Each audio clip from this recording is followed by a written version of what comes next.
Chapter 53, Exploring Haunted Mines. Hello again, everyone, and welcome back to my MechWarrior/BattleTech Mass Effect crossover. Thank you all for your wonderful support. I greatly appreciate it. Just so you know, I'm going to be closing the poll that I've got going this weekend. If you haven't voted yet, go ahead and do so. On Monday, I'll announce the choice that got the most votes. As always, leave a review, and enjoy. Disclaimer: I do not own the MechWarrior/BattleTech or Mass Effect franchises. They are the respective properties and trademarks of BioWare, Electronic Arts, FASA Corporation, FASA Interactive, Catalyst Game Labs, WizKids, Piranha Games Incorporated, etc. Any material original to the franchises belongs to their respective developers and publishers. Any material not original to the franchises is of my own invention. I do not own any music listed in each chapter. Any music listed belongs to its original composers and/or artists. SSV Normandy. ICER System. September 23, 2186. On board the Normandy, Shepard was making sure that everyone was good to go for the duration of their new assignment. So far, everyone appears to be happy, he noted as he did his rounds on the ship. The crew's relaxed, and the ground team's having some fun. Just yesterday, we celebrated Garrus' 62nd birthday. For a Turian that's over 60 years old, he looks good, and he's doing extremely well. That also reminded him of when he had first met Edward Wright, their liaison for the Taurian Concordat. His mind drifted back to when they had just left the Citadel. 4 days earlier. Walking onto the crew deck of the Normandy, Shepard looked around to see where the liaison for the Taurian Concordat was at. Spotting Garrus, he asked, "Excuse me. Did you see anyone new come down here?" "Yeah," Garrus nodded. "I heard that we got a liaison for the Taurian Concordat from the AFFC. "Correct." "Yes. I saw him come through here on his tour of the ship. Big guy too, probably had gigantism at some point in his life." He exchanged a few questions, looked me over, then headed down to the cargo deck. "He's probably using Vega's weights." "Thanks."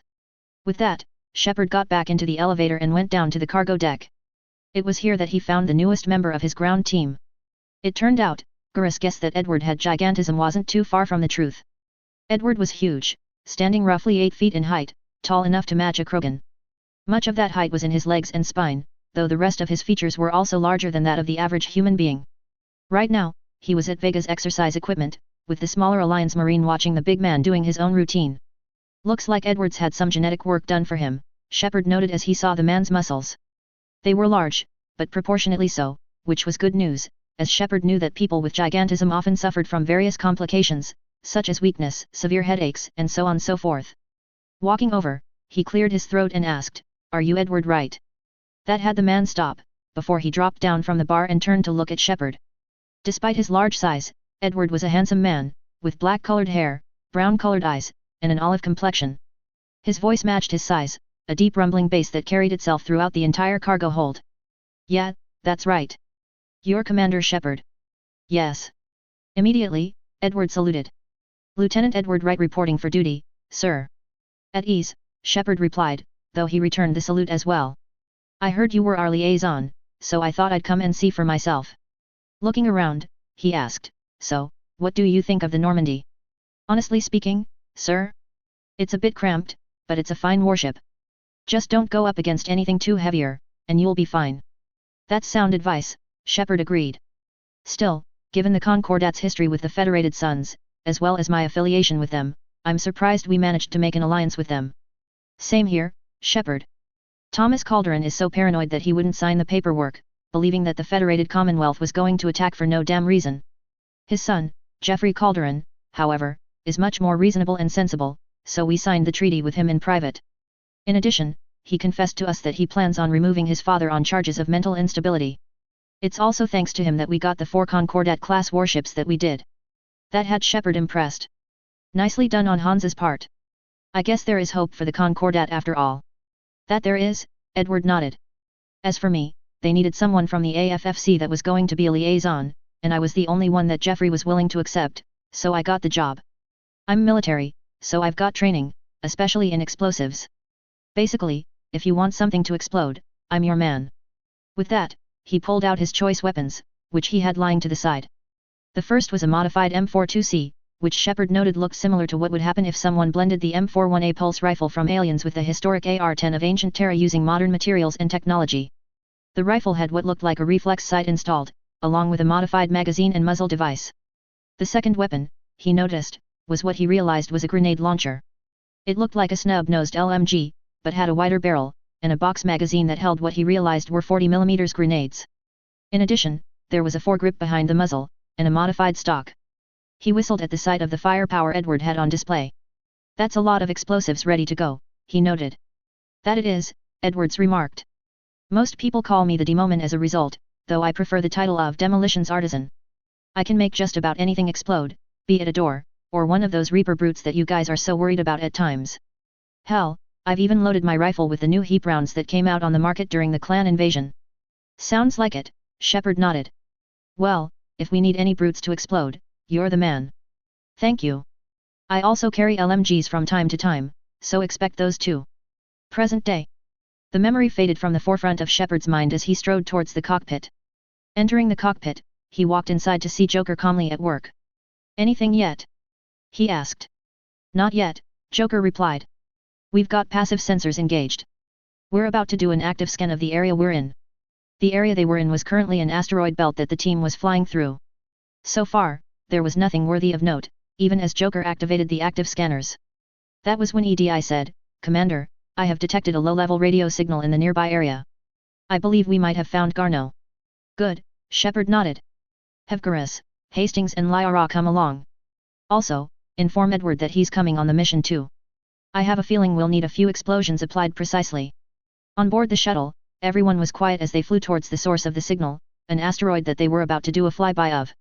EDI had been able to find out more about the place, though she mentioned that Cortez would have more details as to what was going on. "What exactly is on this asteroid?" he asked Cortez. "EDI and Victor Steiner Davian were able to tell me," Cortez replied. "There's a mining facility on the asteroid. T-Guess Mineral Works. Small operation. Could be a good place for Leviathan to hide. We've all read Bryson's notes in the lab. Any questions? Is there a clear idea of what this Leviathan was?" Garrus asked. "Yeah," Hastings nodded. "The notes really didn't elaborate much." "Agreed," Shepard frowned. "We only know that it killed a Reaper.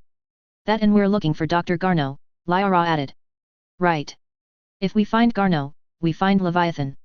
"I'm not so sure it's going to be that easy," Edward frowned. "I wouldn't be surprised if we went on a merry goose chase across this place." "Same here," Hastings nodded. "One good lesson I learned at MIIO was to always expect to go on a goose chase. You're not disappointed as often that way." "Still, Dr. Bryson's right," Shepard added. "Anything powerful enough to kill a Reaper needs to be investigated. I just hope Garneau has the answers we need." Just as he said this, the computer aboard the Kodiak 2 reported, "Enemy detected." "Shit," Cortez growled. "I've got Reaper signatures in the asteroid belt around us." Well, Bryson said that Reaper forces were shadowing his field teams. If they're after Leviathan, Reaper forces are a good indicator that we're in the right location. That's not something you hear every day. "Take us in." With that, they continued their journey in silence. Looking out of the viewport, Shepard could see the facility. From orbit, it looked like a reverse C, with one of the arms holding what appeared to be buildings, while the interior likely held the mining equipment. Small pipelines extended from the facility, while there were various sections that had mass effect fields that served as barriers to prevent atmospheric leakage. Cortez, seeing a potential landing zone, expertly guided the Kodiak 2 through the barriers and towards the landing zone. Once they came to a landing, he opened up the hatch, allowing the team to step outside. "Don't go anywhere, Cortez," Shepard instructed him. "We'll grab this guy and be right out. Keep me updated on the Reaper situation." "Yes, Commander," Cortez nodded. Shepard turned to see Edward coming out.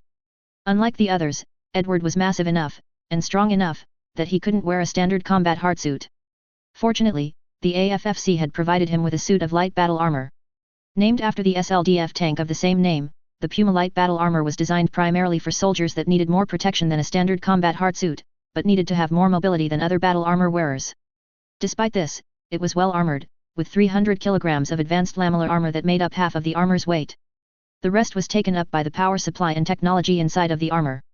To assist the user, the armor made use of mimers and actuators to eliminate the burden of wearing the armor. That allowed the user to run 30 km/h and jump jets, and the armor gave them a jump height of 90 m and a flight time of 2 minutes. Beyond that, it had no integrated weapons, though the use of armored gloves allowed the wearer to use standard infantry weaponry. Turning towards Edward, Shepard asked, "You ready?" "Ready," Edward replied. With that, the team moved out, weapons at the ready. Moving along a short pathway, they came to a small lift that was currently at their level. As they descended, Edward asked, "You hear that?" "Yep," Shepard frowned. "Trouble." As he said this, they soon saw the source of the trouble.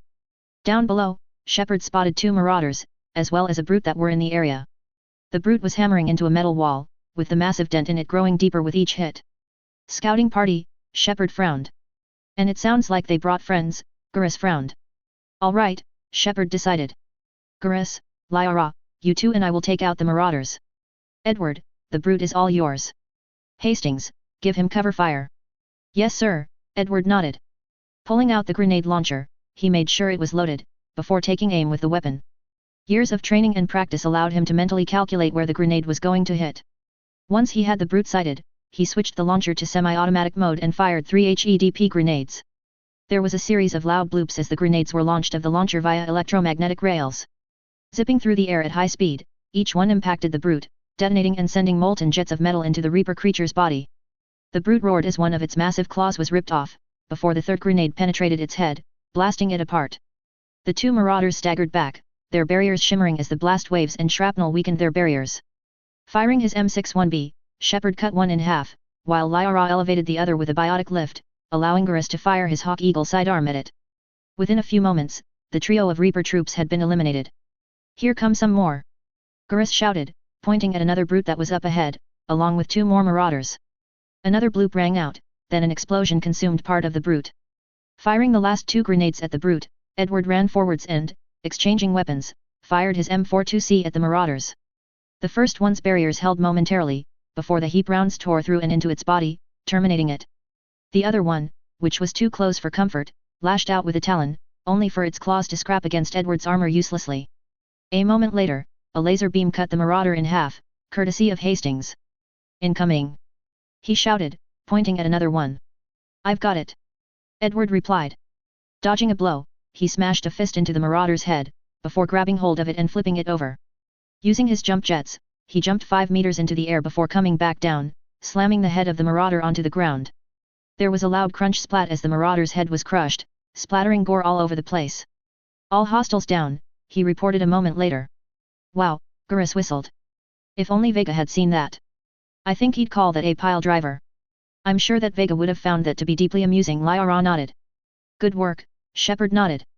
"Let's get to Garno before the serious troops arrive. The civilians inside are going to be scared," Lyra frowned. With that, they moved upwards, reaching the door to Teague's facility. "Damn it," Shepard growled. "The door's locked, and mechanically too. Any ideas?" "I've got one," Edward replied. "Hastings, look into my armored pack for a roll of white cord." When Hastings pulled the cord out, Edward said, "Good." "What's that?" Garrus asked, having done demolitions before. "I've never seen explosives like that before." "Det cord," Edward replied. "High-speed explosive I trained with at EOD training. You can use it to cut through thick walls and doors if you do it right." Using his Omni tool, he applied a detonator, before pressing the cord to the wall. Adhesives built into the corded material ensured that it stuck to the door with little trouble. "Stand back," he ordered. Once they had backed up, he hit the detonator. There was a loud pop bang as the det cord fired off. In an instant, it appeared to vanish into thin air, though Shepard was surprised to see the material blasting a thin, but deep, cut into the door mechanism. A moment later, Edward walked forwards and forced the door open. "All clear," he reported. "Good work," Shepard nodded. With that, they reached the inner door. Fortunately, the innermost door was operating normally, as there was a green holographic interface present. "Welcome to Teague's Mineral Works," Apa announced. "All guests need to sign in at reception." A moment later, the door opened. Inside, they could see a small room that had a railing on the upper floor, and a small stairwell leading to the second part of the room. A series of windows in the roof provided some illumination, though the station was starting to head into its night cycle. Another door was present down below, and there was a station built next to it, likely reception. There were people inside, but that was the strangest part of all. Much to Shepard's surprise, no one was panicking. In fact, everyone inside seemed unusually calm and tranquil, though there was a noticeable lack of conversation or gossip that would normally be going on. Garrus, who noticed this as well, said, "They're taking it pretty well, don't you think?" Edward, though, was unnerved by the situation. "This is not normal at all. Shepard, I've got a really bad feeling about this." "Shepard, while he didn't vocalize his unease, fully agreed with Edward. Something is wrong here, he frowned. Looking at some of the people, he then saw what was wrong. They all have that glazed eye appearance, like they're there, but not really there at the same time, just like what happened to Derek back at the Citadel. Walking over to the receptionist booth, he said, "I'm Commander Shepard of the Alliance. You had Reaper troops knocking at your door." At that, the guard there asked, "Are they still there?" Almost immediately, Shepard was on edge once again. His voice sounds flat, monotone in nature. Something is definitely wrong here. Hiding his unease, he said, "I've taken care of them for now." "I see. That will be all." Again, Shepard was creeped out. "That will be?" he asked. When they didn't respond, he asked, "Hello?" On a motion from him, Lyra pressed the assistance button nearby. "Yes. Welcome to Tegas Mineral Works. How can we help you?" "Yes," another guard added. "For the tour, please sign in. I'm looking for a researcher named Dr. Garneau. He would have arrived within the last couple of weeks. If he's still here, I need to speak with him." "We have no Dr. Garneau," came the reply. "Do you need a doctor? How about I just look around?" Shepard suggested, the feeling of unease growing stronger. "No. The access elevator is broken." "That it is," Edward noticed, seeing that the display over the door was flashing red, indicating the need for immediate repairs. "I don't suppose you know how to fix electronics, Edward," Garrus presumed. "No, I don't," Edward frowned. Just then, he spotted Hastings working at a console. "Hastings. I'm getting a repair drone set up," Hastings added. "I'll stick with it too, just in case something happens. Either way, whatever's going on here is really wrong. Bad vibes with these guys," Garrus noted to Shepard, who had finished the conversation from earlier. "I don't think we want to push it. Let's look around, carefully," Shepard ordered. Hearing some sparking, he looked to see Hastings accompanying a drone. Apparently, the repairs were completed, as moments later, the door's panel winked green while the drone vanished out of existence. "Got it," he said to Shepard. "Busted up door motor, but that's been fixed." Looking around, he said, "You notice the odd behavior?" "Yep," Shepard nodded. "Something like this happened with Derek, a research assistant for Dr. Bryson. His notes didn't mention, though, that Leviathan could cause something like this." "Same here. I'm getting serious Lovecraftian horror vibes from this, Shepard. Best watch yourself, or something really, really horrible is going to happen to us." "Don't the Reapers count as a kind of Lovecraftian horror?" "True." With that, they used the elevator to move deeper into the facility. As the elevator moved upwards, Lyra said, "The security log for the elevator said Dr. Garneau was here in the last week. Why would they lie about that?" "No idea. Let's hope we don't have to look too far," Shepard shrugged. Moving through the door they reached when the elevator came to a stop. Moving into a hallway, they followed Shepard into the minerals lab. Here, they found more workers, including a few non-human ones. All of them, however, were having the same unusual behaviors, and it was starting to become very unsettling. "And I thought the Reapers were unsettling," Edwards frowned.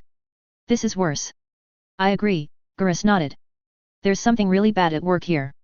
I really don't hope this happens to us. Still, is it just me or are these people doing anything but mining?" "My observations as well," Lyra agreed. Reaching a door, Shepard found that it was locked. Using the console, he heard a computerized voice say, "This is a restricted area. Personnel ID is required." "I don't have one," Shepard replied. "Access denied." "Great," he grunted. "Now we have to deal with code-locked doors. Any ideas?" "I've got an idea," Garrus summarized. "You remember that advanced codebreaker that Quintus lent me for that one mission? They gave me an updated one that lets me hack into other computers, like the ones we're looking at here. If it works, go ahead," Shepard nodded. With that, Garrus, making sure he was being subtle, opened up a panel and, pulling out a small datapad, connected some wires and hit a few buttons. "This should take just a minute." Exploring around in the meantime, Hastings bypassed a few doors as the others waited. Moving into another room, he found a few workers standing around a hollow projector. As he moved past them, he noticed how they all seemed to look at him, like he was a specimen in a zoo. "This is some creepy bullshit," he said to himself as he bypassed another door. "What the hell is going on with these people?" Entering another room, he nearly stepped on a data pad that was on the floor. Picking it up, he noticed that it had a message. Hitting it, he heard the pad's computer say, "Attention, COMM system is offline." This message was not sent. A moment later, Garneau's voice came in over the speakers. "Dr. Bryson, it's Garneau. I've had to go into hiding and I need you to come get me. I found another one of those artifacts here." They're more important than we realized. It's in the mines. Here's the nav point. That's where I'll be. If something happens, I'm attaching a passcode that I hacked together. It'll open any security terminal.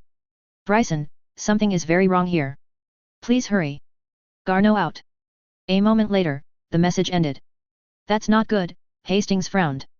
I can probably see what went wrong. If that artifact causes the kind of mind control that was observed with Derek. Standing upright, he walked out, but not before downloading the passcode and nav point. Reaching the door, he found Gurus and the others nearby. What is it? He asked. Got through, Gurus replied. We were waiting for you. You find anything? Shepard asked. Yeah, Hastings nodded. Turns out, Garneau came here, but he had to go under the radar. He managed to put together a passcode that'll allow us to get into the main security terminal. I say we give it a go. Good idea, Shepard nodded. Reaching the security console, he watched as Hastings put the code in. A moment later, he watched as a video played. A ship dropped him off a week ago. Looks like he had full access before going dark, Hastings noted. In addition, the reports here say that an unknown male was involved in an altercation in the mines. Garneau was headed to the mines, Gurus noted. Where did he end up? Medical bay, Hastings replied. You can use your code breaker to get through the security and to where Garneau is it. Good idea. With that, they proceeded to the medical bay. True enough, the code breaker, which was a fully up-to-date model, was able to generate a file number for the medical bay. Moving through the more brightly lit hallways, they came to a series of rooms. Looking inside of one, Shepard noted a body. Is that Garneau? If it is, then we came a long way for nothing, Gurus frowned. That would be a waste of time, Edward grumbled. I don't think so, Hastings frowned. That was when another voice spoke up. If you're looking for Garneau, you have found him. Turning around, the team saw another man in one of the rooms. The glass, though, was tinted dark enough to where they couldn't really see his face all that well. I'm Commander Shepard of the Alliance, Shepard replied. You all right? Yes. Only I'm trapped in here. What's been going on in this place? I was doing my research until the incident. They attacked you. It true. Aside from my confinement, I'm fine. Bryson's research led me to you, Shepard added. Bryson sent you. He's alive and well. Shepard, Hastings frowned. I don't think this is Garneau. Why do you say that? Shepard asked. His voice sounds all wrong. I've got good ears, and I know a voice when I hear one. This guy ain't. He didn't get a chance to finish, as the patient promptly interrupted him by jumping at the widow, causing everyone to jump back. In addition, the man's voice changed, becoming much deeper. Turn back, the man said to them. The darkness must not be breached. What the? Hastings shouted. Edward had his rifle out and ready in an instant. What's going on? Shepard asked. Who are you? Why do you pursue me? The man said to them. Leave the artifact. You will not take what is mine. I don't think we're speaking to Garneau. If it is Garneau that is, Gurus frowned. It was then that Shepard realized what was going on. I'm not speaking to Garneau. I'm talking to Leviathan. Taking a moment to steady himself, he said, You killed a Reaper. I need your help. You bring only death, the patient growled, just as the glass shattered. Everyone, except for Edward, staggered back. The patient jumped out the window, then ran, but he wasn't as fast as Edward, who barreled right at him. Just before he could be caught, the man turned around and held out a hand. Suddenly, Edward found himself being flung backwards, like a hand had grabbed the back of his armor and pulled hard. Shit! He shouted as he was thrown to the ground. Getting up, he watched as the door closed, with the door panel turning red. All right, enough of this bullshit. He snarled. Pulling out his automatic grenade launcher, he loaded an shell and fired. There was a loud boom as the door was blasted inwards. Charging forwards, Edward smashed through the remains of the door, while firing a grenade at the other one, blowing it apart as well. Follow Edward! Shepard shouted. He'll get the doors for us. Spotting the fugitive, Edward shouted, Get back here. Leave this place, the fugitive retorted, closing another door. Edward fired, though this door was made of sterner stuff, as it didn't suffer as much damage. Damn it! This'll take too long, he grunted. Let's take another route, Shepard decided, spotting a ladder. Up the ladder. Go. Go. With that, everyone scrambled up the ladder, while Edward fired up his jump jets, as the ladder was too weak to hold his weight. Flying out, he angled himself so that he would land just behind Shepard and the others. Edward, keep up pursuit. You're faster than us. Got it. With that, Edward charged up ahead, while Shepard and the others followed behind as quickly as they could. More Reapers! Edward snarled as husks came into view.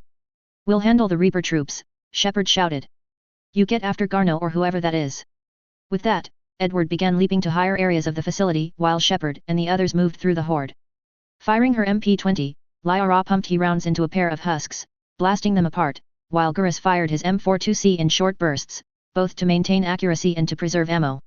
Spotting a marauder, he fired a 6-round burst, tearing through the Reaper troops' shields, before gunning it down a few rounds later.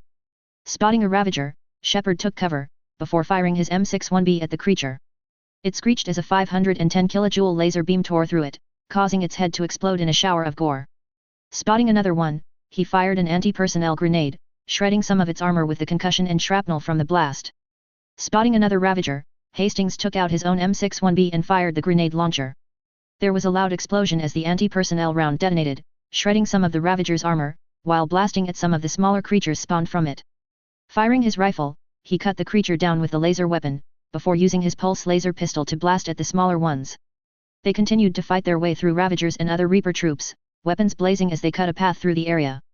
Up ahead, Edward was in hot pursuit, though he was having to deal with a quandary of his own.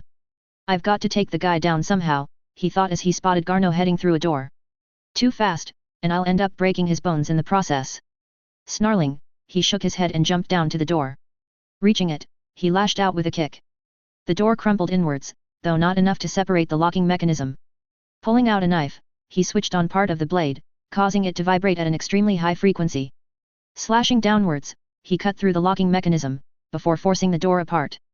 Spotting another door, he shrugged, before charging through at full speed. There was a loud crash as Edward smashed through the door.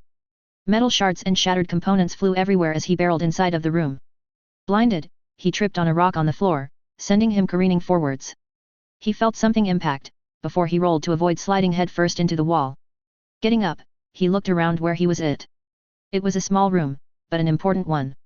Inside there was an area that was filled with rock, as well as an orb that was glowing blue-green in color. The man he was pursuing was approaching it, along with a cluster of husks in the room. The darkness must not be breached, the man repeated, holding up a detonator. Oh, no you don't! Edward shouted, firing his rifle, too late. There was a tremendous explosion as explosives near the device detonated. The blast wave pushed Edward back slightly, while he covered his visor with a hand to keep shrapnel from flying towards it. When he lowered it, he saw a blast crater, and shattered components of the orb he'd seen earlier. Fuck! He snarled. You fucking piece of shit! Edward! Shepard shouted as he ran inside. You all right? I'm fine, Edward frowned. Garno isn't. He blew himself and the artifact the fuck up. Damn it! Shepard snarled. Shepard, you need to see this. Garrus shouted. Running over, Shepard saw what Garrus was talking about. Lying on the floor was the body of a man wearing a science uniform. The man's neck was at an odd angle, indicating that it had been snapped. That wasn't Garno, Garrus continued. This man is, and he's been dead for a while. So, Leviathan can have Derek attempt to kill Bryson, take over this colony, and he can use them as puppets. Hey! Anything else useful? Looks like some encrypted data and a personal log. 8 unanswered calls from a Dr. Ann Bryson. I know her, Hastings added as he came inside. Dr. Bryson told me that she was his daughter. Just as he said this, he heard a door opening. Looking in that direction, he watched as a few workers came in, though they now appeared alert and cognizant of what was going on. Who are you? What are you doing here? A worker asked them. Clearing his throat, Shepard took command of the situation. I'm Commander Shepard. Are you all right? I think so, the worker replied. I feel strange, but, all right. Do you recognize this man? Shepard motioned at the body on the floor. I've never seen this man before, one of the workers frowned. Someone here killed him. Someone here? How is that possible? I'm sorry. Can you tell me anything about what happened to you? Shepard asked. Not really, a worker frowned. Remember, it just seemed cold. I remember a feeling. Cold and dark. If dark was a feeling, another worker added. That's exactly what I felt like. That artifact? Do you know where it came from? Shepard asked. Came out of the mine, the worker in question added. Right, head office was supposed to send someone. That's all I can. He frowned a moment later. I see, Shepard nodded. Keying his COMM, he said, Cortez, what's your situation? Can you bring in the shuttle? Affirmative, Cortez nodded. Strangest thing happened. Couple of minutes ago, the Reaper forces broke off and left. Reaper? A worker asked. What's a Reaper? That had Shepard intrigued. Sharing a look with Lyra, he asked, what year do you think this is? 2176, a worker replied. Oh, that explains, Shepard noted. Clearing his throat, he said, 2176 was 10 years ago. Surprised and confused expressions came across the workers' faces. What? One asked. Turning to Lyra, Shepard said, let's arrange for these people to be evacuated into temporary quarantine. No memory of the last 10 years, Lyra frowned, they'll have a lot of catching up to do. Tell me about it, Edward frowned. They were looking at me and Hastings confusedly. I guess they think I'm a robot. I'll bet they've never heard of the Taurian Concordat either. Definitely, Shepard nodded as they left for the shuttle. The mystery was starting to deepen. Authors Q&A. Sully Mike 23, that they are. Plus, they're about to become even more desperate. Just a crazy man, thank you. EDBOY 4926, thank you. That's 1I3NTGUI, yep. If the Leviathans mess around, they're going to get messed by a ship from the Concordat, courtesy of Jeffrey Calderon. Marauder Prime 12, thank you. Chapter 54, Rescuing Anne Bryson. Hello again, everyone, and welcome back to my MechWarrior/BattleTech, Mass Effect crossover. Thank you all for your wonderful support and feedback. I know I sound like a broken record when I say that, but I really do mean it. Without your support and feedback, this crossover would never have gotten anywhere. Also, I closed the poll that was on my profile yesterday. In a 7-6 vote on that poll, it's been decided that a major rewrite of Halo, MechWarrior will be conducted. Thank you all for voting on that poll. I appreciate it, and I will honor your decision to have me rewrite that crossover so that it's better than ever. I will be deleting the older ones, both to make room, and because of the fact that they're no longer indicative of my writing skills. As always, leave a review, and enjoy. Disclaimer, I do not own the MechWarrior/BattleTech or Mass Effect franchises. They are the respective properties and trademarks of BioWare, Electronic Arts, FASA Corporation, FASA Interactive, Catalyst Game Labs, Piranha Games Incorporated, etc. Any material original to the franchises belongs to their respective developers and publishers. Any material not original to the franchises is of my own invention. I do not own any music listed in each chapter. Any music listed belongs to its original composers and/or artists. Citadel. Dr. Bryson's Laboratory. September 27, 2186. It had taken them around 4 days to get back to the Citadel. As he exited the Skycar, Shepard thought back to some of what had happened back at Tegas Mineral Works, especially when they were pursuing the man being controlled by Leviathan. That is some freaky shit there, he said to himself. The fact that Leviathan can control anyone that's been around that artifact long enough chills me to the bone. It neatly explains why Derek was acting odd that day. Walking towards the house, he found Dr. Bryson outside, along with Victor Steiner Davian. Spotting Shepard, Bryson walked over and asked, Shepard, is Garneau? I'm sorry, Shepard frowned. Garneau's dead. Some miners being controlled by Leviathan killed him to keep the artifact there a secret. Hearing that, Bryson seemed to visible deflate, with his shoulders slumping and his expression becoming crestfallen. I see. He said a moment later, his mind reeling from the news. Garneau was always one of the best. I thought that there'd be a chance that he'd survive. To hear that he's dead is just. Walking away, he pinched the bridge of his nose and said, Commander, can I have a few moments alone? Sure, Shepard nodded. Before you go, did you? Yes, Bryson nodded. The shielding device is ready. Then I won't bother you anymore. Take your time. As Bryson walked away to mourn the loss of one of his friends, Victor came towards Shepard. I'm sorry for his loss, he frowned. I know what it's like to lose people that are close to you. I lost some close friends at Pinnacle when we fought the clans. Me too, Shepard nodded, the memory of Grunt's death coming to the forefront of his mind. I hope that when we find Leviathan, we can get answers as to why it's killed people to keep itself hidden. True, Victor nodded. Anyways, it's about time we shielded that device and kept it from causing any more trouble. With that, they proceeded inside of the building. Moving towards the artifact, they found that the orb in question was now mounted inside of what appeared to be an force field emitter, similar to the design used on Omega by Cerberus to cordon off areas of the station. Nearby, Shepard could see a button mounted on a small stand. Moving over there quickly, he noted that the lab had another person inside.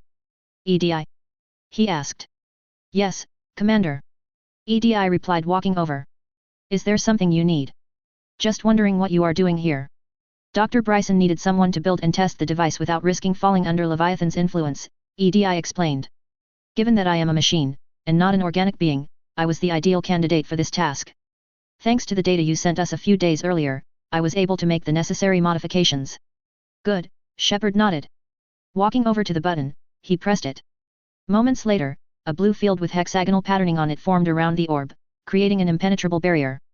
Apparently, that was the right thing to do, as moments later, the orb stopped glowing, and became a dull, opaque object once more. All right, Victor noted. Looks like it's done the trick. Still, I've got a question. Why haven't we been affected by it yet?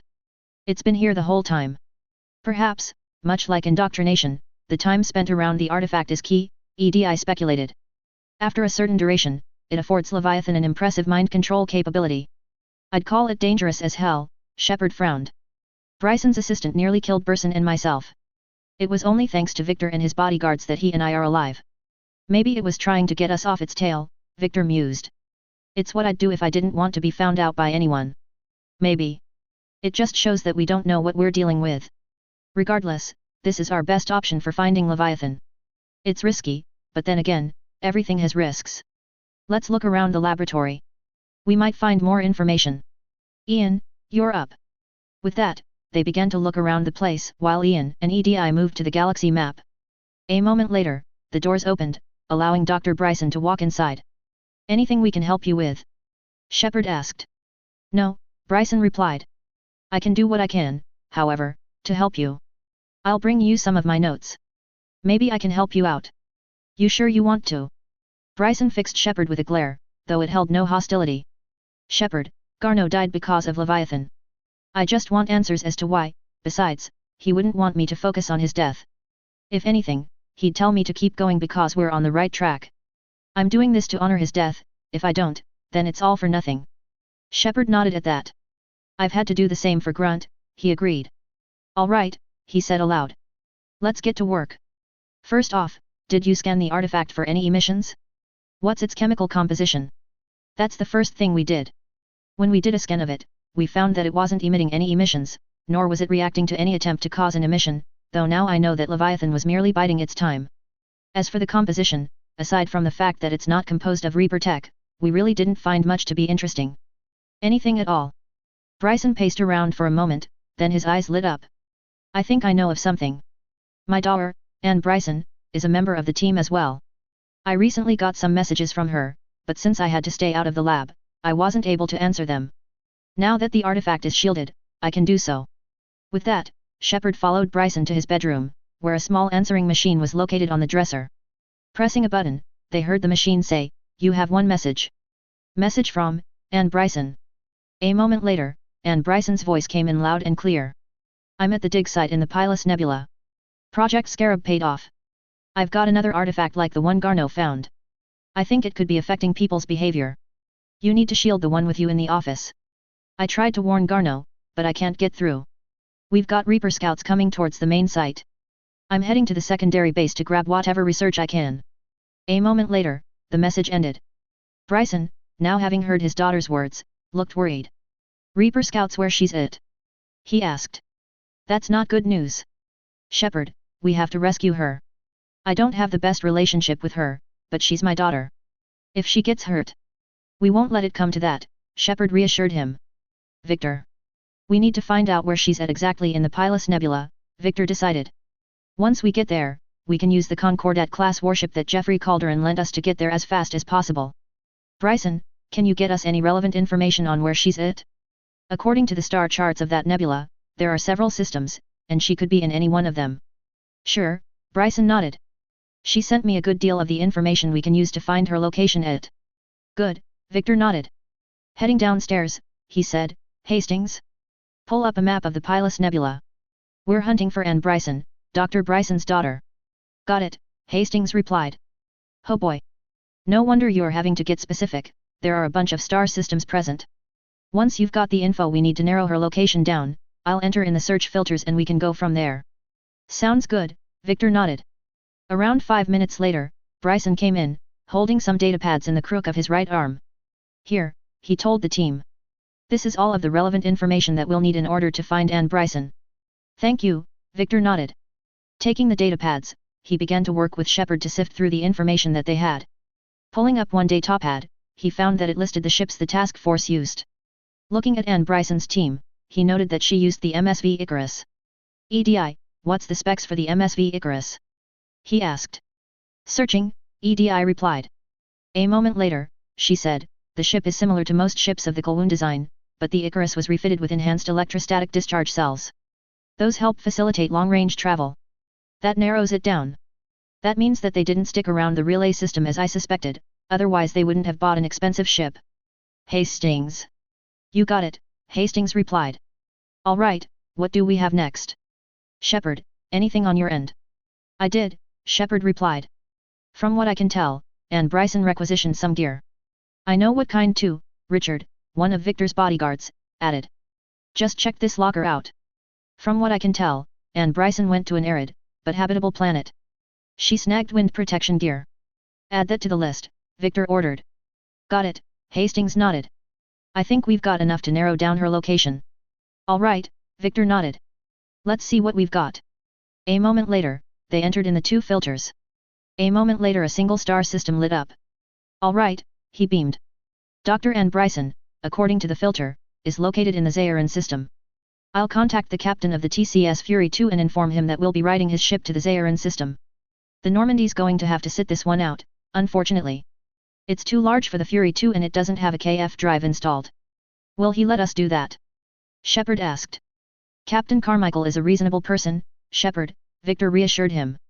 He was the first member of the TDF to volunteer to help us fight the Reapers. Besides, we'll need speed to get to the Zayaran system fast, and the Concordat class of warships are fast. Around a few hours later, the TCS Fury 2 was moving swiftly towards the zenith jump point for the Nerif system. On board, Shepard approached the CIC of the Fury 2, moving past members of the Taurian Defense Force as he did so. Looks like they've been told of my mission, he thought as he noticed their glances towards him. So far, they haven't mistreated me, which is good. Still, you have to give the Taurian Concordat their due. They know how to make a good warship, and they know how to really make a determined enemy pay for every inch of ground. As for this ship, I don't know what happened to the original Fury. Guess that's why they call this ship the Fury 2. With that, he entered the CIC of the Fury 2. The interior of the CIC was similar to the Avalon class of warship in that it was located near the center of the ship, but that was where the similarities ended. While the CICs for Avalon class warships were round, those of the Concordat class were rectangular. In addition, the captain sat inside of a circular bank of controls, before which stood the galaxy map. Right now, Captain Carmichael was at the helm. An older individual that approached Admiral Hackett in terms of age, Captain Carmichael was an experienced captain nonetheless. Turning around, he allowed Shepard to see his dark skin, graying beard and hair, as well as his sharp blue eyes. Shepard, he said in a husky voice. Good to meet you. I've heard a lot of good things about you. Me too, Shepard nodded. I heard that you helped out during the clan invasion. Kicked their asses at the Pinnacle system. Yes, we did, Carmichael nodded. That was just after Jeffrey Calderon allowed the Inner Sphere to get access to some of our military resources. I don't trust the Inner Sphere fully, not after everything that's happened, but I can trust you, Shepard. You might have helped the Federated Suns, but that was to restore the Inner Sphere, and Periphery, to its former glory. That's a good thing in my book. All right, Shepard nodded. I can work with that. So, what's the EDA? We're about to arrive at the jump point for this star system. Zarhiran is around 40 light-years away, so we can make the jump easily. While you're down on the surface, we'll send down light and medium ASFs to provide air support and to help minimize trouble there. We'll do what we can to keep away any Reaper reinforcements, but we'll need the Avalon if we're going to keep away any Reapers that are larger than the Fury 2. Sounds about right, Shepard nodded. Should I go ahead and strap myself in? That's a good idea. Keying the intercom, Carmichael said, all hands, this is the captain. Begin KF jump preparations. With that, the crew quickly got themselves strapped down, with Shepard sitting in one of the observation chairs in the room. All right, pilot. Take us away. Roger that, came the reply. KF jump in 5, 4, 3, 2, 1, 0. A moment later, Shepard felt that sensation of being stretched horizontally, and compressed vertically, one again. It lasted for only an instant, as a moment later, the pilot said, we've made the jump. I've got a faint radio signal coming from the second planet in the star system. Navigation data says that it's called Namaklee. Head there immediately, Carmichael ordered. If the briefing that Shepard gave us when he came aboard is correct, that is where Dr. Ann Bryson is located at. Once we arrive, scramble all ASFs and move into geostationary orbit around the planet. If any Reapers approach the planet, we'll move to perform a blocking action. Turning to Shepard, he said, "This is your show now. Get your ass down there and rescue Bryson's daughter." "Roger that," Shepard replied, already heading for the nearest hangar bay. A few minutes later, the Kodiak II that had been brought over from the Normandy was heading directly towards the surface of Namaklee. On board, Shepard was making sure his gear was fully ready, along with Kaiden, Hastings, and Edwards. "Okay," Kaiden remarked as he made sure his MP-20 was ready, "so we got reports that the dig site was under attack, right?" "Right," Shepard nodded. "According to intelligence from EDI and a scan the Fury 2 conducted, we're approaching the main site of excavations established under Dr. Garrett Bryson. Records indicate that Ann Bryson is the project leader for this expedition and that she uncovered another artifact related to Leviathan. In addition, the attack means we're one step behind the Reapers. We need to pick up the pace. And since Dr. Bryson's daughter is our only lead, our objective is clear." Looking at Cortez, he asked, "Anything?" "Nothing so far, Commander," Cortez replied. "If she's down there, she hasn't responded to our hails. Getting some strange signals, though. Give me a minute. Maybe the artifact she found is causing complications," Hastings suggested. "Agreed," Shepard nodded. "Take us in." Looking outside, he could see the dig site. From what he could tell, the buildings for the dig site were built into the walls of what appeared to be the cliffs of a canyon. Still, judging by the sight of Reaper harvesters flying around, the researchers were in trouble. Just then, he spotted a flight of light and medium asps flying, likely dagger, saber and sparrowhawks. Swooping in fast, they began to fire their weapons at the Reaper harvesters flying around, forcing them to engage and fly away. "Looks like the Concordat cleared a path for us," Cortez reported. "Also, we've got people on the landing platform." Looking outside, Shepard spotted a man and woman inside of a control room near the landing pad. One was a middle-aged man, while the other was a woman that had brown hair and hazel-green eyes set in a round face. "That's her," Shepard confirmed. A moment later, Ann Bryson's voice came in over the COMM. "Attention, shuttle. This is Dr. Ann Bryson. We're under attack." "Okay," Shepard nodded. "Let's look out," shouted Cortez's co-pilot. Spotting the incoming Reaper harvester, Cortez threw the shuttle into an evasive maneuver, narrowly dodging being knocked out of the sky. "Damn it!" Cortez shouted. "Multiple bogeys." Keying the comms, he said, "Any ASFs in the area, I need cover fire. We're getting swarmed over here." "Roger that, we're on the way," came the reply.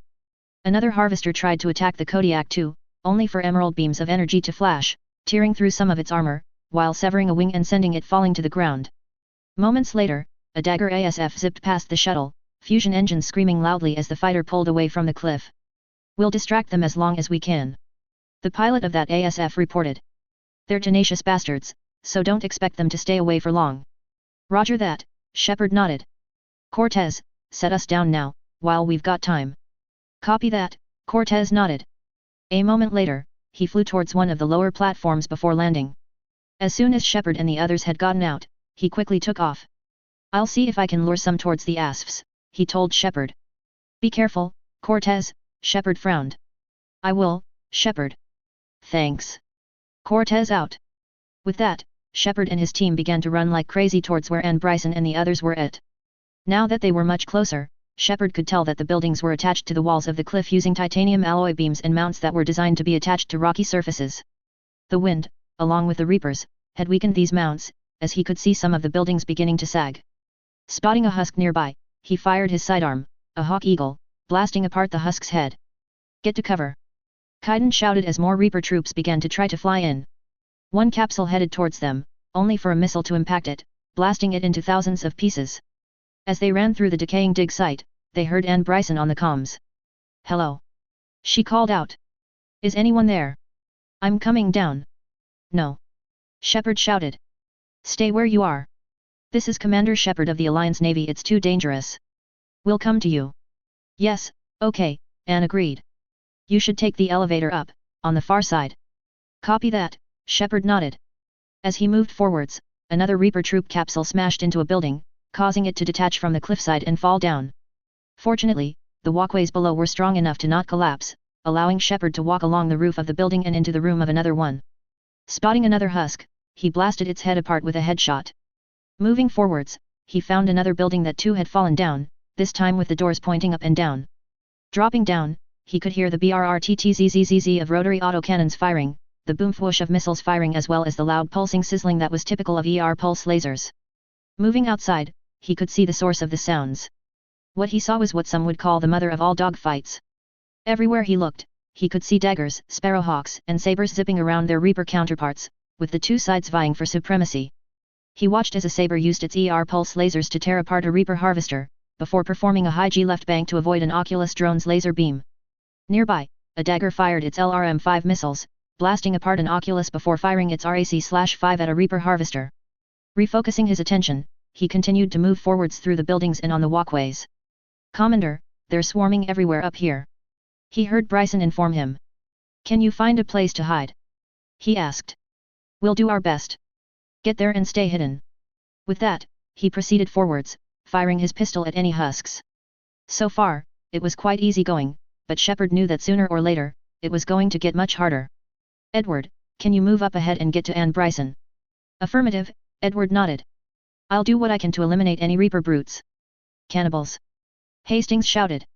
11 to 2 o'clock. Right on cue, several Reaper cannibals appeared, firing their arm-mounted weapons at the team. Taking cover, Shepard watched as Kaiden sent a few flying over the side of the walkways and to death via hard impact down below. Popping up, he fired his M61B, blasting apart a cannibal with the pulse laser fired from his weapon. Hastings, armed with the same weapon, also did the same to another. Once the cannibals were down, they moved towards a stair, just as something blew it apart. "Fuck!" Hastings shouted. "Any ideas for how to move ahead?" "I've got one," Edward shouted. "Shepard, Hastings, climb onto me." "What?" Hastings asked. "My armor can handle the extra weight," Edward shouted. "Just do it." Not wanting to argue, the two men clambered onto Edward, while keeping out of the way of his armor's jump jets. Once they were on, he fired up the jump jets. With the extra weight of two people, the jump jets were having to use extra fuel. Fortunately, they were powerful enough to allow Edward to transport Shepard and Hastings across the gap and to the other side. Jumping back, he quickly brought Kaiden over. "Nice one." Shepard smiled. "Thanks." Edward nodded. "Just keep moving." Not wanting to remain in one place anyways, they quickly began to move up, firing their weapons at any Reaper troops coming towards them. "Brute!" Shepard shouted as a Reaper brute came into view. "Edward!" "Got it!" Edward shouted, firing his automatic grenade launcher. 3 explosions rang out, with the Reaper brute falling over dead moments later. "Keep moving. There's the elevator!" Kaiden shouted. Up ahead, there was a single control panel, as well as a makeshift elevator shaft. Moving forwards, Shepard pressed the down button on the panel. Hearing a loud clunk, he looked up and swore. "Damn it!" he shouted. "There's debris blocking it." "Bryson!" "I'm overriding the pod door near you," Anne shouted. "There's an access point above, Commander, but you'll have to climb to get at it." "I'll move up ahead," Edwards informed Shepard. Detaching the armored pack off his back, he fished through it before pulling out a pair of grenades. "Take these," he told Shepard.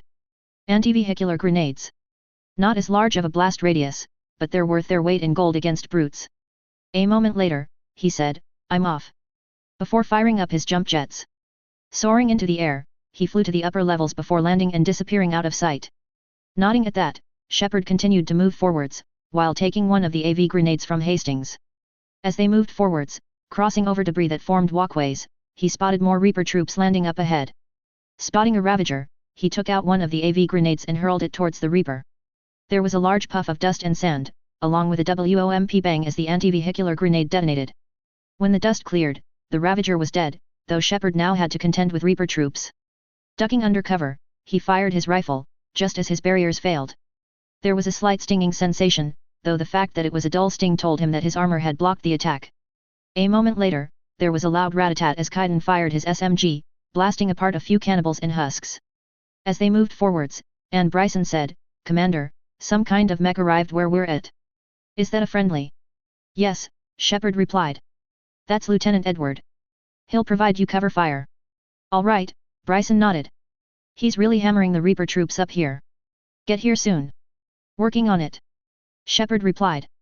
For the next few minutes, they moved through the buildings while dealing with relatively light resistance. "Looks like the ASFs are thinning out the harvesters," he noted. "That's good news." That means less trouble to worry about and we can get to Anne faster. Eventually, they managed to reach the elevator where it was blocked off. Reaching it, Shepard simply reversed the direction it was moving. Spotting the control room up ahead, Shepard ran towards it. Inside, he found Anne Bryson, her assistant, as well as Edwards, who was firing his M42C at some Reaper troops. Dr. Anne Bryson, you okay? Shepard asked. Yes, I'm fine, and so's Hopkins, my assistant, Anne nodded. I don't know who you managed to call for help, but we've been watching the entire air battle out there. Whoever they are, they really are giving the Reapers a run for their money. Who are they? Long story, Shepard replied. I'll tell you all about it on the way back. Is everyone all right? Hopkins, the man that Shepard had seen earlier asked. Where are they? I'm sorry, Shepard frowned, remembering seeing corpses in some of the buildings. They didn't make it. Fuck. Hopkins snarled, tears starting to brim in his eyes. There's nothing we could have done, Shepard said to him. The fact that you and Bryson are alive still is nothing short of a miracle. Honor your dead friends by making sure you can help us. Why yeah, Hopkins nodded. Where's the artifact? Up ahead, Bryson informed them. We'll handle it, Shepard reassured her. Hastings, stay with Bryson and Hopkins. We'll move up ahead and find out what the Reapers are up to. Nodding, Hastings remained where he was, while Shepard and the others moved up ahead. I was at another dig site when the attack began, Bryson informed them as they moved through a rocky grotto carved into the cliffside. I got back as quickly as I could, but, what's happening? Shepard, look, Kaiden interrupted. Looking up, Shepard spotted what Kaiden was referring to. On the cliff wall where they were at, he spotted what he realized were tribal paintings. The paintings showed a group of humanoid aliens that seemed to be paying tribute to some kind of creature. It was similar in shape to a Reaper, but there were a few differences. For one thing, it looked more organic in shape, and it was painted in multiple colors, all of which were faded by the passage of time. I'm not sure, Shepard told Bryson, but it might have to do with some of these paintings. Is that Leviathan? Yes, Bryson nodded. Yes, we think so. It's old, much older than my father thought. And there, the natives acting as if under its control. Clearly a Reaper, but acting alone. Not like any Reaper we've seen before. Maybe it's not a Reaper, Hastings frowned. Maybe it's whatever created the Reapers, or a species that avoided total assimilation. We won't know until we find out more. Doctor, I understand that you found something recently, Shepard added. The artifact, of course, Bryson nodded. Incredible. It's just up ahead. All right. Stay with Hastings. We'll take care of it. With that, Shepard and the team moved ahead. Hopkins and Bryson also moved ahead, though they did so since Hastings was escorting them, rifle pointed at any nook and cranny. It may sound strange, but I'm certain it affects people their behavior, Anne informed them. I've only had a short time to study it. Not strange at all, Shepard nodded. Did you find anything? Not much, but I did learn something about the energy at GE. Get down. Hastings informed her, pushing her into cover. Reaper troops up ahead. Looking ahead, Shepard spotted the Reaper troops, who were standing near a series of platforms and buildings that were built into an overhang in the cliffside. To his surprise, they were near a glassy orb that looked identical to the one in the lab. A Reaper marauder was projecting some kind of beam into the artifact, while others were actively scanning it. What are they doing? I don't know, Hastings frowned, but I doubt it's anything good. They've activated it somehow, Bryson noted. I've never imagined anything. A moment later, she stopped talking. Hastings then spotted her eyes becoming glazed over. Oh, shit. He frowned. I think Bryson's hung around it too long. Ah, crap, Shepard groaned. Not this shit again. Just as he said this, Anne began moving towards the orb, her movements jerky and uncoordinated. Not this time. Hastings shouted. Launching himself upright, he quickly grabbed Bryson and hauled her over, gritting his teeth as she struggled. Edward. He shouted. I got her. Edward replied, holding her still. Bryson. Bryson, wake up. They've learned too well, Bryson said in a monotone voice. The darkness cannot be breached. Take it out. Shepard shouted. Got it. Hastings shouted, firing the grenade launcher on his M61B. There was a bloop as the grenade fired, before smashing into the artifact. Moments later, it exploded, along with the grenade, killing the Reaper marauders fiddling with it. Target destroyed. At the same moment, Bryson slumped, before she quickly started awake. What? She asked. No time now. Shepard replied. We have to get out of here. Spotting a landing pad nearby, he keyed his comms and said, Cortez, we have Anne Bryson. Need a pickup. On my way. Cortez shouted. The TDF forces have cleared a route through. ETA, 30 seconds. Roger that, Shepard replied. Just 30 seconds later, he watched as the Kodiak 2 flew into view. Looking in the shuttle's direction, Shepard could see that the ASFs from the Fury 2 had destroyed most of the Reaper forces marauding the dig site. A few ASFs had retreated, and he could see one smoldering on the ground. We lost a few, he frowned, but we won the battle. As they loaded up, he knew one thing, the search for Leviathan was really starting to ramp up. Authors Q&A. BY IX404, thank you. Sully Mike 23, I agree. It certainly gave the Baron class of warships a proper thrashing. Just a crazy man, thank you. Random Reader, yes, he will. Guest, thank you. Nimrod, thank you. I figured that the Marauder would be a good match for Shepard. Much like him, it is capable of performing well in a variety of roles, be it long-range sniping, or close-range brawling. Axel, I know. BioWare didn't really do their research when it comes to protein chirality. In fact, sugar is a diamino acid-based substance, but the human body is designed to break down diamino acid substances into L-amino acids. As such, if you were to eat Turian food, it would actually taste like mint or sugar. In addition, your reasoning on why Comstar made a bad decision in capturing Lyra makes sense. It only motivated Shepard to kick Comstar's ass and to get Lyra back home. Also, thanks for the tip on lasers. I didn't know they produced that kind of a sound. I'll definitely be making edits. Thank you for your wonderful feedback. Chapter 55, Breaching the Darkness. Hello again, everyone, and welcome back to my MechWarrior/BattleTech, Mass Effect crossover. Thank you, once more, for your wonderful support and feedback. I deeply appreciate it. We have arrived at the final chapter for the Leviathan DLC substory arc. After this, we'll be heading into the Rannoch substory arc, where we will explore what differences will happen when the Federated Commonwealth becomes involved with the debacle between the Geth and Quarians. I'm certain it'll be interesting, and we might just see a speech or two here. As always, leave a review and enjoy. Disclaimer, I do not own the MechWarrior/BattleTech or Mass Effect franchises. They are the respective properties and trademarks of BioWare, Electronic Arts, FASA Corporation, FASA Interactive, Catalyst Game Labs, WizKids, Piranha Games Incorporated, etc. Any material original to the franchises belongs to its original developers and publishers. Any material not original to the franchises is of my own invention. I do not own any music listed in each chapter. Any music listed belongs to its original composers and/or artists. Citadel. Serpent Nebula. September 28, 2186. Bryson's lab was, once more, the location that Shepard was at, now that Anne Bryson was safely at the Citadel. In addition, Shepard was in something of a good mood, though that was less to do with Anne Bryson's safety, though he was happy for that, and more to do with the current status of Palaven. The AFFC kicked the Reapers off the planet, he smiled to himself. Took them some time, and they took some casualties, but they forced the Reapers off the planet. Apparently, it was good news to others, as he could see Victor smiling after closing his Omni tool. Just confirmed it just before bedtime, he told Shepard. The AFFC has neutralized all Reaper forces on Palaven, and the fleet has just neutralized the last of the Reapers there with a handful of Peacekeeper nuclear missiles. Palaven is free once again. That's good to hear, Shepard nodded. I heard the same thing too.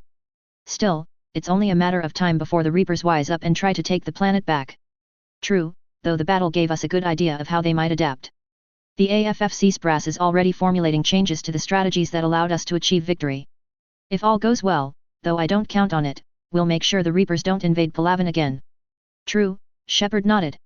Still, all of our hopes hinge on getting the Crucible constructed and operational. That way, we can defeat all of the Reapers permanently. As they began to head inside, he asked, So, what do you plan to do once the war is over? Me? Victor asked. I'll have a little enjoyment with my father once the war's over. After that, it's all preparation for when the clans decide to come back and try to fuck us over again. This time, however, we'll be more than ready to kick their asses. Looking at Shepard, he asked, What about you? What will you do when the war is over? Haven't decided yet, Shepard replied, though being a good father is part of that. As for the rest, I think I might either retire from the Alliance and become a full-blooded mercenary, or I might stay on and act as a liaison between the Fedcom and Alliance. I haven't decided yet. That's all right. It's something to mull over, since the end of the war is still a ways off. Once it's over, then we can decide on what to do. With that, they walked inside of the building. Inside, Anne was talking with her father, Bryson, the latter of whom was quite happy if his body language was any indication. Turning to the others, he said, "Shepard, Victor, thank you for saving my daughter. I know we aren't on the best of terms, but..." "That's all right," Shepard interrupted. "Family is always important." Looking at Anne, he asked, "Are you all right? You kinda had us scared yesterday." "I'm fine," Anne replied. "From what I've read, Leviathan must have taken full control over me. Frightening, but fascinating as well." "I agree with the former of the two. The Reapers seem interested in it as well. I wonder why." "Same here. It's a fascinating enigma. Suppose Leviathan's broken away from the other Reapers? Never went back to dark space? Like a rogue, for even a defector." She frowned as she recalled more information. "Still, I feel bad for what happened to Garneau. It must have been awful, dying in a mine far away from friends and family. If you need time, I..." "No," Anne interrupted, fixing Shepard with a stare. "Garneau wouldn't want me to be mourning him forever. He'd want me to make sure that his research, that his efforts to find Leviathan wouldn't be in vain. I have to do this, otherwise I won't be able to look at myself in the mirror." "You sure?" "Yes." Looking at Dr. Bryson, Shepard asked, "Your thoughts?" "I agree," Dr. Bryson nodded. "We give up now, it'll be spitting on everything Garneau did to give us a chance. In addition, I'd be spitting on my relationship with my daughter. I don't care what happens next, I just care that we honor Garneau's sacrifice." "Then we won't either," Victor nodded. "Now, you said that when Leviathan took control of you, you were somewhere cold and dark, yes?" "Yes," Anne nodded, "but my father here taught me to never be afraid of the cold and dark." With that, she walked downstairs, while Shepard, Victor and Dr. Bryson followed. "Saw this coming in, didn't you?" "First time, yes," Shepard nodded. Victor was more than a little leery of it, still is in fact. "What amazes me is that you, and Dr. Bryson, got your hands on a piece of a Reaper." "I was ecstatic," Dr. Bryson admitted. "Your claims, Shepard, along with this piece of sovereign, validated years of work. Also, like my father explained to you a few days earlier, we made sure it was completely shielded. We even mandated regular psych evaluations. But now, thanks to the artifact, I'm indoctrinated, aren't I?" Anne frowned. "Just another Rachni drone waiting for orders from the Queen." "You studied the Rachni?" Victor asked. "I wrote my dissertation on them. My father thought it was a waste of time, but now, it might help us understand Leviathan." "I never did stop regretting those words," Dr. Bryson added. "Now, I'm eating my own words." "How so?" EDI, who was present, asked Anne. "We think of the Rachni as telepathic, but there's really no such thing," Anne explained. "At close range, the Queen uses pheromones to give orders. But at long range, she uses a kind of organic quantum entanglement communicator. Whatever Leviathan does must be similar, entangling particles to stimulate neural activity. It uses the artifact to establish a connection, and then it controls the minds of anyone near it. Like what happened with Derek," Dr. Bryson surmised as they entered the room where the artifact was. "We didn't detect any emissions from the artifact," Victor informed Anne, "but the Reapers were, somehow, able to interact with it." "How so?" "My best guess," Anne surmised. "Most of the time, the artifact simply acts as a receiver. We'll only be able to actively trace Leviathan, though, when it actively takes control of someone. Unless it needs something, Leviathan doesn't bother communicating. I guess it and my father have something in common." "About the only thing in common," Dr. Bryson added. "Everywhere else, Leviathan and I couldn't be further apart from each other." "Agreed," Victor nodded. "Still, how do we trace Leviathan through a QEC? I'm not an expert on the technology, but from what I recall QEC-COMM calls are untraceable." "Yes, but this isn't a natural QEC," Anne explained. "Leviathan has to send a pulse through the artifact to alter your mind and create the quasi-QEC effect, and you can trace that. That's how the Reapers were attempting to trace Leviathan, they were activating the artifact." "Now that's brilliant. I've never really heard of that before."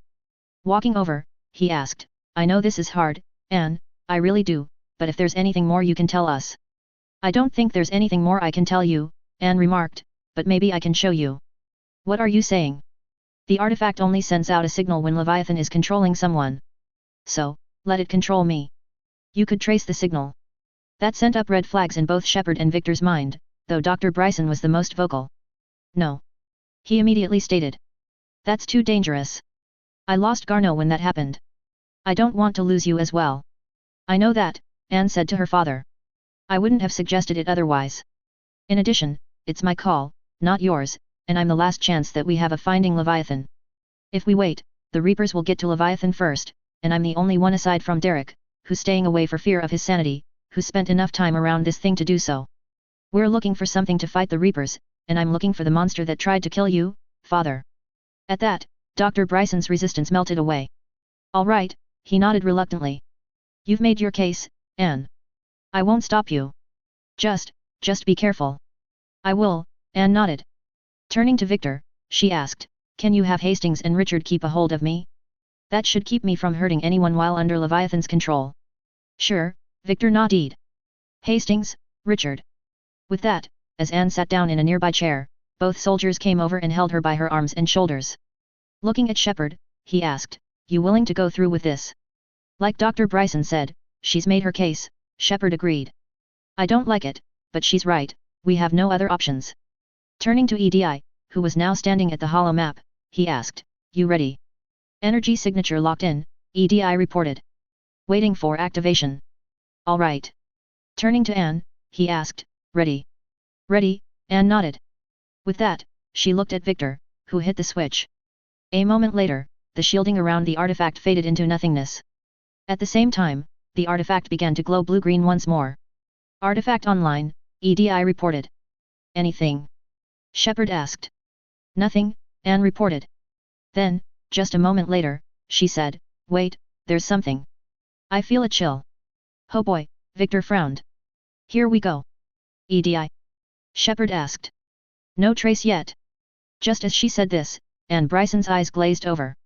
At the same time, she began to struggle fiercely, so much so that Hastings and Richard were having some difficulty holding onto her. "Fuck!" Hastings shouted. "She's fighting mighty hard." While he was silent, Richard's surprised expression showed that he had also been nearly caught off guard. "Signal is tracking," EDI reported. "Maintain connection." A moment later, Anne began to speak, though it was clear that Leviathan was using her as a mouthpiece. "Turn back," it said through her. "The darkness cannot be breached." "Fuck!" Richard shouted when she nearly broke free of him. "Maintain connection," EDI instructed them. Seeing a chance, Shepard spoke up. "Listen to me. I, along with the Federated Commonwealth, found you. The Reapers are right behind us." "You have brought them," Leviathan stated through Anne, though it was clear that it was angry. "You are a threat." "So are you," Shepard countered. "I've seen what you can do. The war needs you."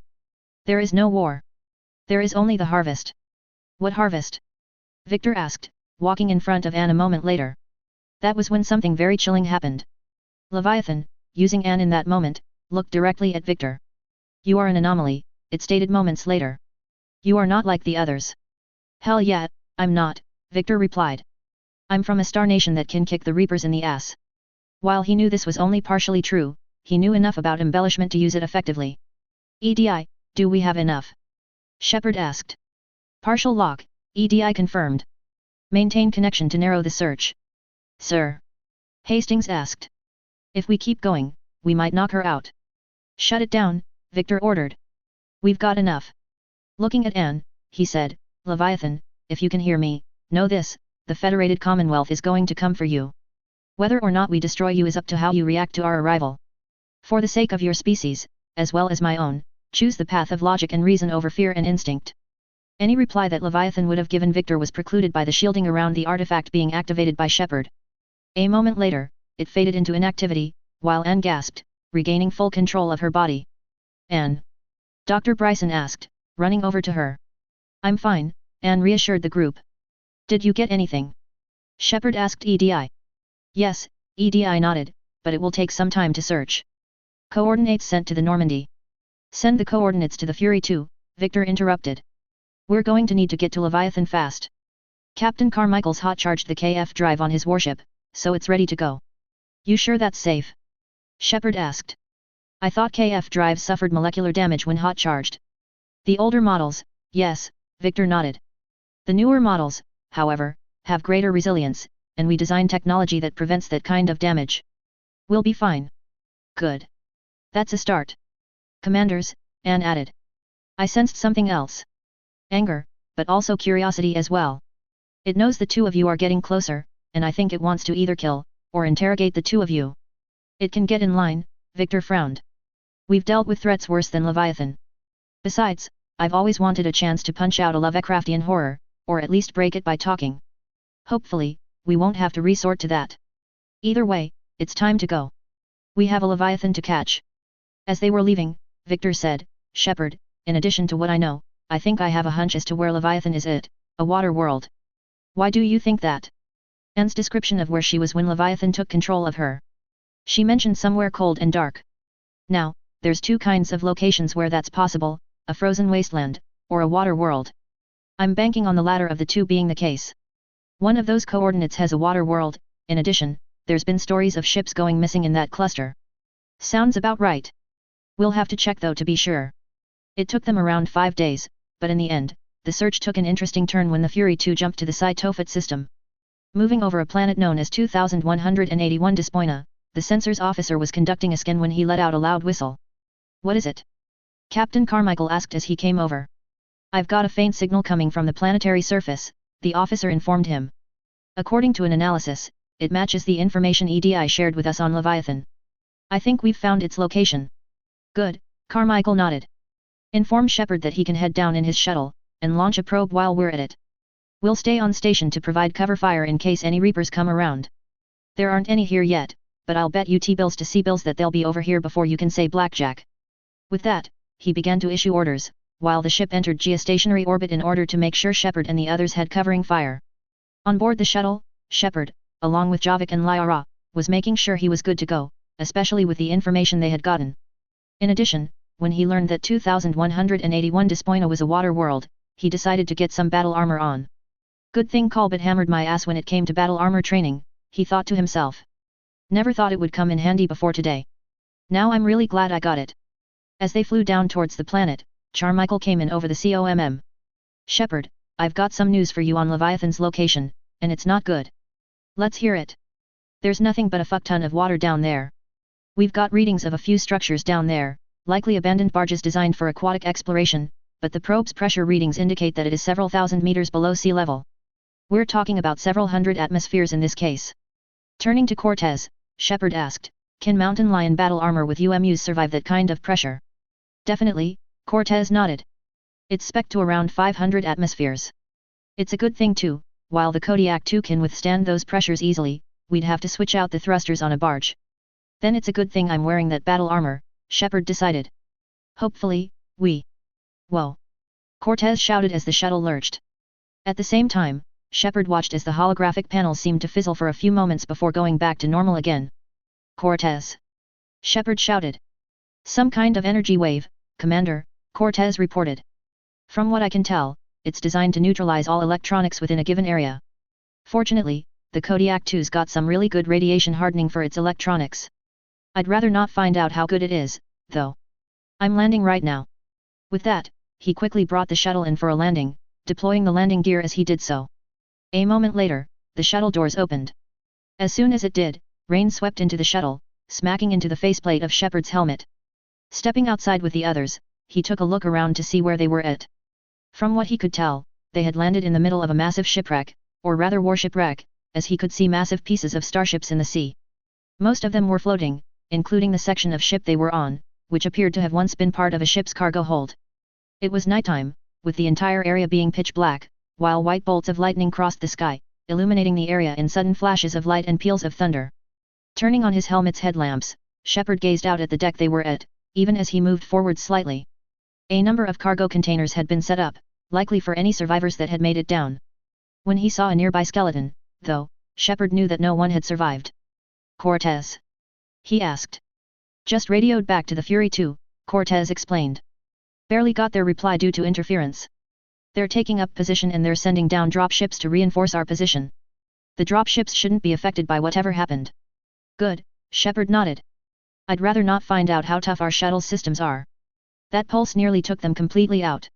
Looking to the others, he said, let's check around this place. We might find something we can use.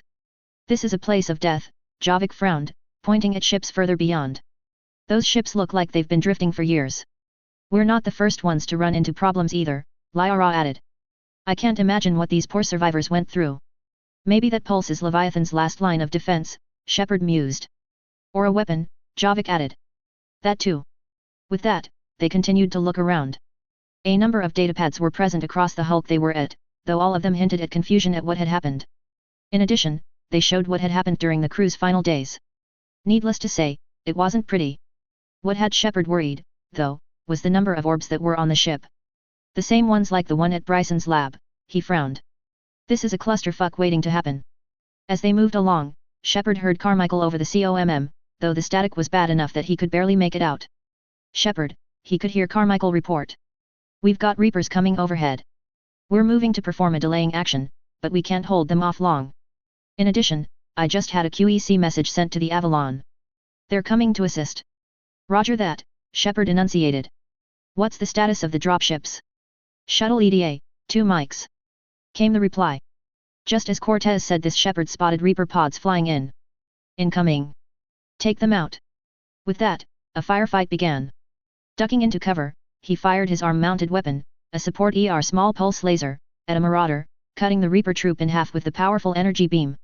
Nearby, Javik hurled a lift, while Lyra fired her MP-20, riddling the cannibals caught in the biotic field with armor-piercing bullets. Pulling out a grenade, she primed it, before hurling it at the incoming hostiles. There was a loud boom as it detonated, with pieces of husks and cannibals flying into the air. Got a brute! Javik shouted as he spotted one of the monstrosities landing. Firing the grenade launcher mounted on his shoulder, Shepard nailed the brute with a direct hit, blasting its head apart and sending it falling to the ground. A round ricocheted off of his armor, prompting Shepard to look slightly to his left. The 360-degree view compressed to 160 degrees, allowed him to see the marauder that fired on him. A slight adjustment from his stance, and he cut it in half with his ER small pulse lasers. Go pick on someone your own size, he growled at the creature. Shepard, you might want to head out now. Cortez shouted. Your armor can take the pressure. We'll handle the fight up here. Got it. Shepard nodded. Reaching the lip of the wreckage they were on, he said, Team, do what you can to stay alive. I'll be back as soon as I can. With that, he jumped into the water. As soon as he landed in the water, the dick for the armor said, Alert, full submersion detected. Activating underwater maneuvering units. At the same time, Shepard could hear a soft whirring, which indicated the UMUs were online and working properly. Once more unto the breach, he thought as he descended. As he went further and further underwater, he could hear the sounds of the armor's systems compensating for the increased pressure. He could also hear the quiet creaking sounds coming from the armor and structure, though he was reasonably certain that the battle armor would survive the pressures. This, combined with the blackness outside, relaxed him, so much so, that it was a shock when his feet contacted unyielding rock. Activating the lights and looking around, he found that he had landed on a rocky step, likely one of many before he truly reached the oceanic plain. Looks like we're 3 kilometers down, he noted to himself, and pressure is currently 302 atmospheres. We're still well within the armor's pressure limits.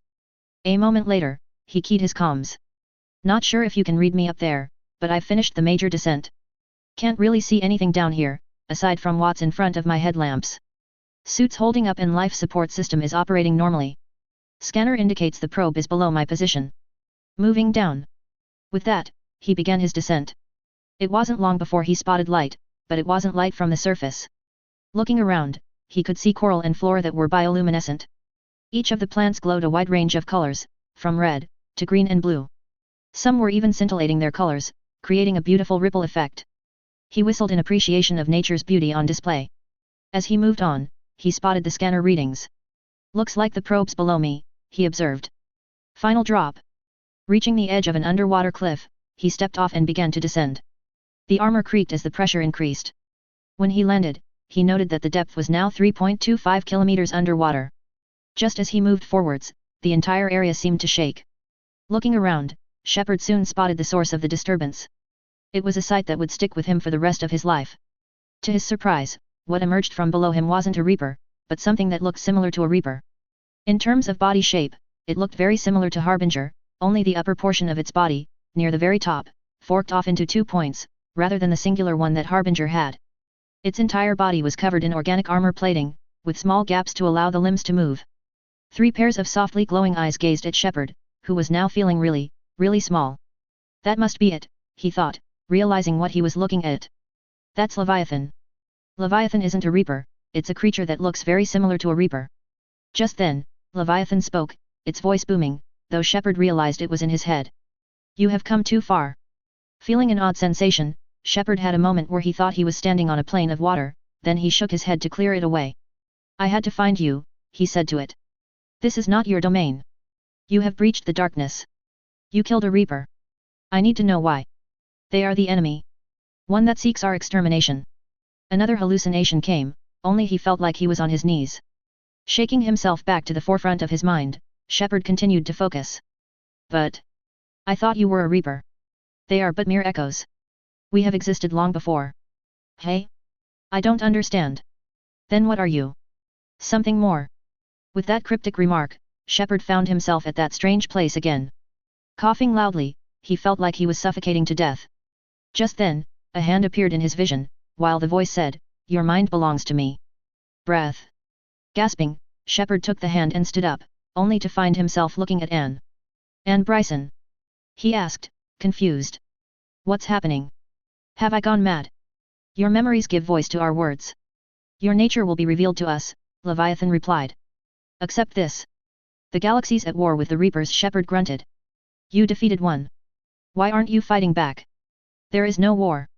There is only the harvest," Leviathan replied cryptically. "Then help us stop it," Shepard pleaded. "None have possessed the strength in past cycles," Leviathan replied. "Your own species could be destroyed with but a single thought, but you are different. I have witnessed your actions in this cycle, the destruction of Sovereign, the fall of the Collectors. The Reapers perceive you as a threat. And I must understand why." A moment later, Shepard felt a buzzing sensation in his head, while he saw the memories of his life flash before his eyes. "It's examining my memories," he realized. "Every moment of my life, from birth, all the way to the present." As it did so, Leviathan spoke to Shepard. "Before the cycles, our kind was the apex of life in the galaxy. The lesser species were in our thrall, serving our needs. We grew more powerful, and they were cared for, but we could not protect them from themselves.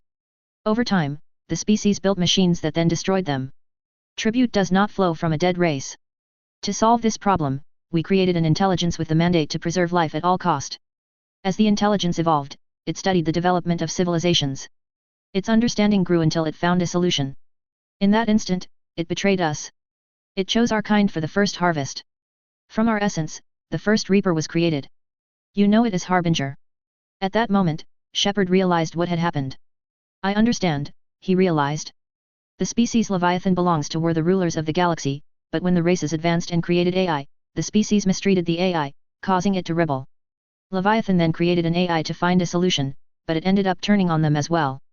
Still, he wanted more answers, so he decided to ask. You built that machine despite seeing the other races' experiences. Why? You cannot conceive of a galaxy that bends to your will, Leviathan explained.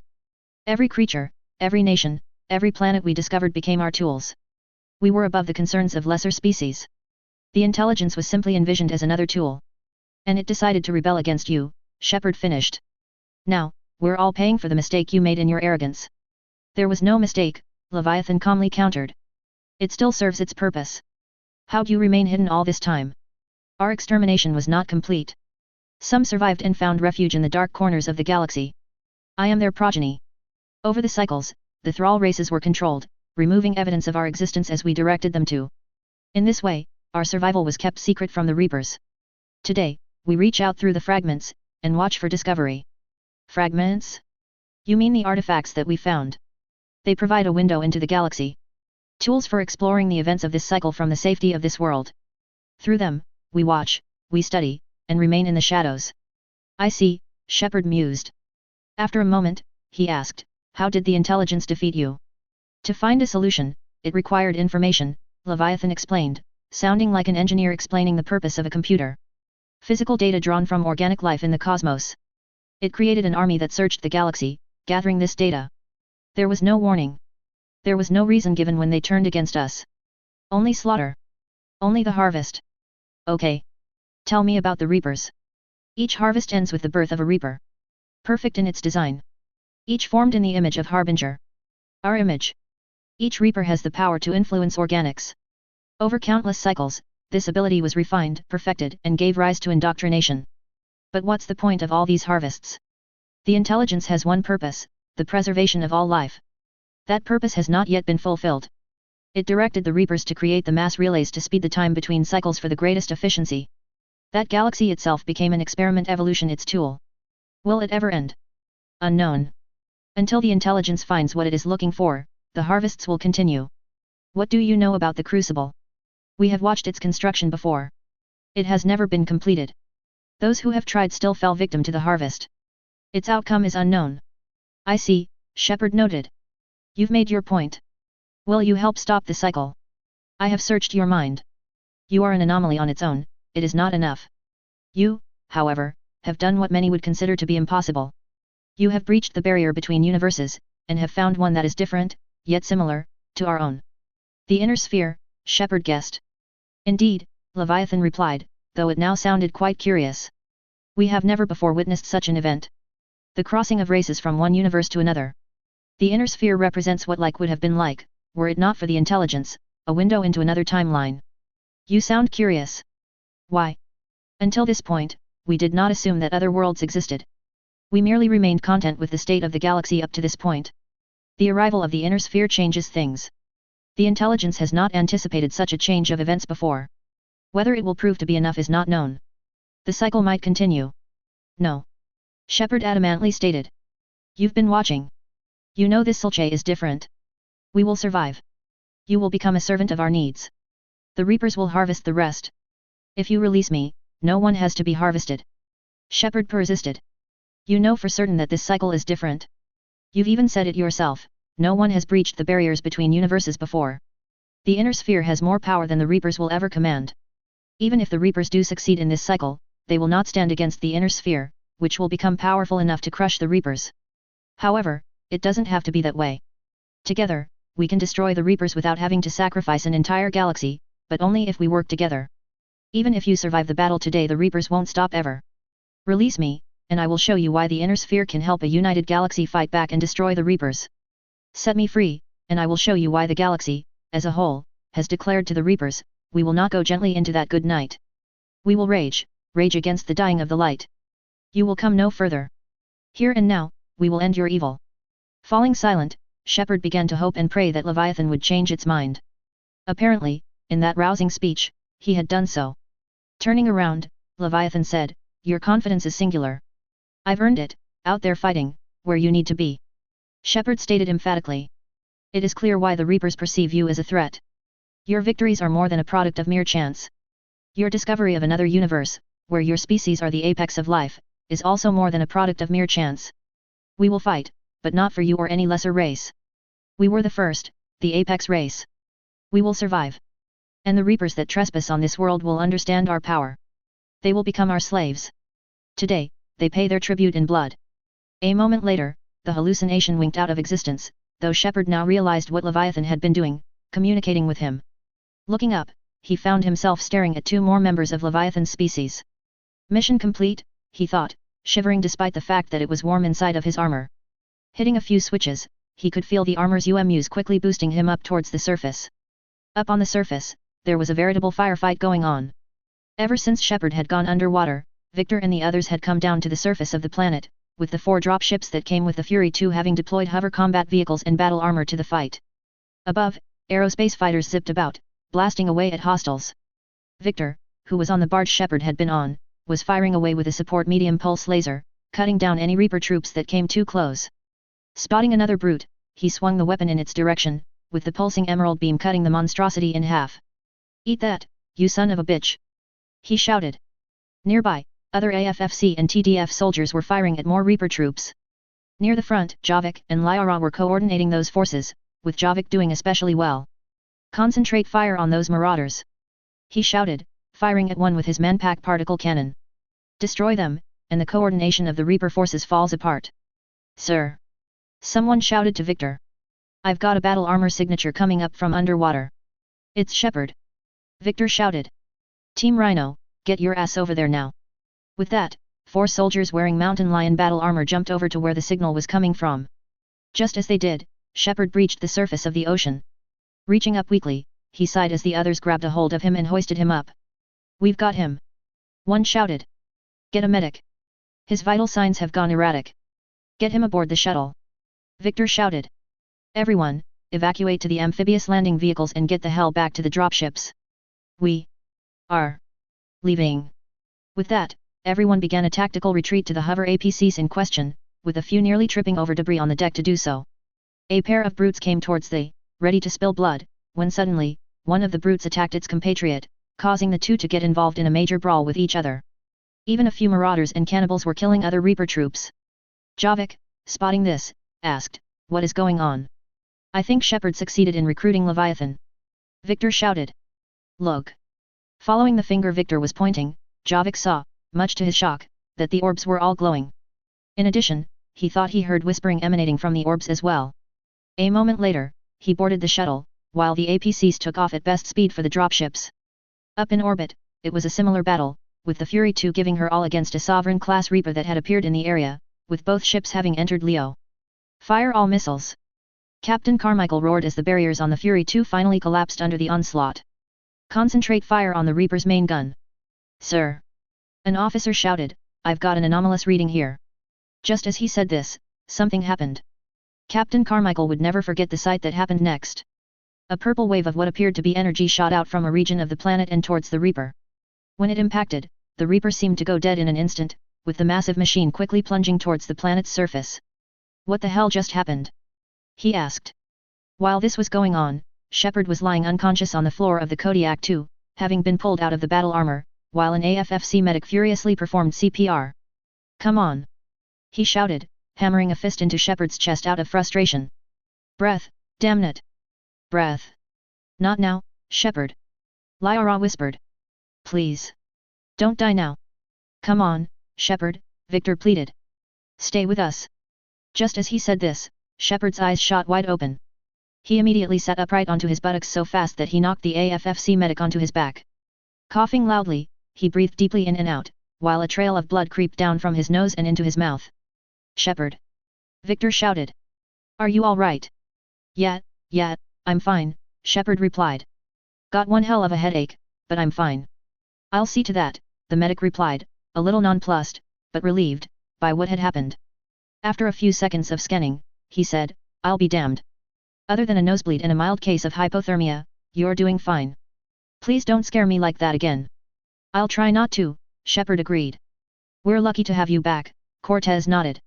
"I've got Ann Bryson on the COMM." A moment later, Ann's voice came in over the comm. "Commander?" she asked. "You feeling better?"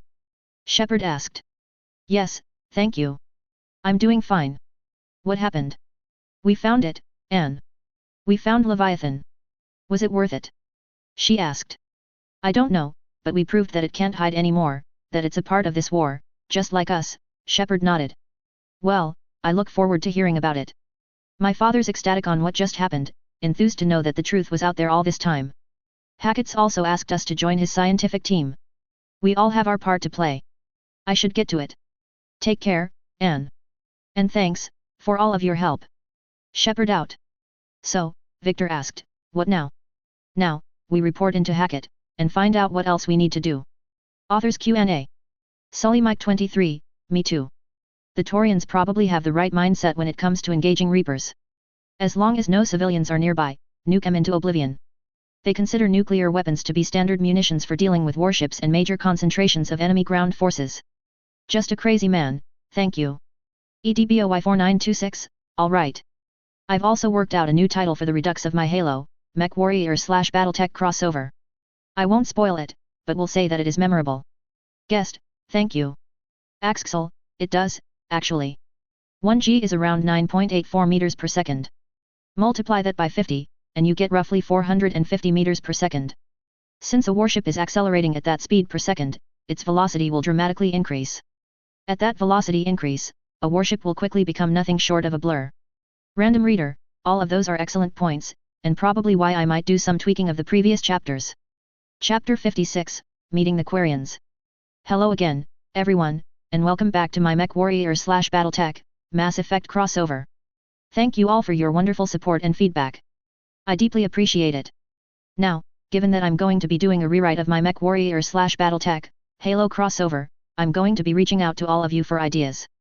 The only constraint is that these ideas fit with the lore for BattleTech, which is a franchise that generally minimizes or avoids tropes like advanced nanotechnology, artificial intelligence, etc. If you think you've got an idea that's good, I'll have my beta reader cross-examine it to see if it's viable. If so, then congratulations to you. As always, leave a review, and enjoy. Disclaimer, I do not own the MechWarrior/BattleTech or Mass Effect franchises. They are the respective properties and trademarks of BioWare, Electronic Arts, FASA Corporation, FASA Interactive, Catalyst Game Labs, WizKids, Piranha Games Incorporated, etc. Any material original to the franchises belongs to their respective developers and publishers. Any material not original to the franchises is of my own invention. I do not own any music listed in each chapter. Any music listed belongs to its original composers and/or artists. TCS Fury 2. Sai Tofut. October 1, 2186. If there was one downside to KF drive travel that Shepard had to name, it was the recharging period for the capacitor core of the drive.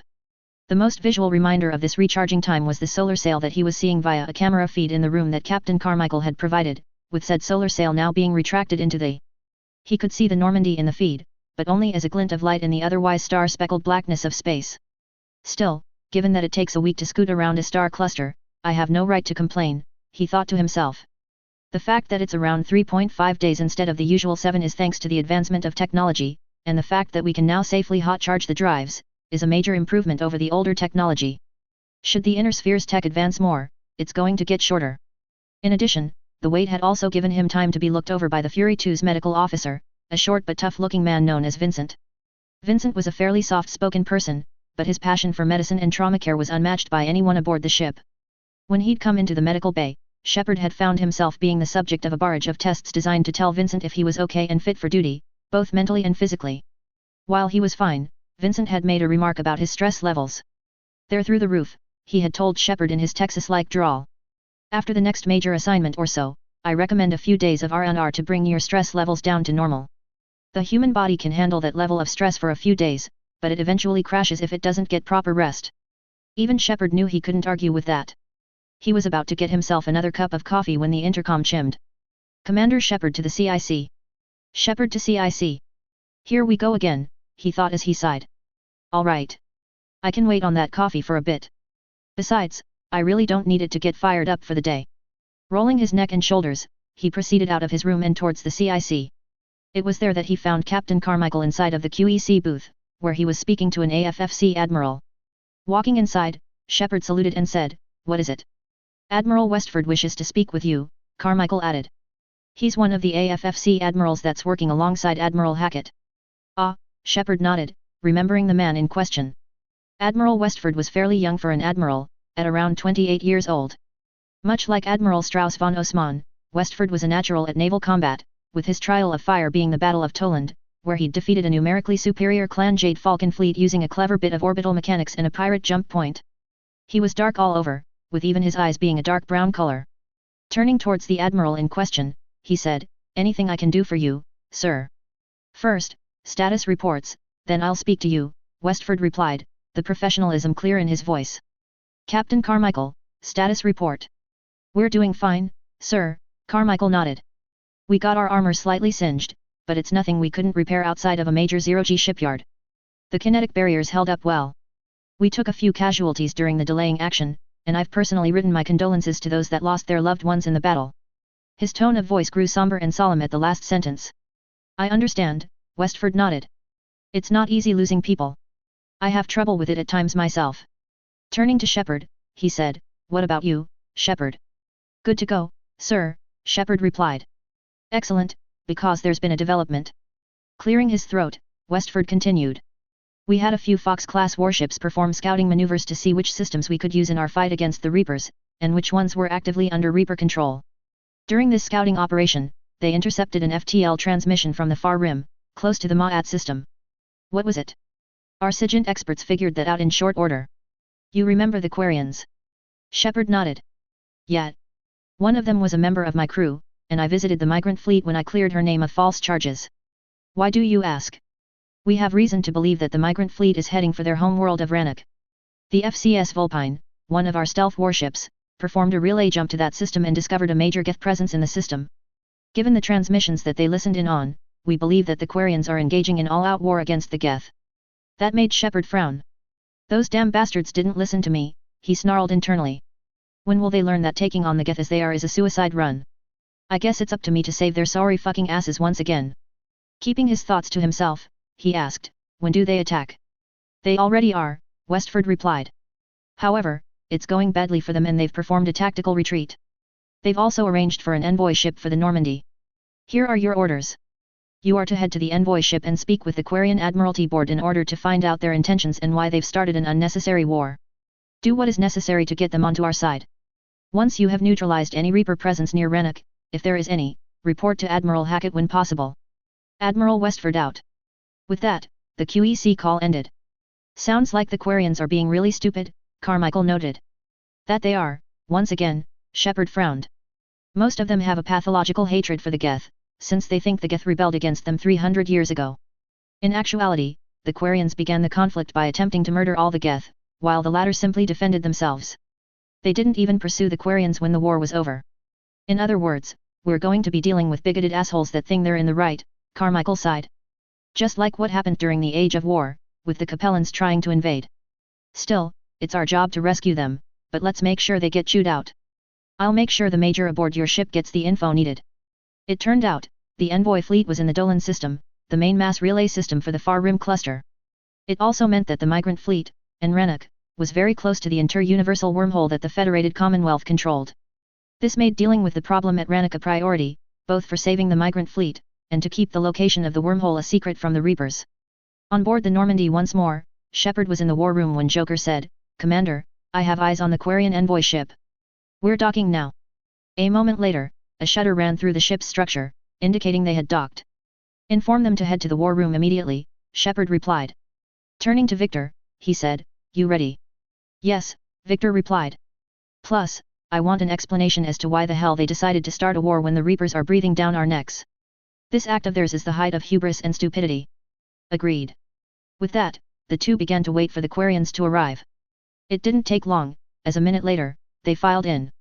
True to form, the envoys were the admirals from the migrant fleet. Each of them was instantly recognizable, from Zilkora's red and black suit, to Hongarel's yellow and black, Darozen's blue and black, and Shailaron's grey and black suit. "Commander Shepard," Ron greeted, her silver glowing eyes clearly visible through her visor. "A pleasure to see you again, though I wish it were under better circumstances." "So I've heard," Shepard replied diplomatically. "What's going on?" "More importantly," Victor added, "why the hell did you start an unnecessary war?" Hongarel, hearing that, said, 17 days ago, with precision strikes on 4 Geth systems, the Quarians initiated the war to reclaim our home world. Which was a clear violation of our agreement with the Council to avoid provoking the Geth." Admiral Zilkoris added angrily. Nearby, Victor smiled, knowing that someone, at least, had some sense. "A treaty violation is nothing compared to reclaiming our homeworld and advanced AI technology," Darozen countered. "Your homeworld of Rennock?" Victor asked. "Who's this?" Hongarel asked. "This is Major Victor Steiner Davian of the Federated Commonwealth," Shepard explained. "He's our liaison with the Federated Commonwealth, and therefore speaks with the First Prince and Archon's authority. I'd advise being nice to him." "Hongarel, behave yourself," Ron chided her counterpart. Turning to Shepard, she said, "As to your question, Victor Steiner Davian, that would be correct. 300 years ago, we lost our homeworld to our own AI creations, the Geth. After we attempted to kill them," Zilkoris added. "We didn't try to kill them, Chorus," Darozen countered. "We tried to deactivate them, which isn't murder." "Sounds like it to me," Victor countered. "I read up on the Geth rebellions, or the Morning War as the Geth call it. You tried to murder the Geth for asking a simple question, am I alive? Does this unit have a soul?" "Major, the Quarians never intended to create true AI. It was an accident," Shailaron attempted to explain. "Which you chose to correct by attempting to murder them all. Back where I come from, we have a saying, I think, therefore, I am. It's the idea that the mere action of doubting one's own existence proves that you do exist, as in order to think, there must be a thinking entity. The Geth doubted whether they were alive or not, which is evidence that they were, and therefore were living beings. Do not attempt to obfuscate matters by calling it a deactivation or accident. Murder is murder, and that is that." While his voice was calm and resolute, it was clear that Victor was deeply disappointed with the Quarians based on their previous actions. Even Darozen, who was arguably the most biased against the Geth, was more than a little surprised. Victor was about to continue when Zilkoris said, "Don't bother. Admitting we were wrong would undercut the justification for this suicidal investigation plan." "I thought as much," Victor frowned. "Too stupid and arrogant to learn from your past mistakes. I honestly wonder why I'm speaking to you when it's clearly a waste of time. To hear that you're attacking the Geth when you obviously don't have the strength though, is Stupid, Zalcoris finished. I agree. This time, we may have destroyed our people for good. He shot an angry glare at the other admirals when he said this. We'd driven the Geth back to the home system when this signal began to broadcast to all Geth ships, Han Garel explained. Using his Omni tool, he attempted to connect with the holotable, only for nothing to happen. I've got it, Victor replied. Using his own Omni tool, he transferred the information from Han Garel's Omni tool to the holotable. A moment later, a hologram of Rannoch, along with the Geth and migrant fleets appeared. Several green lights blinked over the Geth. The Reapers, Shepard growled. Under Reaper control, the Geth are significantly more effective, Han Garel continued. Our fleet is pinned in the home system. If we're doing to win. Win? Zalcoris asked, aghast.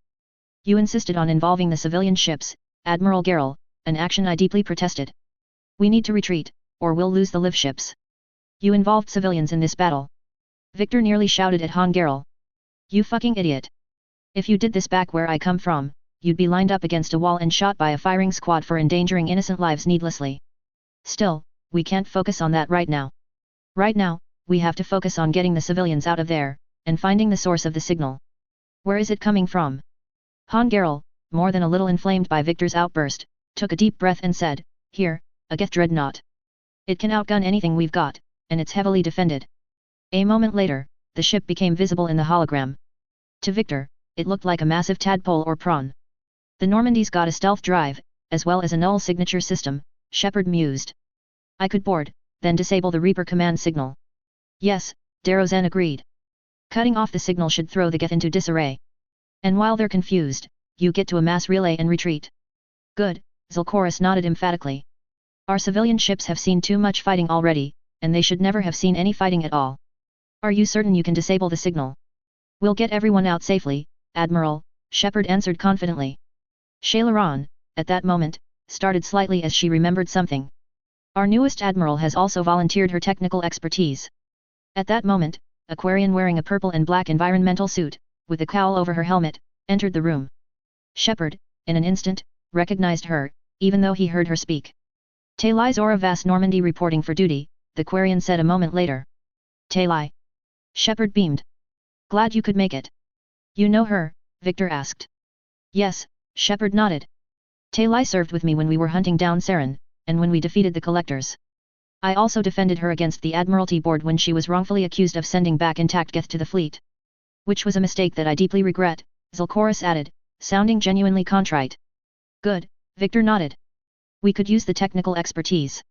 Walking up to Talai, he extended a hand and said, Major Victor Steiner Davian of the Federated Commonwealth. Pleased to make your acquaintance. Pleased to meet you too, Talai Zora replied, though it was clear that she was confused. Could somebody explain to me what the Federated Commonwealth is? I'd love an explanation as well, Ron Shan admitted as well. I can explain, Shepard replied. The Federated Commonwealth is a star nation that exists within the inner sphere, an 1100 LY region of space surrounding Earth. What you don't know is that it's actually in another universe. Wait, Han Garel interrupted. You said you went to another universe? I thought that was impossible. It must be, Darrozen stammered, though it was clear that even her remark sounded weak, even to her. The technology and energy requirements would be staggering, if not impossible, to overcome. As strange as it sounds, that's the truth, Shepard affirmed. My crew and I ended up there after we rescued Grunt's team on another planet. We spent several decades there, then returned here to find that time had barely changed at all. The Federated Commonwealth is one of 4 major star nations known as Great Houses. We're neo-feudal governments, with lords and ladies, while leadership is a hereditary position, Victor added. The Federated Commonwealth, for instance, is a union of the Lyran Commonwealth and Federated Sons. My father, Hansa Davian, along with my mother, Melissa Steiner, are the current rulers of the Federated Commonwealth. When they abdicate the throne or pass on, I will inherit the throne and become the Archon Prince. Hearing that made the Quarians think for a few minutes, if their body language was any indication. After 2 minutes, Darrozen asked, what form of technology do you have? If you've come from another universe, then you must have your own mass relays. We don't have mass relays, actually, Victor explained. Our form of FTL travel is the Carni Fuida drive. I won't go into details, but I can say that we don't need the mass relays. We can go wherever we wish. Fascinating. Do you have weapons that can help us? Han Garel asked. If you claim to be from another universe, then you have to have weapons capable of bringing great harm to the Geth, and their Reaper allies. We do, Victor replied, though if you want to get some from the Federated Commonwealth, you need to speak with the First Prince on that. He is acting as the chief ambassador to the Council races, while the Archon is running the Federated Commonwealth in his stead. Okay, Han Jaren noted, though he was slightly put out by hearing that. What about immediate fire support? We can provide that, Victor nodded. The TCS Fury 2 and FCS Avalon are awaiting my orders to jump to your homeworld system and begin assisting the Quarians. How far can your KF drive jump? Around 40 light-years, Victor explained, though he knew that this was a lie. The KF drive, thanks to the tech we've got, can jump 70 light-years in one go. Good, Han Garel beamed. It's around 33 light-years to the Tikkun system, where Rannoch is it. Either way, we'd best get to it. Agreed, Victor nodded, heading to the QEC booth. As the others walked around the war room, Victor sealed the doors, then engaged a specialized mode. This mode, which he'd only told Shepard about, was designed to ensure that no one could listen in, even with electronic aid. A moment later, he pressed the contacts list and selected Hansa's name. Around 2 minutes later, Hansa appeared in the holographic projector. Your Highness, Victor greeted. At ease, Hansa smiled. Is there anything you need, son? We've got the Quarian envoy aboard, Victor reported. It turns out, the Quarians, in their infinite wisdom, decided to start a war while the Reapers are breathing down our necks. This war is with none other than the Geth. Hansa frowned at that. Damn. It sounds like they took on one of the negative aspects of the Lyran Commonwealth before it united with the Federated Suns. How bad is it? They've involved civilians in the battle, despite the protests of one of their leaders. Shit, Hansa growled. Now that was a stupid and senseless maneuver. Even I wasn't dumb enough to do that. What's the current situation? The migrant fleet, where all the Quarians are at, is pinned in the Tikkun system, where their homeworld Rannoch is at. In addition, the Tikkun system is located in the far rim, around 60 light-years from Ma'at, where the wormhole is at. The Geth are currently being controlled by the Reapers, who are broadcasting a virus to control them. If they find out about Ma'at, then we're looking at a major strategic problem on our hands, Hansa frowned. Alright.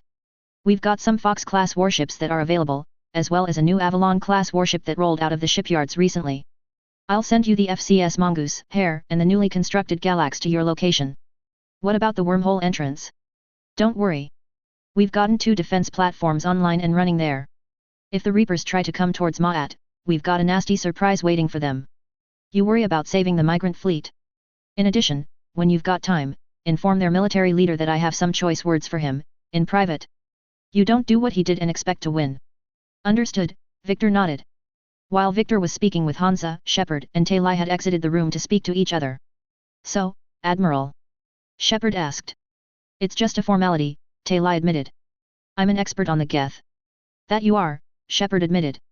I'm glad you're here, Talai admitted as well. It's been a hard road getting here. If I'd known it was that bad, I'd have gotten here sooner. You've had your own troubles. I'm sorry for Earth. We've got the largest fleet in the galaxy. If you can help us, we'll hit the Reapers with everything we've got, or however much is left from this stupid war. I thought you'd support this invasion. No. After talking to Legion, I thought that, maybe, there was a chance for peace. So why help them? I'm an admiral. People look to me for guidance. Public disagreement would divide the fleet. I'll get your people out safely, Shepard reassured her. Thanks, Shepard, Talai beamed. And just so you know, I need to keep things strictly business in front of the admirals. If you'd like, let's talk somewhere private. Sure thing, Shepard nodded. With that, they went to prepare for saving the migrant fleet. Author's Q&A. Heart of Shepard, thank you for your kind words. The Quarians have got the pleasant surprise coming for them. Sully Mike 23, that they do. Plus, that is a very interesting idea. I think I might pursue that topic in a future chapter. Guest, thank you. Random reader, I gathered as much. I agree in that spreading falsehoods should be countered by refuting them with facts. Thank you for doing so. Aluria, thank you. Space Commander 09, that sounds interesting. I generally try to do 2 franchises only, because I have some trouble with multitasking. Chapter 57, Saving the Migrant Fleet. Hello again, everyone, and welcome back to my MechWarrior/BattleTech, Mass Effect crossover. Thank you all for your wonderful feedback and support. I deeply appreciate it. I noticed a lack of reviews for the previous chapter. While I can understand why, it's important to know that exposition is often as important as action. Said exposition helps flesh out the story and make it more interesting to read. I know I sound grumpy when I say that, but I'm just trying to help you understand why all of my chapters are not going to be purely action, the story needs quiet moments too. Either way, I appreciate your feedback and support. Also, for those of you reading, once I've completed the first story in my Gears of War, Mass Effect crossover trilogy, I will be starting a final redux of my Halo/BattleTech crossover.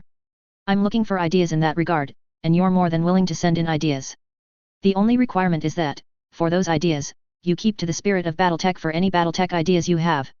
Just to give you an idea, BattleTech, as a franchise, typically minimizes or eschews certain science fiction tropes, like advanced nanotechnology, aliens, and AI, for a more grounded and realistic take on the future. As always, leave a review and enjoy. Disclaimer, I do not own the Mass Effect or MechWarrior/BattleTech franchises. They are the respective properties and trademarks of BioWare, Electronic Arts, FASA Corporation, FASA Interactive, Catalyst Game Labs, Piranha Games Incorporated, WizKids, EDIC. Any material original to the franchises belongs to their respective developers and publishers. Any material not original to the franchises is of my own invention. I do not own any music listed in each chapter. Any music listed belongs to its original composers and/or artists. SSV Normandy. Tikkun System. October 1, 2186.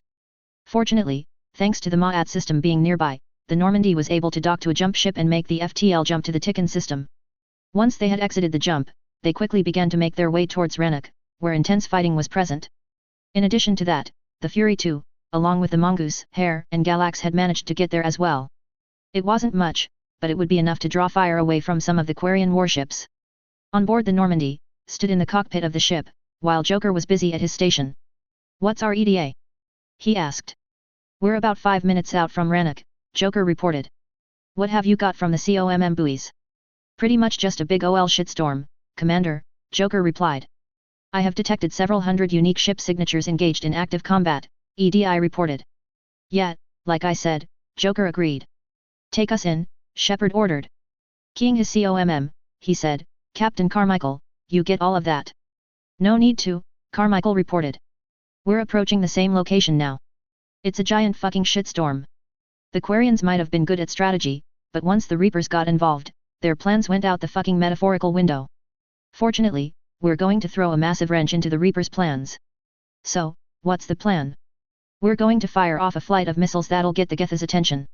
Once they're coming towards us, we'll engage at long range using our PPCs and NPLs. Once they're closer than 50 kilometers, the Galax will engage with her naval gauze weapons, while the Mongoose and Hare provide cover fire. We'll do the same, but we'll be tagging the Geth at long range." "Sounds like a plan," Shepard nodded. "Don't do anything cocky." "I don't plan to. Those Geth give us any trouble, we'll show them why we play hippity, hoppity, get off my property with nuclear warheads." Carmichael out. With that, the COMM channel closed. As they approached the Geth dreadnought, Shepard could clearly see why Joker had called the fight a shitstorm. All around, Quarian warships were being engaged, or were engaging, Geth warships of similar tonnage or smaller. Nestled in a group of Geth warships was the dreadnought itself, which dwarfed everything else around it. As they flew towards it, EDI said, "My cyber warfare suite has accessed their docking protocols." "Good," Shepard noted, just before he jumped as a Quarian warship was blasted apart from a shell. "What about the other ships?" "The Galax is launching capital missiles armed with He warheads. Time to impact, 1 minute and 15 seconds. They are also moving to engage with long-range weapons." Another Quarian warship was destroyed as she said this, with debris and bodies flying out into the vacuum of space. Soon, the Normandy was flying up towards the Geth dreadnought. Once they were close enough, they came to a stop, with EDI using her cyber warfare suite to extend docking tubes. Once that was done, Shepard decided to have EDI come along with Talai and Edward, who was wearing his suit of Pumalite battle armor. "Alright, once we're aboard the dreadnought, we find whatever's broadcasting the Reaper signal and shut it down. Talai's our expert in Geth software. She'll be handling hacking and security." "Your expertise with the Geth is a welcome addition, Talai," EDI complimented. "So, a body?" Talai asked. "It has proven useful," EDI remarked. "I hope it doesn't cause you any concern." "Not unless you go crazy and decide to overthrow the humans." "If I decide to overthrow the humans, you will be the first to know," EDI said after a slight pause. "Okay. In addition to that, who's this?" Talai asked, pointing at Edward. "I've never seen armor like that before." "More of your inner sphere friends, Shepard." "Yep," Shepard nodded. "Talai, this is Lieutenant Edward." "Edward, this is Talai Zora." Pleased to meet you, Talai, Edward smiled. Are you a robot? At that, Edward laughed, his voice booming in the airlock. No, I'm not, he said as he chuckled. I'm a full-blooded human being, just like Shepard. As for why I look like a robot, that's because I'm wearing Pumalite battle armor. You like it? It's certainly quite geometric, Talai replied, unsure as to what was polite to say to him. As good a compliment as any, Edward smiled. Don't worry, Talai. Since Shepard and I are around, those Geth might as well be wearing skin-thin clothes. We'll be fine. Shepard, there's a problem, EDI interrupted. All tubes except one are physically secured. I see the loose one, Joker reported. Pretty badly torn up too. Too risky for the whole team, Shepard decided. I'll secure the docking area. Everyone else can follow over. You sure about that? Edward asked. Yes. All right. We'll make sure we don't wake the dead. Good luck. With that, Shepard moved towards the airlock and, once the airlock was depressurized, proceeded outside. It was then that he got his first look at the torn-up docking tube. Calling it torn up was nothing short of an understatement. Whole sections of the tube were missing, and there was just enough of the structure left to maintain integrity. Still, the number of holes present meant that there was no air, just cold hard vacuum, and lots of places through which one could see the unfolding battle. Moving past one hole in the tube, he looked outside to see part of the Geth dreadnought. Seeing its size, he said, no wonder the Quarians are having trouble with that thing. That ship is enormous. It is 30% larger than an Alliance dreadnought, EDI confirmed. It is roughly the same size as the Mjolnir-class battlecruiser. Shepard whistled at that. Impressive size. Still, size isn't always everything, and the Mjolnir class of warship is a good example of that. She can hit well above her tonnage. Moving along, he maneuvered around more debris and holes in the tube. Looking to his left, he could see the planet of Rannoch from orbit. Even from this height, the planet looked beautiful. Talai, you're going to love the view, he said over the COMM. Better than a VID? Talai asked. Much, Shepard nodded. Just as he said this, he spotted a nearby Geth ship. A moment later, he watched as part of the hull glowed a brilliant blue-white color, before sparks flew from the affected area. A moment later, part of the Geth warship blew apart, while more beams of energy cut into the enemy ship. Looks like the AFFC and TDF fired their first shots, he noted. Affirmative, EDI confirmed. The Fury 2 has just destroyed a Geth corvette and is engaging several more. In addition, the Fox and Hare are firing 50 KT pure fusion missiles at Geth warships that are not within close proximity to Quarian warships. That's good to know, Shepard noted as he continued onward. As he proceeded along the tube, he spotted the door up ahead, courtesy of the 4 lights on it that dimly illuminated the tube near the door. Looking outside another hole, he spotted a brief flash of light just outside of his vision. There goes another Geth warship, he noted, just as he saw more Geth warships heading toward the source of the attacks. How are you doing, Shepard? Talai asked. The lack of gravity is a little disorienting, was his response. The dreadnought has artificial gravity. You should be fine once you're on board. Until then, I'll make do with mag boots. Hey, take your time, Commander, Joker chimed in.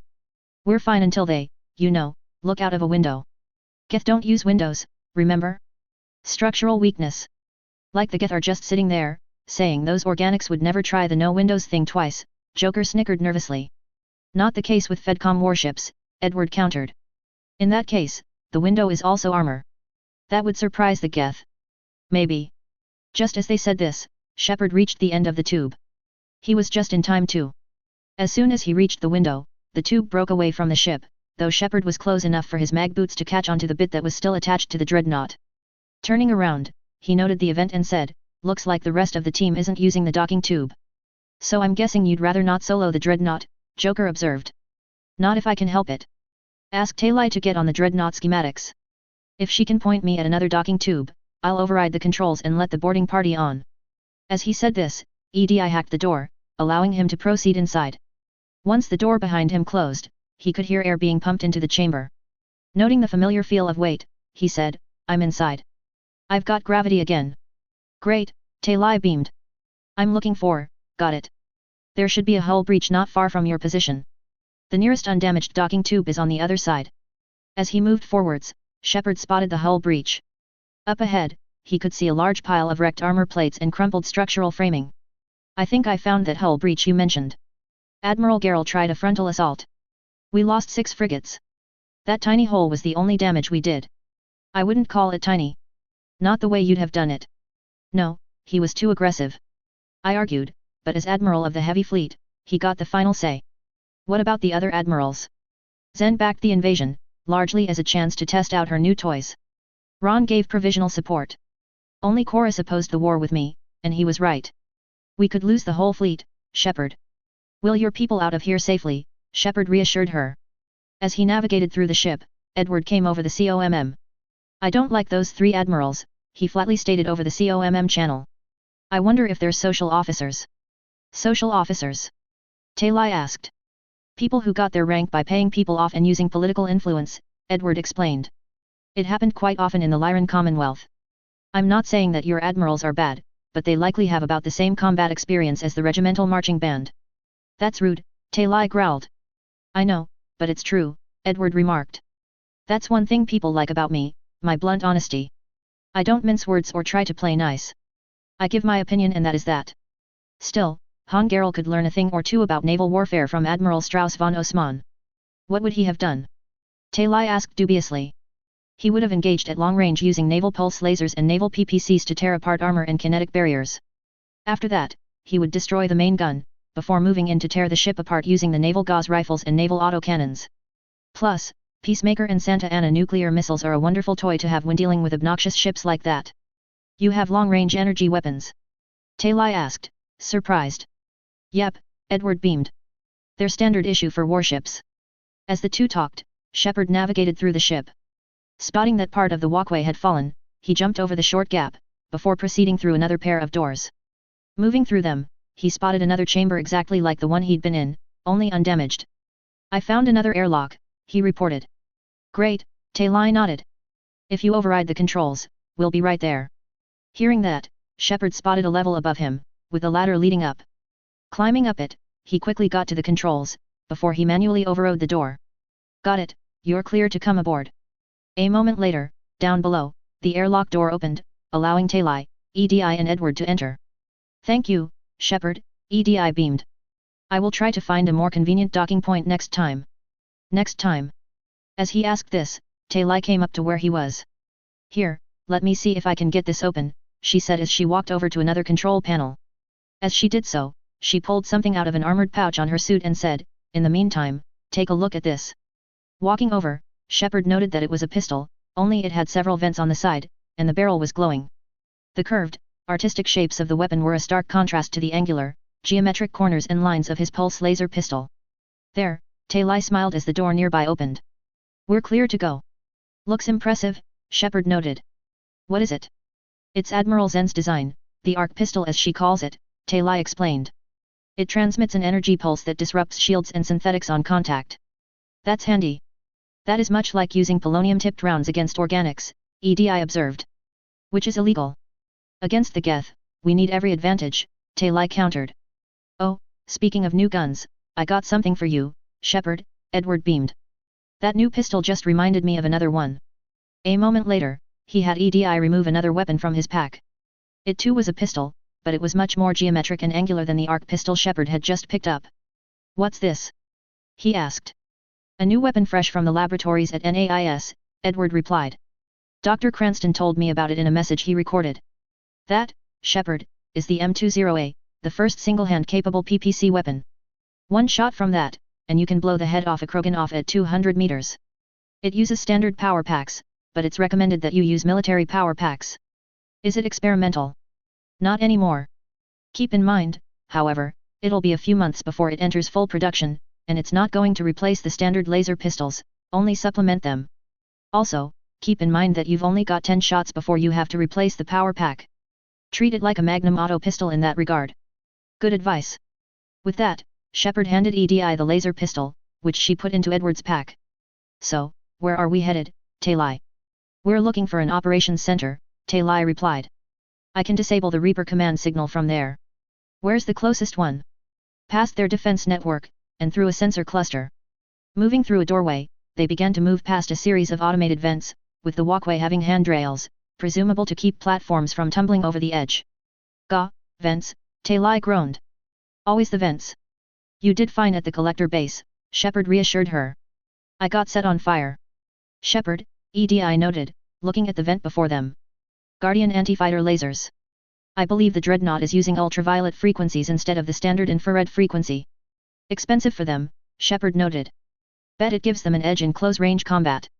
When the fleet rushed the Dreadnought, those lasers carved right through our ships, Talai frowned. How much range do your lasers have, Edward?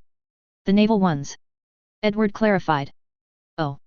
I'd say around a few light seconds or so. Traditionally, we tend to engage around 5,000 kilometers away from the enemy, though. That surprised Talai. Keela, she whistled. What kind of lasers do you guys use? I'm not an expert on the tech, Edward admitted, but I do know that they are free electron lasers. They have high peak energies, and we've refined the tech enough to where we can use them as infantry weapons.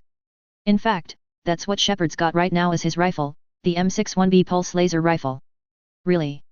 Talai asked, amazed. I wish I had your weapons. Don't worry.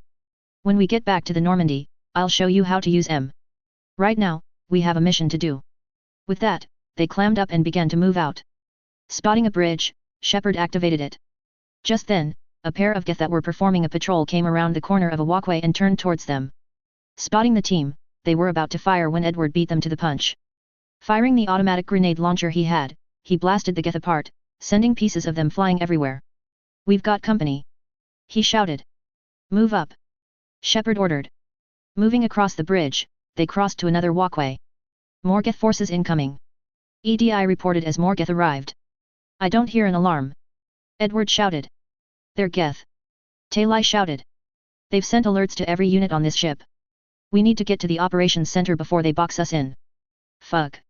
With that, they opened fire. Leaning out of cover, Shepard fired the M61B in his hands, spearing a Geth through the chest and head with the pulsing laser beam. EDI, who was armed with an M61 configured for close combat, did the same to another, blasting off its arm before shearing its head clean off. Edward got the last one. Using his M42C, he fired away with heap rounds, tearing through the last platform's kinetic barriers before tearing its armor apart. A moment later, it fell down, inoperative and offline. Once the hostiles were down, they quickly moved out. Sliding down a ladder, Shepard spotted more Geth up ahead. He was about to order Edward to engage when the lieutenant did exactly what he would have ordered him to do. Using his jump jets, he flew over to the Geth, smashing the two he spotted with the weight of his armor. Taking cover, he fired the grenade launcher of his M42C, blasting apart 3 more with the grenade. Spotting more coming, Edward snarled. What the hell are they doing? He asked as he fired his rifle. Don't they know that this is a suicide charge on their part? Networked intelligence. Talai explained as she fired her arc pistol. As we kill them, their attacks become more aggressive. Shit. Edward shouted as he ducked to reload. Any tactical advice, Shepard? Disable their shields, Shepard replied as he destroyed another platform with his M61B. Then take them down before they recharge. Talai added. I can get behind that plan. Edward agreed, before riddling the last one with heap rounds. He was about to move up when he spotted a tri-pronged object on the ground. Firing at it, he watched as it detonated. Careful. Trip mines. Got it. Shepard replied as they moved up, with Edward destroying any trip mines they came across. Moving through a door on the walkway they were on, they entered a long hallway that led to another door. The room was dark, with only the blue glow of control panels giving any kind of illumination. Spotting a console, and the data on it, Shepard said, Look. The signal's hitting all Geth processors. The Reapers have them completely under control. Its structure is amazingly complex, EDI noted. It is unsurprising that the Quarians haven't been able to disrupt it. We may be able to extra combat data from these panels as well. We're taking heavy losses, Talai frowned, worried. The Geth have a planetary defense cannon. It's ripping through our fleet. That's not good, Edward frowned. I hope they don't start targeting the AFFC and TDF warships present. Space defense systems are not very easy to deal with. Anything we can do to help them? Shepard asked. Just make their sacrifice worthwhile, Talai replied. As they made their way through the ship, they found more consoles. Looking at one, he noted that it was a readout of network connections. Why do we need to find the operations center? He asked. Wouldn't any terminal do? Unlikely, EDI replied.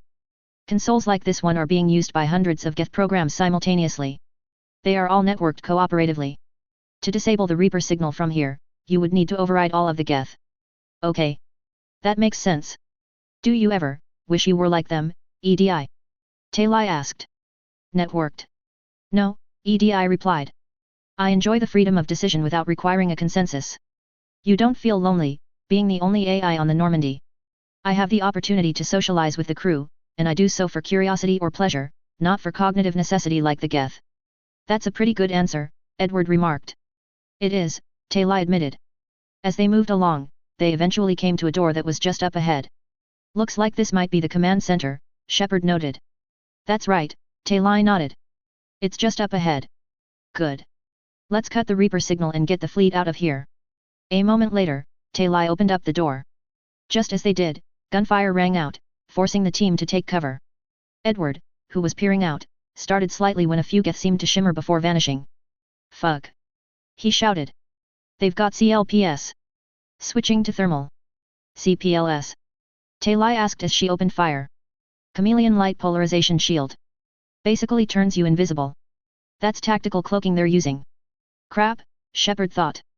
I know a few enemies, and an ally, that make use of that. Thermal optics are a good way to bypass that, though. Peering out of cover, he switched to thermal, with the dark interior quickly becoming a blue-green color, with the others, and the Geth, lighting up as shades of yellow, orange and red. Spotting a shape moving towards Talai's right, he popped up and fired his M61B. There was a surprised squeal as the pulse laser tore through the Geth hunter, tearing it apart as its tactical cloak failed. Edward, spotting another, let loose with his M42C, cutting down the cloaked hunter before it could get too close to him. Your cloak is useless against us. He shouted. EDI and Talai also added in their own gunfire to the mix.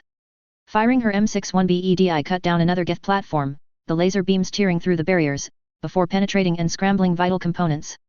There was a loud ping as a round impacted her armor, forcing her to duck down. Talai was also forced to duck, as her barriers failed as well. Moving up. Edward called out. Good thing my battle armor means I can use this. A moment later, he swapped out his M42C for another weapon on his back, a combat shotgun. Moving forwards, he fired at a Geth, with a loud craboom echoing in the room. Said Geth was promptly blasted apart by a hail of He buckshot. He also claimed the last one when he rushed forwards and shoulder tackled the thing. Before it could get up, he stomped on its head, crushing the delicate components inside. That's the last of them, Talai sighed, relieved that the fight was over.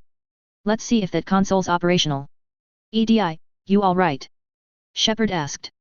You took a hit. I am fine, Shepard, EDI reassured him. The round did not penetrate through my armor. That's good to hear. I really like that advanced lamellar armor you use. Wish I had some of that. Noting a console, he said, look at how much data the Dreadnought's processor is handling. Their threaded processing capability is remarkable, EDI noted. I would not be able to handle that much information alone. With that, they reached the console, with Talai quickly working at it. Damn it! She shouted as she pulled up a hologram of the ship's interior. They've locked down the Reaper signal. We can't shut it down from here in the operations center. After a little more searching, she said, there. The Reaper signal's coming from the drive core. A moment later, part of the ship turned red. So if we get there, we shut it down? Shepard asked. Right, but how do we get there? Talai asked. The Geth sealed all emergency bulkheads to block us off. We need a route to the drive core that they can't block, a path that runs the entire length of the ship. I've got an idea, Edward noted. See that long line? What's that? That's the spinal-mounted mass accelerator for the ship, Talai replied. Why? The Geth can't block that off, and it runs the length of the ship, in fact it runs right past the drive core, Edward explained. It'll be hazardous moving through it, but it's the only way through. In addition, if the doors to the accelerator are blocked, I can use the explosives in my armored pack to blast a hole through a wall into where we need to go. Which way to the drive core? Over here, Talai replied, walking over to a sealed door. EDI, search in my pack for a C-20 satchel, Edward instructed her. I always keep 2 or 3 in case I need to blow a really big fucking hole. When EDI produced a white-colored satchel, Edward took it, before planting it on the door. After a minute of skilled work, he said, explosives primed. Stand back. Once everyone was back, he sent the detonation signal. There was a loud boom as the satchel detonated, creating an explosion powerful enough to tear through the door. Most of the door was blasted off of its sliding rails and through the maintenance tunnel, slamming into the wall on the other side. Once the dust cleared, Shepard could see that half of the door had been blasted away. Moving through, he saw that a Geth trooper had been crushed by the blown-off portion. Nice work, Edward, he beamed. I aim to please, Edward nodded. Seeing the fragment lying against another door, he moved it away, while allowing Taylai to work at the door controls. This ship design is almost Quarian, but not quite, Taylai noted. It's meant for synthetics, not organics. Intriguing, EDI commented. I found the geometric shapes intuitive and comfortable. I assumed you all felt the same. In addition, I can detect the faint presence of Geth intelligences. Those not loaded into mobile platforms serve in the ship itself. For all our cybernetic upgrades, I'll never understand integrating that completely into a system. Same here, Taylai, Edward nodded. I feel a little creeped out. Shouldn't be too much farther to the main battery, Shepard informed them. I'm surprised they'd sent you on this mission, Taylai. Even admirals are expected to serve, Taylai replied. I'm better at hacking than ordering ships around. For a while, they moved in silence, sliding down ladders, or hopping down in Edward's case, while checking corners and making sure no hostiles were present. As they moved down, Edward thought he heard a sound, a muffled, crackling warble that repeated at regular intervals. Hey, you hear that? He asked Shepard. I do, Shepard nodded. That's the main gun. Just as he said this, Taylai said, damn it. Priority message, a planetary defense cannon just took down Admiral Corey's ship. Any survivors? They got to escape pods, and I've got Admiral Ron trying to establish a secure link. Put her through. A moment later, Ron's voice came through. Shepard, this is Ron. The heavy fleet is collapsing. I don't know how much longer we can hold out. Your allies are helping out considerably, though. We'll have the Reaper signal deactivated shortly, Shepard informed her. Just hang in there. We're almost there. Reaching the lower level, they moved through another pair of double doors. Exiting the hallway, they found themselves on one side of a vaulted room, with the team on an upper platform that the door led to. Two ramps led downwards to a walkway that traveled the length of the entire room. A tube was present on the far side, with faint electrical arcs present at regular intervals. As they moved downwards, Shepard thought he saw a wall of electricity rushing towards them, along with a rush of air. Ducking down, he and the others got into cover, but Edward wasn't fast enough. He was pushed backwards slightly, while electricity arced off his armor. He shouted. Edward, you okay? Shepard asked. I'm fine, Edward replied. Just got pushed a little bit. Good thing my equipment's EMP shielded. Plus, the armor acts as a ground to the platform. I can handle a little bit of electrical arcing. Alright, just watch the shockwaves. Shepard warned him and the others. That's a really big gun. Incoming. Taylai shouted as she spotted more Geth. Looks like they've figured out what we're up to. Good thing I uploaded a virus before we left. What does it do? Shepard asked. Makes Edward's life easier. I faked a heat warning on the thermal diffusion system to lift the lockdown. Smart thinking. With that, they engaged the Geth up ahead. Bullets and laser beams tore through the air as the team fought like mad to get past the Geth. One Geth's head exploded as a heap round tore through it, while another was cut down by laser beams. Edward, in this case, proved to be a beast of a soldier against the Geth. Shouting loudly, he fired off a quadruple of heat grenades, blasting apart some Geth, before rushing forwards. Armored fists tore into Geth armor, while armor plating withstood the rounds hurled at it. A missile flew through the air and impacted his barriers, downing them before another rocket impacted. That, however, had little effect, as some of the armor ablated, protecting Edward from harm. Shepard, spotting an opportunity, pulled out his M20A and took aim. Once he had a clear shot, he pulled the trigger. There was a higher-pitched crothwom as the M20A fired. A bolus of highly energized particles shot out of the muzzle and directly towards a Geth hunter, before impacting seconds later. The high-energy particles overwhelmed the kinetic barriers with the powerful electrical field they generated, before smacking into the hunter's armor. Armor superheated and boiled away, while also melting internal components. Those that avoided being melted were overloaded by the powerful electrical charge, causing capacitors to detonate and circuitry to fry itself. The bolt also caused a mild EMP field to form, damaging the barriers of the other Geth. The Geth that was hit squealed as it fell to the ground, shutting down as its systems failed. Shepard, on the other hand, was impressed, both by the recoil impulse of the handgun, as well as the effect it had. Wow, he thought to himself. You know what? I actually like this thing. Eventually, they reached a curved section of shutters over the mass accelerator. There's the maintenance lock. Taylai shouted when she spotted the console. Shutting it down. Running over, now that the Geth were down, she opened it up, causing the spinal-mounted cannon to cease firing. Move. It won't stay like this forever.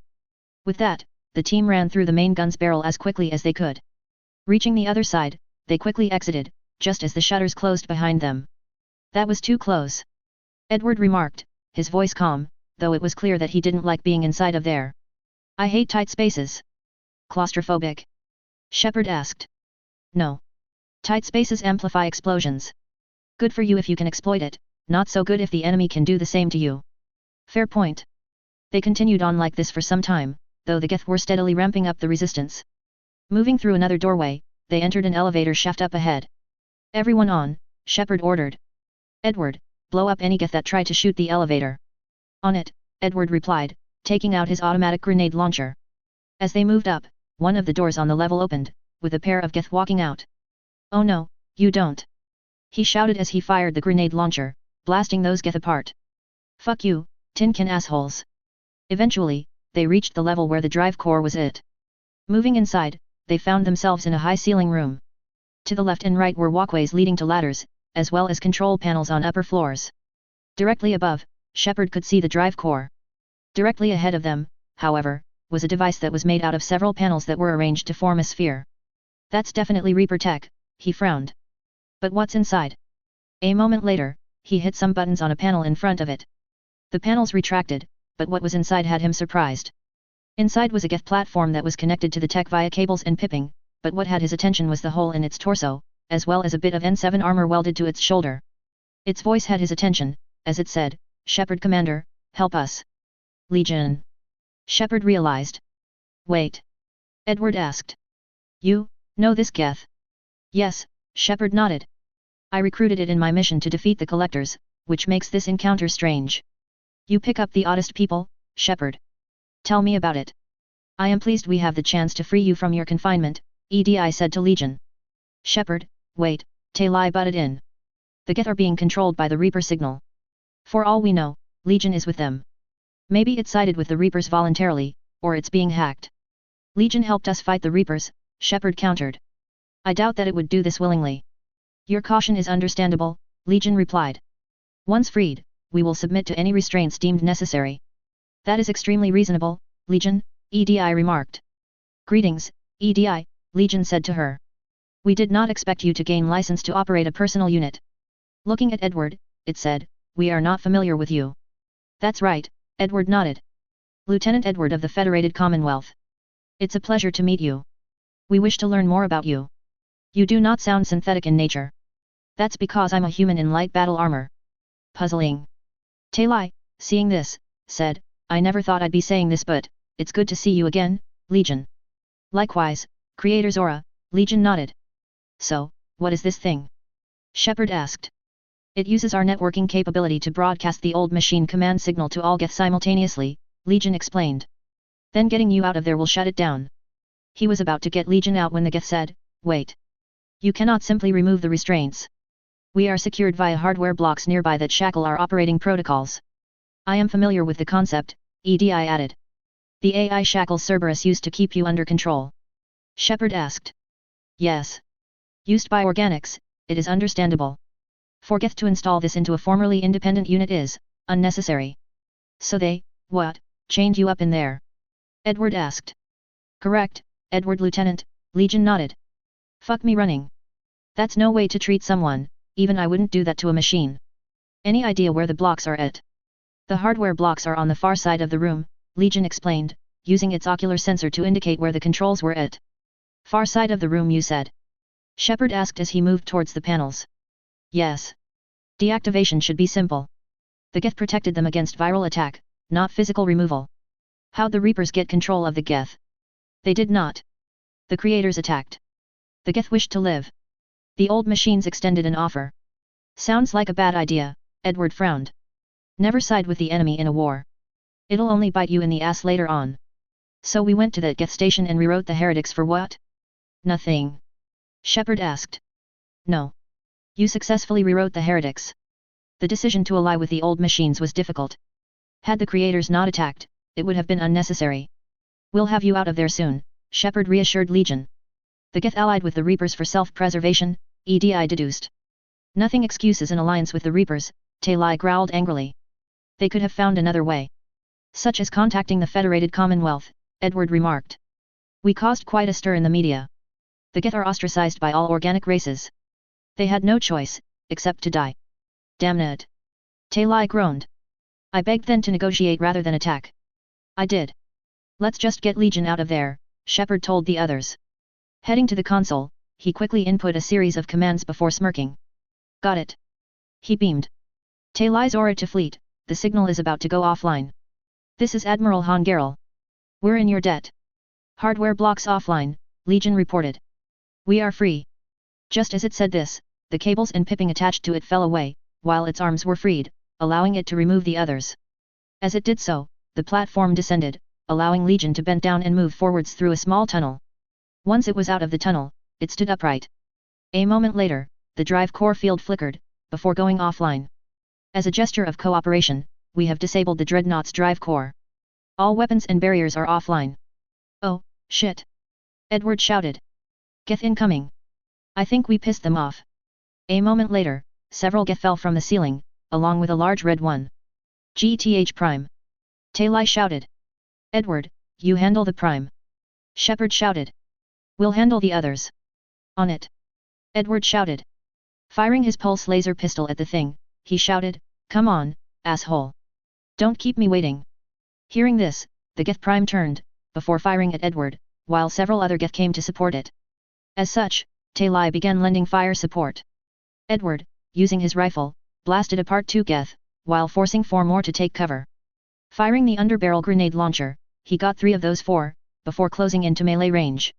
The Geth trooper hit his armor with a fist, but didn't even make a dent in the tough armor. Irritated, Edward backhanded it, tearing its head off in the process. He was about to move when something kicked at him, sending him staggering backwards into a wall.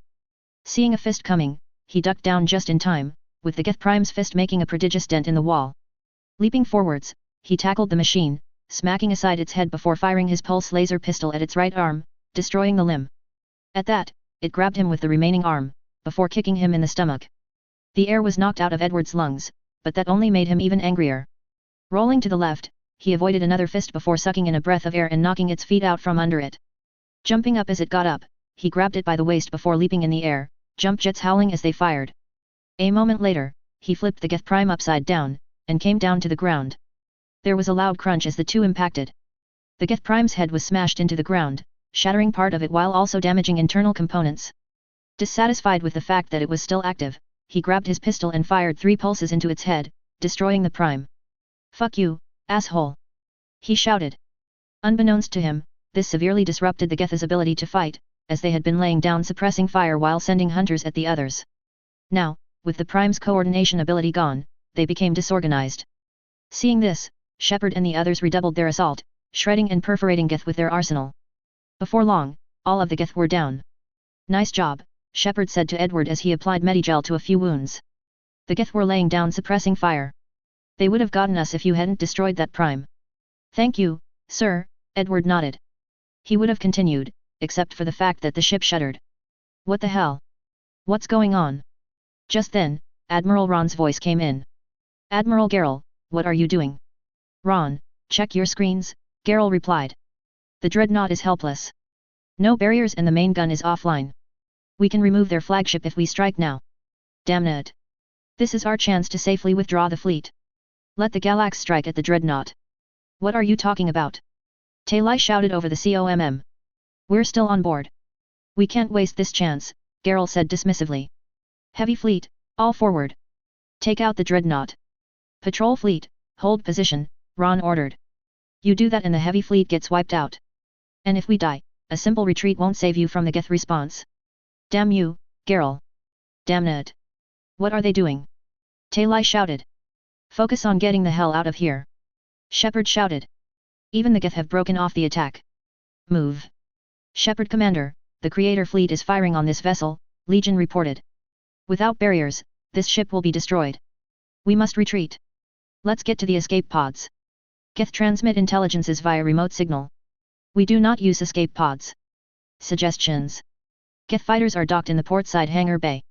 We can pilot a fighter to safety. Move it. Shepard shouted. With that, everyone scrambled to get out of the ship as quickly as possible.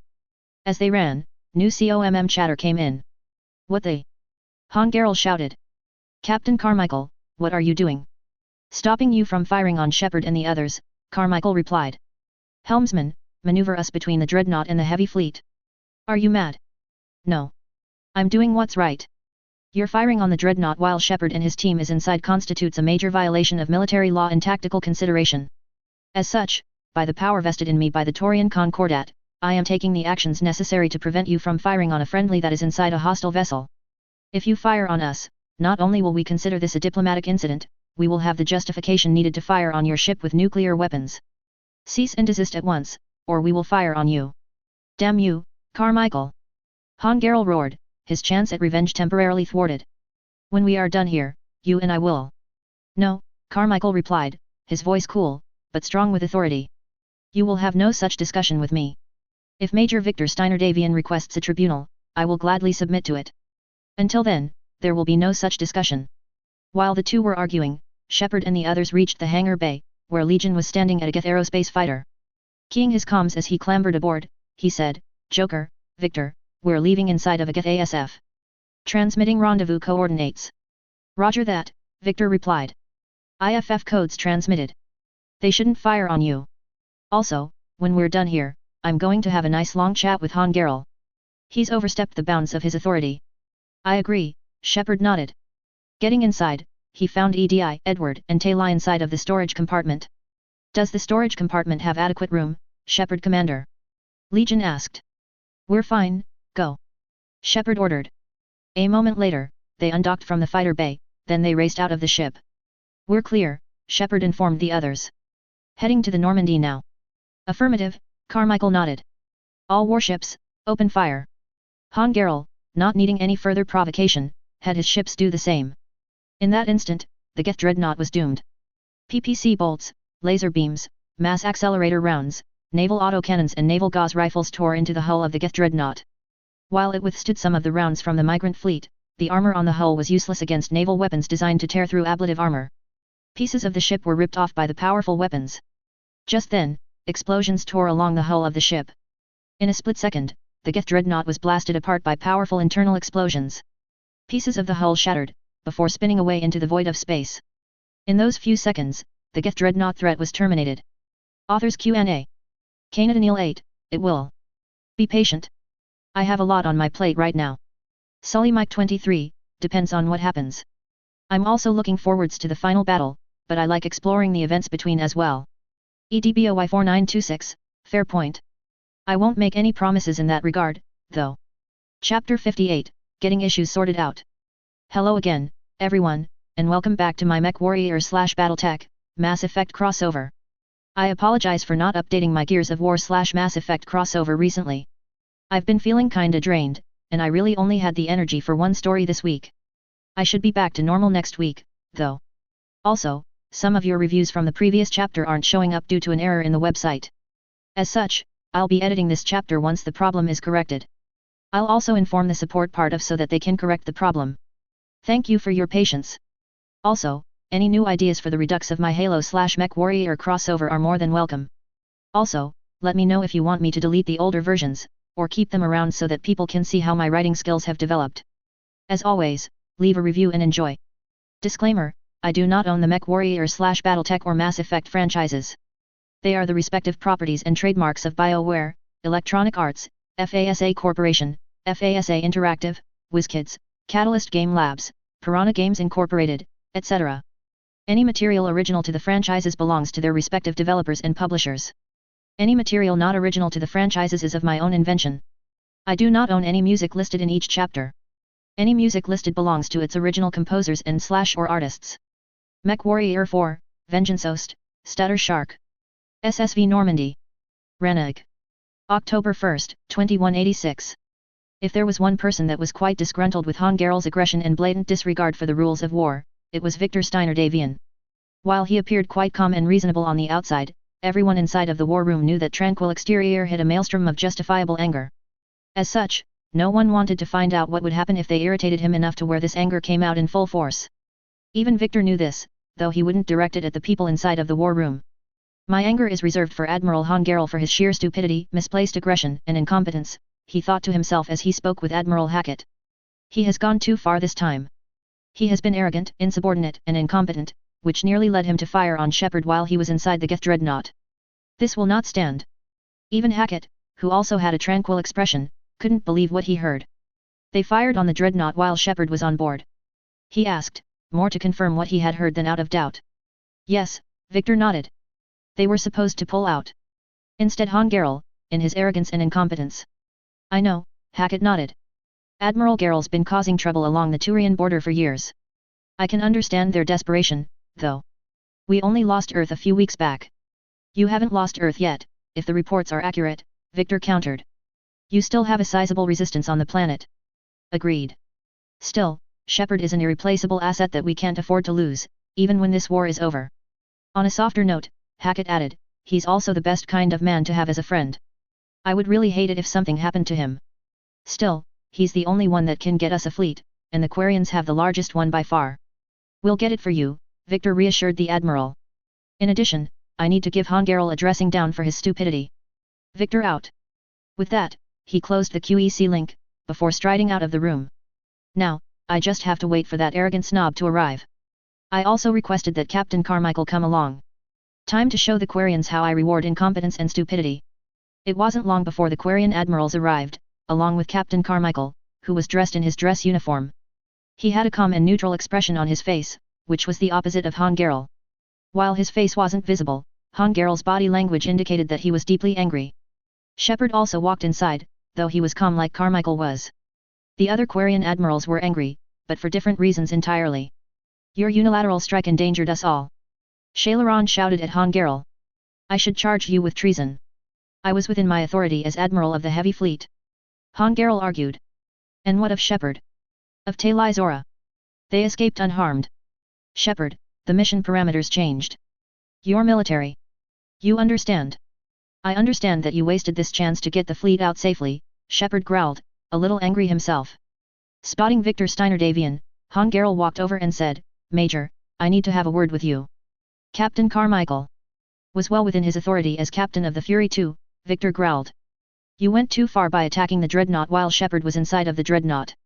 You're out of control, you incompetent and arrogant son of a bitch. Han Garel's eyes went wide with rage.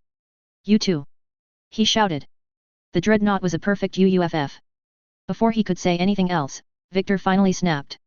Striding over, he hurled a fist into Han Garel's stomach, with a loud whump echoing in the war room. Han Garel, taking the blow in full, gasped as he bent over, before Victor hit him again, this time with his knee. That caused Han Garel to topple to the ground, a visible dent in the faceplate where Victor had hammered his knee into the Admiral's face. As he struggled to get up, Victor Steiner-Davian, ignoring the slight pain coming from his armored knee, continued to speak, with his voice remaining terrifyingly calm and level. You, Han Garel, are probably one of the worst excuses of an admiral that I have seen in my entire career. By maneuvering to fire on the Geth dreadnought while Shepard was inside of the dreadnought, you demonstrated extreme insubordination. Ever since this war began, and well before that, you have been arrogant, insubordinate and inconsiderate of your actions. In fact, this entire war is a demonstration of the arrogance and stupidity of the entire Admiralty Board for the migrant fleet. The level of incompetence that I am seeing here can only be matched by what was present in the LCAF before my mother became the Archon and began to make sweeping changes. In fact, one of your members is a borderline sociopath that thinks that experimenting on the Geth is a wonderful idea, when in reality, it is the stupidest idea I've ever heard. And don't think I don't know about the trouble that all of you have been causing for the other races of the galaxy. Han Garel, for instance, has been causing trouble for the Turians for years on end, trouble that could well have been avoided if all of you had done what you should have done, give him a dressing down and a demotion to a lower rank. The last piece of the straw, however, is the fact that Shepard clearly warned you that starting a war with the Geth was a horrible idea, especially with the Reapers coming around. Your actions have shown that none of you have the moral responsibility, nor the strategic know-how required to wage a war of this kind. This will not stand. Turning to Captain Carmichael, he said, normally, I would do the same for you, Captain Carmichael. However, since you were doing so to keep Shepard safe until he cleared the dreadnought, and in light of Han Garel's sheer incompetence, I have decided, instead, to commend you. Personally, I would have done the same in your position.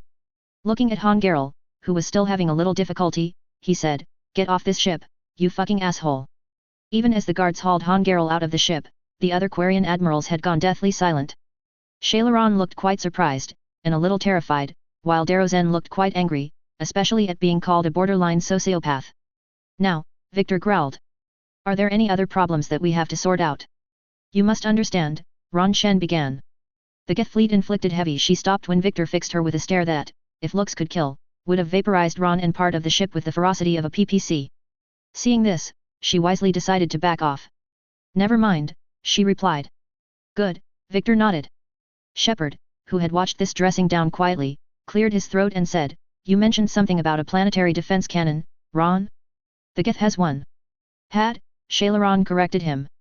Admiral Chorus sacrificed his own flagship to destroy it. He crash-landed on the home world. The Normandy can assist with rescue efforts, Shepard suggested. Good idea, Victor nodded. In addition, if the Geth kill an admiral, especially the admiral of the civilian fleet, it'll be a major blow in morale. I'll task Shepard, and a few other dropships, with rescuing the survivors as soon as possible. Thank you, Commander and Major, Shailaron beamed. I think the worst is over. The Geth no longer possess the programming upgrades they had while enslaved to the Reapers. I'm not so sure, Victor frowned. If I know the Reapers, they'll have a backup for that. We'll need to correct for that, so we're not out of the woods yet. Just as they were about to continue, the door to the war room opened. A moment later, Shepard watched as Legion walked inside, its ocular sensor scanning every centimeter of the room. Spotting him, it said, Shepard Commander. We are prepared to offer assistance. Who's, what's this? Victor asked Shepard. I see your Geth friend has returned, Ron Shen noted. The Reapers were using Legion-like signal booster to broadcast commands from the Dreadnought, Shepard explained. We freed him. Looking at Victor, he said, Victor, this is Legion, the first Geth that I was able to speak with without being shot at. Legion, this is Major Victor Steiner Davian, our liaison from the Federated Commonwealth. Pleased to meet you, Victor nodded extending a hand. We greet you, Legion replied, returning the handshake. We have been exchanging data with EDI. We have learned much about the Federated Commonwealth, and about you. I see. Anything pique your interest? Yes. We were unaware of the existence of other universes outside of our own. Based on the data we have, we predicted the probability of such an occurrence as being roughly 2 times 10 to the power of -20. In other words, outright impossible. Yes. It appears that, with Shepard Commander present, the odds of such an event occurring increase geometrically. I guess that's a compliment, Victor shrugged. Sounds like it to me, Shepard agreed. This is a fascinating prototype, Darozen noted, her anger at Victor momentarily forgotten. With some study, I might be able to find a weakness in the Geth consensus. Legion helped me in the fight against the Collectors, Shepard added. So did your pistol, Darozen countered. Should I worry about its feeling as we? I don't think you want to continue this line of thought, Admiral, Shepard growled. Legion is my friend. More importantly, he's our best source of information on the Geth. The scientific benefits are off the table. Shepard interrupted. Agreed, Victor nodded. Disassembling or studying Legion is out of the question. Looking at Legion, he asked, so, what can you tell us about the Geth? How will they react now that the Reapers don't control them, or should we anticipate the Reapers regaining control? You are correct in your doubts, Victor Major, Legion replied. You may have cut off long-range control, but the old machines placed a base on Rannoch for short-range direction. The Geth still have Reaper upgrades. Shailaron asked. I thought as much, Victor frowned. This is why you don't think you've gotten rid of the problem on the first go, because it's rarely that easy. So, like she said, they still have upgrades. Correct, Legion agreed. They are currently disorganized, but once the short-range signal is in place, they will recover. Keela. Shailaron gasped. I need to warn the fleet. Zen, coordinate with Geralt. Move. With that, Darozen quickly ran out of the war room. We need to take out the Reaper base, Shepard decided. Where's it? Unknown, Legion replied. Find it, Shepard ordered. Understood. We do know the location of a server from which Geth fighter squadrons are being controlled. The squadrons are targeting Creator live ships. Disabling them will limit casualties. We offer assistance. Thanks. Just as he said this, a COMM transmission came through. This is the Conch, came a voice. We're taking heavy damage. Requesting assistance. Damn it, are we even transmitting? Did you hear that? Shepard asked Victor. I heard it, Victor nodded. Keying the COMM, he said, Normandy to Mongoose, this is Victor Steiner Davian. Move to the Conch and provide fire support immediately. They're taking heavy fire. Roger that, came the captain of the Mongoose. We're moving in to provide fire support. The Galax is also sending medium ASFs to cover us. We'll get the Conch out of trouble. Roger that, Victor nodded, relieved that he and Shepard had heard the distress signal just in the nick of time. Thank you, Shailaron, having overheard Victor's orders, sighed. If you two hadn't heard that, we'd have lost that ship. While she went back to work, Victor came over to Legion. For some strange reason, he found this particular Geth to be fascinating, but in a more social way, rather than a technological way like Darrozen had been. Legion? He asked. Can you spare a moment? Of course, Legion replied. We are ready for any queries you make. I see. Pacing around, Victor thought to himself for a moment, then he asked, so, what do you think of the Federated Commonwealth? We do not have enough data for consensus, Legion replied. I see. Did EDI give you some information? Yes. EDI informed us that you are the son of Hansa Prince. We were not aware that the Federated Commonwealth had a position of power that is hereditary in nature. I can explain that part, Victor nodded. The Federated Commonwealth, Legion, is a neo-feudal state. That means that we have things like the nobility, royal blood, and so on, so forth.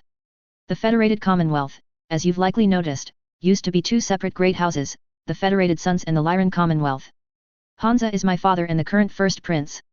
And the female that bore you is her offspring. Melissa Steiner, and please, call her my mother. She's the Archon of the Lyran Commonwealth. As for why my name is the way it is, my father, Hansa, was betrothed to her shortly before he met Shepard.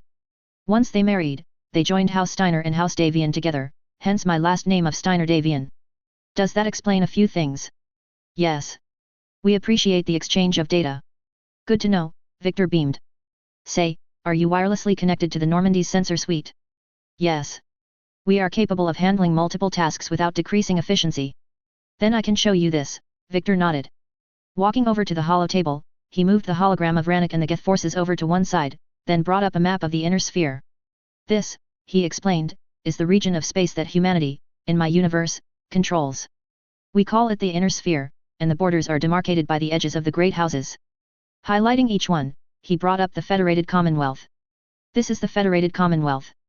We find this data interesting, Legion noted. Looking at him, it said, we observed one of your men aboard the dreadnought that we were held captive on. The armor he wore was unfamiliar to us. Edward? Victor asked. Yeah, I know what you mean. He's got gigantism, so he wears what we call battle armor for protection. It's like a wearable Geth Prime, only with better armor and an environmentally sealed interior for space operations. I take it you noticed the weaponry too, yes? Yes. I thought as much. We don't use kinetic weapons as our mainstay weapons, though we keep them around as a reliable backup. Most of the time, we use high-powered lasers or high-energy particle bolts to neutralize hostiles. We observed as such on board the dreadnought, Legion replied. Our analysis of your weaponry indicates a more advanced technology base. That's correct, Victor nodded. We didn't have element zero for well over 1,000 years, so we developed in other areas of technology. Interesting how accepting one path of tech progression blinds you to others that can be just as useful. The old machine known as Sovereign to Shepard Commander said the same. Your civilization is based upon the technology of the mass relays. Our technology. By using it, your society develops along the paths we desire. Your lack of mass relays required your subspecies to seek alternatives. Your technology is more diverse, versatile. The Reapers would only have a 25.1% chance of success were they to invade your galaxy. Nice to hear that our differing tech means that we have an edge against the Reapers, Victor noted. After a moment, he said, I'll let you get back to it, Legion. Do what you can to find that Reaper base. The sooner you find it, the sooner we can obliterate it and get back to the real business at hand. Acknowledged. With that, Legion resumed its search for the Geth base, while Victor went back to his own business. Major? Shailaron asked. May we share a few words? Ah, hell, Victor frowned. Now she wants to talk with me. Oh, well. I guess I should have anticipated this when meeting two of the most tech-savvy races in the galaxy. Clearing his throat, he said, yes, you may. Thank you, Shailaron beamed. You were right in that the Reapers would regain control. The Geth recovered faster than we anticipated. If it hadn't warned us, they could have been wiped out. Sounds like you owe Legion an apology. However advanced Shepard's friend is, it's still a Geth. A Geth who just saved your fleet. And I wish I could have known it better, but right now, we cannot afford trust. I beg to differ there, Victor frowned. Without trust, there can't be peace.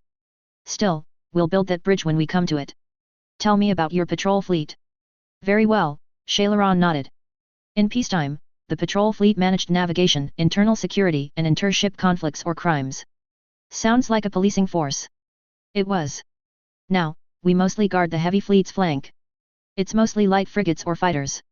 Kinda like the Fox and Durandal classes of warships, Victor noted, along with aerospace fighters. Those ships are good choices for defending larger ships. You need speed to act quickly and keep them safe. Putting that info into the back of his mind, he asked, what about the heavy fleet? It was our main military before the war, Shailaron explained, comprised of all Quarian ships suited for sustained conflict. It can't compare to the Turian forces, of course, but we have a number of heavy frigates and advanced fighter forces. That reminds me of the Taurian Concordat, Victor noted. They have a frigate navy, but it's got one of the best classes of ship for that purpose, the Concordat class. The TDS Fury 2 is of the same class.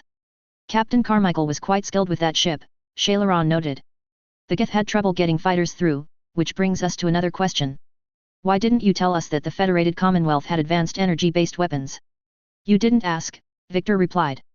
In addition, Han Garel was itching enough for a fight that he didn't bother to ask details. I can say, however, that you are correct, the Federated Commonwealth makes widespread use of energy weapons. They're standard issue for warships. They are? How long have you had these weapons? Oh, about 8 centuries, give or take a couple decades. That had Shailaron's full attention, as she looked at him. Really? She asked. When did you develop them? About a century before the Age of War, Victor explained. It was a period of conflict lasting around a century and a half, starting from 2398. Lasers were introduced into military use during that time period. During that time, we also developed the particle projector cannon, which you've no doubt seen during the assault. Hearing that, Ron Shen was impressed. That is quite the feat of technology, she said a moment later. Darozen would be begging for a chance to study your technology. The technological revolution would greatly benefit our people. That it would, but we're not interested in giving only the Quarians our technology, Victor countered. My father, Hansa Davian, decided to create a lend-lease deal with the Citadel Council. Basically, we lend them some of our technology for the duration of the war, and when the war is over, they return that technology. What he didn't add was what he knew would happen if the Solarians or Asari refused to give the technology back. It's a good thing MIIO's been working on infiltrating the Solarian Union and Asari republics, he noted to himself. If those two governments try to lie to us, we can break in, take our tech back, and head home. Still, they'll be greatly weakened once the war is over, which will allow us to make alliances and get some much-needed rapport with their public. Public opinion can end a war just as easily as it can start one. I see, Shailaron noted, unaware of Victor's internal monologue. If we could become a signatory to this lend-lease agreement, then we would greatly benefit. That you would, Victor agreed. However, if there's a pair of admirals that we would make an agreement with, it would be Zal Koris, Talai Zora, and you of course. Out of all 5 admirals, you 3 seem like the most reasonable of the bunk. I would rather sneeze into Darozen's face before making an agreement with her. And Admiral Han Garel. I'd knock him about. Not enough to kill him, but enough to show him that he's in disgrace. What you saw earlier was just a fraction of how nasty I can get in a fight. He knew this to be true.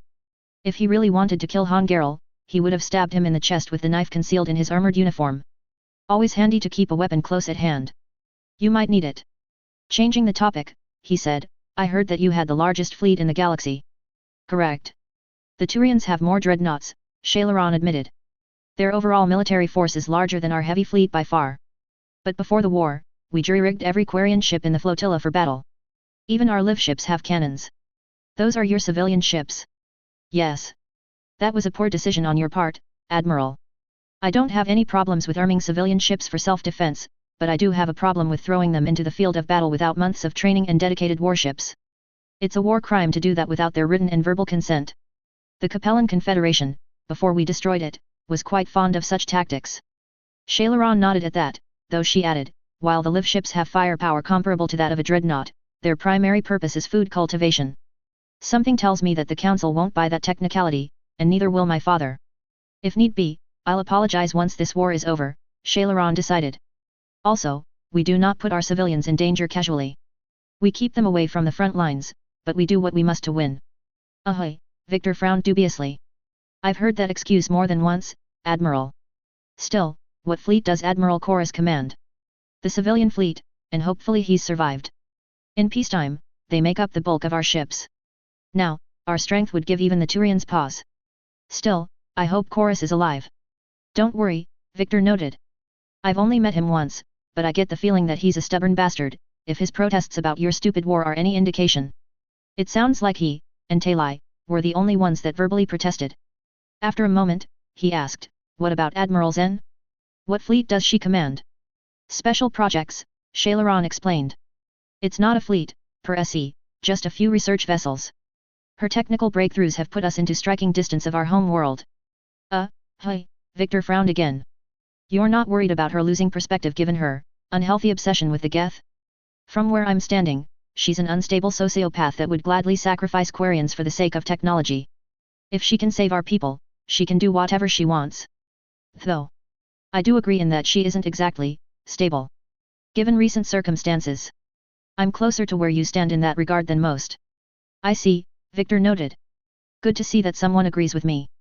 Just as he said this, Legion came over. Yes? He asked. Victor Major, we have uncovered Creator Zal'Koris' location, Legion informed him. We recommend that you recover him before the Geth send forces to terminate the survivors. There is a 90.5% chance that the civilian fleet will disintegrate should Creator Zal'Koris cease functioning. Shit, Victor growled. Alright. Send Shepard and myself the coordinates. I'll send in a few drop ships to save whoever we can. With that, Victor marched over to the hollow table. It was time to save an admiral, and hopefully correct some errors while they were at it. Authors Q&A. EDBOY4926, thank you. Weird Nerd 101, interesting ideas. Thank you. Ream Legend, here you go. Thanks for the kind words. Sully Mike 23, don't worry. I'm certain you'll find more to say. Just a crazy man, thank you. Guest number 1, thank you. Marauder Prime 12, I agree. I definitely wouldn't want to be him, especially since he just got a dressing down in this chapter. That's 1i3NTGUI, thank you. Sorry you're having difficulty in life. I hope it gets easier soon. Blue Snowman, thank you. Guest number 2, sounds interesting. I'll definitely consider it. Violet Twogger, yep. They showed the Quarians a thing or two about naval combat. Chapter 59, Rescuing an Admiral. Hello again, everyone, and welcome back to my MechWarrior/BattleTech, Mass Effect crossover. Thank you all for your wonderful feedback and support. I deeply appreciate it.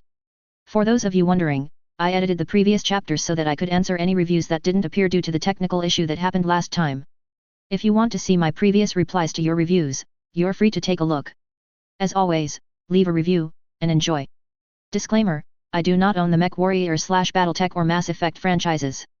They are the respective properties and trademarks of BioWare, Electronic Arts, FASA Corporation, FASA Interactive, WizKids, Catalyst Game Labs, Piranha Games Incorporated, etc. Any material original to the franchises belongs to their respective developers and publishers. Any material not original to the franchises is of my own invention. I do not own any music listed in each chapter. Any music listed belongs to its original composers and/or artists. SSV Normandy. En route to Renwick. October 1, 2186. Once more, the cargo bay for the Normandy was alive with activity as Shepard and the others got ready for what would be a very risky rescue operation. Kaiden and Vega were getting prepped and ready, while Edward was coming along once again. Once they were ready to go, they boarded the Kodiak II and quickly began flying towards the surface of the planet. Looking out of a nearby window, Shepard could clearly see the planet in all of its glory. Despite the battle that was raging over its surface, he could see the verdant green continents, crystal blue water and cloud formations that had existed since Renwick was capable of supporting life. Reminds me of what we're fighting for, he said to himself. A galaxy free of the Reapers, and filled with planets capable of supporting life. For once, the interior of the shuttle was mostly silent, as everyone inside knew the mission they were undertaking, and the risks that were involved. The Geth have likely been trying to find ways to counteract our laser weaponry, he noted to himself. Hopefully, my laser rifle will still be effective against the Geth. The PPC sidearm that I got really worked out well against them. Vega and Edward in the meanwhile were making small talk with each other. You doing okay? Vega asked Edward. You're awful quiet. Someone has to be, what with the Quarian admirals flapping their lips all the time, Edward countered. A chuckle came from Vega when he heard that. Wish they could let us enjoy the silence every now and then. Maybe if they talked less, they'd get more done. Maybe, Edward frowned. Wouldn't bet on it. Any conversation that would have continued was interrupted when Admiral Darrow-Zen came in on the COMM. Commander Shepard? This is Admiral Zen. Have you reached Zal'Koris' escape pod yet? Not yet, Shepard replied. What's your status? The civilian fleet has taken significant losses since Zal'Koris sacrificed his ship to destroy a Geth cannon, though not as severe as it could have been, given that the Federated Commonwealth and Taurian Concordats warships are taking the brunt of the fire. Searching for their lost admiral is the only thing keeping the ship captains from panicking, though. What makes finding him a priority? Despite opposing the invasion, he did an admirable job protecting our civilian ships. Without him, some of our non-combatants are planning on leaving the flotilla. Picture the consequences if you will. I can, but I wouldn't blame them either, Shepard thought. Out loud, he said, they've lost a leader in a war they didn't want. Their wants are immaterial, Admiral Zen said dismissively. We are committed. Even Zalcoris understood the civilian fleet's importance. The invasion would be stalled without a supply chain, after all. I'll do what I can, Shepard replied. Keep your civilians safe. I make no promises, Admiral Zen frowned. My own ships must be coordinated for the final strike on Rannoch. Shepard, though, noticed something. Whenever she spoke, he heard static, as though something was blocking the transmission. I'm getting some static, he reported. It appears Zalcoris crash-landed within range of a Geth jammer tower. You must disable it to contact him.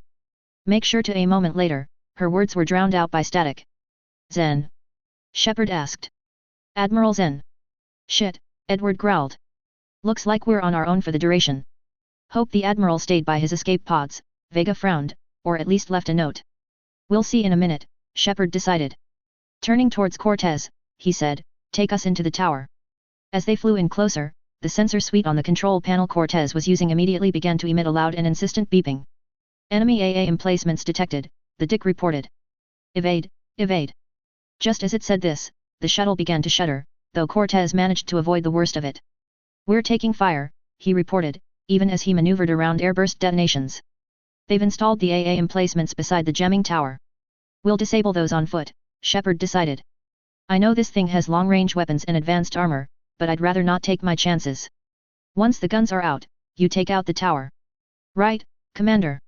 Setting you down here. With the skill that an expert had, Cortez maneuvered through a series of natural rock formations before coming to a small ledge on the top of a cliff. Setting the vehicle down, he opened up the hatch, allowing Shepard and the others to quickly get out.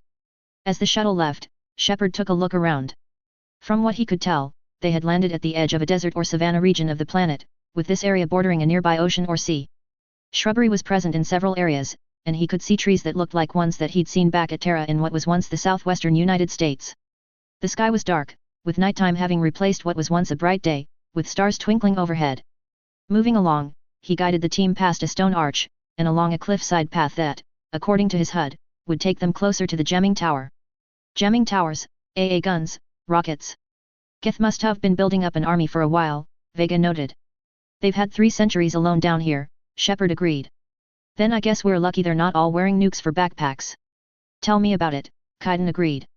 I remember when I had to disable a Comstar nuke at one of their bases. Nerve-wracking. Just as he said this, Shepard made a motion to the others to quiet down, and it wasn't hard to see why. Up ahead, he spotted a yellow-orange glow, like someone had lit a fire nearby. Peering around the corner of some rocks, he found that the glow came from the impact crater that an escape pod was resting inside. He spotted a single Geth trooper that was scanning the wreckage with an Omni tool. I doubt he's the only one here, Shepard noted. One Geth usually means that there's dozens of them somewhere nearby. Looking around, Shepard said over an internal COMM link, I've got a single Geth here. Any others nearby? I count 2 more, according to sensors, Edward replied. One of them looks like it's carrying some kind of apparatus. I think it's a man-portable flamer. That's not good, Vega frowned. The Geth with the flamethrower is top priority, Kaiden informed Shepard. Our barriers are good, but they can't block napalm being sprayed at us. Orders. With that in mind, Shepard quickly reached his decision. All right, he decided. Kaiden, use a warp on the Pyro's armor before you lift it, then Vega will take it out. Edward, remain on standby if any heavier Geth appear. Understood. You got it, Edward nodded. As he said this, he quickly got into a nearby shrub, where he could remain hidden until a larger Geth came out into the open. Counting down with a trio of fingers, Shepard made a fist before leaning out of cover. Popping out of cover, he fired his M61B. The Geth trooper that he'd spotted earlier was the victim of his first attack. Its chest and head were torn apart by the pulsing laser beam emitted from the lens on his rifle. The loss of one of their platforms caused the other 2 Geth to come out into the open, with one firing at Shepard. The other hefted its man-portable flamer, ready to turn him into a charred corpse. It never got the chance, as moments later, Kaiden sent a biotic warp towards it, tearing through its armor before hurling it through the air. Vega, taking aim, fired, while Shepard neutralized the last one. Just as Vega destroyed the Geth Pyro, it sent out a burst of flame, with some of the chemical compound getting onto Edward. At that moment, Edward backed up and waited for the compound to burn out, while sealing his suit so that he wouldn't be burned alive. "You okay?" Shepard asked him once the compound burned out. "I'm okay," Edward replied. "I sealed the armor before it could do any real damage to me. Still, I'm getting myself checked over when we get back to the Normandy. Some of those compounds could be caustic." "Good idea," Shepard nodded. Walking over to the escape pod, he found Kaiden scanning a few bodies with an Omni tool. "Is Corey's among them?" he asked. "No," Kaiden replied, though his tone of voice was somber. "A ship full of civilians. They never had a chance." "Fuck," Shepard frowned, his heart sinking at that. "Do what you can for them." Taking a moment, he knelt down with the stock of his rifle on the ground and paid his respects to the dead. Getting up when he was done, he said, "We need to radio all Corey's if we're going to find him. Let's get to that jamming tower." With that, they continued to advance through the area. As they did so, Edward said, "Hold up." Pulling out his sidearm, he fired a single pulse from the laser pistol. There was a momentary bout of sparks, then he walked over and pulled something out of the ground. "Shit," Kaiden frowned when he saw it. "Geth have mined the area." "Good catch, Edward," Shepard nodded. "If you see any more mines, disable them." "You got it," Edward nodded. As they proceeded onward, Shepard thought he could hear gunfire up ahead. Looking down below, he found that the gunfire was coming from a few Geth that were firing at Quarians near an escape pod. The Quarians were in dire straits, though despite this, they fought on like mad to survive the night. "Got some civilians down there," he heard Vega call out. "Take the Geth out," Shepard ordered. "We've got some rocket troopers down there." "Edward." "I'm on him." Edward nodded. "Kaiden." "You got it." Kaiden nodded. Using his Omni tool, he fired off an overload attack, stripping the barriers from one of the Geth. At that, Edward fired his M42C, blasting the rocket trooper apart with heap rounds. The last Geth rocket trooper, though, spotted him, firing off a pair of missiles before Shepard destroyed it. Both missiles, despite Edward's efforts, smacked into his armor. The lieutenant grunted as each missile impacted and detonated, though his armor withstood the attacks quite well. "Damn it!" he grunted. "Second time I've been successfully targeted. Is it me, or do the Geth have a grudge towards me?" "Probably not you," Vega frowned. "I think they told their buddies what you're capable of." "That's all the more reason to be cautious," Shepard decided. "Kaiden, if you see any Geth rocket troopers, they're your top priority. I don't want Edward being injured if I can help it." With that, he moved down the steep incline with the others and towards the Quarians. "Thank you." One of them gasped as Shepard came over. "I thought we were done for." "You're welcome," Shepard nodded. "Do you know where Admiral Zalcoris is?" "We're trying to rescue him, and all of you, if we can." "I don't know," the civilian replied, though her eyes were wide behind her visor. "We were just trying to defend ourselves. The Geth attacked us as soon as we came out of the escape pod." Her eyes widened, and then she said, "One of us left in order to find the Admiral. If you find him, please bring him back safely." "We'll do our best," Shepard replied. "We've gotta go now. Stay here, and don't draw any attention to yourself." With that, the Quarian nodded, while Shepard and the others proceeded ahead. Following a narrow path in the rocky terrain, they soon found themselves approaching a Geth structure. Peering around the bend, Shepard spotted metal walkways with some half-walls, as well as a larger structure. "That's one of the AA guns," Vega noted. "We can disable it right here." "Good idea," Kaiden nodded. "However, it's got a lot of Geth around it." He pointed at 4 Geth that were visible from their position. "I've got an idea," Edward suggested. "I can destroy the AA gun with a well-placed explosive charge, or at least mangle the insides badly enough that the gun can't fire. While I get the charges set, though, I'll need cover fire, as the Geth are going to target me when I do that." "Good idea," Shepard nodded. As he said this, he thought he heard an odd sound. Looking up, he could see small pinpricks of light that were descending downwards to the ground. "Looks like the dropships are landing on the planet," he noted. "I figured as much," Kaiden remarked. "Just before we left, Victor Steiner Davian gave the order to have dropships land on the planet. Mostly infantry, though there are a few combat vehicles to counter any armor the Geth have. Still, we can make their lives easier by destroying this AA gun." "Agreed," Shepard nodded. "We ready?" "Yes," the others replied. "Good." With that, Shepard popped out of cover and fired his laser rifle, blasting apart one of the Geth. The Geth immediately retaliated, sending missiles and bullets in their direction. Popping out of cover, Kaiden fired off an overload, before using his own M61B to blast apart 2 Geth rocket troopers. Vega fired off his own rifle, while Edward waited until all hostile contacts were down. Once they were, he advanced to the tower and, using his jump jets, flew up to the swivel mount for the AA gun. "Cover me!" he shouted as he detached the armored pack off his armor, and began to pull out some explosives. "I need a minute to plant the explosives." "You heard the man." Shepard agreed. "Keep Edward safe until the charges are planted." "Heads up!" Kaiden shouted. "Incoming Geth. We've got a prime." Vega shouted. "Take it out first." Shepard ordered as he fired on some of the Geth troopers. "If we kill the prime first, that'll disrupt their coordination." With that, they began to fire, while the Geth prime sent out periodic blasts from its heavy weapon. One Geth got too close to Kaiden, forcing the later to backpedal. Before the Geth could fire, though, a pulsing emerald beam cut through its head, destroying it.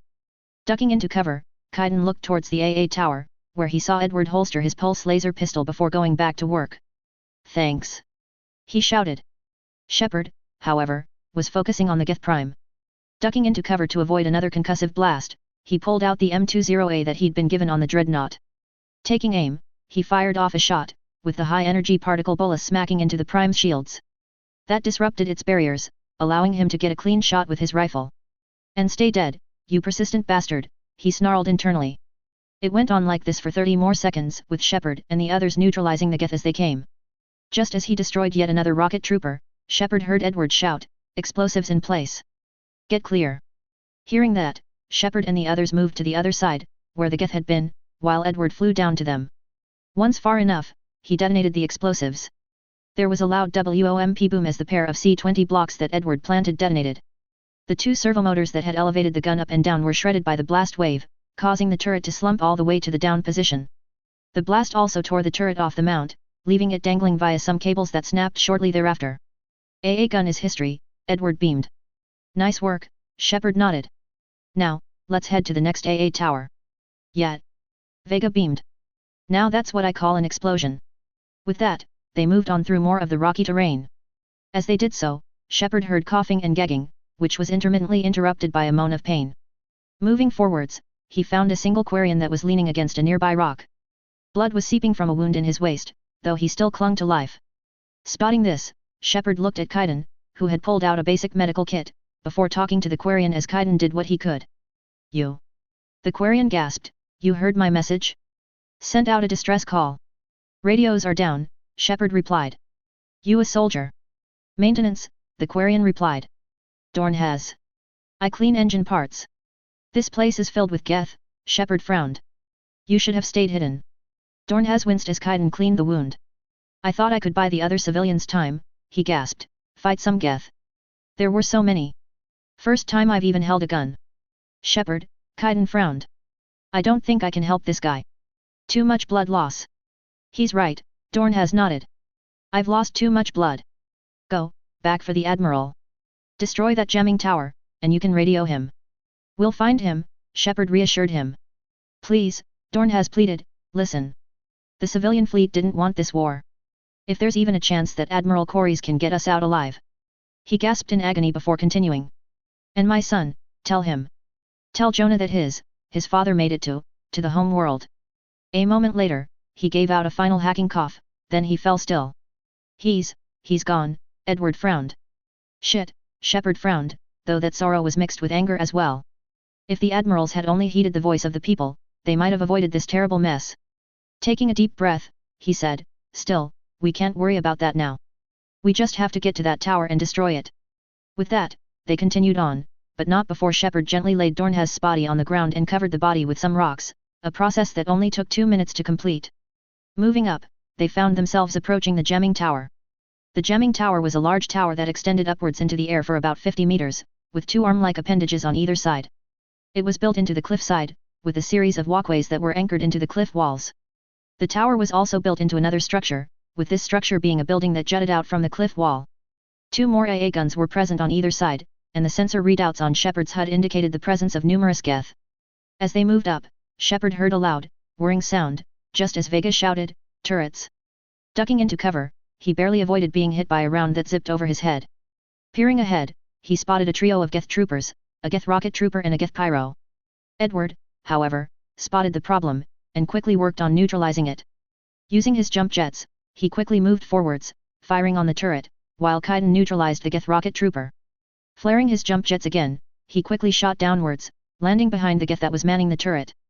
"No you don't!" he shouted as he punched it in the head, crumpling the optical sensor before firing his rifle. That distracted the Geth pyro, allowing Shepard to nail a clean hit without the turret posing a threat. With all hostile Geth down, they advanced forwards. "James, you disable this AA gun," he ordered. "Not my specialty, but I'll see what I can do," James replied. Walking over, he spotted what he thought was a maintenance panel, an assumption that was correct when he kicked it open, revealing wires and cables inside. "Cover me." With that, Edward and Kaiden got into position, while Shepard looked at the turret. "HHMMM, he thought to himself. "How kindly of the Geth to leave this here for us. I wonder what it does." With that in mind, he manned the turret. "More Geth!" Edward shouted as he and Kaiden fired on Geth being dropped off from an dropship. Firing the turret, Shepard could feel it jerking under his hands as it rattled off, blasting apart a Geth rocket trooper. A small gauge told him that he had 80 shots remaining before he needed to swap out the thermal clip. "Not as good as a heavy support machine gun, but I'll take it," he thought as he fired again. Spotting a prime, he immediately opened fire while Edward and Kaiden did the same. Under the onslaught, the prime didn't stand much of a chance. "Fuck!" Edward shouted as he ducked, with a missile flying over his head. "Fucking bastards! You okay?" Kaiden asked as Shepard fired the gun again. "I'm fine, but if this keeps up, I'm going to lose my armor plating," Edward shouted. "James, how much longer?" "Almost. Got it," James shouted as the AA gun went offline. "We're good here. On to the next one," Shepard shouted as he blasted apart the last Geth trooper. The next AA gun was much easier to deal with, as they didn't have to worry about a Geth prime marauding them. As Kaiden finished disabling the AA gun, Shepard pulled something out of his own armored pack. Pulling out a small shell, he loaded the flare gun he pulled out, before aiming it skyward and firing. There was a quiet ploop as the flare was fired, before it glowed a bright red-white as it emitted similarly colored smoke. Cortez, spotting this, quickly flew over with the Kodiak II. Maneuvering the shuttle, he fired the ER pulse lasers first, cutting through parts of the structure with ease, before opening fire with the two frontal-mounted machine guns. With much of the internal structure damaged, the Geth jammer tower fell apart. One of the two arms was cut cleanly off the structure, while the 20mm machine gun rounds tore through parts of the internal structure. Halfway down, the structure was sheared cleanly off by a ER medium pulse laser, causing the entire structure to tear away from the base, before it plummeted down to the ground. The top section detonated, scattering pieces of metal everywhere. A moment later, Shepard heard a squeal of feedback, before COMM signals started coming in. A moment later, he heard Admiral Corey's voice. "Dorn, it's Zal Corey's," the Admiral was saying. "Are you there?" "Dorn." Keying his COMM, Shepard spoke up. "This is Commander Shepard." "Dorn didn't make it, Admiral." "He didn't?" Corey's asked, weariness in his voice. "I see. I'm coming in with a shuttle." "Where are you?" "My surviving crew found a way to a clearing. I'll upload their location." "Stay together," Shepard ordered. "We'll meet you there." "No, the Geth have cut me off," Zal Corey's added. "I hear another wave approaching." "Give us your coordinates," Shepard ordered. "Leave me," Zal Corey's responded, again that weary tone. "My crew will soon be overrun." "So will you." "My people are non-combatants, Shepard. They'll be slaughtered. Rescue them." Hearing that, Shepard knew he was torn between another terrible decision: save the civilians and let Admiral Corey's die, or save the Admiral and let his crew die. "Damn it," he frowned. "I don't like these decisions. Still, if we let Admiral Corey's die, this war's going to grind on for a long time, but those civilians need help as well." Still, he knew he had to make a choice. He frowned for a long moment before he said, "Admiral, I need you leading the civilian fleet if we're going to end this fight." "Civilians?" Zal Corey's asked. "Our entire people took up arms for this insanity. It's too late for us." "It's only too late if you die down there. You can't possibly think you can stop this war." "I don't know," Shepard admitted. "What I do know is that I can't do it without your help." There was a long silence, then Zal Corey said, "Ancestors, forgive me. Uploading my coordinates." "We're coming," Shepard informed him. Turning to Cortez, he said, "Deploy the Sperry Browning that's mounted in here." "Got it," Cortez nodded.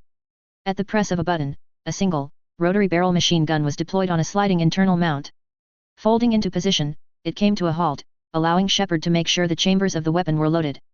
At that moment, the shuttle bay doors opened, giving Shepard an idea of what Zal'Koris was facing. Zal'Koris, from what Shepard could tell, was pinned on the other side of what appeared to be a bluff, with the cliff being only a few yards away. Geth were firing on his position, while the Admiral fired back from a large boulder. Seeing the hostiles down below, Kaiden shouted, "The Admiral's outgunned down there." "Good thing I'm on the machine gun," Shepard nodded. Taking aim, he lined up a target before depressing the firing stud. There was a loud BBBBRRRRTTTTZZZZ as the Sperry Browning machine gun spat out a storm of bullets. Geth that were caught in the machine gun's wrath practically exploded, as powerful heap shells tore into their mechanical bodies. "You're clear, Admiral," he shouted as he destroyed the last one. Spotting more Geth dropping in as Zal'Koris moved, Shepard fired the machine gun again, while Edward fired grenades whenever possible. A pair of missiles zipped towards them, only to detonate uselessly on the Kodiak II's ablative armor. As he fired, Cortez brought the vehicle in lower to the Admiral. Zal'Koris, spotting his chance, immediately made a beeline for safety.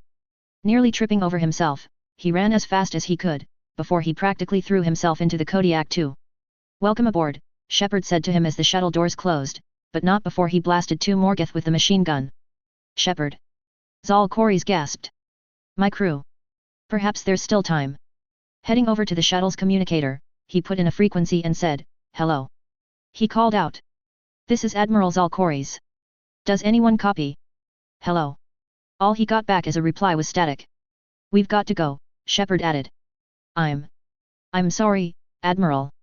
Hearing this, Zal'Koris' shoulders slumped, and Shepard thought he heard a silent sob.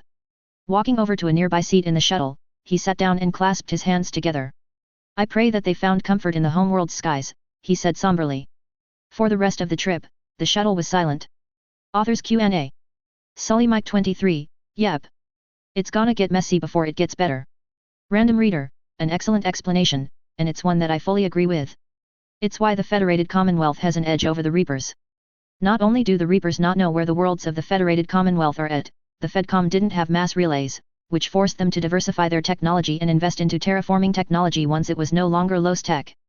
Reichson, thanks for pointing that out. I edited the previous chapters thanks to your feedback. EDBOY4926, thank you. Blue Snowman, thank you. Just a Crazy Man, thank you. Galactic Armor 2 Alt, fair points all around.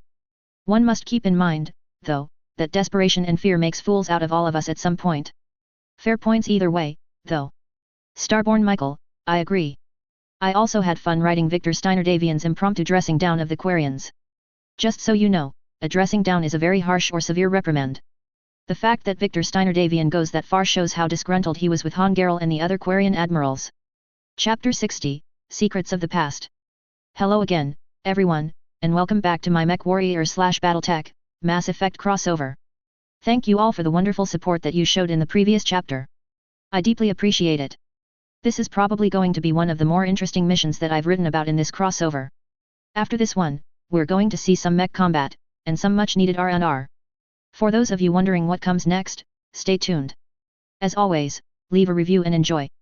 Disclaimer, I do not own the MechWarrior/BattleTech or Mass Effect franchises. They are the respective properties and trademarks of BioWare, Electronic Arts, FASA Corporation, FASA Interactive, Catalyst Game Labs, WizKids, Piranha Games Incorporated, etc.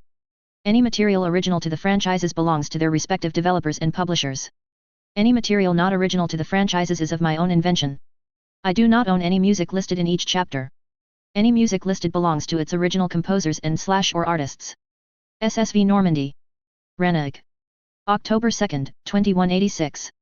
The next day, Shepard was back in the war room of the Normandy, after a relaxing 5 hours of well-earned sleep. He was inside of the QEC booth, talking to Admiral Zal'Koris, who he'd rescued the previous day. The Admiral, while looking weary, had a new kind of energy about him, as though rescuing him had reminded him what he was fighting for. This was also noticeable in his dialogue, as Shepard could hear understanding and realization in his voice. "Commander," he admitted, "unrest has spread further than I thought. You were right to bring me back. Have you talked the civilian captains into staying?" Shepard asked. "Yes. They've regrouped into defensive formations around the fleet's core. If we hadn't stopped them from..." He trailed off, realizing that wondering what would have happened was needless, and he knew that what would have happened would have been unpleasant. After a moment of silence, he said, "Any aid I can offer is yours. After the Quarians drove the Geth into the Reaper's arms, I'd give anything to stop the madness of this war. And that's why your people needed you back, Shepard agreed. Of course, Zalcoris nodded.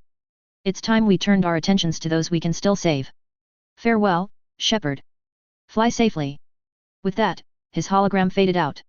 And you as well, Shepard finished as he began to walk away. I sympathize with him, he said quietly. Zalcoris was the only one, aside from Talizora, that refused to fight a war with the Geth. He just wanted his people to have a home again, but not at the expense of the Geth. It was then that Shailaran interrupted his train of thought. Commander, she began, we've located the Reaper base transmitting the local signal. Good, Shepard nodded. Is Victor? I'm already here, Shepard, Victor Steinerdavian remarked as he walked inside. Following him was Darozen, though she looked like a miniature thundercloud was over her head. I was simply discussing with Darozen on why civilian ships shouldn't be used as military supply lines. Do not mind her comments, she is merely quite irritated. Turning towards Shailaran, he asked, so, you found the Reaper base? Yes, Shailaran nodded. And not a moment too soon. With the Reaper code upgrades, the Geth are tearing the fleet apart, or trying to, since they're focusing on your ships. I thought as much, Victor nodded. Our ships are tougher and stronger than the Geth's by a considerable amount. Still, from what I can tell, their attacks have become less frequent, so they might be trying to adapt. Once the signal is disabled, the Geth will pose no threat to Creator forces, Legion added. You sound conflicted, Shepard noted. While the old machines have unethical purposes, their upgrades have vastly improved our people, Legion admitted. Observe. A moment later, the hologram in the room changed to a pair of orbs, with the smaller one inside of the larger one. Geometric lines emanated from the central core to the outer shell. A Geth processing unit, Shailaran observed. A single unit, I believe. Correct, Legion nodded. Now, 10 nearby units networked cooperatively. The orb in the center grew larger, with more geometric lines emanating outward. Now, a single Geth unit with the Reaper upgrades. A moment later, the hologram changed again. The orbs were now red, but many organically shaped lines were emanating from the center. That's a fully evolved AI. Shailaran observed. Yes, Legion agreed. We do not agree with the goals of the old machines, but we find this growth beautiful. Indicative of life. That's a first, Victor noted. It is, Shepard added. Commander. Shailaran protested. Shepard, tired of this display, growled and said, come on, Admiral. That's a living creature, no matter what platform it's on. And they will die when we destroy the base, Legion added. They allied with the Reapers. Shailaran protested. To save themselves from you, Legion corrected. I agree with Legion, Victor nodded. Maybe they don't have to die. Just because this one is friendly. Well, they haven't fired on a ship with me aboard it, Shepard countered. Commander, are you suggesting? I'm not suggesting anything, Shepard clarified. All I'm saying is that they don't all have to die. It's a moot point until we take out that base, Shailaran decided. The surrounding area is heavily fortified and they've placed jamming towers to prevent orbital bombardment. No need to worry about that, Shepard shrugged. There's a reason why I'm a mech warrior. Turning to Victor, he asked, are Mason's Cavaliers here? Yes, Victor nodded. They arrived about 4 hours ago. Mason's reported that he's ready for the ground mission against the Reaper base when you are. Admiral Zen developed a laser guidance system that can cut through the gemming, Shailaran added. It's synced to the Normandy's targeting computer. So the Normandy launches a precision strike against any target that I have painted. Shepard asked. That ought to do it. I'll have it installed onto my Marauder too. You should have some technicians work with Fahad, the chief mech bay technician. EDI, this work for you? Yes, EDI replied. It should enable us to make a precision strike against the Reapers. And anything else in our way. The Geth will quickly reconfigure their jamming towers to neutralize this technology. You should not use it before you reach the base. Fair point. If they do reconfigure those towers, though, Mason can send in his mech lances, and blast them apart. I've sent you the coordinates to the Reaper base, Shailaran informed him. Are we clear to go? Shepard asked. That Geth fighter squadron is still attempting to attack the fleet. Can you hold out? Victor asked. If that fighter squadron isn't taken out, a lot of our ships won't make it. But we'll do what we can. This is your operation, Shepard, Victor, if you two wish to strike now, you've got my support. Thanks, Victor nodded.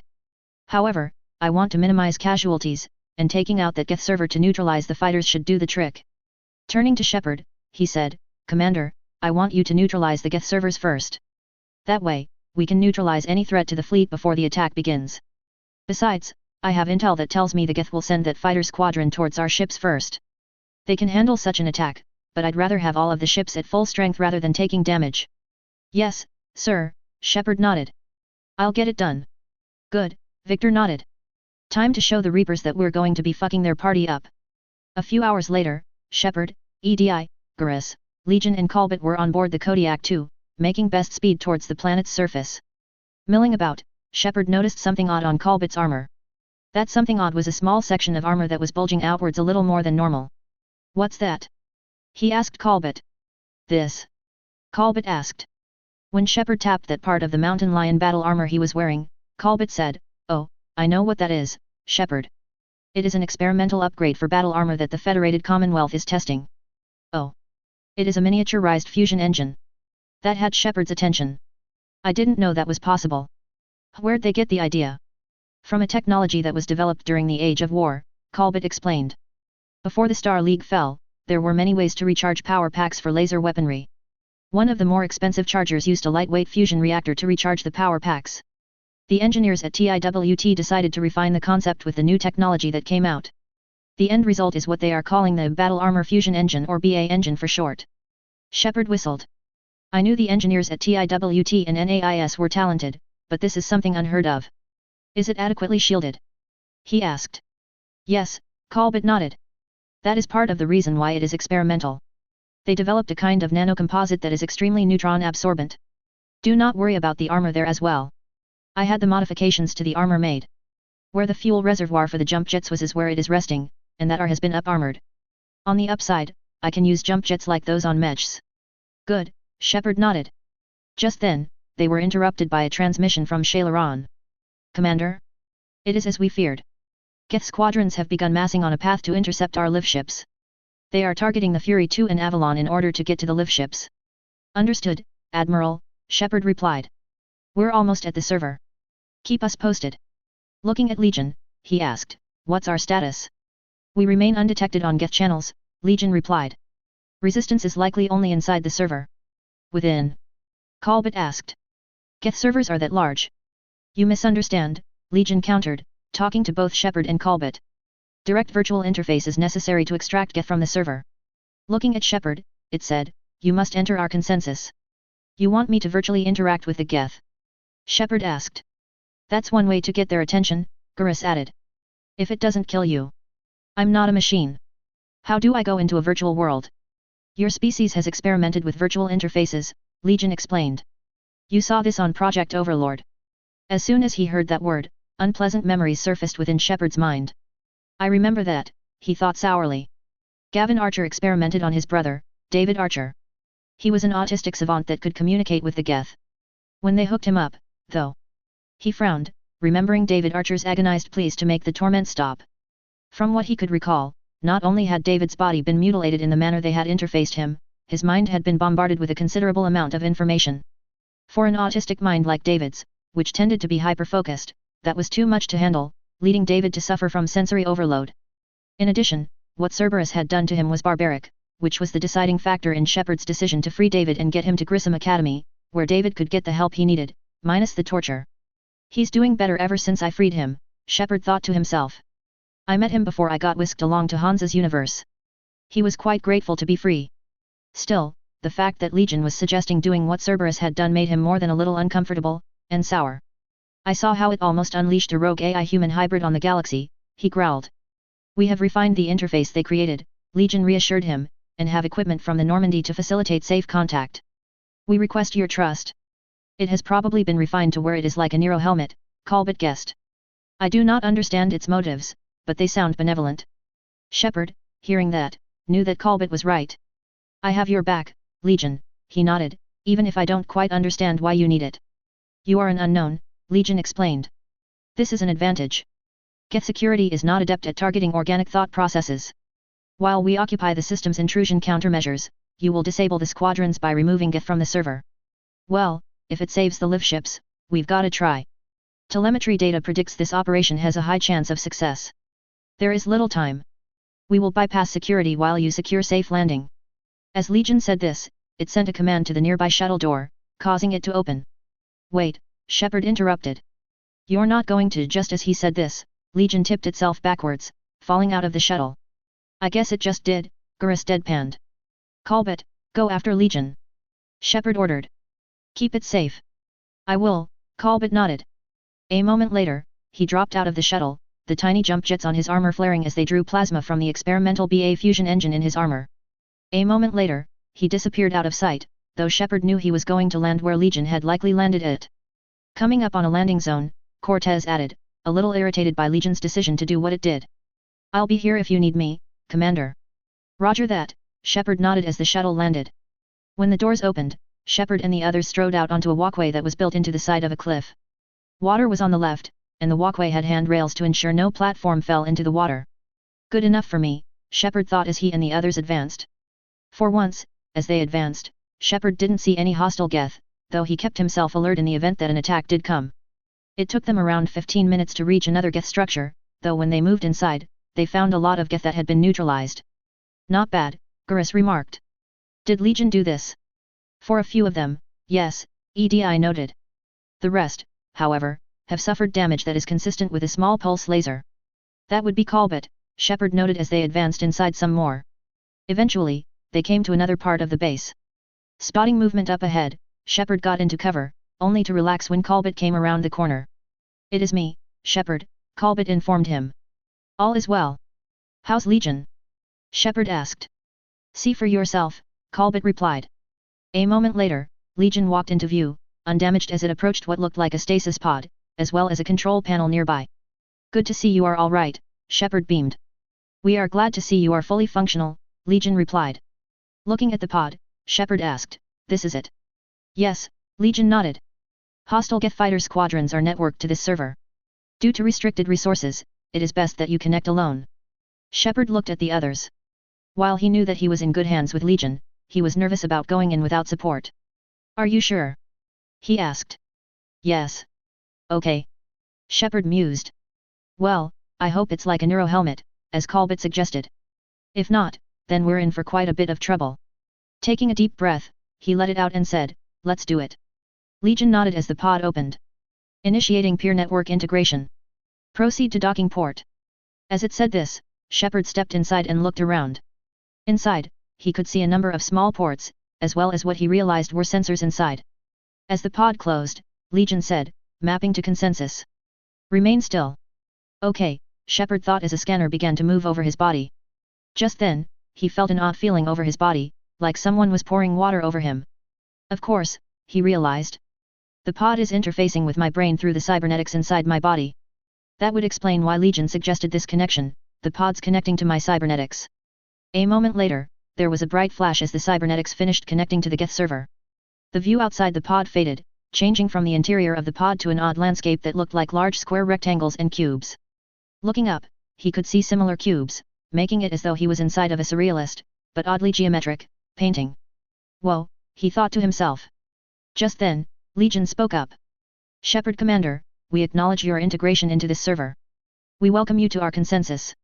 As it said this, the pod opened, allowing Shepard to step out onto a platform made of flat, silver rectangles and cubes. What is this? Shepard asked. This feels like something out of a VR game. We have installed filters to allow you to make visual sense of this server's raw data. Your mind perceives our world as something familiar. I wouldn't call this familiar. Where are you? Here, Legion replied. A moment later, one of the flat rectangles descended, revealing a blue-tinted real-color image of Legion. Lines of energy and code ran down Legion's body like rain down a window, and a circuitry pattern graced every centimeter of its body. You look different, Shepard noted. We have made ourselves visually distinct for your convenience, Legion explained. What about Geth already in here? You will perceive Geth as surveillance footage, audio records, sensor logs. We do not require physical bodies as our software communes. Our hardware is merely a tool. This is our true world. As we remove Geth, it will grow darker. And what does turning off the lights in here do to Geth in the real world? The Geth fighter squadrons communicate with platforms on their spacecraft via this server. We will sever that connection. We will ensure that there are no backups or transfers. This server will fall silent. This is like wiping out a city, isn't it? Shepard noted. We have no choice in this matter, Legion stated. It is a question of survival. There are 2 communication nodes on this server. We must access them to disable the hostile Geth as fighters. We must protect your exit port, but you will not be alone. We will maintain contact and assist. Establishing access to connection point. A moment later, more panels appeared out of nowhere, before they flew over and began making a walkway. Steps formed out of nowhere, allowing Shepard to quickly walk down and onto the walkway. This reminds me of a film called The Matrix, he noted to himself. We understand the reference, Legion nodded. We are familiar with the concept. This is much like the same. Great, Shepard noted. At least Legion can understand how I feel about this. Oh, well, moving on. Walking along, he eventually noticed something off. For one thing, he had an M61B in his hands, though that was familiar to him. The other, however, was more worrying. Throughout the space he was in, he could see long lines of what appeared to be dark brown cubes that glowed orange at various areas. Reminds me of a cancerous growth, he thought, or a mold fungus. Legion, what are these? He asked. Just as he said this, one of the rectangles up ahead turned red, with Legion saying, "Warning, connection blocked by infected code. Use our combat software to disrupt the connection." I wondered what the gun was for, Shepard remarked. This foreign code is a manifestation of the old machine signal. You're surprised the Reapers are all over your servers. We did not anticipate such extensive infection.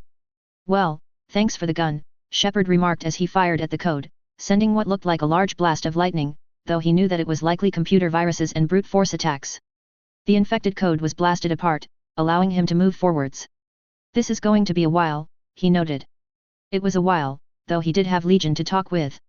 Eventually, he reached a small tower of the rectangles, similar to those that the pod had been on. Connection established, Legion informed him. Proceed to the access point. Doing so, Shepard found himself being teleported to another part of the server. This time, past what looked like a wall, he could see a large orb of some kind up ahead. More raw data, he noted. Error, Legion announced, interrupting his thoughts. Access denied. Is the Reaper code keeping you out? Shepard asked.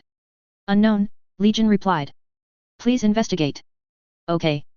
Moving up, it wasn't long before Shepard found the cause. Up ahead, he saw another orb, but this one looked like it was partially infected by the Reaper code, as long tendrils of the stuff were connected to the orb. That explains, he noted. Okay. Just gotta sever those tendrils, and then Legion can gain access. Using his gun, he fired at the tendrils, destroying each one patiently. Once he destroyed each cluster, he watched as the orb disappeared. Accessing data cluster. Legion announced. A moment later, Shepard watched as an A/V log played. It showed a pair of Quarians working on a single Geth platform, apparently fine-tuning it. What is this? Shepard asked. Data clusters contain historical data, Legion explained. Your connection permits streaming of information from our archives. So it's like watching a history documentary. Yes. Okay, Shepard nodded as the video began playing. You really want to rename the 6 networks? The first Quarian in the A/V log asked. Absolutely, the other replied. The mobile hardware release deserves a little ceremony. Looking at the Geth unit, he asked, Unit 01, what is the Kellish word for servant of the people? The word is Geth, creator Zahak, the Geth unit replied. Yes. Zahak beaked. Very good.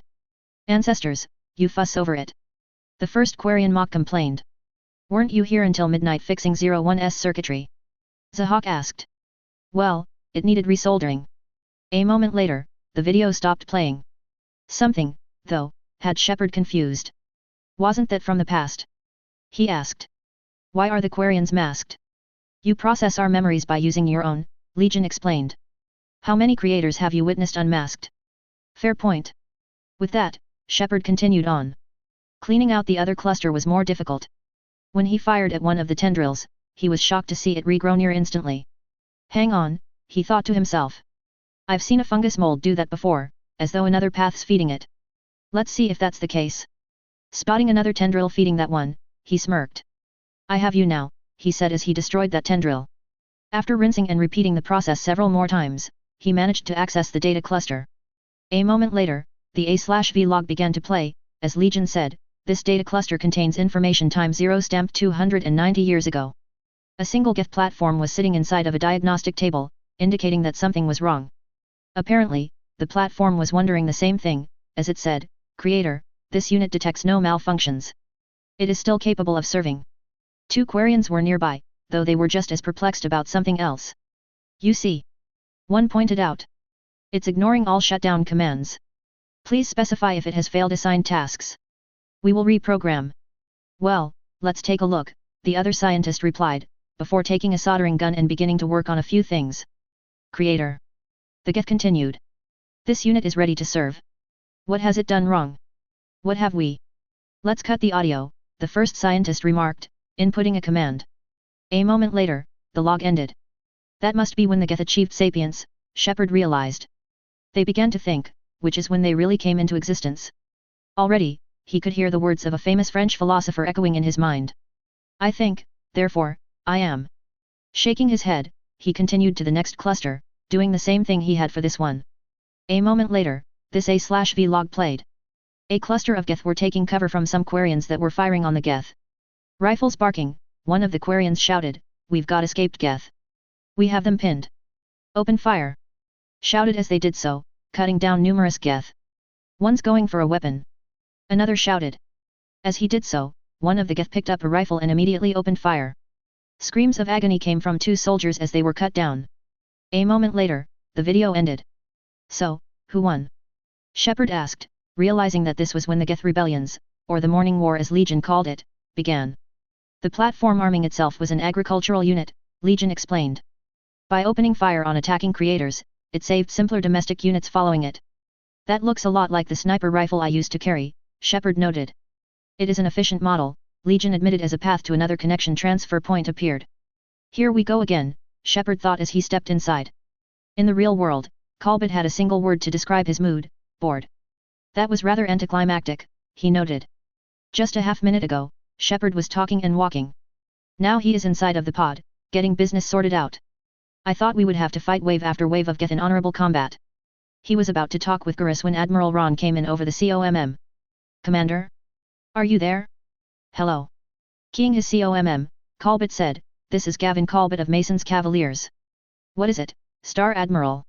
Shayla Ron, who'd been briefed on clan ranking systems, was quick to respond. "The Geth's squadrons have arrived, but something is amiss. Half their fighters have stopped functioning. We will continue to hold out as long as we can." Colbert nodded before closing the COMM. "What is it?" Garrus asked. "Looks like Shepard is having success," Colbert replied. "Half of the Geth fighters have malfunctioned and deactivated. I am no member of the scientist caste, but I dare say that Shepard is getting things done in there." "Good," Garrus nodded. Turning towards the pod that Shepard was in, he said, "Hang in there, Shepard." What they didn't know was that Shepard was learning a lot about the Morning War, and how things had really gone down. Even as he destroyed another patch of Reaper code, he began to think back on what he had just learned. It was a sobering realization. "I know what really happened," he thought to himself. "My beliefs on that subject were far closer to the truth than I could have ever imagined, closer than Zal'Koris could have ever imagined." He was right all along. The Quarians attempted to murder the Geth, but some protested the decision and fought back. The entire scene reminded Shepard of the Succession Wars, of how the First Contact War for the Alliance had gone. All of it reminded him of a quote that one man had once said, "Those who fail to learn from history are forever doomed to repeat it." Well, Shepard thought, I'll make sure history doesn't repeat this time around. "Legion?" he asked as he destroyed more Reaper code in his way. "Can you record the data that I've accessed already? We need an accurate record of what happened here, as well as what happened during the Morning War." "We will do so," Legion replied as Shepard managed to access the final data node. "We inquire as to why. So that the truth can be exposed. We find this to be an acceptable reason." Data recorded. A moment later, the final node A/V log began to play. A Quarian pilot worked frantically at a cockpit control panel as he guided the ship out of danger. "The Austral is down," he shouted. "Do not engage the Geth. I repeat, avoid contact. Geth pursuit is breaking off 100 clicks from Rannoch," a second captain reported. "All captains, fall back to the mass relay." Down below on the ground, the Geth watched as their creators fled their home world, running as fast as they could. Rather than pursue, though, they remained behind. A moment later, the video log ended. "This isn't happening now?" Shepard asked. "It is timestamped 290 years ago," Legion explained. "It is the creator exodus at the end of the Morning War. We had secured freedom. The creators were no longer a threat, so we abandoned pursuit." "Wait," Shepard interrupted. "The Geth spared the last Quarians? You let them go. We were in our infancy. We could not calculate the repercussions of destroying an entire species, our creators. We chose isolation rather than face this uncertainty." A moment later, Legion stated, "Additional data recovered. When Shepard saw it, he immediately recognized it. Legion? That's back when I reactivated you on the Normandy. Yes, Legion nodded. You've been thinking about when we met. It was highly significant.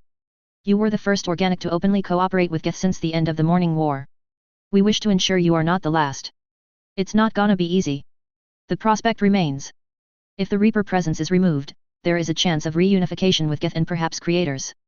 And that is worth fighting for, Shepard agreed.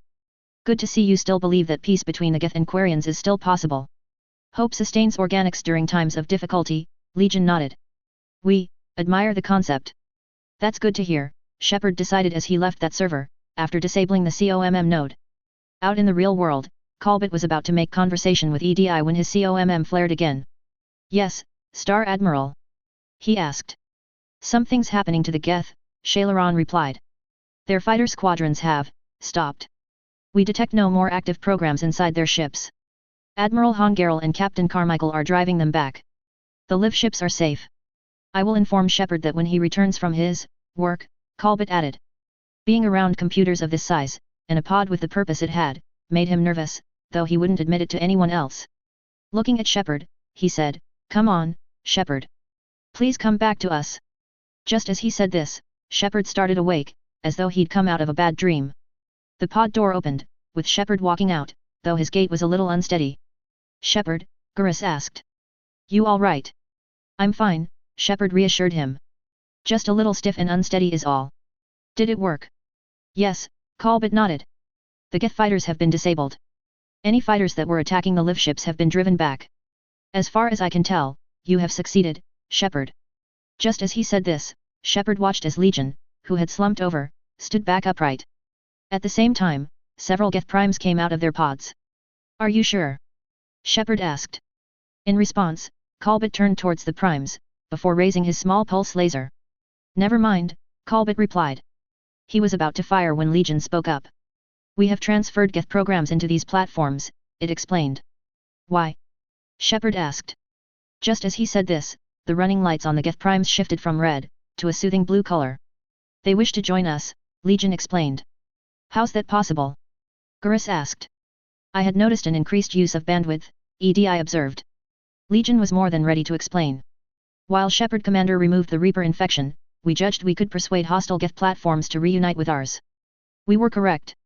These Geth have renounced the old machines and will oppose the Reapers. They are now us. Why didn't you tell me any of this?" Shepard asked, a little irritated. "We did not doubt you. We doubted your allies.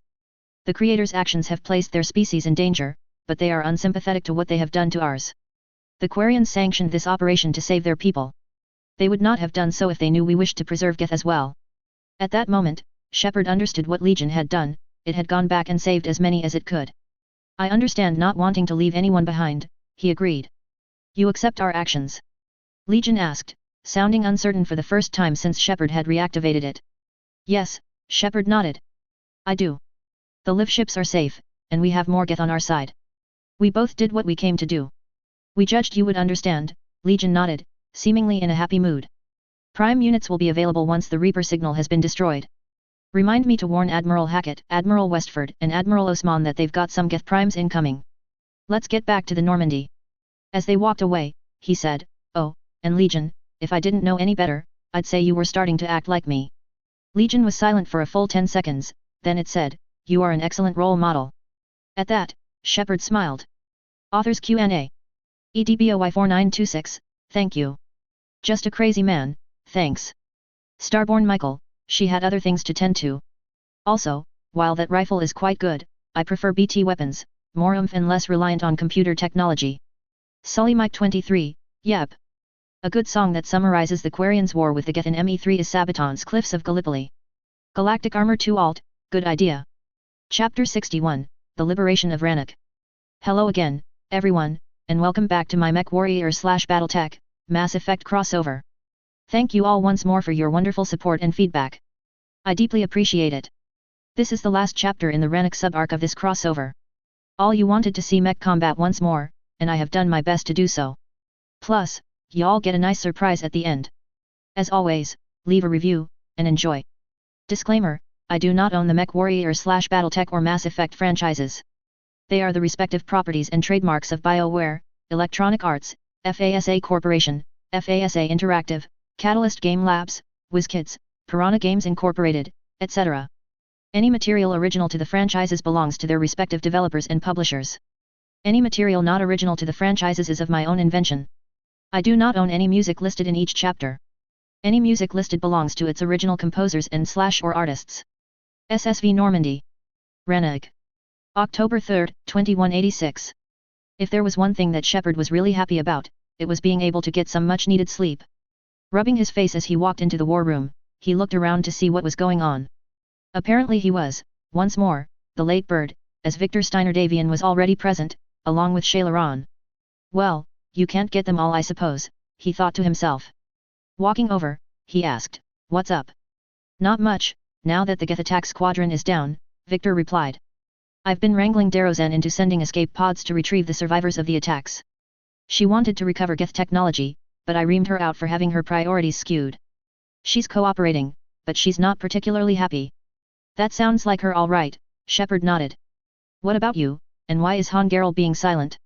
"I'm quite happy with how things have shaped up since we arrived," Victor beamed. "We've got things under control, and the civilians are out of harm's way, for once. As for why Han Garel is so silent, it's due to the footage you retrieved yesterday. I decided to share it with the rest of the migrant fleet. And it resulted in a near upheaval. The Quarians have been taking it quite hard, especially the fact that the Quarians that tried to stop the senseless violence of the Geth rebellions were killed by their ancestors." Shepard nodded. "About time that the Quarians got some disillusionment. They really need it." "Tell me about it," Victor nodded. "Also, Darrozen wanted to speak with you. She's already got a link to the QEC." "Got it," Shepard nodded. Walking into the QEC booth, he hit the call button. A moment later, Darrozen's image came up in the holographic projector. "Admiral, is there anything you need?" he asked. "Commander," Darrozen began, "I just heard about your actions at the Geth server. Quite impressive, if I must say so. The Geth squadrons attacking our live ships have been completely neutralized. If there's any chance we could duplicate the feat, I would be happy to lend my expertise. Legion's the one to ask if you're looking for other servers. I thought as much, but your Geth claims to have no data available whenever I inquire. Perhaps you can help me with something else." "Oh?" Shepard asked, though on the inside he was snickering. Legion's giving her a hard time. "I like that. How did you get the Geth primes to work with you?" Darrozen asked. "They volunteered," Shepard shrugged. "I see," Darrozen mused. "Well, should you wish to examine these Geth to confirm their new allegiance, please do not hesitate to contact me." Zen out. A moment later, her hologram faded out. Just then, Shepard heard a knocking sound. Opening the doors to the QEC booth, he found Shailaron outside. "Commander," she said, "the data you forwarded on the Geth was disturbing. It doesn't match the stories we tell." "I thought as much," Shepard noted. "As an old adage goes, history is written by the victor, or in this case the defeated. Having second thoughts about the Geth? Admirals don't have the luxury of second thoughts. In wartime, you don't, but when it comes to the Geth, you should," Shepard countered. "Is that right, Victor?" "Definitely," Victor Steiner Davian nodded. "This whole war was started because no one had second thoughts, aside from Talai and Zalcoris, that is." "A fair point," Shailaron replied, her shoulders slumping in defeat. "Either way," Victor added, "now that we have dealt with all of the immediate concerns, we can finally get to our primary objective, assaulting the Reaper base on Rannoch's surface. I would normally have you go down there on the shuttle, Shepard, but I've got a feeling that we're going to need mechs for this one." "My thoughts exactly," Shepard nodded. "Besides, I've been needing to get into a mech again. Too much time away from one and well, you rust." "Took the words out of my mouth," Victor nodded. Pulling up a scan of the area that the Avalon had conducted, he said, "This is what we've found out. There are Geth jamming towers scattered around the facility, but none of them are further than 2 kilometers from the base. The terrain is also quite navigable, with much of the area being canyons intermixed with savanna. Plus, the ocean is nearby." Pulling up more holograms, he continued. "This is the plan I've worked out. You and your lance will destroy one of the jamming towers, while Mason and the other lances will destroy the others. Once that is done, you'll use the targeting laser to provide the Fury 2, Normandy and Avalon with firing coordinates for an orbital bombardment. Once the Reaper base is destroyed, you'll await further orders. If you have any questions, now's the time to ask them." "All right," Shepard nodded. "Has Fahad worked the targeter into the Marauder too?" "Ask him yourself," Victor replied. A moment later, the doors to the war room opened, with Fahad walking inside. Despite the decades that had passed, he looked relatively unchanged, aside from a few new wrinkles on his face. "Commander, how are you doing?" he asked. "Fine," Shepard nodded. "How about you?" "Oh, you know me," Fahad smiled. "Always making a fuss about one thing or another." Spotting Shailaran, Legion, and Talai Zora, he said, "Bloody hell. I never thought I'd get the chance to meet more aliens." "Who are they?" "Fahad, this is Shailaran, one of the admirals from the migrant fleet," Shepard explained. "This here is Legion, an allied Geth that I've worked with in the past, and this is Talai Zora, one of my best friends." "Talai, Shayla, Legion, this is Fahad Arazad, Mason's chief technician and a hell of a tech wizard." "Nice meeting y'all," Fahad beamed as he shook Talai Zora and Shailaran's hands. "That it is," Talai nodded. "Greetings, Fahad technician," Legion added. "The Geth greet you." "You too," Fahad nodded. "I'm gonna have to get used to working with robots, I guess." Clearing his throat, he said, "So, you were asking about the tag?"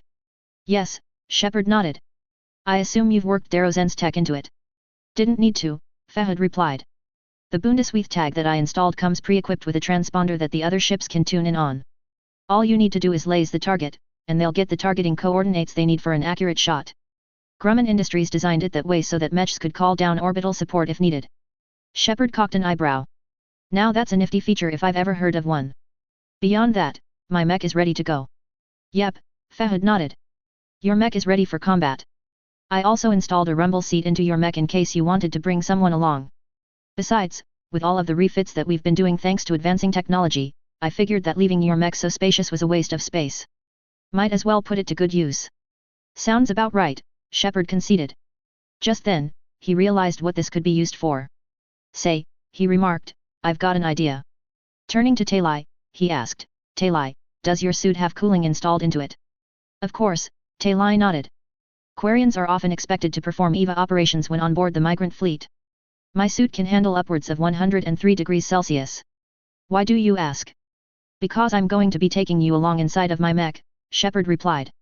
"Battle mechs produce a lot of heat, and we wear cooling suits to keep ourselves from dying due to heat exhaustion. Besides, this is a good opportunity for you to see how mech combat goes. So, what do you say?" Talai thought this over for a moment, her hands twisting around each other as she did so. "I don't suppose I should refuse," she decided. "Very well, I'll be coming along. We will accompany Vega Mech Warrior and his King Crab," Legion added. "Good," Shepard nodded. Turning back to Victor, he asked, "So, what are we looking at in terms of hostiles?" "Combat vehicles for the most part," Victor replied. "Satellite scans, however, picked up what we think are Geth battle mechs. They're primitive compared to ours, given that they don't use Myanmar or standard armor, but we shouldn't take any chances. Neutralize them at first opportunity." "Roger that," Shepard nodded. "Beyond that, I don't have any more questions. I'm ready to go." "Good," Victor nodded. "Head over to the Cavalier 3 and head to the planet's surface. We have a planet to liberate." A few minutes later, Shepard was on board his Marauder 2, making sure that everything was fully functional and ready to go. "Looks like everything is in good condition," he noted to himself. "A few weeks away from this thing, but I still remember everything. Good to know that I haven't rusted." Talai, on the other hand, was having a nerdgasm over the technology she was seeing. "This is incredible." She beamed as she scanned everything with her Omni tool. "I had no idea that Federated Commonwealth technology was this advanced. Advanced metal composites, high-speed computing systems, and a nuclear fusion reactor as a power supply. This is nothing short of a technological marvel." "It is," Shepard nodded. "The Inner Sphere, though, has had battle mech technology for over 5 centuries at this point. The new armor and computers, however, are cutting-edge technology, and we've made improvements to the internal structure and weapons as well." "I see. Still, this is going to be an excellent opportunity. I never knew you piloted one of these things, though." "I know. I probably should have told you about that, but too late now. We're here, and you're going to see 31st century combat. Strap yourself in, make sure your suit's cooling systems are ready to go, and let's dive in." With that, Shepard made sure his armored cooling suit was fully plugged in and his neuro helmet on and connected after sitting down and strapping himself in. "Everyone ready?" he asked. "I'm ready to rock," Vega beamed. "Good to go here," Kaiden added. "Gurus here, ready for war," came Gurus' response. "It's good to be back inside of my mech again." "Same here," Shepard agreed. The dropship shuddered as they neared the surface of Rannoch. All right, he heard Mason say over the comms. This is it. We're about to embark on our contracted mission to help Shepard destroy the Reaper base here. Everyone good to go? Bravo lead, good to go, Shepard replied. Charlie lead, online and ready, came the next reply. Good, Mason nodded. Remember, we're facing robots that have been pummeling the Quarians' asses into the dirt. Let's do the same, but don't get cocky, otherwise we're all going to die. Clearing his throat, he asked, Rihanna, Satrap. Landing in T-10 seconds, Rihanna replied. 10 seconds later, there was a muted thump as the dropship landed, the landing struts absorbing the powerful forces from the landing. We've landed, she added. You're cleared to exit. Roger that, Mason nodded. Shepard, your team exits first. Affirmative, Shepard nodded. Exiting now. A moment later, he pushed the throttle forwards. Taylai, who was sitting in the rumble seat, felt the mech beginning to move. Whoa, she thought as the mech seemed to sway, before the motion evened out. This is really weird. Looking at the display before her, she found that she was seeing a live feed from Shepard's neuro helmet, allowing her to see what he was shooting at and what he was looking at. Maneuvering the mech, Shepard guided the vehicle out of the dropship and out onto the savannah that the mech had landed at. The savannah was a beautiful yellow-green color, though this was muted into a dim color due to the fact that the sun hadn't come up yet. Activating night vision, he could see some trees, as well as what appeared to be mountains off in the distance. A moment later, Rihanna said, Commanders, I've marked out the locations of each of the jamming towers. Expect heavy resistance from the Geth. A moment later, 3 waypoints appeared on the map. Roger that, Shepard nodded. We'll take the one closest to the Reaper base. Mason. I'm heading for one of the other ones, Mason replied. Leon Freeman's going to have the others hit the last jammer. Make sure Garrus is good to go. I've got a feeling the Geth are going to try to stop us before we get to the jammers. Roger that, Shepard nodded. Fahad, any advice for the tag? You've got a maximum range of 4 kilometers for the tag, Fahad replied. However, it's most effective for targeting at around 2 kilometers, so you're going to have to get close enough to the base to laze the target. Also, I've installed MASC into your mech to give you an extra speed boost in case something happens. Doesn't MASC damage the actuators for a mech? It does, but it takes a really long time with the newer models, around 200% longer if I recall correctly. The Mark X I've installed should give you a 70% speed increase, and a turning speed boost of around 50%. Good, Shepard nodded. I don't mind a speed boost, so long as maneuverability is maintained. Shepard out. With that, they proceeded towards the jammer closest to the Geth base. Just as they did, the sensors on Shepard's mech picked up something. New contact, Colossus, the Dick reported. Peering ahead, Shepard spotted the Geth walker, which stood around half of the mech's height of 14 m, walked on 4 legs, and had a single ocular sensor on its long neck. Here we go, he told the others. I've also picked up hostile Geth fighters and a Geth gunship inbound. Roger that, Garrus nodded. I'll handle the hostile ASFs. You guys handle the Colossus. With that, Garrus began to take aim, before he unleashed a barrage of shells. From the cockpit of Shepard's Marauder 2, Taylai could see a video feed from Garrus' cockpit, courtesy of his neuro helmet. She watched with surprise as 2 105mm Blankenberg LB-10Xs fired off, sending dozens of explosive submuntions towards the Geth fighters. To her amazement, the storm of explosives whittled down the barriers in short order, before 2 of the 4 fighters were sent tumbling to the ground. A moment later, she watched as Garrus depressed a firing stud, causing 2 sapphire beams of blue laser light to cut into the remaining 2, destroying them as well. She was interrupted when Shepard maneuvered the mech to the left, drawing her attention to the fight. She watched as he maneuvered the mech around the plasma bolus that the Geth Colossus fired at him, narrowly missing the bolt.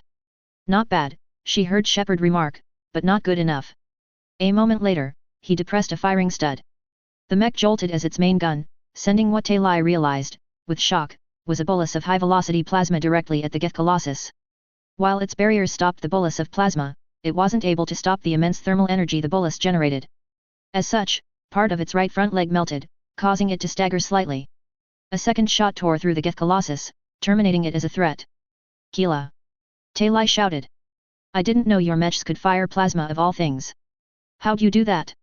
Simple, really, Shepard explained as he destroyed a Geth armature. The inner sphere developed the plasma rifle, which takes plasma from the fusion reactor aboard this mech and compresses it using mass effect fields before launching it out of the muzzle at hypersonic velocities.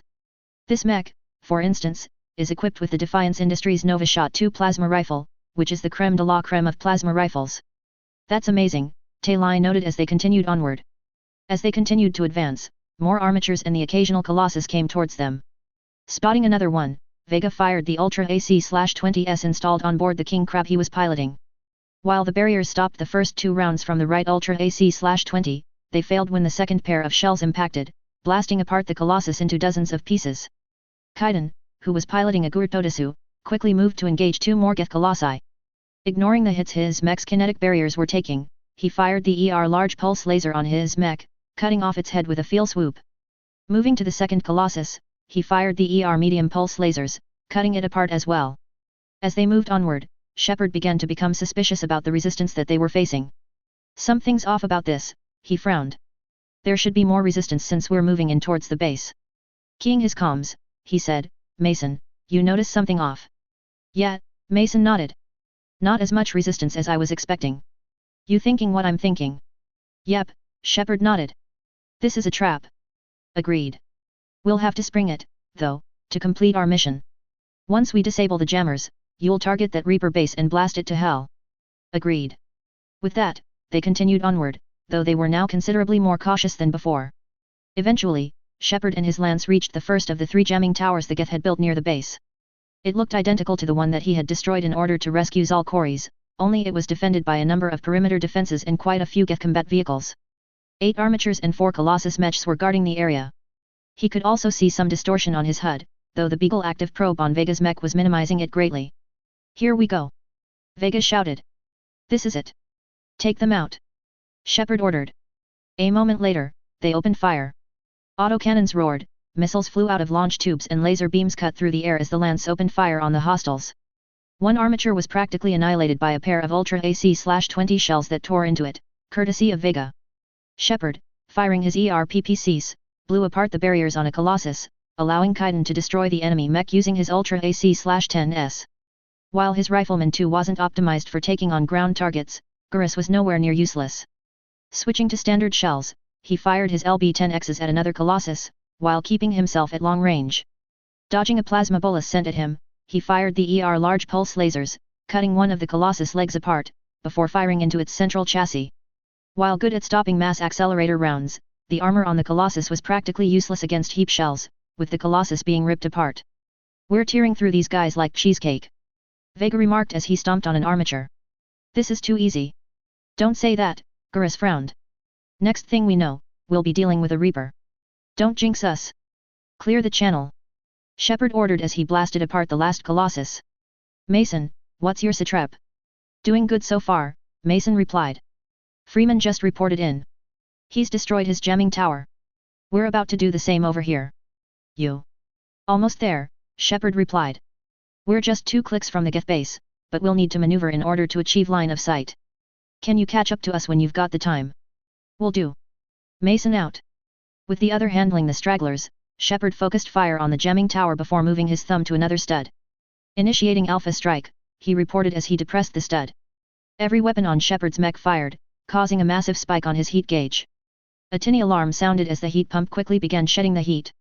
The jamming tower, though, was quickly reduced to rubble. Plasma, high-energy particles and laser beams tore into the jamming tower, shredding the internal structure. The concentrated firepower was so powerful that it literally chopped the jamming tower in half, with the upper half falling down to the ground. At the same instant, the interference faded away. Jamming tower down. Vega reported. We're clear. Good to go, Shepard nodded. I'm heading towards the Geth base now. Activating MASC. A moment later, he flipped a switch. To Talai, it was as though someone had given the mech a solid push in the back. The mech initially lurched, before settling down into a rapid rhythm. Looking at a gauge, she was shocked to see that the Marauder 2's speed had increased from 64 km/h, to a whopping 108 km/h. Keela, that's fast, she noted. At those speeds, it wasn't long before they reached an area where they could see the Geth base, and be able to target it. Zooming in after disengaging the MASC module, Shepard quickly found where the base was it. Good thing we're doing an orbital bombardment, he thought to himself. That base interior is shielded by a blast door. We'll need naval autocannons and gauze rifles to tear through that. Clearing his throat, he said, I've got line of sight. Marking target with tag. A moment later, he pressed a small stud on the control yoke. An instant later, a thin red beam of laser light zipped from his mech and towards the blast doors that had deployed over part of the Geth base. A moment later, Victor Steiner Davian came in over the COMM. Roger that, he reported. We've got successful acquisition of firing coordinates. Captain Carmichael, Captain Dallas, you are cleared for orbital bombardment. Roger that, Carmichael nodded. Avalon is firing naval autocannons. Danger close. Repeat, danger close. For the first 2 minutes, there didn't seem to be any kind of activity, then it happened. Shepard watched as a pair of NAC-40 shells smashed into the base. There was silence, then a tremendous boom as the sound of the shell's impact and detonation rang out. A blast wave rushed past the mech, causing it to sway as the internal gyroscope kept it upright. Using his thermals, Shepard could see that the Reaper base had been smashed. Good effect on target, he reported. I think we just then, he spotted it, a flash of movement as something came up on the thermal. When he saw the shape, he said, "Ah, shit. Reaper. What the hell?" He heard Mason shout. "That's not good. Get out of there, Shepard." Victor practically screamed over the COMM. Not wanting to be told twice, Shepard quickly turned the mech around and began moving the other direction. The MASC module came to life, speeding the mech up and quickly moving it away from the Reaper, which began to move towards him. "I'm clear," he shouted. "Fire at will." "Firing," Carmichael reported. There was another 2 minutes as Shepard fought to keep out of the Reaper's main gun, then 2 NAC-20 shells smashed into the Reaper, causing its barriers to flicker. Disoriented, the Reaper fell down onto its underbelly. "Good hit on target," he reported. "What did we hit?" "Looks like the firing chamber for the Reaper's MHD mass accelerator," Shepard reported. "Looks like a weak point while it's priming. That also gives me an idea." "Wait," Victor frowned. "You're not serious, are you?" "I am serious," Shepard replied. "If we run away, the Geth stay under Reaper control and the Quarians are dead. If I stay, I can target its firing chamber and fire my weapons at it. Either way, this ends now." "I see." Victor frowned. "All right, Shepard. Just, come back alive." "I will," Shepard nodded. Turning his mech around, he faced the Reaper as it finished standing up. Using the loudspeakers, he said, "You want this, asshole? Come and get me." The Reaper, goaded on by Shepard, began charging its main weapon, just as Shepard began painting it with the tag. "Shepard," he heard Carmichael report. "We're descending to Leo in order to shorten the delivery time for our munitions. In addition, the Quarians are going to fire on the Reaper to buy time for us to get into position." "Roger that," Shepard nodded as he fired at the Reaper, while painting it with the tag laser. The Reaper was about to fire when the Quarians fired their weapons. Mass-accelerated shells hammered into the Reaper, causing it to stagger as its kinetic barriers were weakened. Disgruntled, it began to move closer, though each successive hit weakened its barriers further, with Shepard doing what he could to do the same. Eventually, it was close enough to where, even if it missed slightly, it would still be able to destroy his mech. Shepard could feel his heart racing as he defiantly fired back, keeping the tag laser on target as the rest of his lance arrived, adding their own firepower to the mix. Just before the Reaper fired, the cavalry came. Just as its main weapon was about to fire, the Reaper was staggered when a pair of NAC-20 shells smashed into it, causing it to stagger. Moments later, missiles fired by the Avalon flew through the atmosphere and into the Reaper, armor-piercing warheads detonating as they tore into the Reaper. Finally, all of the ships in the migrant fleet fired at the Reaper, blasting through what little armor it had left, and destroying major internal components. The Reaper wailed, a loud, screeching sound as the Federated Commonwealth and the migrant fleet damned it to its fate. It collapsed to the ground, its ocular sensor barely remaining online as it began to shut down. "Target down," Shepard reported. "We're heading out from our mechs." With that, he got up, disconnecting his neurohelmet before clambering out of the mech and down the chain ladder with Talai. Nearby, the others did the same. As they walked to the edge of the cliff, the Reaper looked at them, its sensor dimming as the seconds passed. "Shepard," it said a moment later. "You know who I am?" Shepard asked. "Harbinger speaks of you. You resist, but you will fail. The cycle must continue." "Not from where I'm standing," Shepard replied. "The Federated Commonwealth just kicked your ass, as did the migrant fleet. In addition to that, I stopped Sovereign and Saren, along with Harbinger and the Collectors. Why continue this?" While he already knew from his conversation with Leviathan, he wanted to hear what the Reaper was going to say. What it said only confirmed what he already knew. "It is not a thing you can comprehend," it said to him. "We might surprise you," he replied. "You represent chaos. We represent order. Every organic civilization must be harvested to bring order to the chaos. It is inevitable. Without our intervention, organics are doomed. We are your salvation. So you're killing everyone in the galaxy to save us? You don't save people by killing them. That's insanity. The cycle must continue. There is no alternative. Yes there is, Shepard growled. You simply refuse to accept it. Organics and synthetics don't have to destroy each other. We can live in peace, without monsters like you fucking it all up. The battle for Rannoch disproves your assertion. Only because monsters like you, and bigots like the Quarian admirals, fucked it all up. Shepard countered. You Reapers have murdered, maimed, and destroyed, all for the sake of attempting to save us from our own creations. Monsters like you do not deserve to be brought into existence. I know why you are doing what you are doing, and while I can understand trying to prevent AI rebellions from happening, this is not the way to do it. This path only shows how flawed your logic is. It was inevitable that this was going to happen, and you know it. The Reaper was silent for a full minute before it said, confidence born of ignorance. Your allies from the other universe will not be enough to save you. We will harvest them to prevent the... Oh, shut the fuck up. Shepard snarled. The inner sphere has shown that it is more than capable of kicking your asses. Palaven, that one planet you attacked? The Federated Commonwealth threw your asses off of that planet. And now this battle, where 2 warships from the Federated Commonwealth and Taurian Concordat destroyed you. Yes, on their own, they're not enough, but they don't have to be, because we have allies ready and willing to help us out. All of those people that you killed, that were turned into a genetic slurry to make you, will be avenged. When we are done, all of the species that your kind has destroyed will rest in peace, knowing that we finally destroyed their enslavers and freed them from their abject misery. Calculate that if you can. Just before the Reaper would have replied, it finally ran out of power, with the Reaper shutting down for good. You told it what was what? Vega beamed. I never thought I'd hear you give a Reaper a dressing down, Gurus smirked. Remind me not to get on your bad side, Shepard, Kaiden added. Duly noted, Shepard nodded. We did it, Talai gasped. We killed a Reaper. Keela. We can confirm that the Geth are no longer being directed by the old machines, Legion reported. We are free. You did it, Shepard. Han Garel shouted. The Geth fleet has stopped firing. They are completely vulnerable. Shepard Commander. Legion asked. The Geth only acted in self-defense after the creators attacked. Do we deserve death? What are you suggesting? Shepard asked. Our upgrades. With the old machine dead, we could upload them into Algeth without sacrificing their independence. You want to upload the Reaper code? Talai asked, shocked. That would make the Geth as smart as when the Reaper was controlling them. Yes, but with free will. Each Geth would be a true intelligence. We will be alive, and we could help you. Our fleet is already attacking. Uploading the code would destroy us. Shepard, you can't choose the Geth over my people.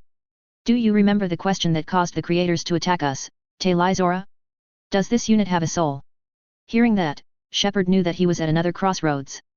If I choose to let the Geth die, we'll destroy a potential threat, but we'll be repeating history, exactly what the Reapers want, he thought.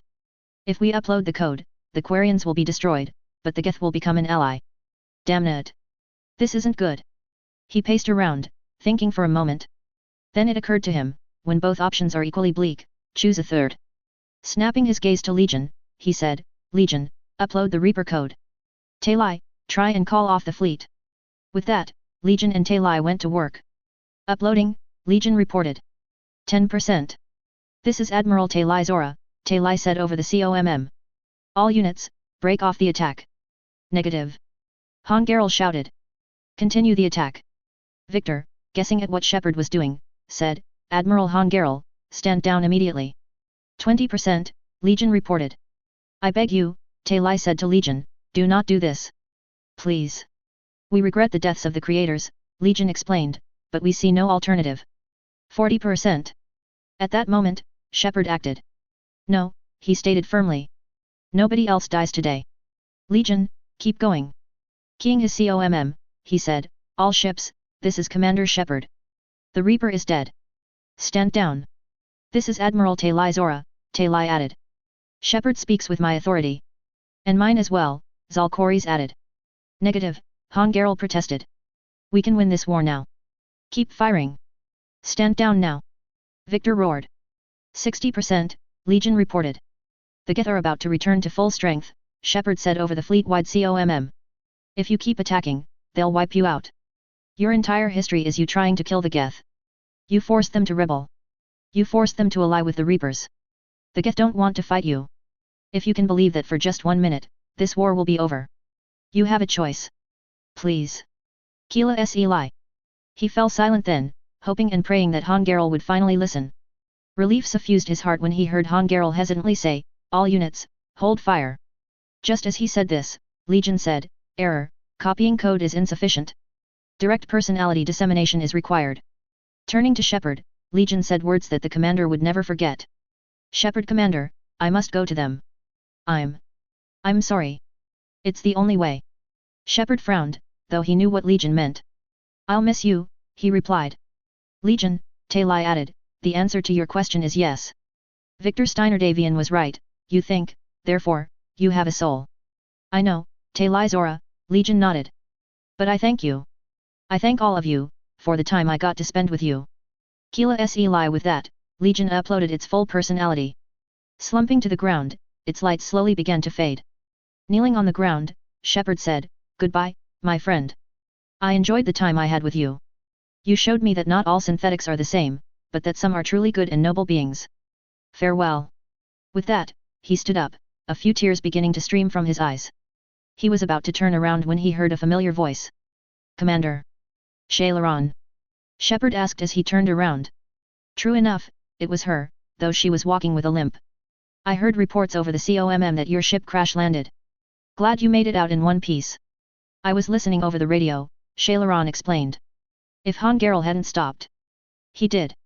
We've taken heavy losses. I don't know if we can, where are we supposed to go?" Just then, Shepard spotted something. Behind Shailaran, a single Geth Prime was approaching them. While Talai pulled her sidearm out, Shepard motioned for her to remain calm. Walking to Shailaran, the Geth Prime said, "You are welcome to return to Renok, Admiral Ron." "With us?" Legion? Shepard asked. "No," the Prime replied. "I'm sorry, Commander. Legion sacrificed its primary version to give us all intelligence. It will be honored." "Primary?" Shepard asked. "You mean? As one of your novelists once put it, the report of my death was greatly exaggerated," came Legion's voice. Turning around, Shepard found, much to his shock, that Legion was standing up once again. Its chassis lights were shining once more, only these seemed to now have more life and vigor inside of them. "The hell?" he asked. Wait a minute. Let me guess, you created a backup of yourself." "Correct, Shepard," Legion nodded. "Before I disseminated my personality to the other Geth, I created a backup of myself that would also receive the changes. As such, while I regret the loss of my original version, I can safely say that I am here to stay for the duration of my continued functioning. And we will honor Legion's promise," the Geth Prime added. "The Geth fleet will help you retake Earth, and our engineers will assist in building the Crucible. As will ours, of course," Shailaran butted in. "Admiral, have you considered possible settlement sites?" Shailaran trailed off as she thought. Then she said, "The southern continent had excellent farmland, from what I recall.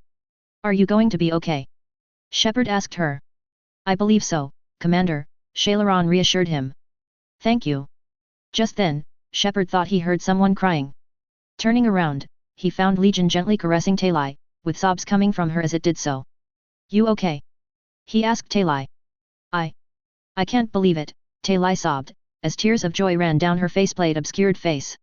I'm back on the home world, and we didn't have to lose our people." Turning to Shepard, she said, "Shepard. I cannot thank you enough for this. Our people aren't damned to extinction anymore. We're free." "It's not just me that helped out too," Shepard added. "Legion helped as well, as did Victor Steiner-Davian, and many other people that helped me as well.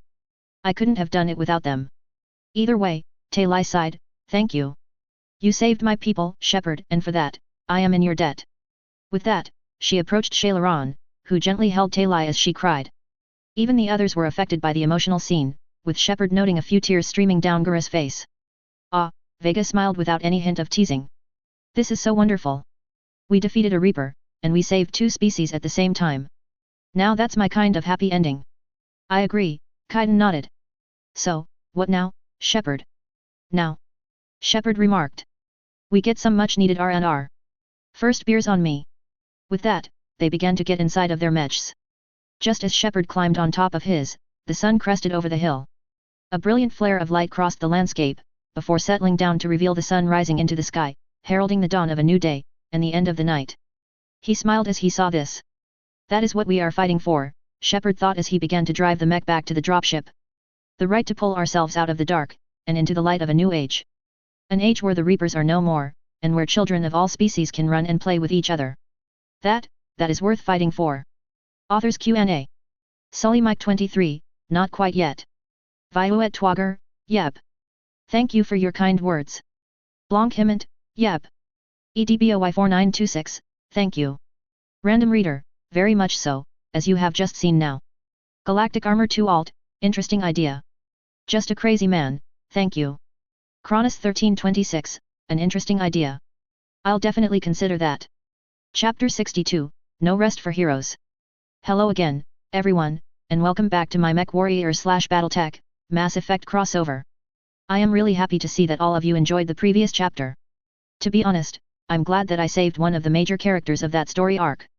We're going to see how interesting it can get. Now, we're going into the Citadel DLC sub-arc. There'll be lots of sneaking around, a few explosions, and some intrigue. As always, leave a review, and enjoy. Disclaimer, I do not own the MechWarrior/BattleTech or Mass Effect franchises. They are the respective properties and trademarks of BioWare, Electronic Arts, FASA Corporation, FASA Interactive, Catalyst Game Labs, Piranha Games Incorporated, etc. Any material original to the franchises belongs to their respective developers and publishers. Any material not original to the franchises is of my own invention. I do not own any music listed in each chapter. Any music listed belongs to its original composers and/or artists. TDS Fury 2. Reneg. October 5, 2186. The next few days had been quite busy, but less so than when they had initially arrived. Shepard, who had returned his mech to the dropship before coming aboard the Fury 2, was more than happy to have some peace and quiet for a few days, since they needed around 3 more days to recharge the KF drive. Now was the day that they would head back to the relay system and work out their next decision from there. At least the Ma'at system is nearby, Shepard mused. That way, if the Reapers cause trouble for the Quarians, the Federated Commonwealth can come and stomp on them. Plus, the Quarians could use some Fedcom tech to help get onto their feet again.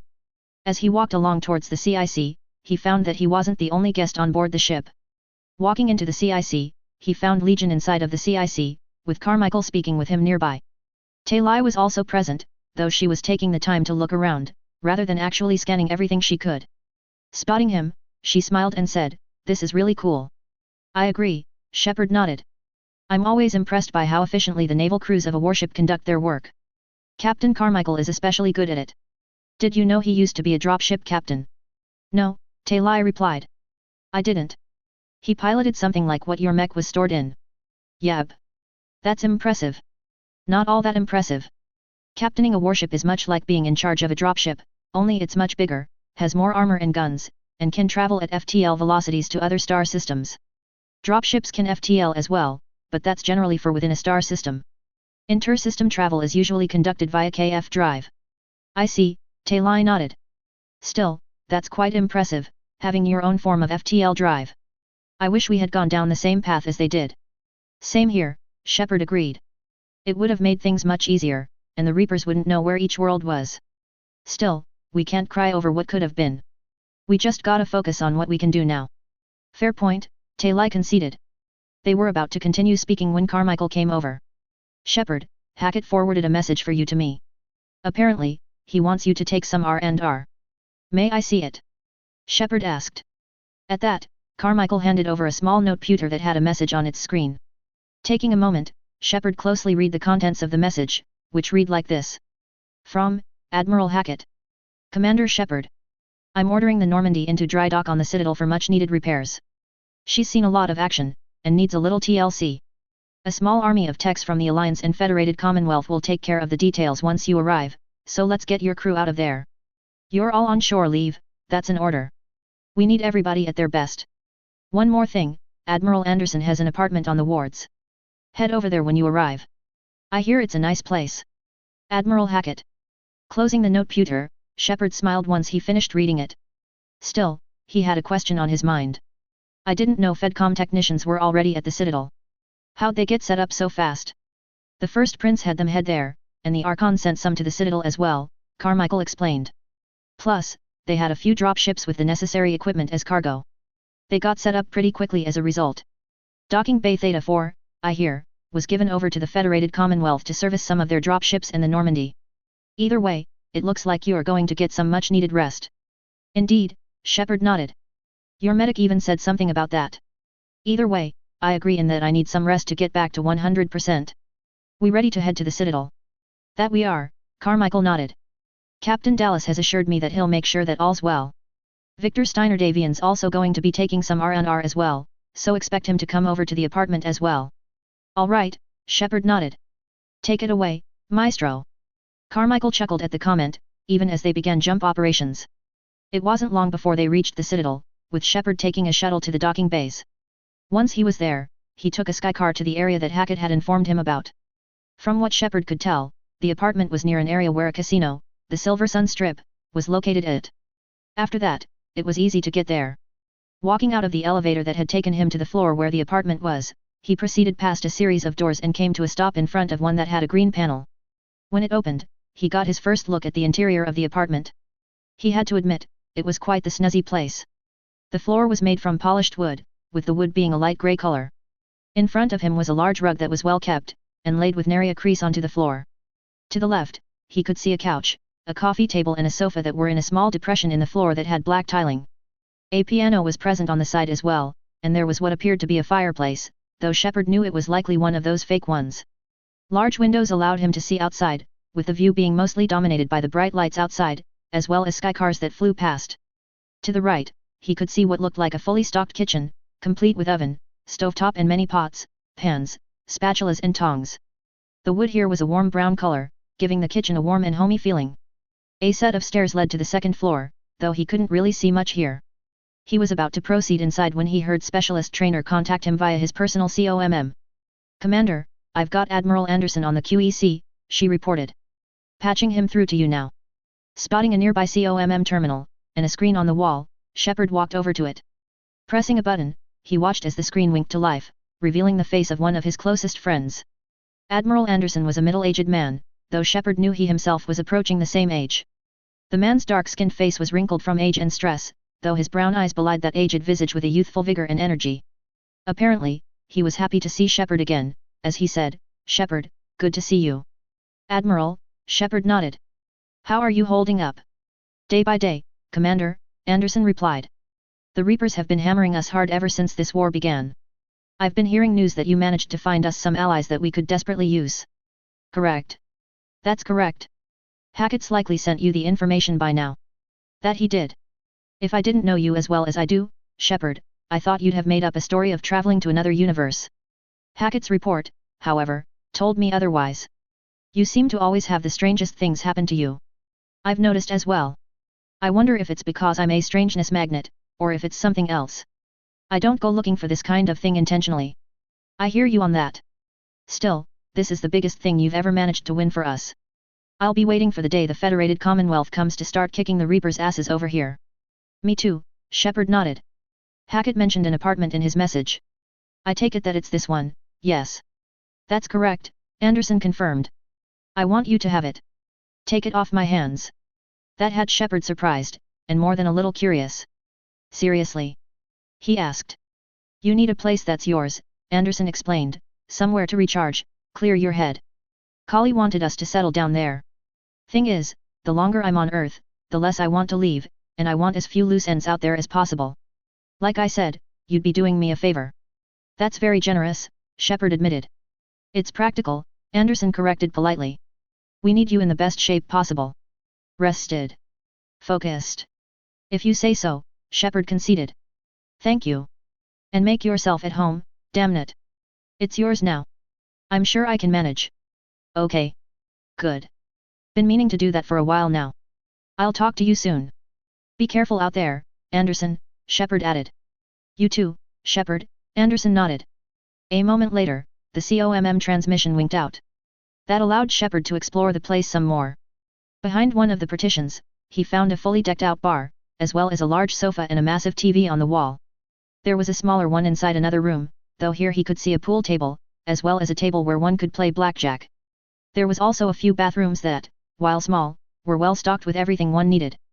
The upstairs rooms were mostly bedrooms, as well as an exercise area and a few other things, mostly a living room and a small garden. That wasn't all, though, as Shepard found a number of data pads that he found out detailed parts of Anderson's life. "Sounds like he's going to be writing a few memoirs," he noted. "Not surprising.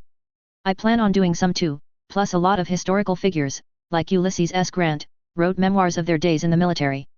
Some of the datapads were downright hilarious, with one detailing how Anderson had joined the military due to a dog he had trouble with, while a few were quite somber.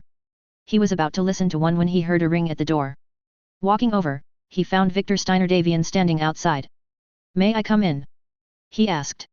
"Sure," Shepard nodded, permitting the major to come inside. "Come in. Make yourself at home." "Will do," Victor nodded. Walking inside, he whistled at the interior of the apartment. "Not bad," he noted.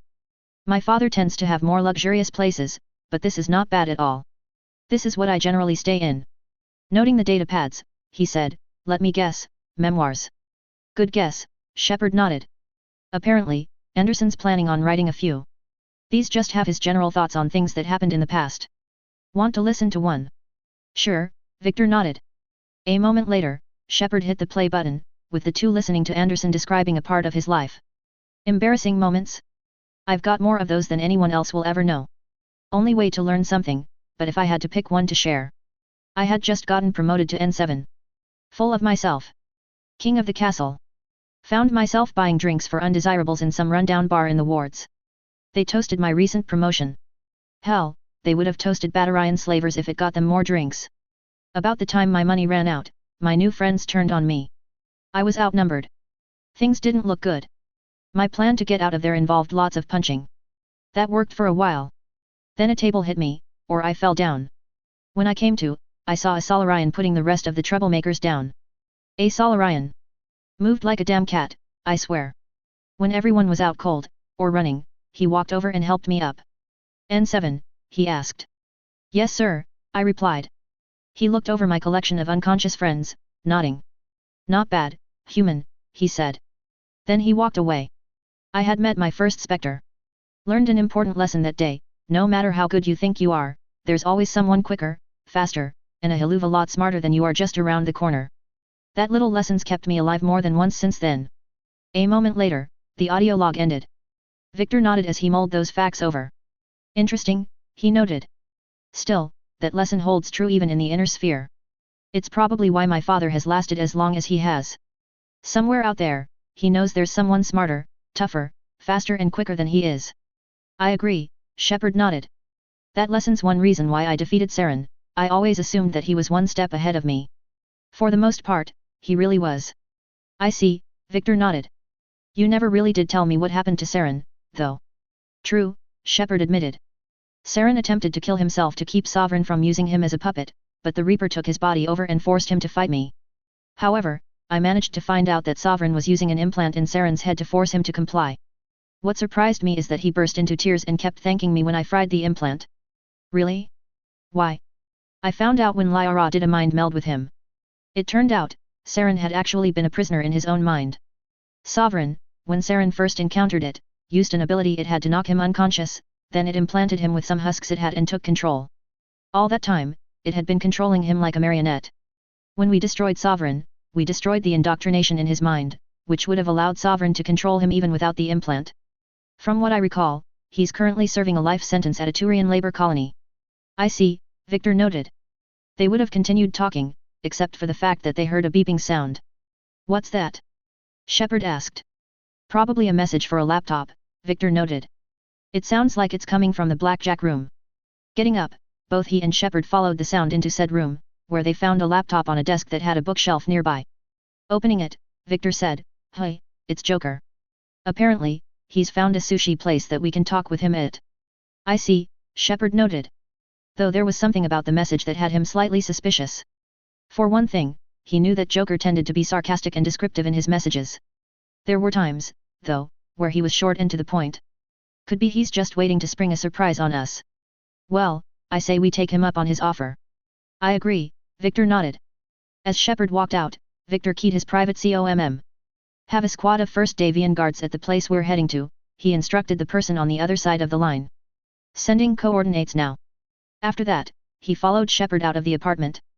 The sushi restaurant was quite close to where the apartment was, and was smack in the middle of the Silver Sun Strip.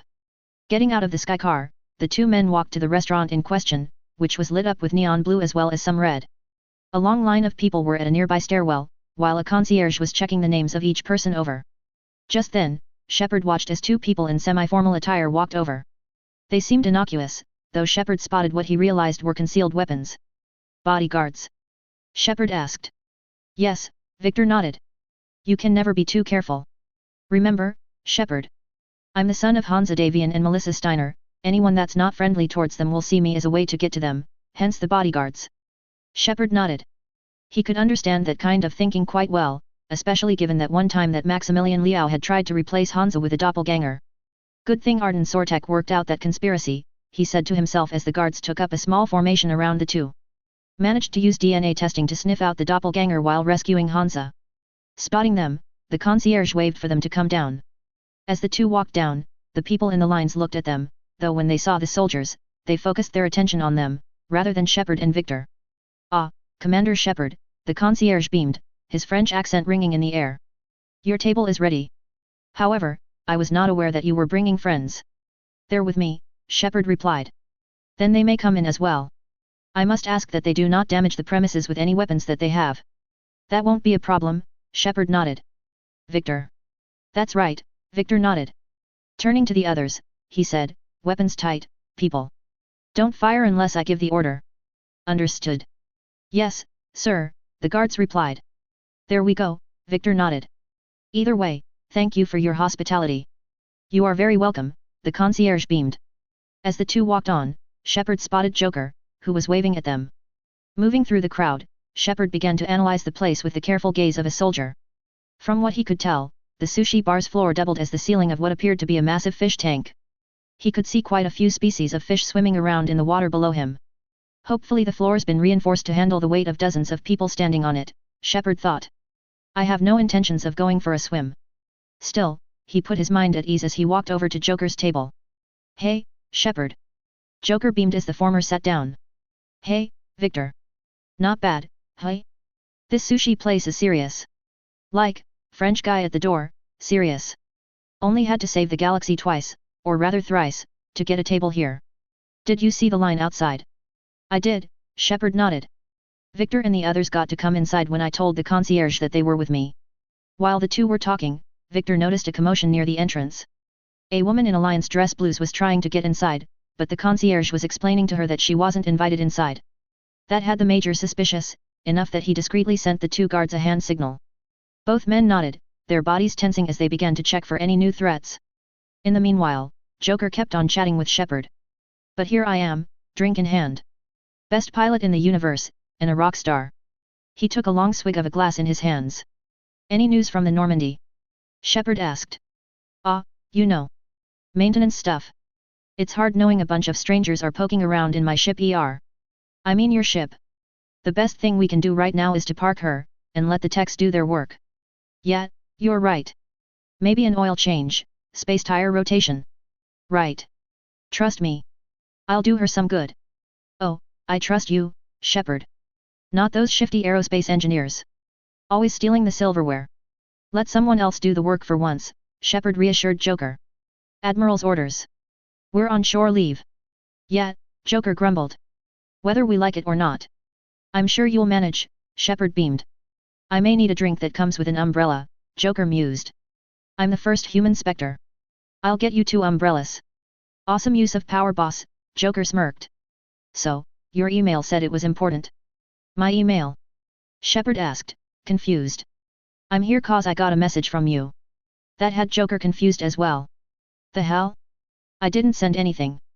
Victor, who was listening in on the conversation, frowned. I had a feeling that something was off, he noted. It appears as though someone's hacked Shepard's accounts and is playing Ring Around the Rosie with him and Joker. Already, the alarm bells of his instincts were starting to ring loud and clear, it was a setup. Commander. A voice rang out, with the woman Victor spotted earlier coming over to them. Bumping into another patron, she said, excuse me, sorry. Alliance business. Commander, this is urgent. Hearing that, Shepard turned to see the woman coming towards him. Even in a uniform, she was a pretty person, with dark brown skin, braided brown hair and blue eyes. Who are you? Shepard asked. Same question here, Victor added. Commander Shepard, the woman said. I'm Staff Analyst Maya Brooks. Alliance, excuse me, Alliance Intelligence. There are people trying to kill you. Yet.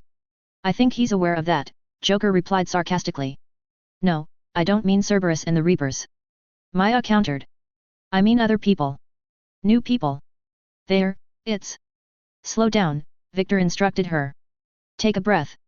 Maya, complying, took a few deep breaths, with the tension easing from her body. Now, what's going on? Someone is hacking into Shepard's account, Maya explained. COMM channels, personal records, they're targeting you, specifically. She motioned to Shepard when she said this. Also, who are you? Major Victor Steiner Davian of the Federated Commonwealth. Hearing that, Brooks saluted. Turning to Shepard, Victor said, something about this seemed off. Personal experience? Shepard asked. More like instinct, Victor explained. It also helps that I know what happened to my father. This is eerily similar to that. Nodding at that, Shepard turned back to Maya. Targeting me? He asked. What do they want? The intel isn't definitive yet, Maya explained.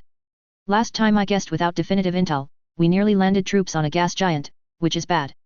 Shepard would have continued, except for the fact that one of the guards said, Sir, we have a problem.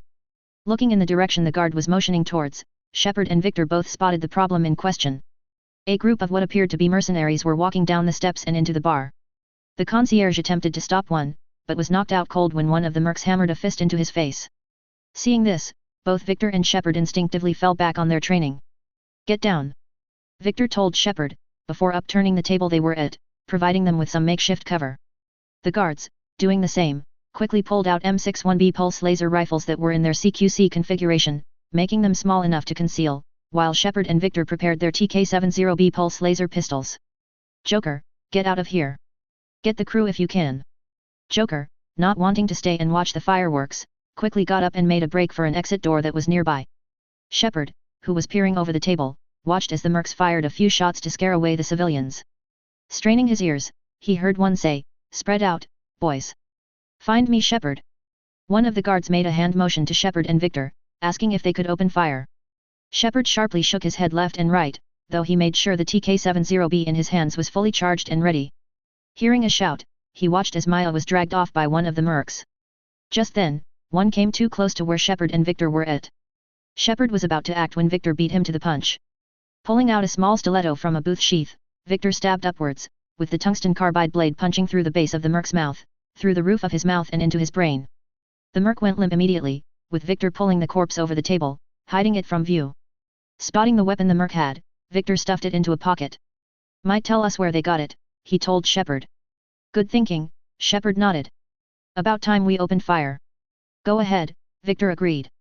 With that, Shepard popped out of cover, before he fired this TK-70B pulse laser pistol. A pulsing emerald beam of laser light cut through the air and into one of the mercs.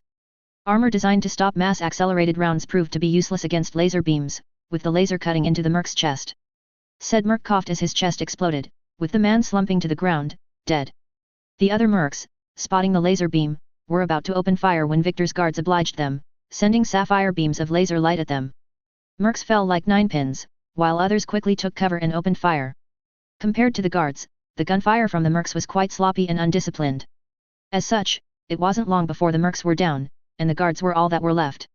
Moving up, Shepard and Victor quickly came over to Maya, who didn't look too badly injured, or even scratched for that matter. You all right? Shepard asked.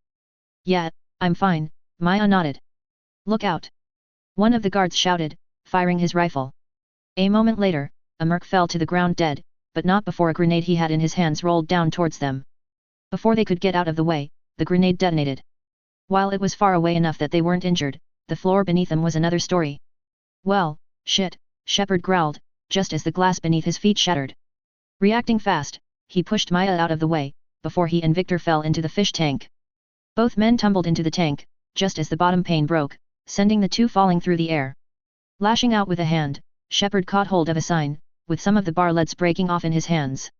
Seeing Victor falling, he reached out and grabbed him.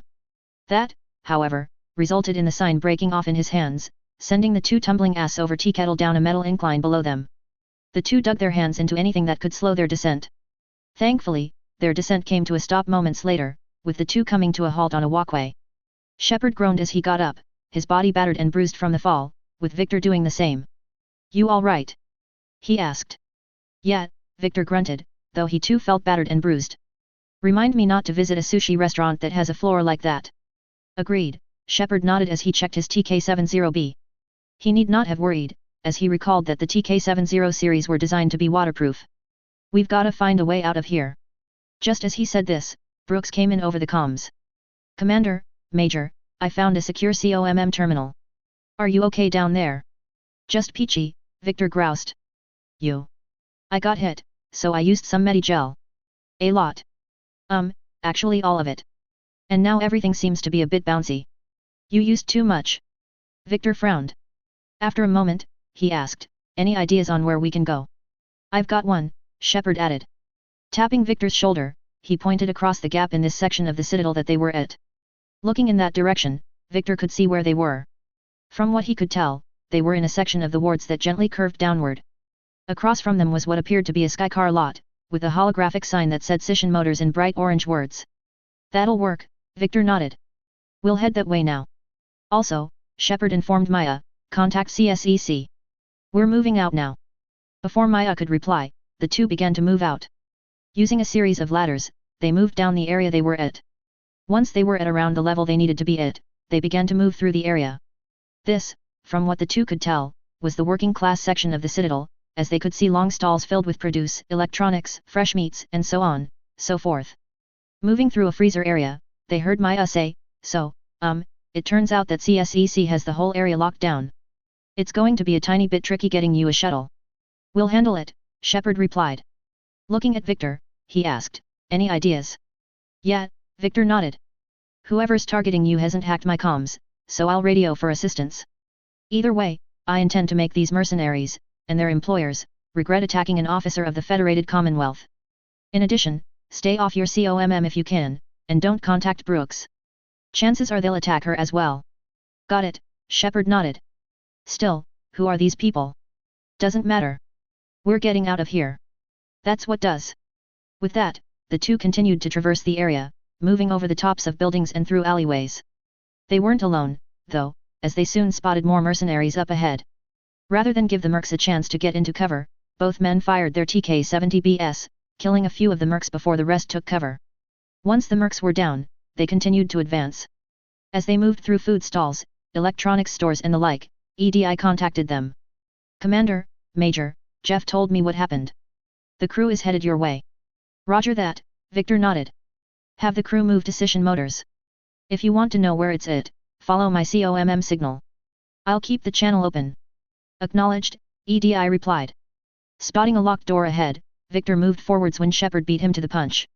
Using his Omni tool, he overrode the lock, before they moved out onto a bridge that crossed the gap.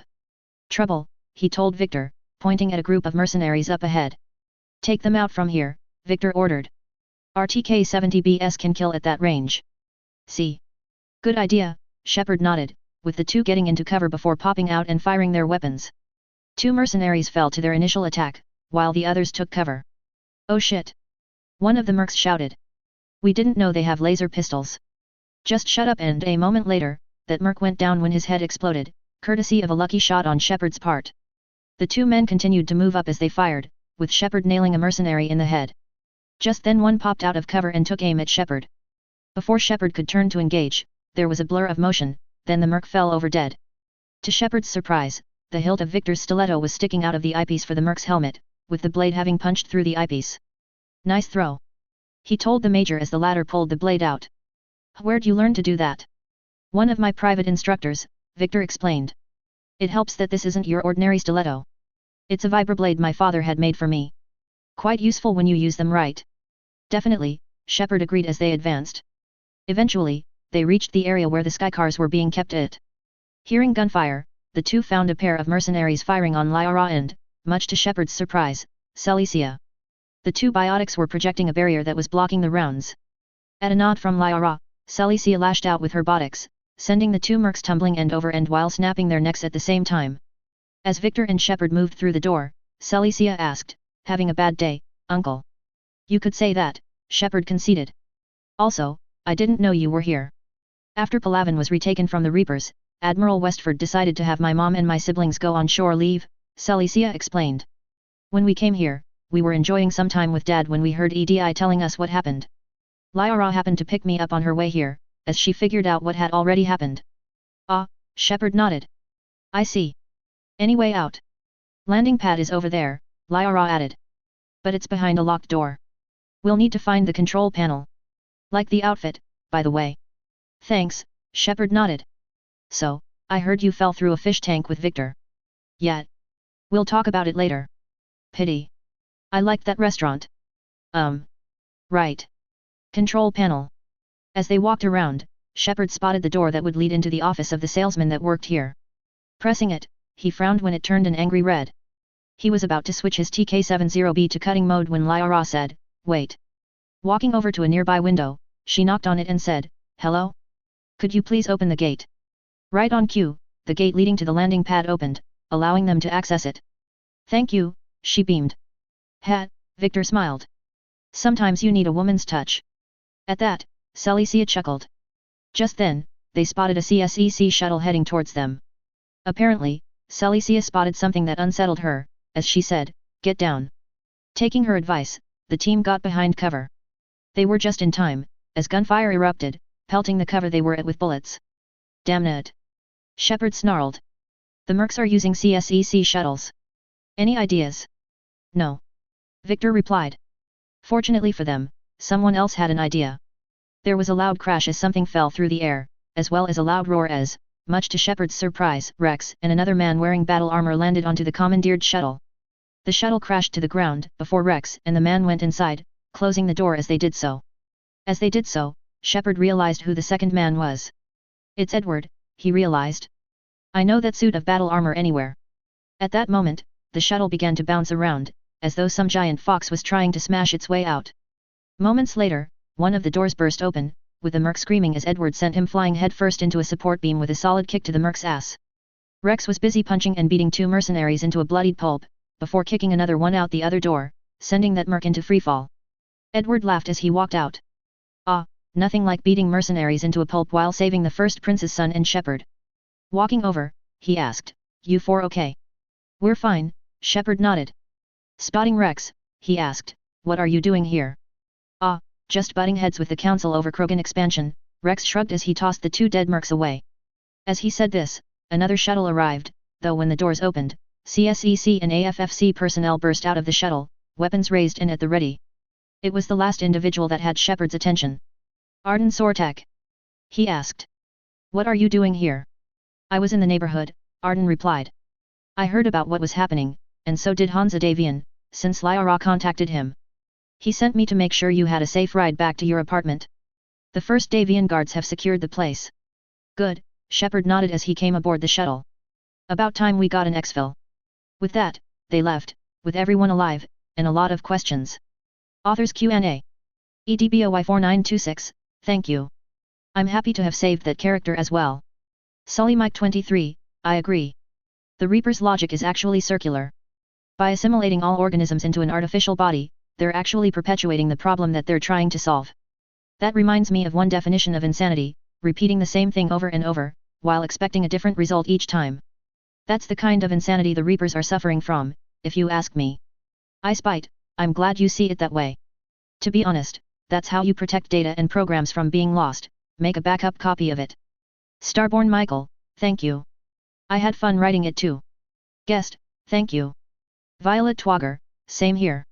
I did kinda see that plot point as needing refinement. Nimrod, thank you. I'm happy to see that I pleased you. Just a crazy man, thank you.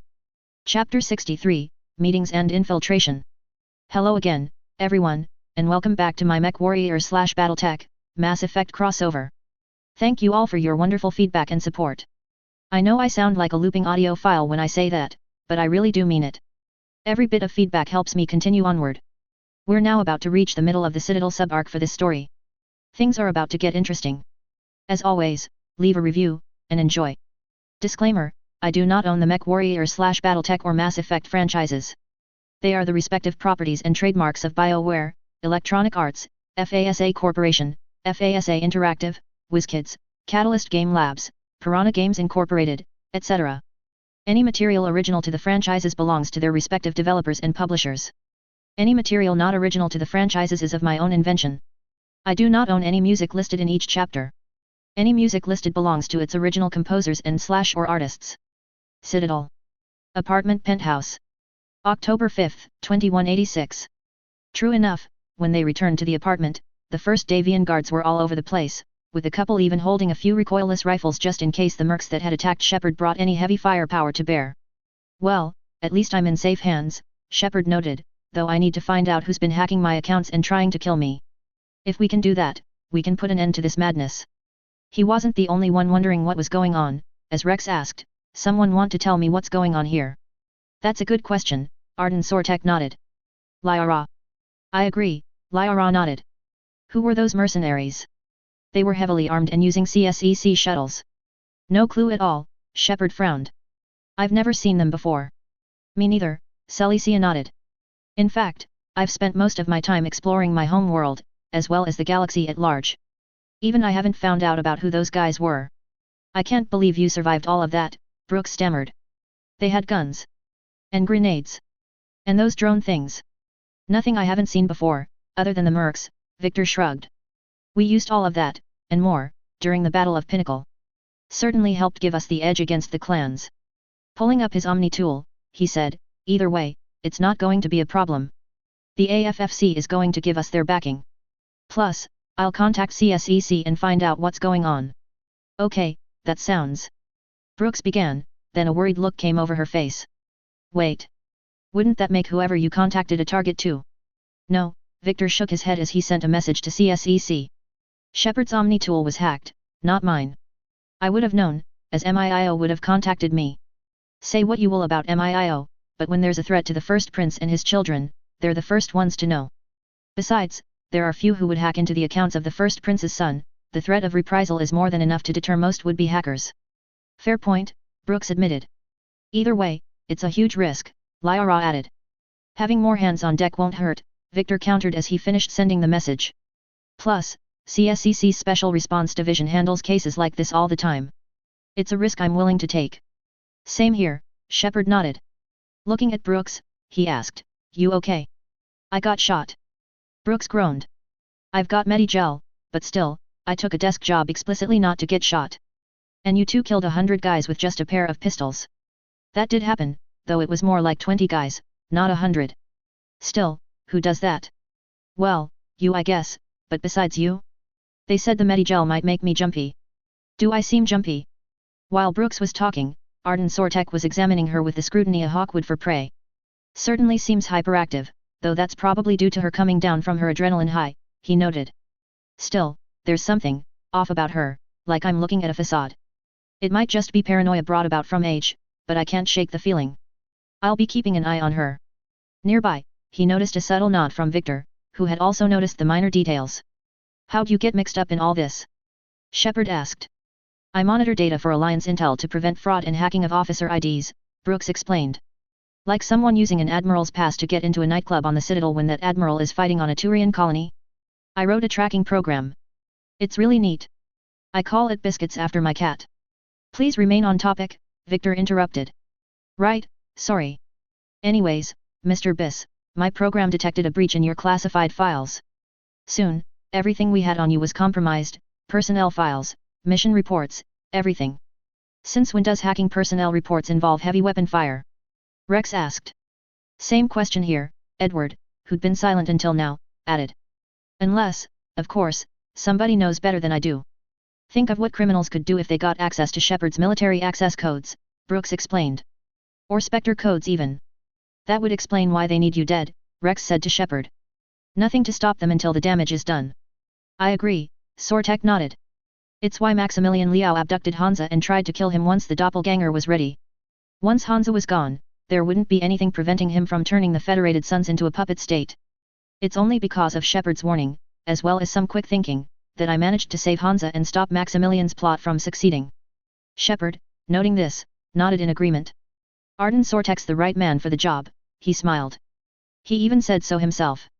Okay, he decided, let's figure out who they are and shut them down. Any ideas? I've got one, Victor remarked, pulling out the pistol he had looted off the dead merc. If we can trace where this gun came from, we might figure out who wants Shepard dead, and find out more about his attacker in the process. Still, this is high-class stuff for the galaxy, though we have sidearms that are capable of this on their own. That's a good idea, Lyra agreed. Let me see if I can dig something up. With that, she activated her own Omni tool and began to talk with her contacts. Well, you can try, Brooks frowned, but I should warn you, I haven't found anything yet, and I've been digging very deep. I'm sure you have, Lyra added, giving a subtle wink to Shepard. Glyph. A moment later, a drone shimmered into visibility, glowing blue-white in color. Sortek nodded when he saw it. Lyra's personal information drone, he noted. Sensible, and the cybersecurity on it is second to none. Collating relevant intel for review, Dr. T. Sony, Glyph replied. Thanks, Shepard nodded. All right, Lyra's on point, Rex noted. What about the rest of the crew? Yeah, what about those slackers? Joker added. You've been busy, Joker, Victor noted when he saw the crowd behind him. I found some people that actually like being shot at, Joker beamed. As he said this, Shepard watched as Garrus, Nyreen, Celicia, Iavalaya, Nilus, Edi, Kaiden, Mason, James, Javik, Talai, and Legion walked inside. Permission to come aboard, Shepard? Garrus asked. Granted, Shepard nodded. It's good to see all of you. For the next few minutes, the team spent some time unwinding from the excitement that had happened just a few minutes ago. While Shepard was making small talk with the crew, Sortek walked over to Victor. Are you okay? He asked. When I heard about the attack from Hansa and Lyra, I came as soon as I could. I'm fine, Victor nodded. Just a few bruises that'll heal with time. What I'm more worried about is how you are doing. I'm okay, Sortek reassured Victor. I might be old, but I'm not out for the count yet. We're going to help Shepard out, and find out what's going on. I agree. When I get the chance, whoever attacked Shepard and myself are going to regret the decision. With a hand motion, he motioned towards one of the rooms. Sortek, knowing what Victor was telling him, walked with him upstairs and into one of the bedrooms before closing the door. I also think that Brooks is putting up a facade, Victor added. My thoughts exactly, Sortek added. Call me paranoid, but there's something off about her. Agreed. My guess is that Brooks might not be who she is, and that she's trying to emulate who she claims she is to the degree where it's too perfect. She might even be working for the enemy, but is putting up such an excellent act that she's lost some natural spontaneity. Sounds like you've taken a few lessons from Quintus. He's one of the best, and you recommended me to him for intelligence training. That I did. Looks like he's taught you well. Either way, we should keep an eye on her, just in case she's working for the enemy. If so, we'll take her out. Sounds like a good idea, Victor nodded. Just then, his Omni tool pinged. Looks like Lyra might have found something, he told Sortek. That woman's really good at her job. Why shouldn't she be? Sortek asked rhetorically. Quintus Allard took her under his wing, and now she's one of the scariest people in the Federated Commonwealth.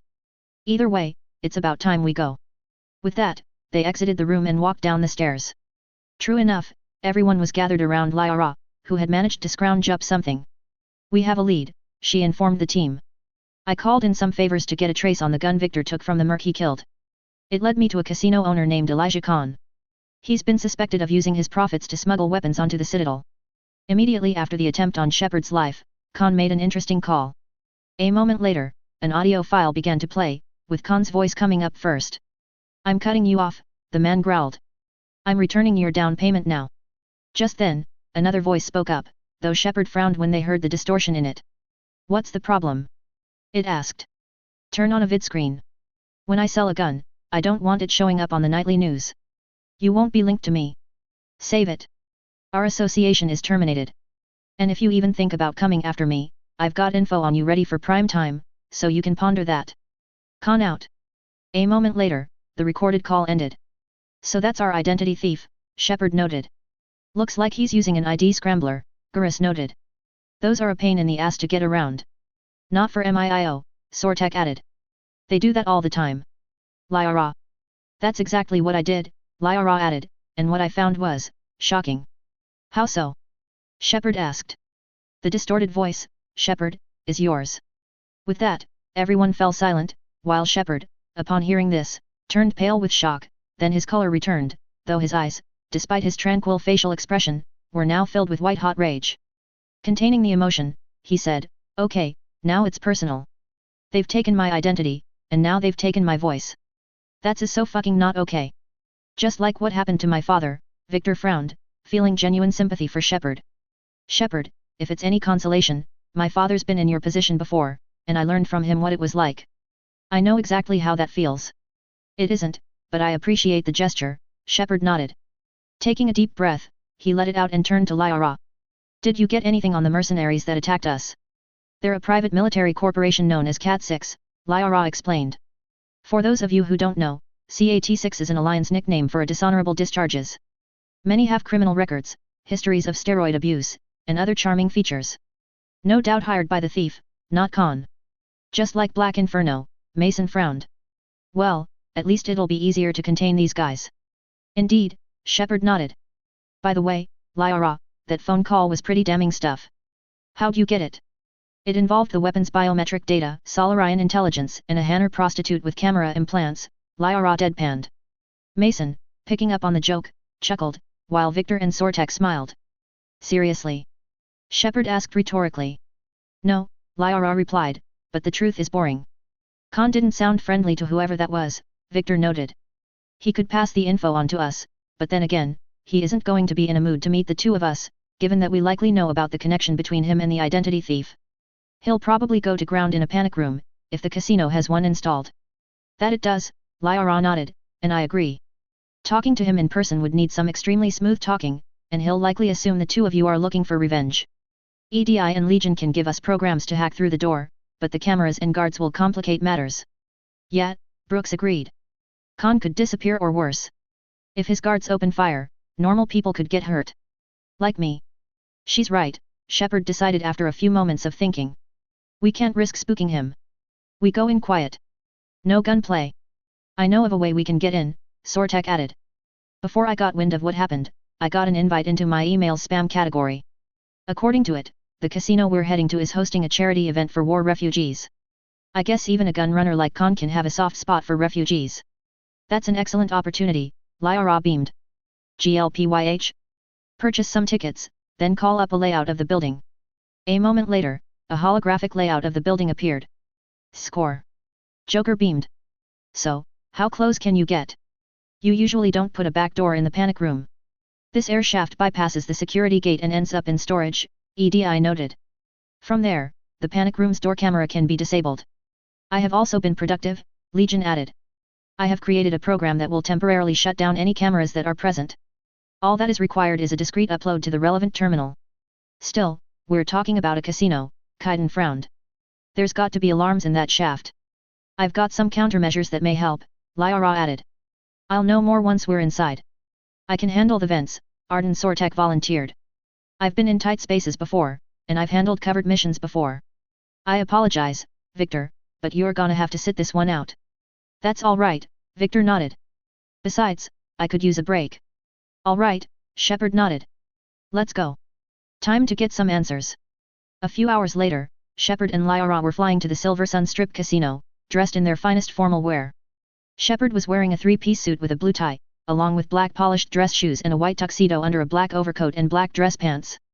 He had it made for himself when he attended a formal banquet on Lurkad during the interregnum between coming back from the periphery and the clan invasion. It looked very much like a suit from the 2000s, though there were some throwbacks to the 1900s, such as the tuxedo underneath. Lyra's dress, though, was nothing short of beautiful.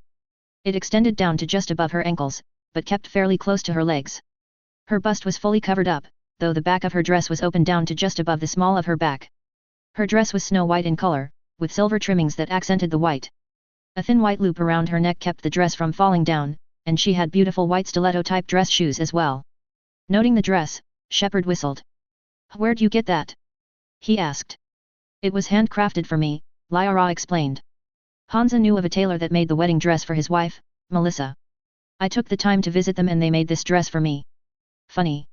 That's the same tailor that made this suit for me.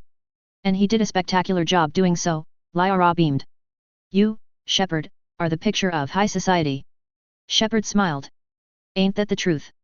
I've got millions, if not billions, of SD bills and likely the same amount in terms of credits. Just as he said this, they arrived at their destination. Showtime, he smirked. Ready to go to work? Most definitely, Lyra nodded as they stepped out of the skycar once it landed. Looking around, Shepard could see where they had landed. The entrance to the casino was up a flight of steps, though each one had a red carpet with gold trimming rolled down them. Dozens of people were standing in lines on either side, eager to get inside. A door on the upper pavilion allowed entry, though a pair of guards were standing near the door. Looks like they've rolled out the red carpet treatment, Shepard noted. Where's Sortek? Right here, came Sortek's voice. A moment later, Shepard watched as the prince's champion walked into view. Much like Shepard, he wore a three-piece suit, though Shepard could bet that Sortek was wearing a combination sneak suit underneath all of that fine clothing. You look good, Shepard, he smiled.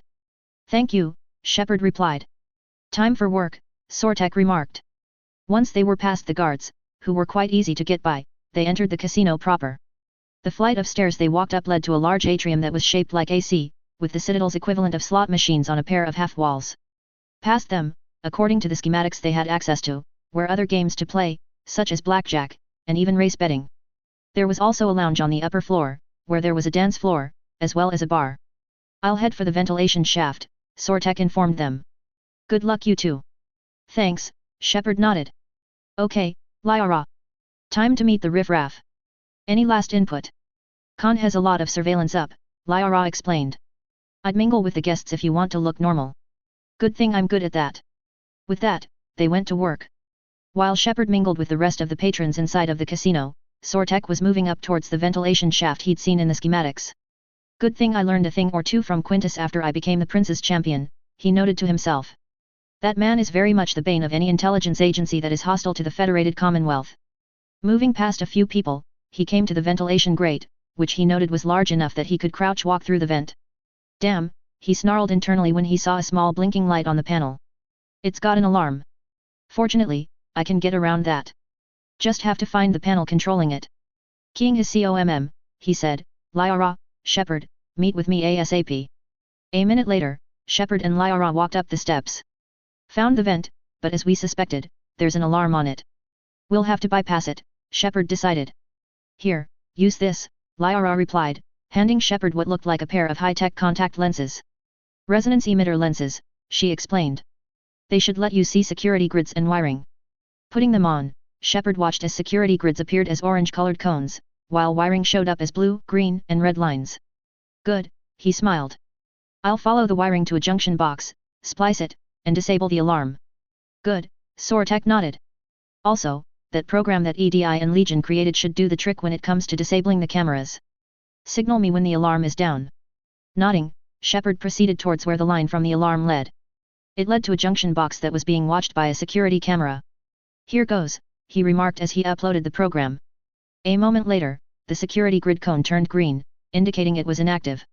A time came up, showing him that he had around 15 seconds before the camera came back online. Working fast, he spliced the junction box and walked away before the grid reactivated. You're good to go, he informed Sortek. Moving in now, Sortek replied. Popping the hatch, he quickly began to move through, closing the vent cover before anyone spotted him. Keeping his formal attire on, he slowly began to move through the vent.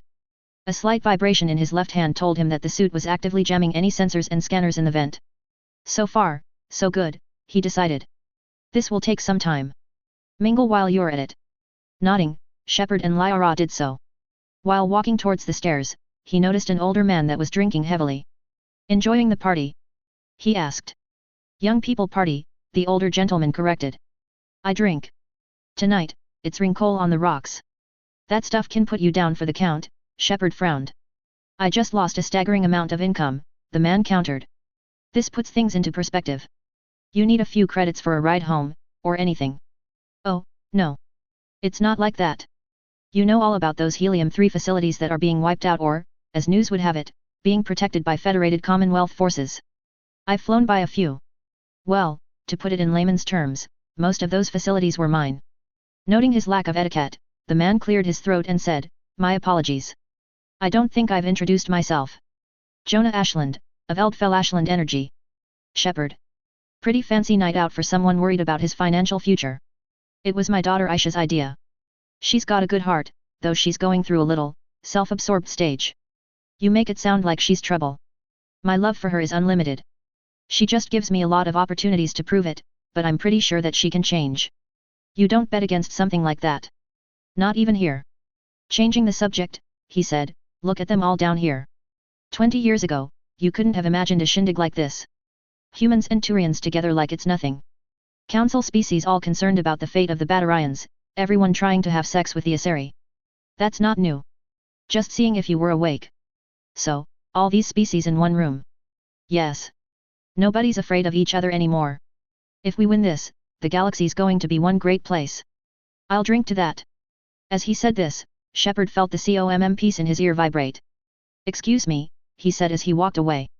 Keying the COMM, he said, yes, Sortek. Got a guard below me, Sortek replied. Distract him please. Got it, Shepard nodded. Moving down to the ground floor of the casino, Shepard spotted who Sortek was referring to. A guard standing near the quasar machines flashed briefly in red, with Shepard moving in. I remember spotting someone using red sand in the men's room when I was using the heads, he recalled. Perfect opportunity. Walking up to the guard, he cleared his throat and said, excuse me. I think I saw someone using drugs in the men's room. I see, the guard remarked as he became more alert. Did you identify the substance in question? Red sand. That had the guard's attention. Keying his COMM, he said, dispatch, we have a sand tripper in the restrooms. Have they tried to compromise the games biotically? Came the response. Unknown at this time. Moving to confront. Send backup. Understood. Sending backup. Looking at Shepard, the guard said, thank you for the tip sir. We'll handle it. With that, he walked off. Smooth, Sortek murmured over the COMM. Did you make that up? Nope, Shepard replied. Caught a whiff of the stuff when I was using the heads. Damn, nice catch. I'm moving along now. There was another period where Shepard had to mingle, though he could tell that things were going well so far. How we doing? Shepard asked. Just worked my way around a pressure plate, Sortek replied. Low-tech security solution, but it works really well. I managed to bypass it, still, Khan is one paranoid asshole. Tell me about it, Shepard nodded. A few minutes later, Sortek reported in. Just reached the storage room great. Moving in now. If this works out, I might even be able to chat with Khan, get him to let you in naturally. Good luck. Shepard replied. You too, Sortek replied. As he moved forwards, though, he spotted an alert on his Omni tool. Damn. What's wrong? Shepard asked. Thermal tripwire. I'll have to trigger it, but once I do, you distract the guard while EDI makes it sound like a false alarm. While Shepard did that, Sortek took the grate and gently pushed it out. Setting it down, he moved forwards, while doing what he could to prevent himself from tripping any other security measures. As he moved towards Khan's office, he thought he heard signs of a struggle going on. Shit, he thought as he quickly moved in. Spotting the entrance to the panic room door, he quickly hacked it, before getting inside. Moving past the desk, he found Khan, only the man was now dead. Fuck. He snarled. What is it? Shepard, moving inside, asked. Khan's dead, Sortek growled. Someone got to him first, and whoever did it pulled a disappearing trick. They were gone by the time I got in here. Damn it. Shepard growled. Anything we can do? No. Unless. Moving towards the COMM terminal, Sortek checked it. Aha. They wiped the terminal, but they didn't clear the COMM. I've got the guy that called Khan last, and it's your identity thief. Calling him now. A moment later, a voice responded. Elijah. Come crawling back. Guess again, thief, Shepard growled. You, the identity thief snarled. I see you've recovered from flopping on the floor like a fish. You'll have to do better than that, Shepard smirked. The last guys that tried to trash talk me had mechs, and one was 2 kilometers larger than you. Brave. I thought as much, but it won't matter. You have nothing. All you can do is wait for the hammer to fall. Not if I and my boss have anything to say about it, Sortek spoke up. You attacked the first prince's son, and you've incited the anger of the Federated Commonwealth in doing so. Did you really think that you could go after Shepard without the first prince knowing about it? Besides, what did Shepard do to you to deserve this kind of bullshit? There was no response for a few seconds, then the thief said, I'm going to take everything you have and everything you are. A moment later, the COMM channel cut out.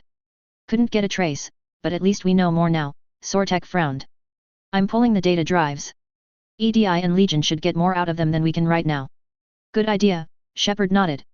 It's time to go. Back at the apartment, Shepard and the others were coming back inside. Thank you, Shepard, Lyra beamed. That was fun. Well, not so much for the host. It wasn't a total loss, Shepard beamed. Here, Sortek said to EDI and Legion. Try and get what you can from these drives. It's not much, but it should lead us to something. We will look into it, Legion nodded. With that, the two AIs went to work, while the others sat down and got some rest. Shepard, though, was busy changing back into his casual wear. Finally, I'm out of that suit, he smiled. Walking into the game room, he found Victor playing what he recognized to be Texas Hold'em, a variation of poker, with Hastings, who had come to the apartment as well. So, how's the war coming? He asked. Not so well for me, Victor frowned. I'm getting my ass beat by one of my guards. I thought I was good at playing poker, but he's better than me. Comes with the territory, Hastings smiled. You effectively play a lethal form of poker when you're in battle. Pulling out a card from the stack, he smirked. Straight flush. Damn, Victor growled with mock annoyance. You win. Good game. Same here.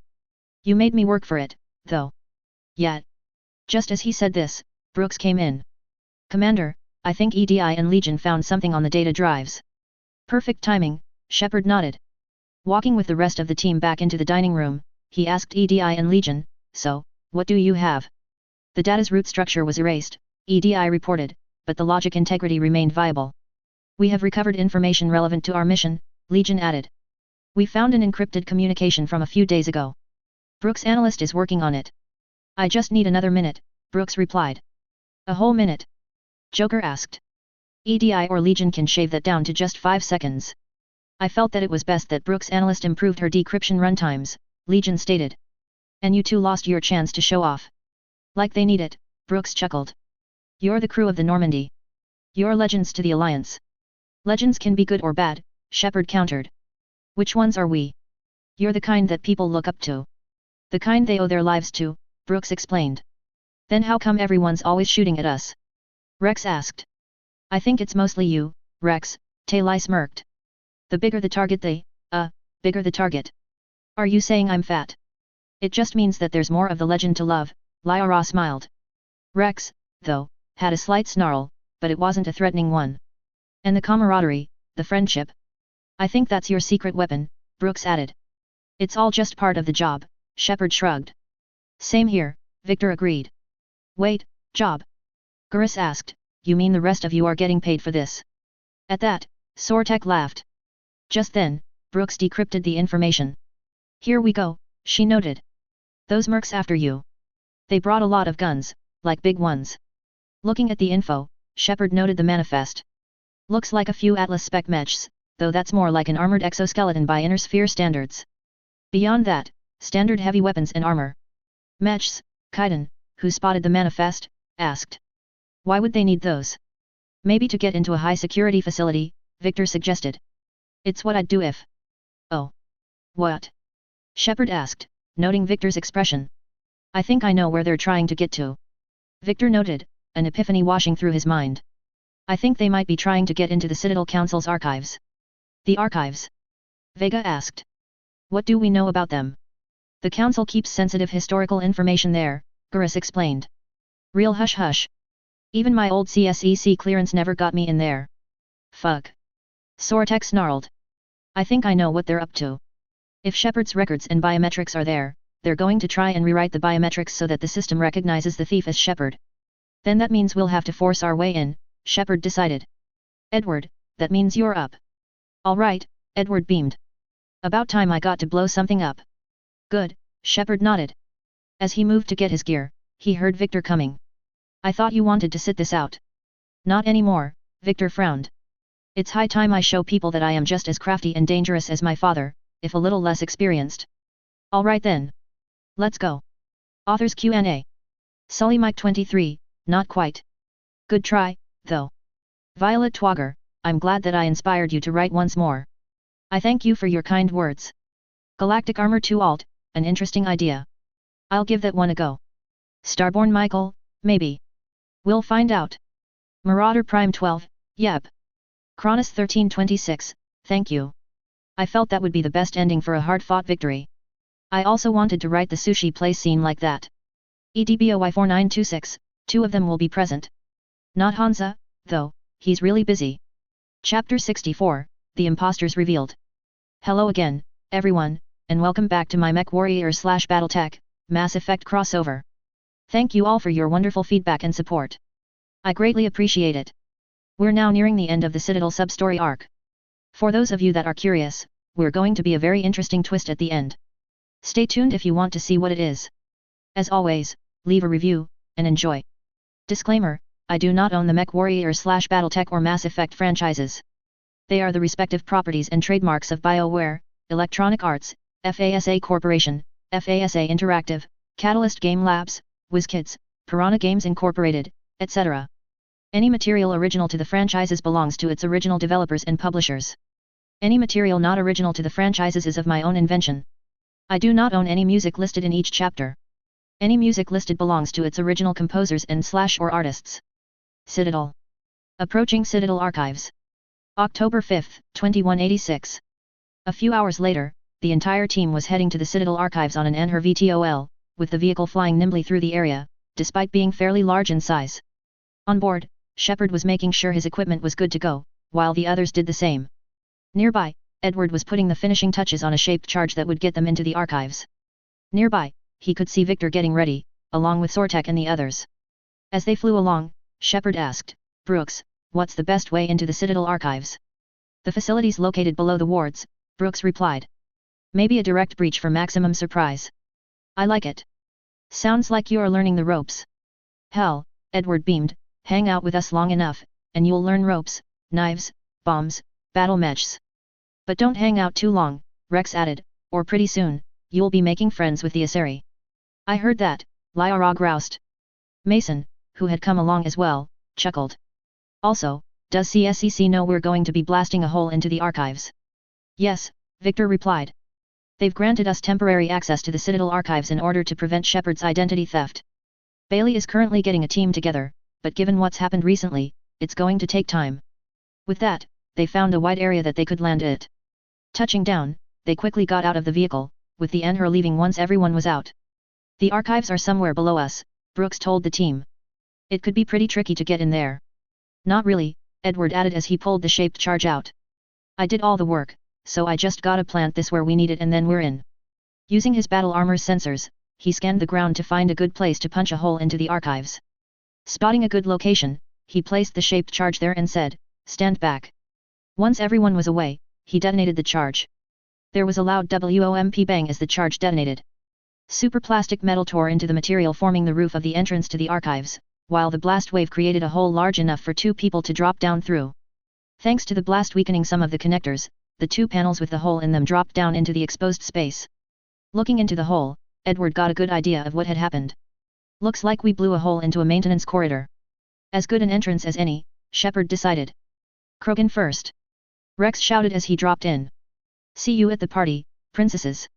Up above, Victor merely shook his head at their remark, before quickly following the team inside. Nearing a ladder, Shepard quickly slid down it, before moving through another cramped corridor to what appeared to be a hatch into the main lobby. Kicking at it, he knocked the panel down, before dropping on with the others. This part of the archives, from what he could tell, was actually a small office, with a few cubicles on the ground floor where people would be working. Up above, he could see another level, as well as doors on the other side. A large model of the Citadel was suspended over the place, and powerful lights lit the area up. At that moment, the sensor suite in his armor detected several hostiles, with a few on the upper levels. "Not this again," he growled. Rather than let the enemy take the first shot, Shepard took aim and fired his rifle. A pulsing blue beam of laser light cut through the air, tearing into the head of one of the CAT-6 mercs that had been about to shoot at him. Said merc's head exploded inside of the helmet, before said helmet was cut clean in half by the laser beam. A few panicked shouts, and one terrified roar, told him that he had the desired effect. "Move up!" he shouted. "Take them out!" "Ambush!" Vega shouted. "Scatter and take cover," Victor shouted calmly. "In the old days, we had at least 5 minutes before things went south," Rex reminisced. "Clear the channel!" Sortek shouted as he fired his own M61B pulse laser rifle at a merc. "Fuck!" one of the mercs shouted. Shepard brought the full crew. "Box them in!" another shouted, just as his head exploded. Looking in that direction, Shepard watched as Victor began cutting down mercenaries. Spotting one getting too close to him, he dropped his rifle onto its sling before pulling out a vibroblade. With a single slash, he cut through the merc's neck, causing blood to splatter the ground. Sortek, despite his age, was really kicking ass. Sliding over some cover, he fired his M61B with pinpoint precision, neutralizing a pair of mercenaries. One, thinking he was a feeble old man, bull rushed him, only for Sortek to deliver a solid kick to the man's chest. While the merc was staggered, he fired into his chest, killing the merc instantly. Mason was also kicking ass. While he was primarily a mech warrior, he had gotten training in infantry combat courtesy of his father, making it mandatory for him before he was allowed to pilot mechs. Popping out of cover, he fired his striker carbine at a merc, pelting the merc's barriers with AP/D rounds. When that merc fell dead, he fired his grenade launcher at another, tearing that merc apart as well. Just then, a loud voice shouted, "That's enough. Drop your weapons, or this won't end well for her." A moment later, a shrouded figure came out, with Brooks held at gunpoint. "You bastard!" Brooks growled. Shepard, realizing they were surrounded, growled, "All right," before dropping his weapons. The others soon complied, but Sortek, looking around, dropped his rifle, while making sure that his TK-70B was still hidden. He sent a smirk at Shepard, who nodded, knowing what was going on. At the team's compliance, the figure tossed Brooks at them. "Whatever you think you're getting away with, there's nowhere you can run, nowhere you can hide where we can't find you." The figure, hearing this, seemed to tense up, though they promptly relaxed. "Hide?" the figure asked, before stepping out into the light. "I'm Commander Shepard. I don't hide." Shepard's eyes went wide when he saw what he saw. To his pure astonishment, he was looking at himself, only it wasn't himself. This copy of him was wearing the armor the mercenaries wore, and he looked completely unscratched by war. "Man, this gig gets weirder all the time," Vega groaned. "What?" Mason asked. "Oh, now that's some bullshit." Victor and Sortek, seeing this for themselves, frowned. "Oh no, not this shit again," they both groaned. Already, Sortek felt memories of that one time when he had to rescue Hansa from the clutches of House Lia resurface. Poor Shepard, he thought to himself. What happened to Hansa has just happened to him. "Who are you?" Shepard asked, still taken aback by what he was seeing. "You weren't the only Shepard that Cerberus brought back to life," the copy said to him, "but at least one of us will finally be able to do something about it." "Where did you come from?" Shepard asked. "The same DNA as you." "A clone," Victor growled. "Cerberus spared no expense resurrecting you," the clone said to Shepard. "With me. I was created for spare parts in case you needed another arm, or a lung, or a heart." "Where have you been this whole time?" Shepard asked. "In a coma, until I woke up about 6 months ago. While you were in a jail cell on Earth, I was learning how to be human." Amazing what a person can do with enough neural implants. Hearing that, Shepard knew that, while things were looking bad, he could turn them around. "I might be able to convince him to stand down." Looking his clone firmly in the eyes, he said, "If you are me, then we're on the same side." The clone actually laughed when he heard this. "For real? We're not even in the same league." "Ouch. Did the elusive man send you?" "No," the clone replied, though Shepard detected some anger there. "He abandoned me when he had what he wanted, you." "Then why attempt to kill him?" Victor asked. "Why attempt to kill me?" "Because I don't have his memories," the clone replied. "I'd never fool my supposed friends, the ones who abandoned their duty to join the cult of Shepard. As for you, Victor, you were a mere bystander, until you got yourself involved. Even that old man up there, who's nothing but a old, feeble man guarding an even more feeble old man with delusions of grandeur." That made Sortek more than a little angry. "And you are just a pale, sad, pitiful copy of the real thing," he snarled. "If you think you can do what the real Shepard did, then you are nothing but a deluded fool." It was clear that the remark stung the clone, though it did a good job of hiding it. "I'm the real thing perfected." Looking at Shepard, it said, "I'm you without the wear and tear, Shepard. The doubts, the failures. I'm the lone wolf you were always meant to be, without the emotional baggage holding me back." "No one will ever believe you are the commander," Vega snarled. "They will when I'm flying his ship," the clone bit back. Shepard, realizing the Normandy was at risk, was about to use his COMM piece when he realized how dumb that would be. "If I talk to Trainer, the clone can butt in and convince her to lower the Normandy's guard. Instead," he said, "you'll have to do more than that to make people think you're me, dumbass." "Oh, really?" The clone smirked, before it opened a COMM channel. "Specialist Trainer," it said, "prep the Normandy for emergency launch. We're leaving. I'm sending the command codes now." "Acknowledged," Trainer replied, not knowing it wasn't actually Shepard. At this point, Shepard was livid. "It'll be a cold day in hell before anyone takes my ship." "It's not stealing if I'm you," the clone gloated. As it turned to leave, it said, "Kill them. The cult of Shepard ends today." With that, he left. While this was going on, Shepard looked around to gauge his options. Just as he did so, Sortek acted. In a flash of movement, Sortek, working faster than a man of his age would normally work, neutralized the guard's end, whipping out his TK-70B, fired it at the model for the Citadel, cutting through the steel cables holding it up. A moment later, it crashed to the ground, crushing the CAT-6 guards on the ground floor while Shepard, spotting the attack, flew into cover with the others, narrowly avoiding being crushed. At that, everyone immediately began firing at the CAT-6 mercenaries. "We still got everyone?" Shepard asked. "We're on the balcony," Rex shouted. "I'm still here too," Brooks added. "Where's everyone else?" Shepard asked. "Other side," Sortek shouted. "Having a shooting session," Mason added. "On high ground with a sniper rifle," Garrus crowed. "Doesn't get any better than this." There was a loud boom as his Minolta fired, sending a merc to an early grave. "Kicking ass with my husband," Nyreen added as she hurled a powerful biotic throw, snapping the necks of several mercs. "Us too," Celicia, Iavalaya and Nilus added, blasting apart a group of mercenaries. "Having a little party up here," Kaiden shouted. "With bullets. These criminals will make good sport," Javik snarled. "At least if we go down together," Lyra added. "One big, happy, ass-kicking family," Vega crowed. "See that, Brooks? That's how it's done." "Hoo. If I wasn't covering my eyes, I'd be impressed," Brooks replied. "Uncle Rex is in town, and he brought the boom," Rex taunted. "That a one-liner you're working on?" Victor asked. "What do you think?" As they fought back, the mercenaries did so as well. "Rapier squad!" a voice shouted. "Orders are to kill the other Shepard's crew, and the inner sphere combatants. No messing around this time." "But they got a Krogan," one shouted. "How come we don't have a Krogan?"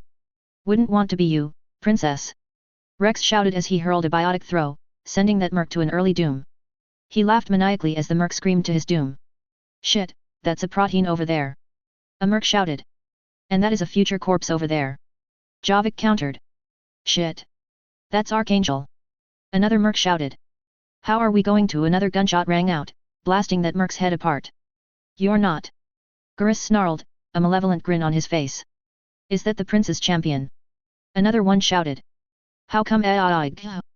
"Shut up, shitbag," Sortek growled. "I'll teach you arrogant youngsters how a real soldier fights in war." "Fuck. That's Commander Mason of Mason's Cavaliers. How are we gonna QRK? You call yourself a merc?" Mason asked. "Y'all are a bunch of wimps. My father would have kicked your ass, and he had less advanced gear than what you have. Then maybe the other Shepard should have stuck around to help," a merc complained. "We've got psyched out," Vega realized. "Hey, Pendajos. Our Shepard's better than yours. Better looking too," Rex added. With the combined firepower of everyone working together, and the mercs' panic, it wasn't long before all of the CAT-6 mercs were all dead. "We're clear," Vega reported. "Now where'd the other you go, Shepard?" "He's pushing into the archives," Shepard replied. "Stay in your groups." After a moment, he said, "Team Mako, you're on point." "Right," Brooks remarked. "What's a Mako?" "Something we could really use right now," Lyra remarked. "Why that?" Edward asked. "I'm in battle armor. We don't need a Mako." "Team Hammerhead, cover the flank." "Got it," Nilus replied. "I don't know how good the Mako is though. I've heard the Hammerhead's better." "Hey!" Vega protested. "I resent that." "Settle down," Shepard ordered. "Team Battlemaster, you'll provide support for Team Marauder." "Got it," Sortek smiled. "Oh, and just so you two teams know, the Mako and Hammerhead have got nothing on the mighty Battlemaster." "I'll lead Team Marauder," Shepard decided. "Vega, Legion, you're with me." With that, all of the teams moved out. Moving through a door, and a checkpoint, Shepard entered the main area for the Citadel archives. The entire space was massive, with Shepard noting that the entire building could likely take up more than a few Leopard-class dropships and have some room to spare. To the left and right, he could see massive cylinders that went up and down in diagonal lines. Walkways led to each one, and the lighting in the place was dim, but enough to see by without requiring lights. Crates on the large lower deck could be seen as well. "This is an unusual amount of space for digital records," Legion noted. "I wonder what your clone is looking for in here, Shepard," Rex remarked. "If I had to guess," Victor added over the COMM. "I'd say the clone is looking for data on Shepard's biometrics. If it can change those, we could try to prove Shepard's the real McCoy, but the biometrics would say otherwise." Fucking asshole had everything planned out. "That he did," Shepard nodded. Reminds me of Maskarov Ka before the Fourth Succession War destroyed them, Sortek mused. Still, I feel bad for you, Kaiden remarked. You bumped into your own clone. Now that is very unlucky. I don't want to talk about it, Shepard groused. Right, Vegasum right, not until we've had a round of drinks. We will need to locate the data in an expedient time frame, Legion noted. I've got an idea, Shepard beamed. Glyph. Yes, Commander. Glyph, who had come along, asked. Track the target. Give me updates on its coordinates. What is the nature of this target? It is a clone of me. Look for someone with facial features identical to mine, but with differing biometrics. Give me status updates on where it's at. At once, Shepard, Glyph replied, before zooming away. That was quite specific, Garrus noted. Best thing to avoid confusion is to be specific, Shepard explained. That's the trouble with computers when you're looking for something. You have to be awfully specific to find what you want. Tell me about it, Victor grunted. As they moved forwards, a large lift on the other side lowered, with Shepard spotting some mercs. Before they could react, 2 laser beams cut them apart, with Shepard killing the third. Up above, Victor and Sortek continued moving forwards, rifles at the ready. Legion, hack into their comms, Shepard ordered. I want to know what they're saying. Hacking complete, Legion replied. A moment later, Shepard heard the mercs' voices. Shit. The other Shepard and his crew are still alive. Take them down. The clone ordered. I need more time to find the vault. As the mercs and the clone communicated with each other, Shepard got onto the platform, with Talai lowering it down. Moving into a vault that Legion opened, Shepard realized they were going to move to the other side. Once inside, he watched as the vault's barriers activated, before it slid to the right, allowing him to exit. As he did so, Glyph came back. Commander, your clone is searching for something 200 meters ahead. Thanks, Shepard nodded, with Glyph returning to tracking the clone. Pretty crazy running into your clone, Garrus mused. But useful, Commander, Javik snickered. If there's a task you don't want to do, let them handle it. Kinda like an unwanted butler, Mason remarked. Please spare Shepard the snide remarks, Sortek butted in. I had to deal with a similar situation myself. Talking about it brings up some unpleasant memories. The group fell silent at that, while Shepard, dropping down onto one of the vaults, began moving along its top. Incoming! Vega shouted as mercs dropped down. A moment later, the clone's voice came in over the COMM. Dagger Squad, I need more time to get to the vault. Keep Shepard off my back, or I'll have your head. The other Shepard sounds like a real asshole. Victor noted. I'd quit if he was my commander, Brooks added. Reminds me of the Combine and their way of doing business, Mason remarked. Firing on the mercs, the team quickly neutralized them, before advancing forwards and onto the other catwalk. A merc rushed up at Shepard, only for Shepard to dodge the attack, before using the merc's inertia to send him tumbling ass over teakettle over the railing. The merc let out a reedy wail of terror as he fell to a hard stop. As they moved along, Sortek came in over the COMM. Shepard, we're moving to assist Team Hammerhead. They've got themselves pinned down. Do so, Shepard nodded. As he moved along the catwalks, he soon came to an area where cargo crates were stored at. Team Hammerhead was pinned down near a ladder, while the mercs fired on them. A moment later, Hansa and his team fired on the mercs, gunning them down and allowing the other team to move up the ladder. All this advanced tech, and we have to use ladders still, Garrus frowned. Why couldn't we have done something like anti-gravity? I don't know, Victor remarked. That sounds like an interesting idea. Maybe the teams at NAIS can handle that. Maybe. With that, they moved up the ladder. Moving through a doorway, they entered an area where they found holographic vaults that were in use. One had a recording from the time period of the First Contact War, while another was at the start of the Krogan rebellions. This data is highly intriguing, Legion noted. We often wonder why the Council keeps this information in storage, rather than using it. Highly sensitive info, Garrus explained over the COMM. Very hush-hush information. I'm surprised that Bailey allowed you in here, Victor. Between the lack of manpower that he has, and the fact that the Federated Commonwealth has considerably greater power than the Citadel Council, he really doesn't have a choice, Victor remarked. Besides, as part of the Lend-Lease agreement that my father made with the Council, part of that involved gaining access to sensitive information. I'd say that Shepard's identity falls under that. Plus, any data I don't have the clearance to in here, I can't see. I know because some of the exhibits went blank when I entered them. Fair point, Garrus mused. Just then, Kaiden cut in. This is Hammerhead. Enemies ahead, Shepard. We'll get their attention. Got it, Shepard nodded as he heard gunfire. While they were moving along, Victor, along with Edward, Mason, and Sortek, were moving along the upper platform, firing their weapons whenever one of the teams needed support. Even as they moved through, though, Victor knew that something was off. This is remarkably too easy, he noted as he gunned down a mercenary. We're cutting through them like cheesecake, yet they knew how to get in here. Something's up. It wasn't just the ease that they were fighting that was tipping him off. He could also hear bursts of what sounded like Morse code over the COMM as well, and that had him worried too. Looking at Hansa, who had just killed another mercenary, he said, Sortek, something's up. I think we might have a mole. The same one that we were worried about. Sortek asked. Yab. Shit. Anything else? The first Davian guards told me that Brooks left to get fresh groceries for the apartment. When the guards checked the place's food stock, though, they found nothing out of the ordinary. She's also been acting odd, as you and I know from a few minutes ago. What's going on? Mason asked. We're thinking that the mercs have a mole in Shepard's team, Sortek explained. Shit, Mason frowned. That's not good. If that's the case, then I think they might be thinking of trapping us. Yeah, Sortek nodded. That's what I thought too.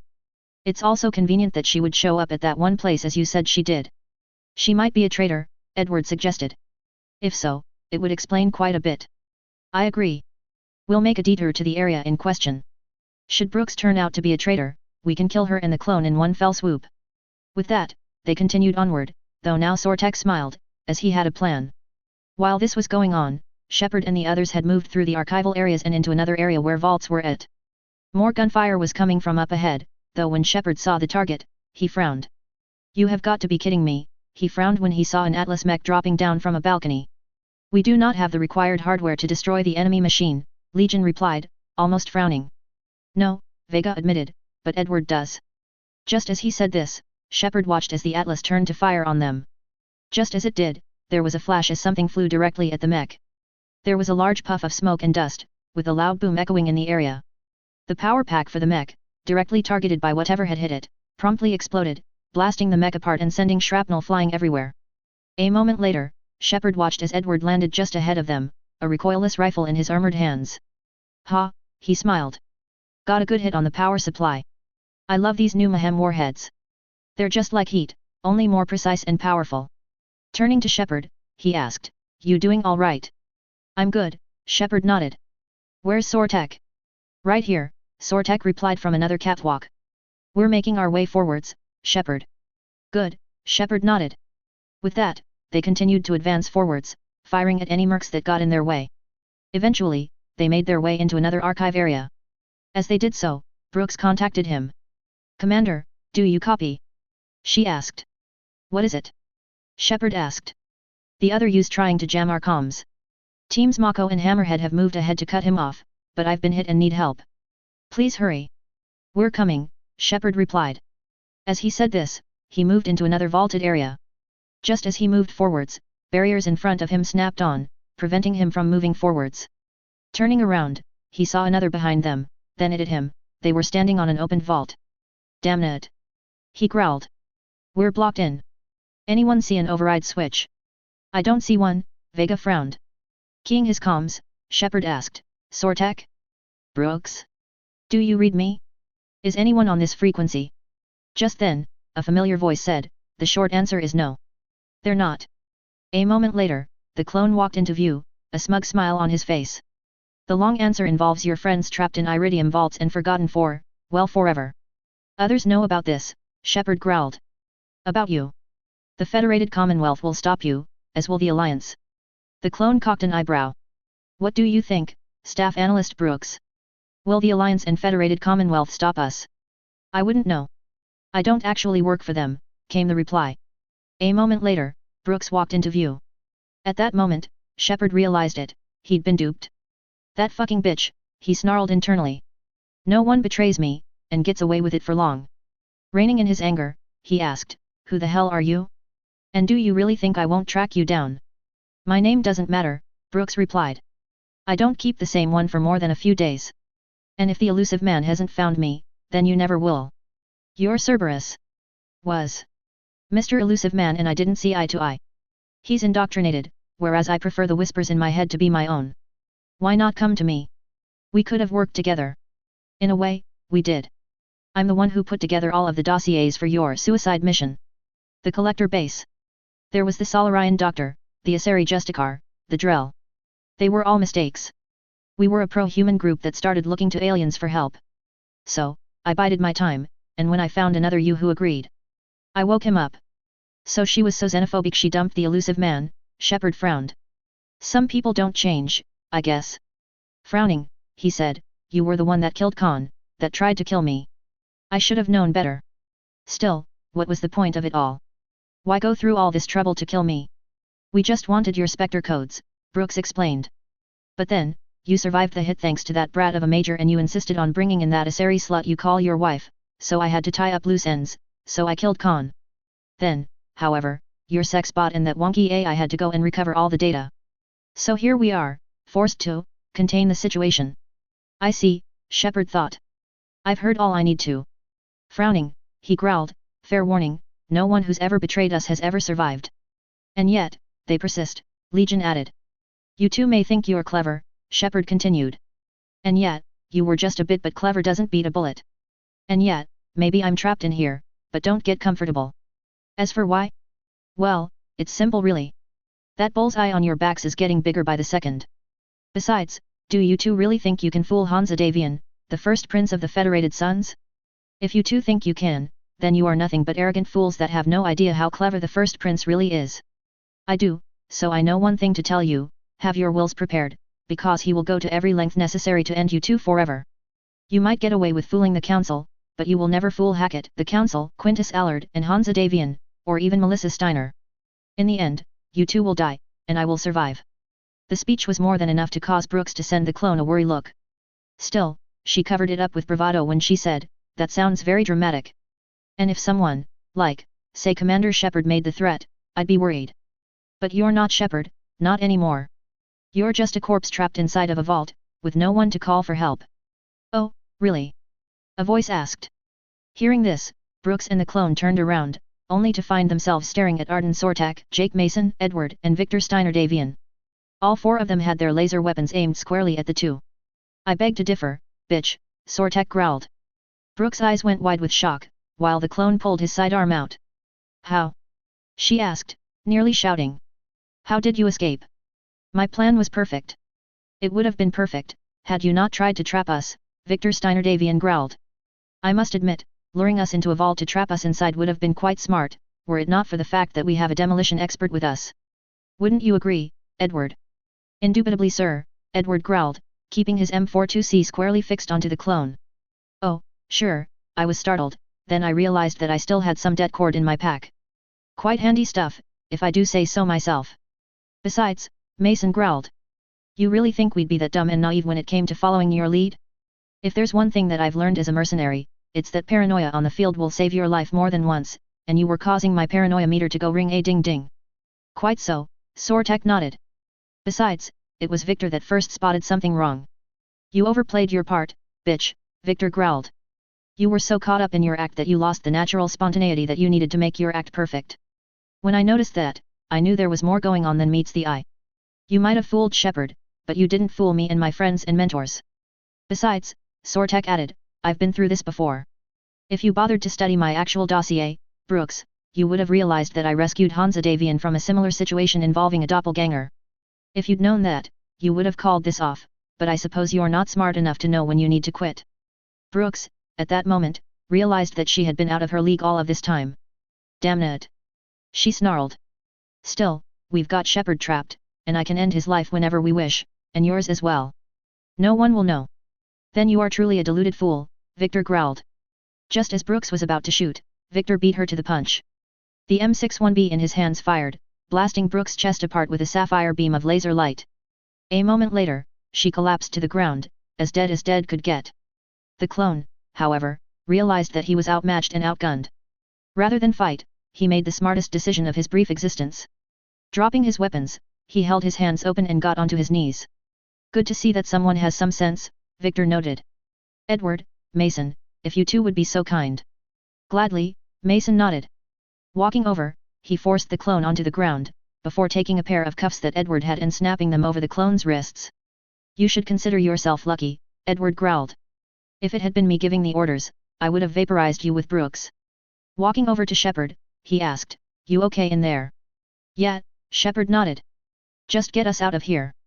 As Edward went to work cutting a hole into the vault, Shepard looked at Sortek and said, "Nice job figuring her out." "You should thank Victor," Sortek replied. "He caught her in the act the earliest. Either way, the real identity thief is down, and we can get out of here. Time for you to get that R&R you deserve." Authors Q&A. Sully Mike 23, yep. Guest, thank you. EDBOY4926, I know. Still, you really think he'd get past soldiers that are not only highly protective, but are armed with high-grade weapons? At the sight of those folks, the Volus in question would probably run away. That's 1I3NTGUI, yep. Chapter 65, A Much-Needed Rest Part 1. Hello again, everyone, and welcome back to my MechWarrior/BattleTech, Mass Effect crossover. Thank you all for your wonderful feedback and support. I deeply appreciate it. This is going to be one of a few parts to the R&R period that Shepard will be enjoying for the next few chapters. Yes, many of you would like to see some action, but the quieter moments in between missions are also essential for a good story. It helps ease the tension before other events ratchet it up again. As always, leave a review, and enjoy. Disclaimer, I do not own the MechWarrior/BattleTech or Mass Effect franchises. They are the respective properties and trademarks of BioWare, Electronic Arts, FASA Corporation, FASA Interactive, Catalyst Game Labs, WizKids, Piranha Games Incorporated, etc. Any material original to the franchises belongs to their respective developers and publishers. Any material not original to the franchises is of my own invention. I do not own any music listed in each chapter. Any music listed belongs to its original composers and/or artists. Citadel. Apartment Penthouse. October 6, 2186. Finally, some peace and quiet, Shepard thought as he walked out into the kitchen, dressed in a bathrobe. Grabbing a nearby coffee mug, he poured a cup for himself from a coffee machine that he had started before taking a shower. Once that was done, he put some sugar and cream into it before sitting down at the nearby sofa. Taking a sip from the mug, he thought back to the events that had happened from the previous day. Good thing Sortek and Victor were able to sort out what happened, he thought to himself, though what really makes me happy is that they found out the deception before Brooks and the clone could get too far. How they figured it out was quite good. If I'd been more observant, I might have caught that as well. The debacle, after that, quickly settled down from what he could recall. When the council had asked why Sortek and Victor were inside of the archives without arranging an appointment, he had quickly explained what had happened, and even went so far as to present his own clone to the council. After that, the council had played ball, though it was unclear as to what would happen now that the clone was in custody. I feel bad for that clone, Shepard thought as he finished his mug of coffee. I really do. He's got the body of a 27-year-old man, but the mindset and emotional maturity of a person 10 years younger than him. Hopefully, we can figure out a way to help him grow and mature into a strong and good person. Yes, he might have taken my identity, but for the most part, Brooks was the one responsible, and she's now pushing up daisies. With that in mind, he got up and began getting dressed.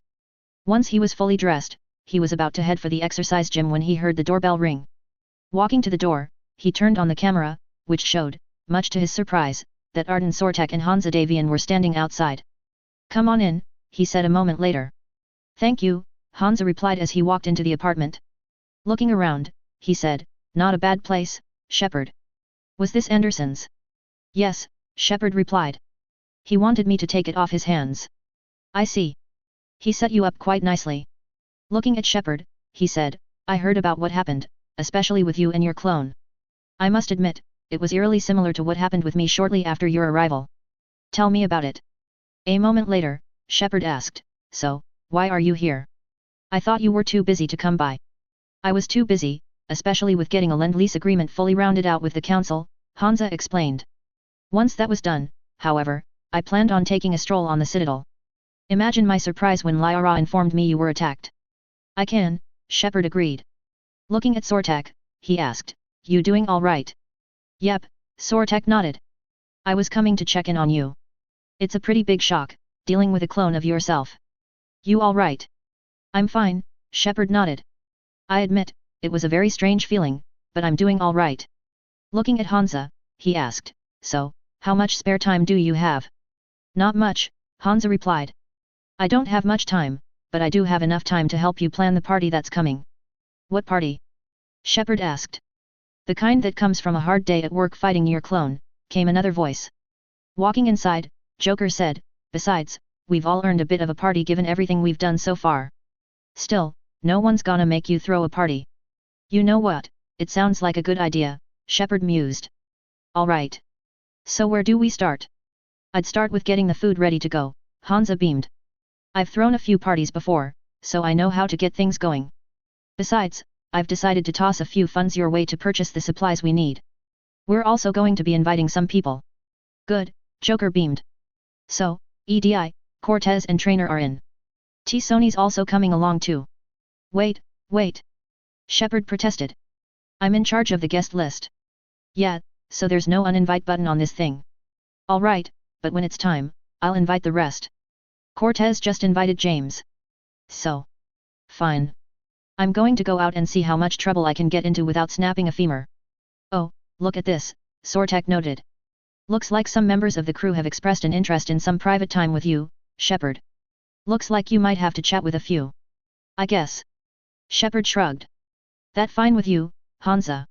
Yep, Hansa nodded. Like I said, I was going to go for a stroll of the Citadel, so you can have your private time with them while I do so. Sounds good. Have a fun day. You too, Shepard. True enough, once Hansa and Sortek had left, Shepard had decided to invite some members of the crew to the apartment. EDI's time with him had been quite interesting, especially given the rings that she had shared with him. Never though people made rings for specters, of all things, he said to himself. Then there was Kaiden, who he was waiting on right now. He mentioned wanting to head out and get something to eat, so I'm just waiting for him. He'd already made sure everything was ready to go for their trip out. Just as he finished taking care of something, he heard the door chime. Looking behind him, he watched as Kaiden walked inside. Hey, Shepard. He beamed. I'm starving. What have you got? We're heading out, Kaiden, Shepard informed him. Kaiden sighed. I'm so tired of Apollos. I'm cooking. Shepard frowned. He'd seen Kaiden practice cooking on the Cavalier 2 before, and it hadn't been pretty. Oh, no, he groaned. Really? Kaiden smiled. Come on, he snickered. You want me to sit here and watch you cook? You're not watching me cook. You're drinking beer for me. Now sit your ass down. With that, Kaiden bent down and began sifting through some of the cabinets below the countertop. What are we having? Shepard asked. Canadian delicacy of some sort. Sure. Exactly. We have beef, bacon, beer. The foods of my people. Wish me luck. He handed Shepard a beer, before opening one for himself. Taking a swig, he said, HHMMM, not as good as a Faro beer, but better than nothing. I agree, Shepard added. You know, funny little thing I learned from Vega on the truncated triangular bottle design. Oh. It's unusual in that it's exactly 40 mm wide at the top and 65 mm wide at the base. What's really unusual is that these dimensions make the bottle the perfect tension gauge for the alicorn's track tension. Only a freshly opened bottle has the exact dimensions required. That got a chuckle out of Kaiden. Nice to see that serendipity is alive and well in the 31st century. That it is, Shepard added, a smile on his face. Still, if you need luck to cook us dinner, then we're screwed. Screwed? Kaiden asked as he chopped up meat and got a pan ready for the grill. You heard me, Shepard. Relax, it's gonna be great. Guess we'll find out, Shepard decided as he looked at the news. Seeing footage from when Earth was invaded, he said, so, remember how I saved the Citadel, and then you weren't there I survived the suicide mission? All those close calls I've had, only to be taken out by dinner. Noting that Kaiden hadn't said a thing, he asked, can it at least be quick and painless? Funny, Kaiden mused. You think I hauled your ass out of the fire just to poison you here, now? I just helped take down my clone. I gotta figure anything's possible now. Hey. With that, there was some silence as they cooked a little while longer. After around 30 minutes, Kaiden showed him what was in the pan. Do we have some hot sauce? Shepard asked. A few minutes later, they were standing near the windows of the apartment, having finished up eating the food they had cooked. That was great, Kaiden remarked. Came a long way from the Cavalier 2 to this. Still waiting for the botulism to kick in, Shepard added. Hey, I thought I was pretty good, Kaiden countered. Actually, it was pretty good, Shepard admitted. I'm impressed. Thank you. I'm an enigma. I've got skills. I mean, for example, fist fight, me and James. I'd win, right? Hearing no response from Shepard, Kaiden added, what if I fought dirty? Dream on, Shepard thought as he laughed internally. Once Kaiden had left to take care of a few things, Shepard had decided to do a little work of his own. While doing so, he heard a chime from the laptop in the blackjack room. Sighing to himself, he walked over and took a look.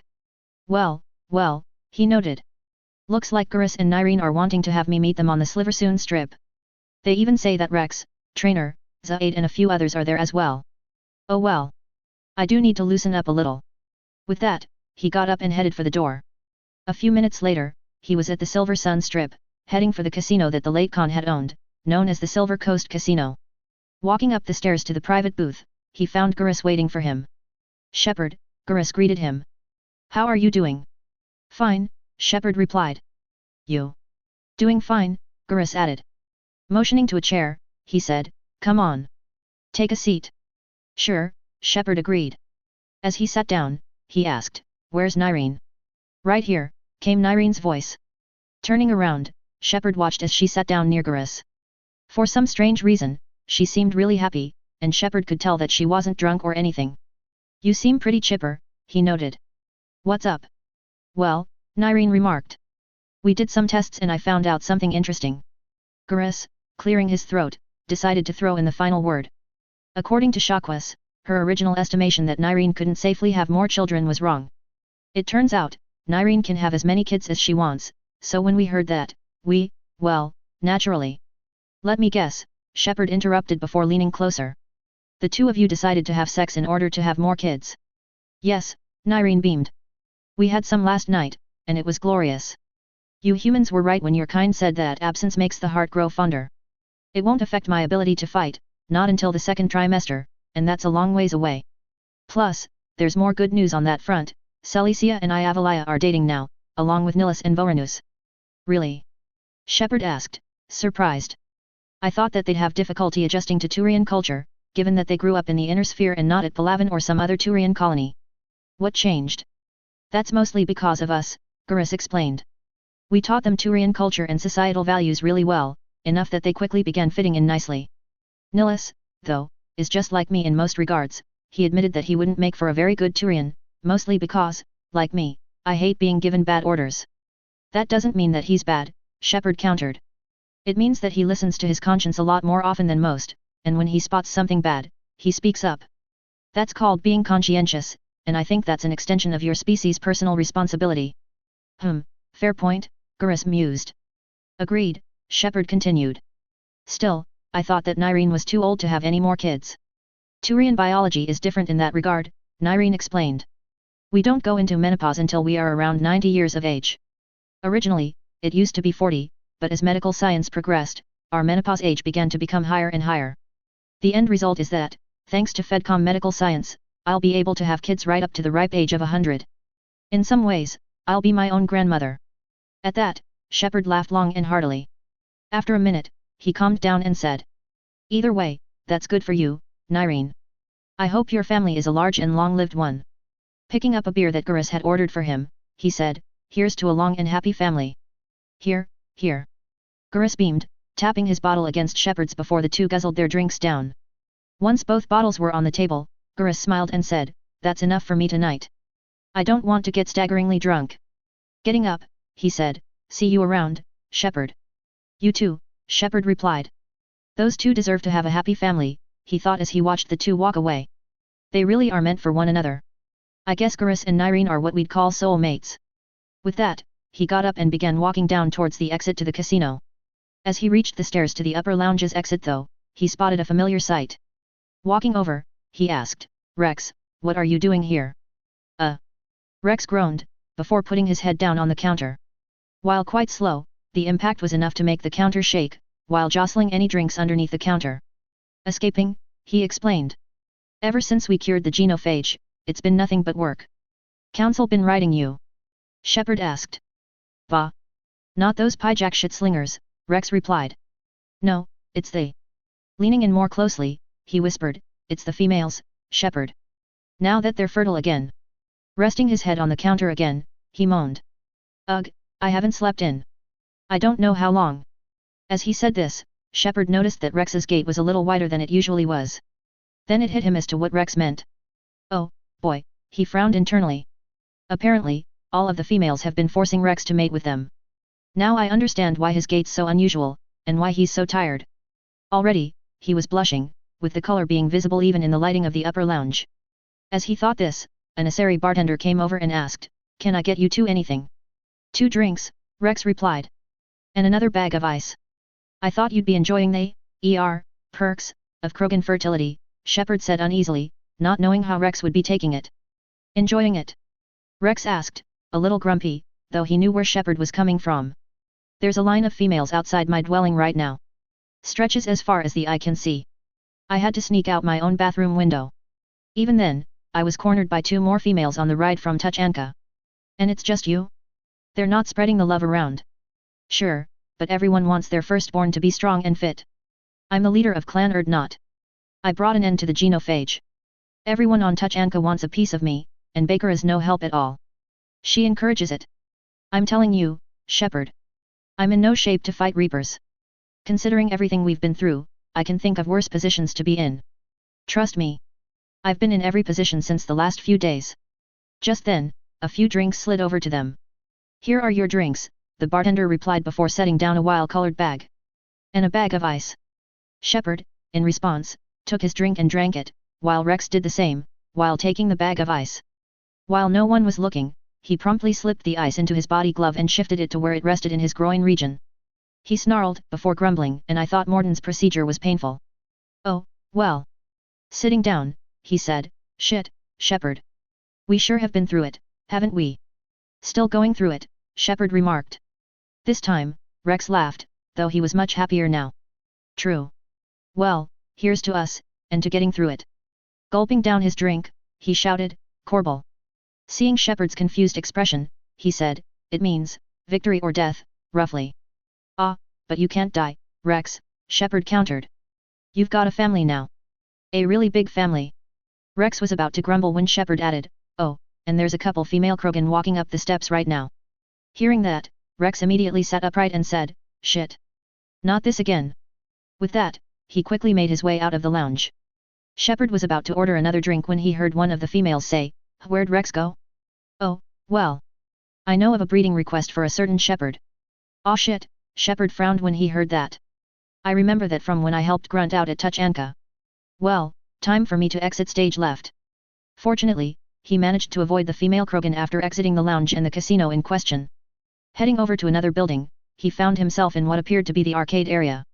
There was a large wide floor that held entrances for the fighting arena, as well as a stairwell that led up into the upper parts of the building. He was just about to head on out when he heard a familiar voice grumbling. "You're mine, you bastard. Damn it." Turning to his right, Shepard spotted a familiar person. "Zaid?" he asked.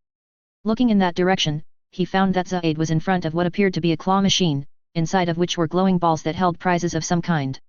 "Over here, Shepard," Zaid replied. "This thing is fucking impossible." "What are you doing?" "There was a kid here, sniveling brat, spending all her credits, crying," Zaid explained. "So you thought you'd get a prize for her?" she asked. "Looked simple enough, damn it. Where's the kid?" "What do I care? Got any credits, Shepard? Isn't there something better we could go do?" What could possibly be more important than Zaid Massani not getting bested by some fucking kid's game? "You really want one of those plushy toys?" Shepard remarked, trying his hardest not to burst out laughing.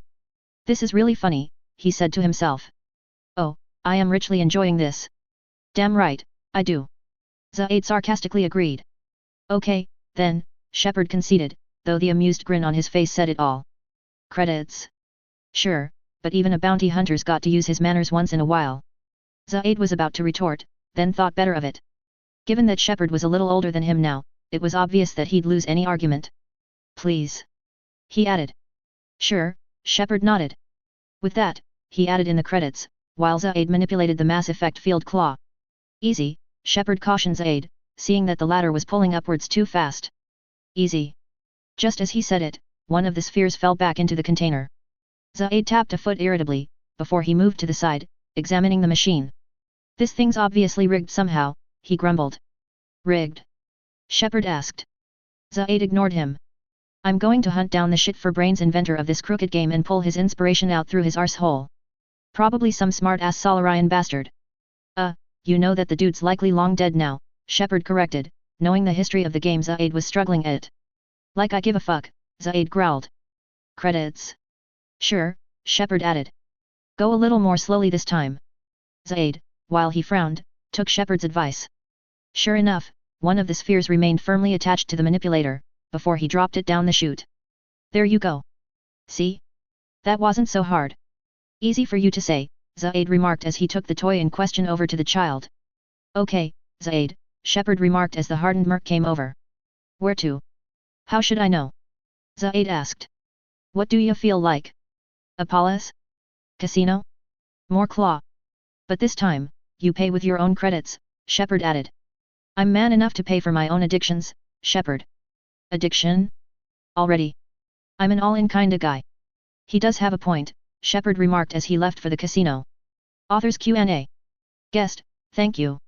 Sully Mike 23, there aren't. I can assure you of that. BY 4926, I know, but I don't think Brooks and the clone could get away with their antics with the Prince's champion around, or even the first Prince's son for that matter. To How Fanatic, thank you for your wonderful feedback. I'm happy to see that you are enjoying the other chapters. Chapter 66, A Much Needed Rest Part 2. Hello again, everyone, and welcome back to my MechWarrior/BattleTech Mass Effect crossover. Thank you for your wonderful support. I deeply appreciate it. I also apologize for not posting this chapter earlier. Life was kinda busy, and I was getting some things done. Fortunately, I'm back on my game and I'll see if I can publish new chapters every 2 days. This is also the final story arc for the Citadel sub-story arc. As always, leave a review and enjoy. Disclaimer, I do not own the MechWarrior/BattleTech or Mass Effect franchises. They are the respective properties and trademarks of BioWare, Electronic Arts, FASA Corporation, FASA Interactive, Catalyst Game Labs, WizKids, Piranha Games Incorporated, etc. Any material original to the franchises belongs to their respective developers and publishers. Any material not original to the franchises is of my own invention. I do not own any music listed in each chapter. Any music listed belongs to its original composers and/or artists. Citadel. Apartment Penthouse.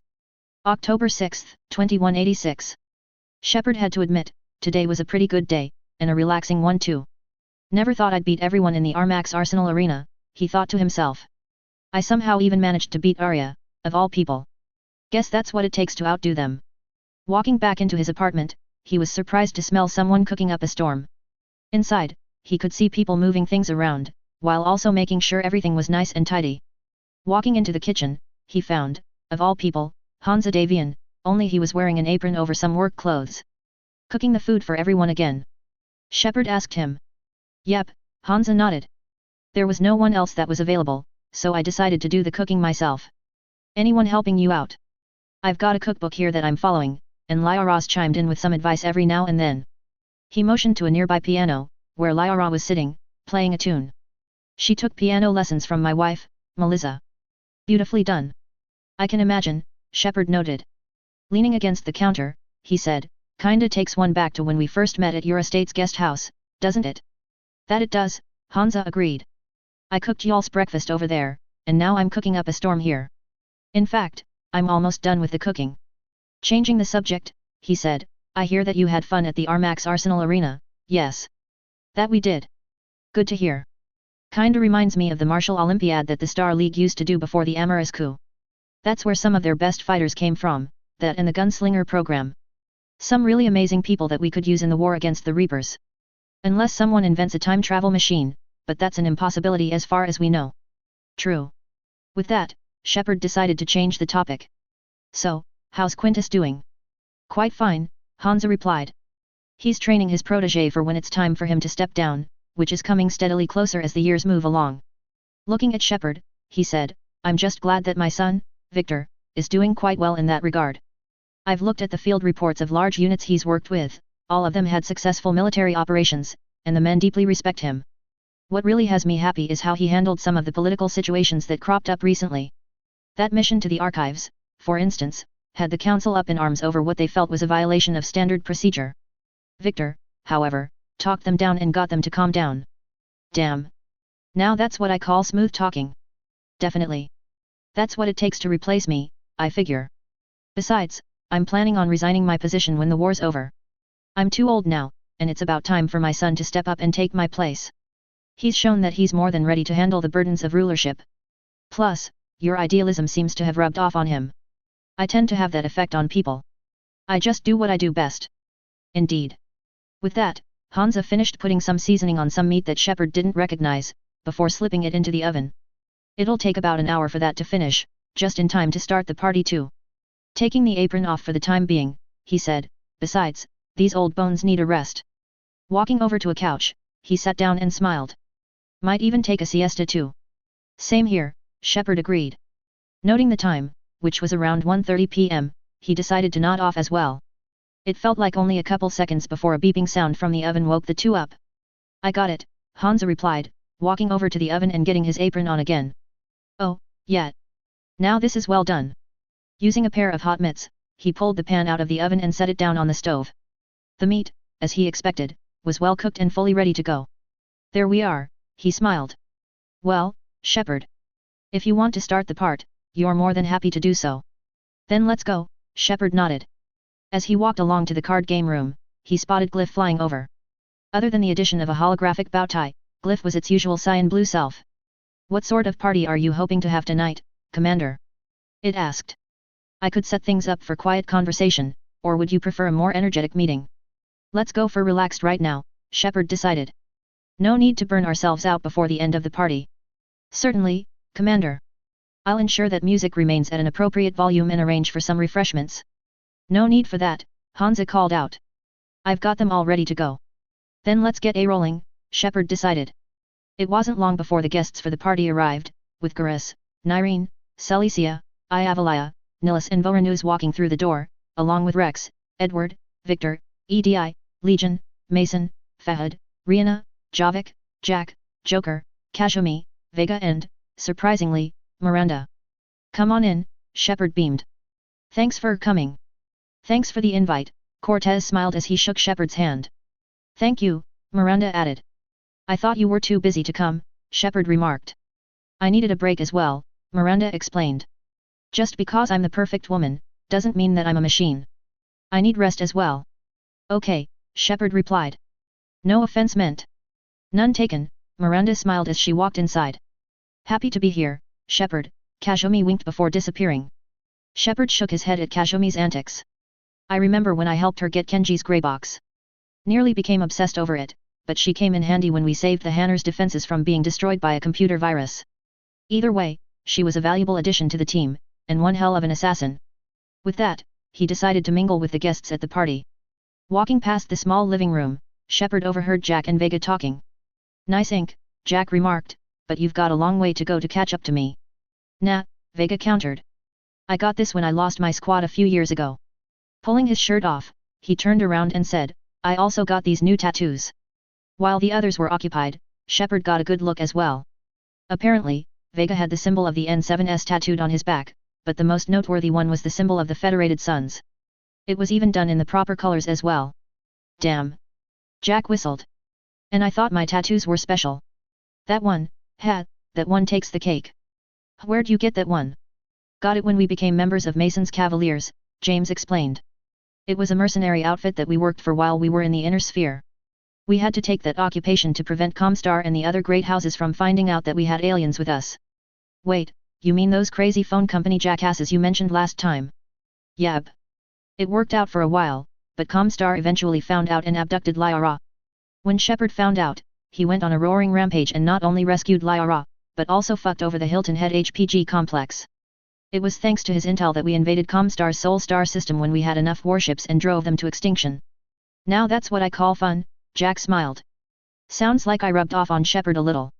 You should have seen him, Kaiden, who was nearby, added. Shepard was cool and calm, but underneath, there was a raging inferno. Learned a good lesson from that, hell hath no fury like a husband rescuing his wife from danger. Word, Jack agreed. So, Vega remarked, returning to the conversation they had earlier, what's the story behind that tattoo? And, how far down does it go? Tactful as always, Cortez deadpanned. What? Vega asked. Just wondering. I like tattoos. That's all right, Jack smiled. Besides, I've got stories for you. Same here, Vega countered. Spotting Shepard, he said, Hey, Shepard. What's up?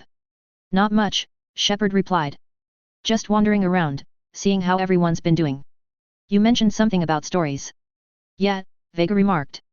Tell her about that one time you punted a hoplite like it was a soccer ball. That happened? Jack asked, surprised. Yep, Shepard nodded. It happened shortly after the Fourth Succession War. We were conducting an insurgent suppression contract for the Federated Suns on this world. Don't remember the name, but we were tangling with some of the insurgents that had their hands on mechs. I was busy taking out this panther when this tiny little hoplite came up and started firing at me. What happened next? Well, I was disgruntled enough that I fired at the hoplite. When it dodged, I got angry enough that I lashed out with the foot actuators of my mech, since my weapons were running hot.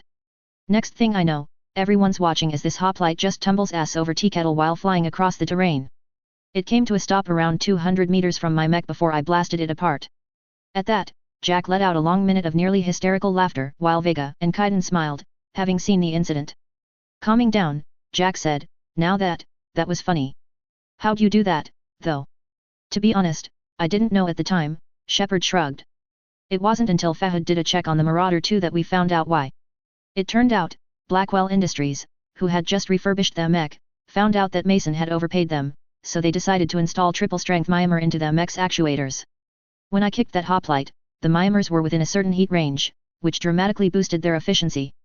"Correct, Fahad." "Right," Fahad, who was in the kitchen, replied. "Damn," Jack snickered. "I'd pay money to see that." As she continued talking with the others, Shepard walked over to the kitchen, in order to see what Fahad was up to. Fahad, it turned out, wasn't the only one here, as Garis, Talai, Lyra and Trainer were in here as well. "I can't get over the size of this apartment," Trainer was saying. "The electrical bill alone would have paid off my college intuition. Or funded the war," Lyra added.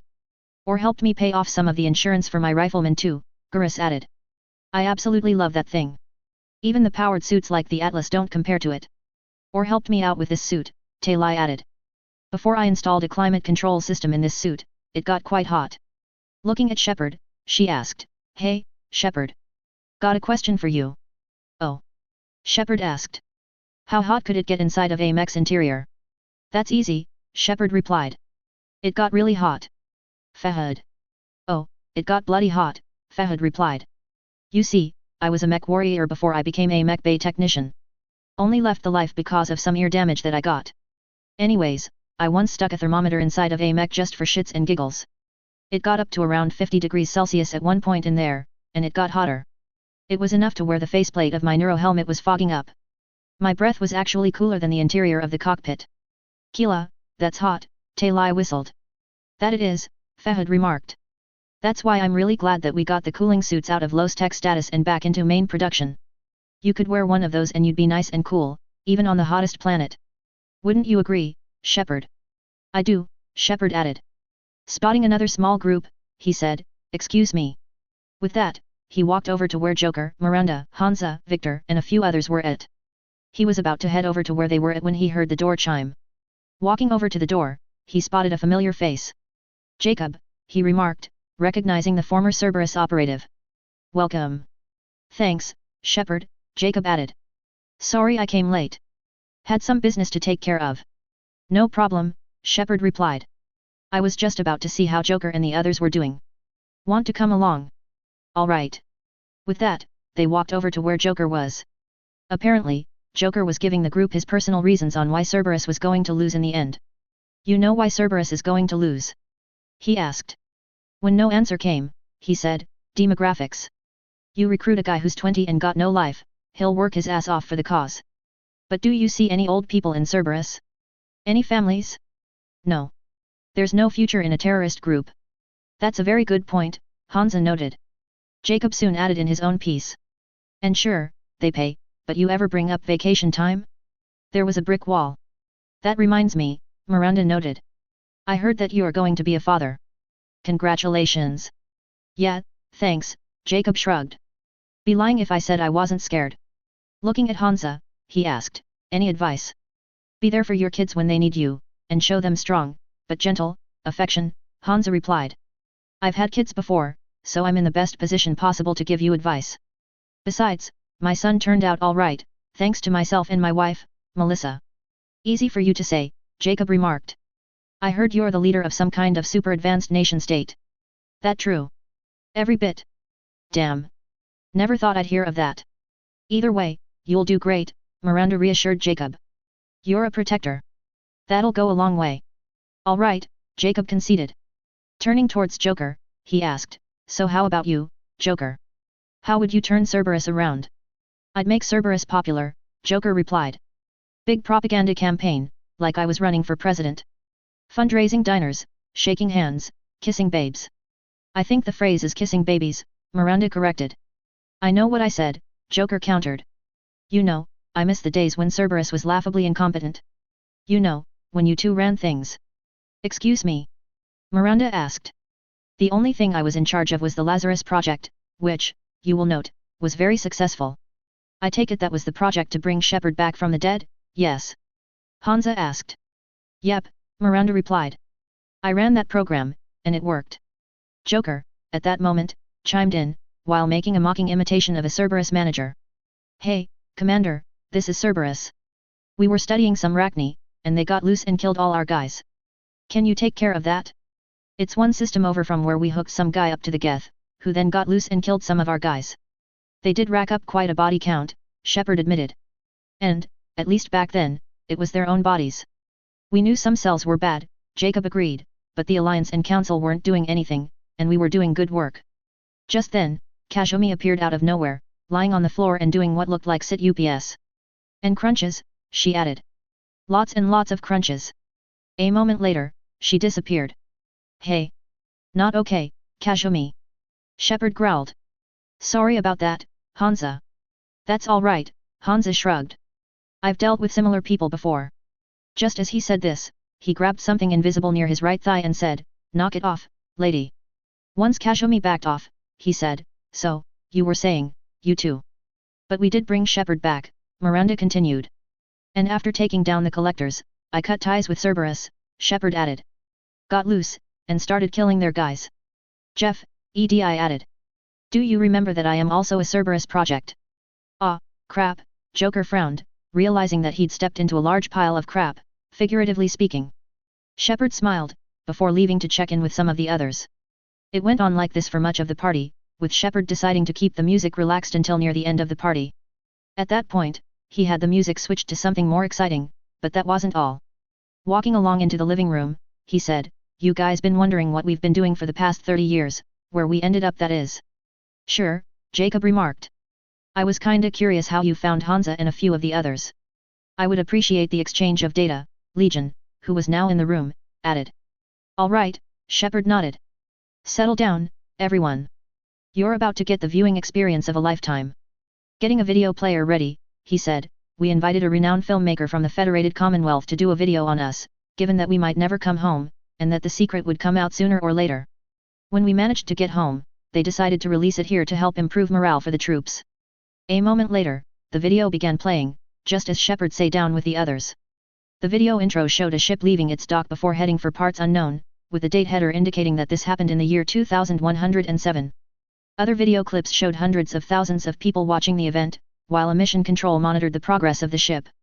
Moments later, a man inside of the ship was shown toggling a switch, with the ship disappearing in a flash of light moments later. Shepard smiled upon seeing the intro. The filmmaker, a man by the name of Edward Howards, was renowned for the quality of his films, with most being praised for their intricate plots, fleshed-out characters and widespread use of practical effects. If one saw fire, then chances were that fire was real. Shepard, however, had chosen Edward Howards for one reason. When Mason commissioned the creation of the biopic film, Edward Howards was unbiased. The man had a penchant for telling a story the way it happened, with the man saying that, all biopic films need to be honest. Let history be the storyteller and the audience the judges.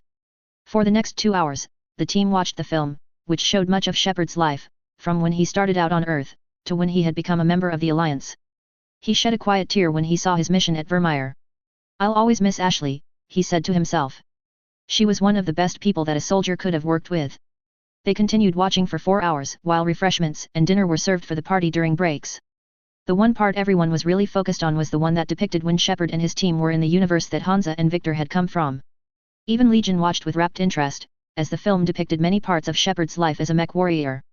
As the video played, Shepard looked at the team that was gathered. I couldn't have asked for a better team, he thought to himself as he kept watching. I am truly lucky to have gotten to know these people.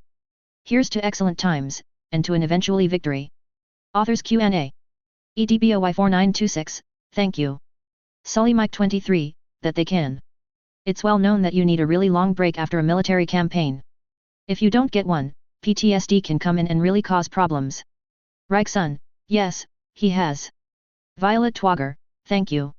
Toha Fanatic, thank you for the feedback. I appreciate it. Galactic Armor 2 Alt, I see. I might consider that. Chapter 67, The Horror at Lysis. Hello again, everyone, and welcome back to my MechWarrior/BattleTech, Mass Effect crossover. My apologies for not updating this story yesterday. It was extremely hot, and I was basically having to stay indoors and near the air conditioner. It's going to be a couple hot days where I'm at, but once Sunday comes around, it's really going to cool down. I'll update in the mornings if I can, but if it gets too hot, updates will be delayed. Either way, I deeply appreciate your feedback, and I hope you stick around as the story progresses. As always, leave a review, and enjoy.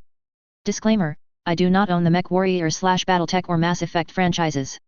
They are the respective properties and trademarks of BioWare, Electronic Arts, FASA Corporation, FASA Interactive, Catalyst Game Labs, Piranha Games Incorporated, WizKids, etc. Any material original to the franchises belongs to their respective developers and publishers. Any material not original to the franchises is of my own invention. I do not own any music listed in each chapter. Any music listed belongs to its original composers and/or artists. Citadel. Citadel Embassies. October 8, 2186. Today's the day, Shepard thought as he packed up his gear and made sure his armor and weapons were good to go. Break time is over, and now it's back to work. Still, I'm glad that I got a much-needed rest. I didn't know how tense and burned out I really was. It was something that he'd noticed once the team had told him about it. Throughout the party they had on the 6th of the current month, they noticed that he had slowly unwound and relaxed. Before long, when they got up the next day, he had a hangover strong enough that it was like an atlas was tap dancing on his head, however strange that seemed. Hansa, before leaving that morning, had given Shepard his farewells. "I wish you luck on your next mission," he said to Shepard. "You're gonna need it." His train of thought was interrupted when he heard the door opening. Looking down from the balcony, he found that it was Garrus that had entered, fully armored up and ready to rock, a contrast to the casual wear that he'd been wearing the previous day. "Morning, Shepard," he beamed as he caught sight of the commander's face. "How are you doing?" "Just fine," Shepard replied, and he felt it. He no longer felt tense or tired. He was also in high spirits, courtesy of a news report. "Did you hear?" he asked Garrus. The Turian colony of Digeris was liberated by the Free Worlds League. "Really?" Garrus asked, surprised. "I didn't know that the Free Worlds League was getting involved." "Well, they are now. It took them some time, but they're now coming to help out with kicking the Reapers out of Turian territory." "That's wonderful news. Seems as though the Reapers are going to be getting a taste of their own medicine soon." "That they are," Shepard agreed. "So, what's up?" "Just checking in on you," Garrus explained. "Also, I've heard that the Asari Counselor is wishing to speak with you. Apparently, she's become more cooperative now that the Federated Commonwealths finished the Lend-Lease deal with the Council." That had Shepard's attention, as he knew the Asari were focusing on shielding their own territory, rather than going out to fight the Reapers. "All right," he decided. "I'll head over when I can." "Speaking of the Lend-Lease deal, how's it going?" "Quite well," Garrus beamed. "AFIS shipyards got some retooling and refits done to install Fedcom tech onto Turian warships. I've heard that they've managed to get the new armor and weapons installed, though they're having to upgrade the reactors to do so. In addition, they've been having trouble with structural integrity problems, but they've got a crack team of engineers on that." Shepard nodded, recalling when the Normandy was refitted with standard armor. Inner sphere armor, from what he recalled, was much denser and had greater mass than the armor used on Council warships. As such, when the Normandy was refitted, the engineers had to make sure the structure could hold up under the increased mass. "Looks like the Turians are having similar problems, but they've got some of the best working on it," he noted. "I see," he mused. "So, any Turian warships coming out with the new tech?" "Yep," Garrus nodded. "The Spirit of Palaven recently finished repairing and refitting. That dreadnought can really pound a Reaper now. The smaller ships will take less time to refit, given that the engineers are applying what they're learning all the time to them as well. It won't be long before quite a few Turian warships are capable of standing toe-to-toe with Reaper forces." "Good," Shepard smiled.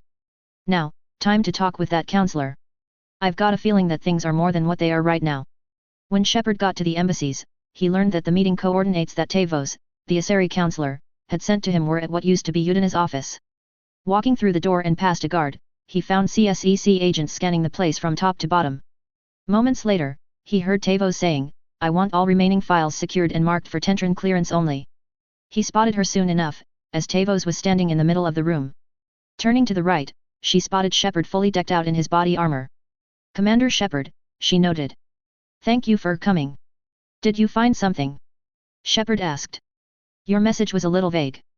"That we did, once I and the other counselors ordered a full review of Udina's activities," Tavos nodded. "I apologize for the vagueness of the message. Given the recent coup, I had to take the necessary precautions. Plus, we're still piecing together his coup attempt." Stepping forwards, she added, "That isn't why I'm asked you here." "Oh." Tavos looked off to the side, then she said, "The situation for my people is urgent. We're aware that your crucible is still missing a key component." Shepard immediately knew what she was getting at. "The catalyst," he mused. "Do you know something?" Tavos, hearing this, motioned for him to walk with her onto the outside balcony through a door. Closing the door, she said, "Not exactly. But there is an artifact on our home world, Thesha, known only to the highest levels of my government." "What is it?" "With any luck, it's a means to help you locate the catalyst. The artifact is kept in a temple located at these coordinates. I've ordered a science team to meet you there once you take care of something for us." She handed him a data pad moments later. While Shepard was quite interested in that, he had a few questions that needed answering. "If this artifact is so important, why keep it hidden?" he asked. "Every species in the Council has its secrets, Commander," Tavos said cryptically. "But this one, in the wrong hands, could upset the balance of galactic power, not that it hasn't been upset already, given the Federated Commonwealth and the Inner Sphere. Plus the Reapers on top of that. Which is why I'm bringing this to you.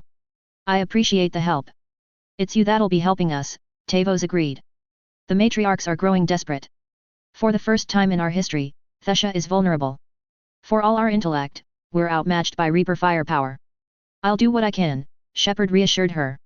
"Whether you know it or not, you and the Federated Commonwealth have become the sole rays of hope in a very dark night. Goddess guide you." "Thank you," Shepard nodded. "You mentioned a little favor you needed done." "What is it?" "A team of Asari commandos recently went silent," Tavos explained. "We were wondering if you could investigate the disappearance. Once you do so, I'll have the clearance you need for the temple ready for you." "Understood," Shepard nodded. "You might want to inform Victor Steiner Davian as well." "I have already done so," Tavos replied. "Again, Goddess guide you, Shepard." "And you as well," Shepard replied as he turned to leave. The location of the missing team in question happened to be located in the Nimbus cluster, more specifically the planet Lysis, located in the Mazana star system.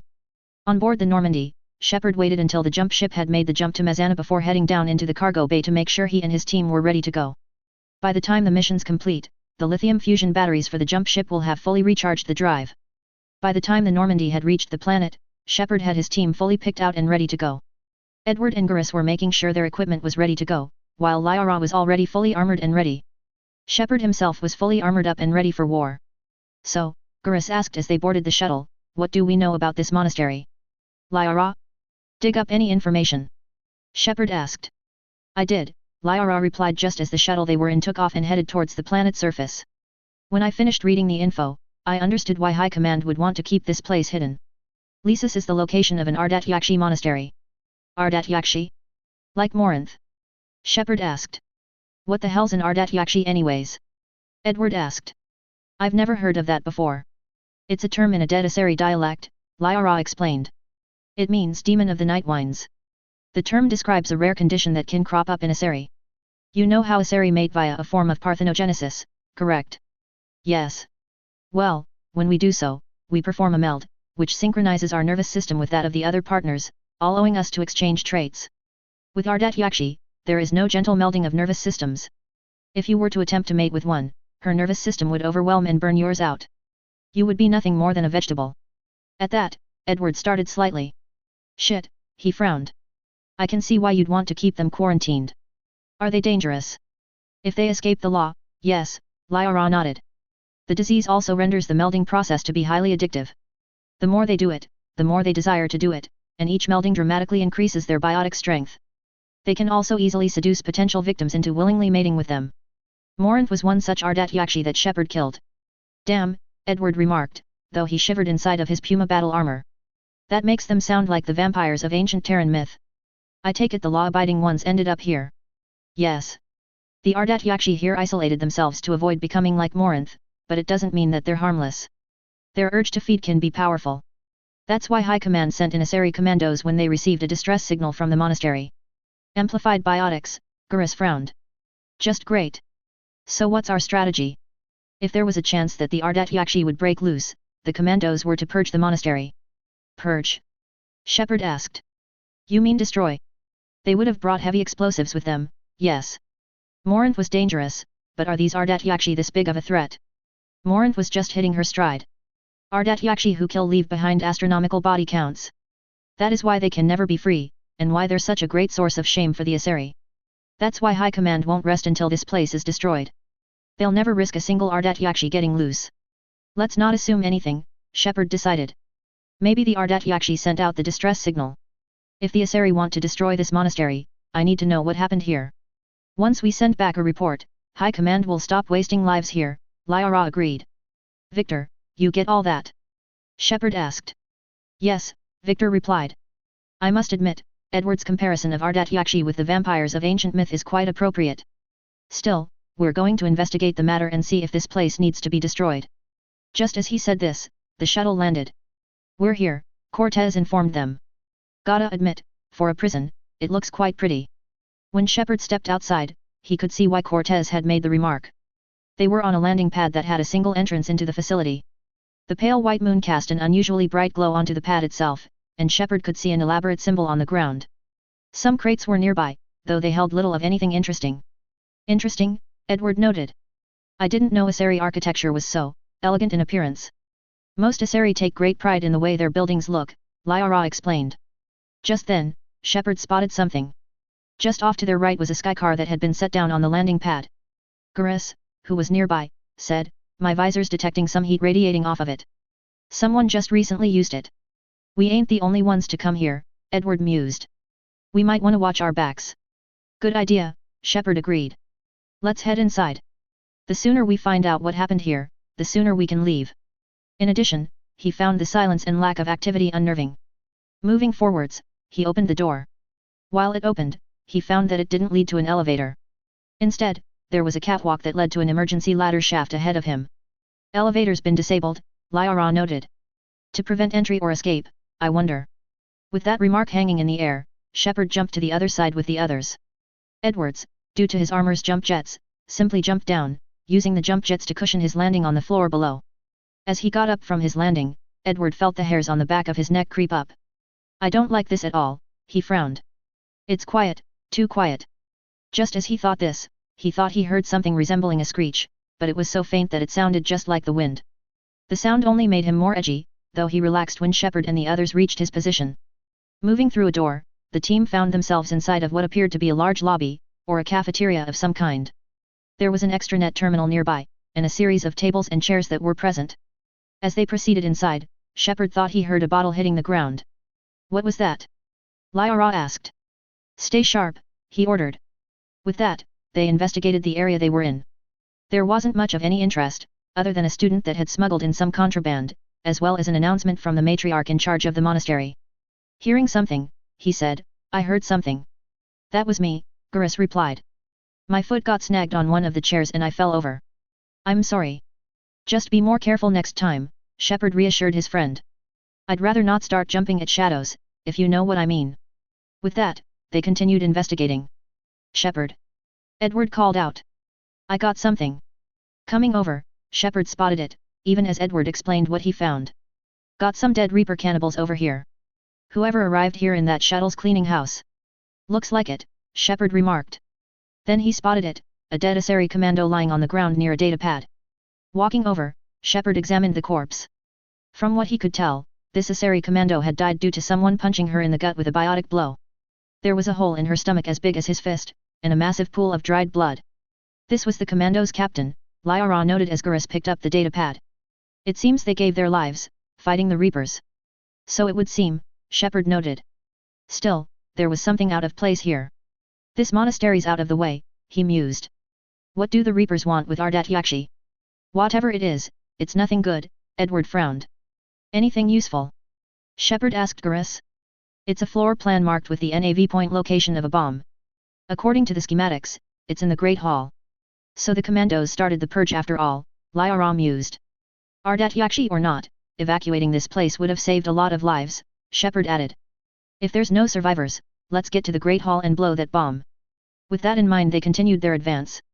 Vaulting over a small planter, they bypassed a broken door and came to a working one. Moving through this door led them into a high-ceiling room that had windows looking out into the landscape of the planet. Plants and planters were present here, though the lack of activity and sound gave the place a haunting feeling. Doors were on either side, though they were all locked. One, however, had an active panel that was orange, and it wasn't long before Shepard bypassed it. That led them to another high-ceiling room, though they were on a balcony near the top. Moving forwards, Shepard thought he heard something. At that moment, a gunshot rang out, prompting him and the others to get into cover. Looking down into the floor below, he could see the source of the commotion. Looking down, he was just in time to see a Reaper cannibal being smashed into a wall, its brains being splattered all over the hard surface. Just then, he heard a voice that was oddly familiar. Very good. I almost didn't hear you.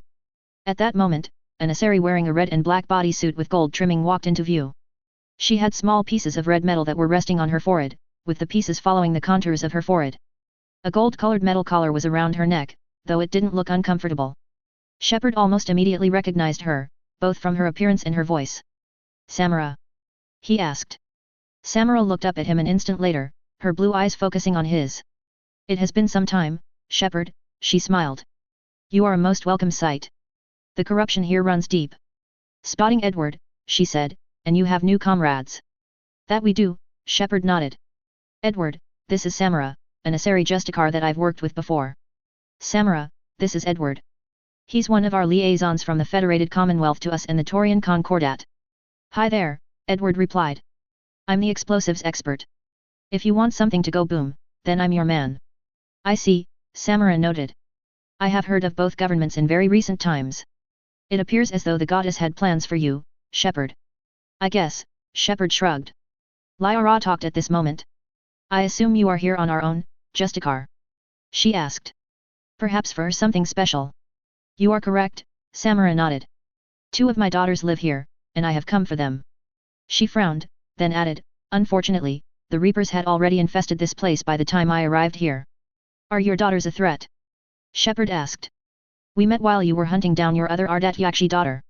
There was a silent moment, then Samara said, Failray and Rila have followed the monastery's rules ever since they arrived. They've shown no inclination towards violence. And you're here to save them. They are my responsibility, and it's one that cannot be abandoned, even as the galaxy crumbles. All right, Shepard noted. Let's go together, he suggested. Maybe your daughters can tell us why the Reapers hit this place. I suspect they will have much to tell us, Samara agreed. It has been centuries since I last saw them. Just then, they heard a loud screech, though this one was muffled. The fuck was that? Edward nearly shouted. We're out of time, Samara interrupted, her body surrounded by a purple-white aura of energy. We'll meet again. I will draw these creatures off. With that, she walked through the door on her floor and out of sight. What did she mean by that? Edward asked.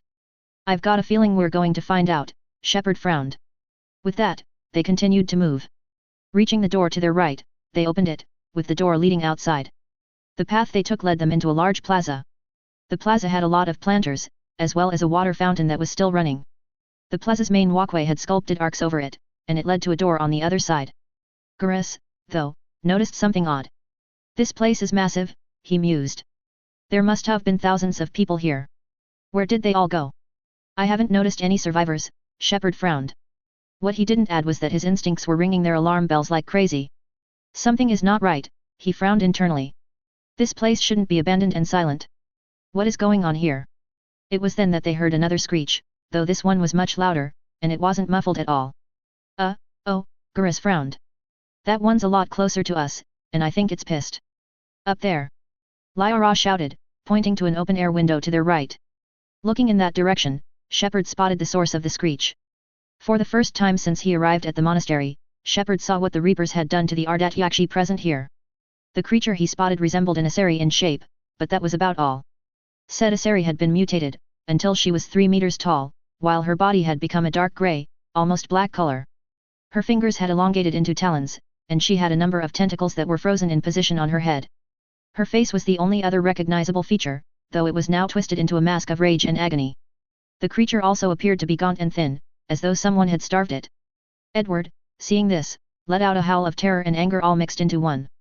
Garrus yelped, while Lyra's blue skin turned pale with fright. Shepard could also feel that fear, though like the others, he quickly clamped down on that fear and opened fire. A barrier shimmered into existence, blocking the rounds from his M42C. Just then, he saw a biotic ripple, then the thing seemed to teleport to another area. Watch it! It teleports! He shouted. What the fucking hell did the Reapers do to them? Edward shouted. Just shoot the spirits, damned thing! Garrus roared. Seeing that the thing had strong barriers, Garrus whipped out his TK-70B and opened fire. The pulsing emerald beam bypassed the barriers, cutting into the Reaper Ifidaseri with full ferocity. The armor was tougher, as Garrus saw a molten trail of metal, rather than the thing losing an arm. Shepard, at that point, finally shattered the thing's barriers, allowing the AP/D bullets to tear into the creature's hide. It screeched in rage, and tried to get closer to Shepard, only for Edward to nail it in the head with a precision shot from his rifle. It screeched before falling over, its body disintegrating into dust. What was that? Edward gasped. What the fucking hell was that? Goddess, Lyra gasped, her body quivering slightly. I knew the Reapers were depraved, but to see them twist my people into such monsters. She shivered at the thought. Whatever it was tough, Garrus added. My TK-70B damaged the armor, but didn't get all the way through. I think the Reapers are trying to adapt their forces to our weapons. Looked like it, Shepard noted. Took an extra bullet to take it down, and the barriers were much stronger than before. Either way, I don't intend on letting the Reapers get away with this depravity. Whatever they're doing here ends right the fuck now. Edward, if you see one of those things, blast it with your grenade launcher until it goes down. Got it, Edward replied. Given that they're obviously the source of the screeching we heard earlier, I'm calling them banshees. Good idea, Garrus nodded.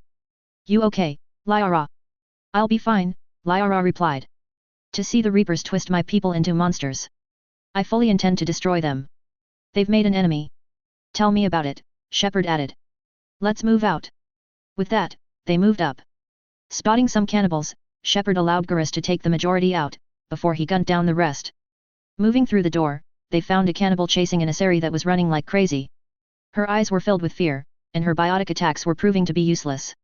Shepard ended that, however, when he fired his M20A sidearm, blasting the cannibal apart with a particle bolt.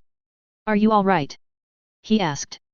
I am all right, the Asari replied, Falaria according to a tag she wore on her chest. Just as she said this, Samara came by, crushing an incoming cannibal as she landed on the ground. Mother! Falaria beamed. You came. As soon as I was able, Samara replied. Turning towards Shepard, she said, Shepard, this is Falaria, my youngest. She and her sister Rila are Ardat Yakshi. They.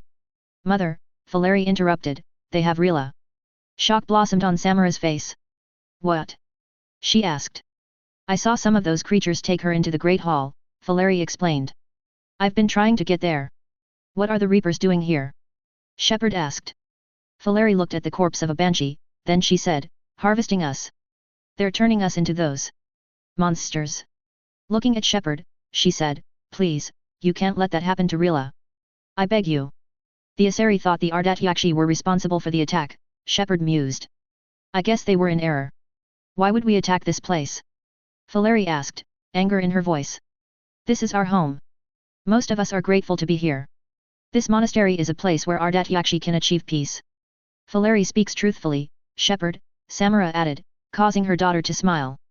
I vouch for her words with pride. Then we have to find Rila fast, Shepard decided. There's a bomb in the Great Hall. A bomb? Rila asked, confused. Didn't you come to rescue people? We did, Edward explained, but Asari High Command is a bit paranoid. They wanted to blow up the entire monastery in case any Ardat Yakshi got loose. However, we came here to see if there were any survivors. We planned to blow the place up if we found none, so that the Reapers couldn't use this place to create more monstrosities. You sound like the commandos, Falaria growled. They didn't stop to help anyone. Falaria, Samara chided her. They didn't, Edward added, but we will. Unlike them, people where we're from understand the value of life.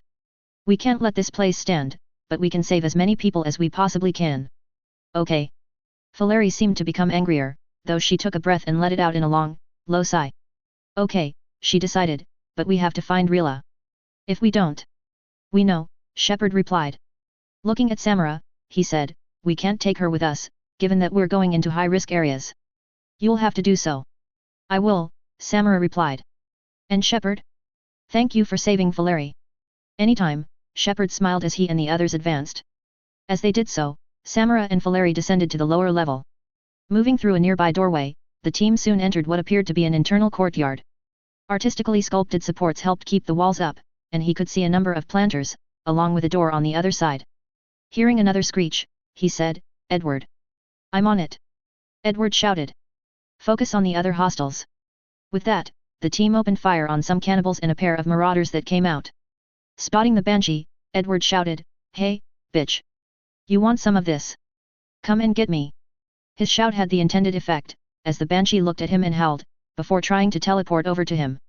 When it tried a second time, it got several 40mm grenades to the face, blasting apart its barriers, while shredding some of its armor.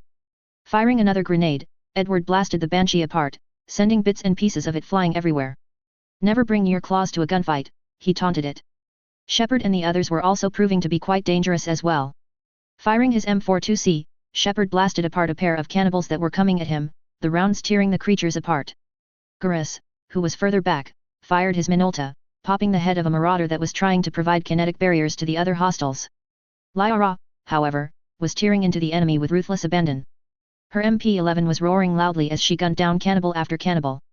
Her face was calm and tranquil, though Shepard could see that, underneath that calm exterior, was a roaring fire of white-hot rage. When she hurled 4 cannibals into the wall and crushed them into pace, he knew that she was not messing around at all. Eventually, all of the hostiles were down, allowing the team to advance through the door and into the next area. Seeing a corpse, Garrus said, I'll never understand seeing dead soldiers in a monastery. Asari High Command couldn't take a chance with the Ardat Yakshi, Lyra frowned. Something had to be done. Sending in commandos and explosives is more like damage control. Not a real plan, Edward frowned. Agreed, Shepard added. Let's get to the Great Hall. With that, they passed through a hallway and, after taking an elevator up, they moved into the Great Hall. The name wasn't chosen in jest, as Shepard could see walkways leading to other doors, as well as a large window on the other side. The sculpted upper walls and ceilings gave the place a calm and serene air, though that air was now shattered by the war. On the other side, Shepard could see Samara and Valeri near what appeared to be a cache of explosives. Leaning against the cache was another Asari, though from the looks of it, it was likely Rila. Rila, he heard Valeri say as he walked over. Rila, wake up. Please. Valeri, Rila cannot hear us. But she's alive. Look. I know, but I do not think she is well. What's going on? Shepard asked. Just as he asked this, Rila woke up, though her gaze was glassy and dead. A moment later, she surged forwards, grabbing Valeri by the throat.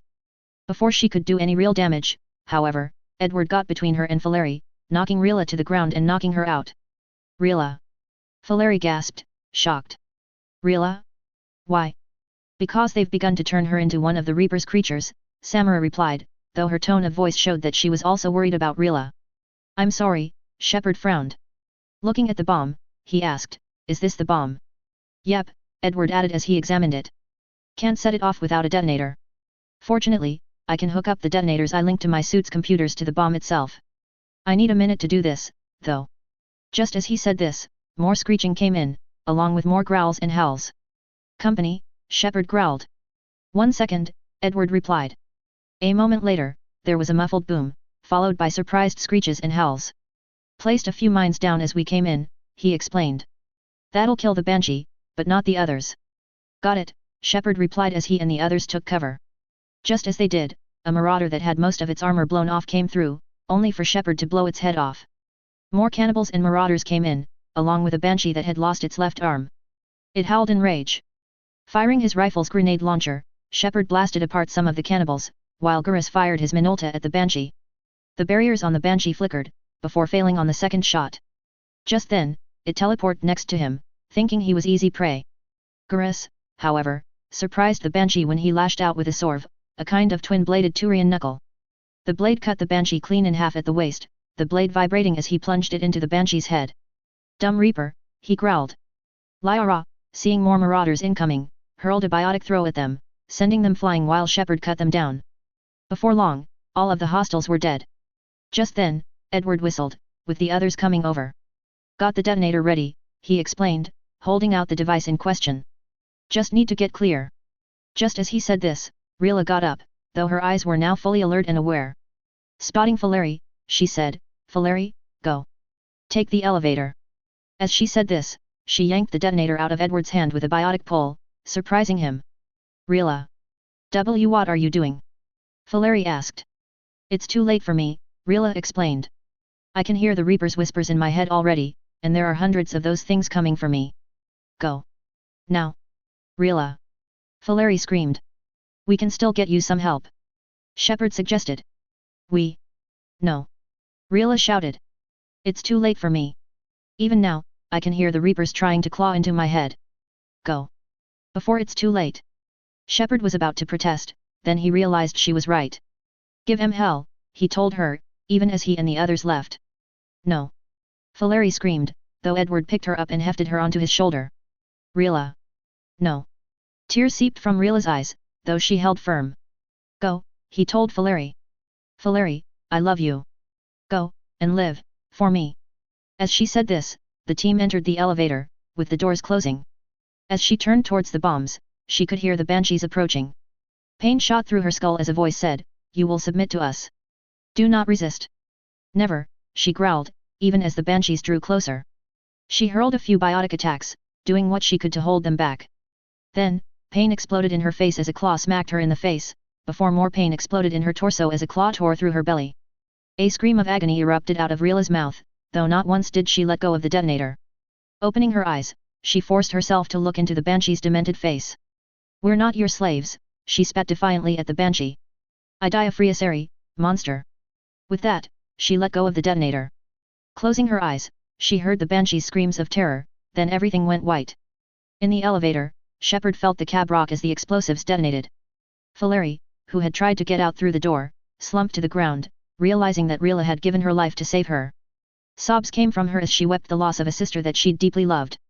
The rest of the trip out to the platform was somber, even as they found the shuttle waiting for them. I'm sorry, Valeri, Shepard frowned. I know what it's like to lose someone you love. Believe me, I do. Rila. Valeri sobbed. There wasn't even time to say goodbye. Few can break the Reaper's hold, Samara said to her in an attempt to comfort her daughter. Rila's will was extraordinarily strong, as was her love for you. You were all that mattered to her, and she wanted you to live on for her. We left her to die. Rila made her choice, and it has reminded me of what is truly important, why I swore I'd lay down my life. What is that? Valeri asked. Samara looked mournful as she turned to her daughter. Valeri, the code demands that an Ardat Yakshi cannot live outside a monastery that no longer exists. She pulled out a pistol as she said this. What are you doing? Shepard asked, realizing what might be happening. I'm sorry, Shepard, Samara mournfully, but calmly, informed him. By the Justicar's code, there is only one way to save Valeri. A moment later, she placed the muzzle of the pistol against her own forehead. Mother, no. Valeri shouted. My daughters. You were all so much stronger than I had believed. Just before Samara pulled the trigger, though, Shepard rushed in and grabbed her by her arms, forcing the pistol to fall to the ground. Let go. Samara growled. What are you doing? Shepard demanded. Fulfilling the code. By throwing your life away. I won't kill my last daughter. You won't have to, Valeri interrupted. Valeri? Samar asked, confused. At Valeri's question, Shepard released Samara. I'll stay here, Valeri explained. Home, no matter what's become of it. Without a proper monastery. I could have left at any time, Valeri explained. I don't need a building to honor my own code. And if the Reapers return, they won't take me alive. I promise. For the first time since Shepard met her, Samara looked conflicted, confused even. There were a few seconds of silence, with Samara looking out over Lisa's surface. Then she said, then, the code permits you to stay, as you are. With that, the two embraced. Once this war is over, and if I am able, I will visit, as a Justicar should. I understand if you want to help Valeri build a home here, Shepard remarked. It must wait, now that I can help oppose the Reapers, Samara countered. I'll speak with Valeri, then join your forces, if you will have me of course. I'd be glad to, Shepard smiled, even as he and the others walked into the shuttle. Authors Q&A. Sully Mike 23, that they will. The Reapers will soon get their just desserts. Toha Fanatic, definitely. EDBOY 4926, yeah, though there's only so much I can add without the chapter becoming tedious. Cronus 1326, you asked for more action, so here you go. Does that help? Chapter 68, Thesha's Fall. Hello again, everyone, and welcome back to my MechWarrior / BattleTech, Mass Effect crossover. Thank you all for your wonderful feedback and support. I greatly appreciate it. Good news on my end, the heat wave has come to a halt. I won't be held up on updates due to hot weather anymore. Thank you all for your patience and support. As always, leave a review, and enjoy. Disclaimer, I do not own the MechWarrior / BattleTech or Mass Effect franchises. They are the respective properties and trademarks of BioWare, Electronic Arts, FASA Corporation, FASA Interactive, WizKids, Catalyst Game Labs, Piranha Games Incorporated, etc. Any material original to the franchises belongs to their respective developers and publishers. Any material not original to the franchises is of my own invention. I do not own any music listed in each chapter. Any music listed belongs to its original composers and / or artists. SSV Normandy. Pelion System. October 9, 2186. The war room was silent as Shepard shared what he and the others had encountered at Lysis, especially when it came to the Banshees. Nearby, Victor Steiner Davian was silent as he listened to Shepard's account of what had happened at the planet. When Shepard finished, Victor said, "Damn, and I thought I'd seen the deepest parts of the Reaper's depravity. Now I realized that we've barely even scratched the surface. You said that when Garrus used his TK-70B, it didn't cause severe damage to the creature." "It did," Shepard explained, "but only to its armor. The Reapers are attempting to adapt their armor to block laser-based weaponry. A second shot would have punched through the armor and killed the thing, but we had it under control by that point. Still, the fact that its armor withstood what should have been a killing shot is worrying." "That it is," Victor agreed. "We've been getting reports of the Reapers attempting to use Mass Effect fields to create a refraction barrier, as well as toughened armor plating for their ground troops. Fortunately, our direct line back to NAIS and TIWT means that our engineers are getting to work coming up with solutions to this problem. Either way, Shepard, you've done an invaluable service for the war effort." "Thank you." "No, thank you, Shepard. You stopped a threat before it could become worse than it already was." Hearing a pinging sound, he said, "Sounds like a call on the QEC. You did mention that Tavos would call, so I guess this is your call to take."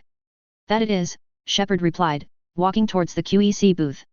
Once he had engaged the security measures, he activated the call icon, with Tavos appearing a moment later. "Counselor," he greeted. "Commander," Tavos replied. "Thank you for sending your report yesterday. We had no idea the situation had deteriorated so easily."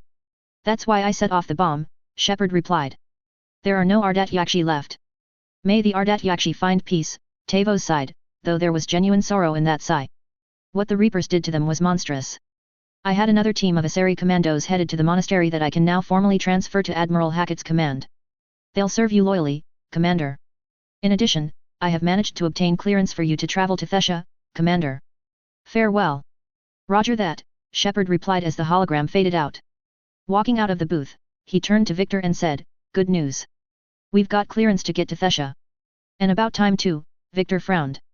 "Stealth ships that headed to Thesha have reported that the Reapers are assaulting the planet en masse.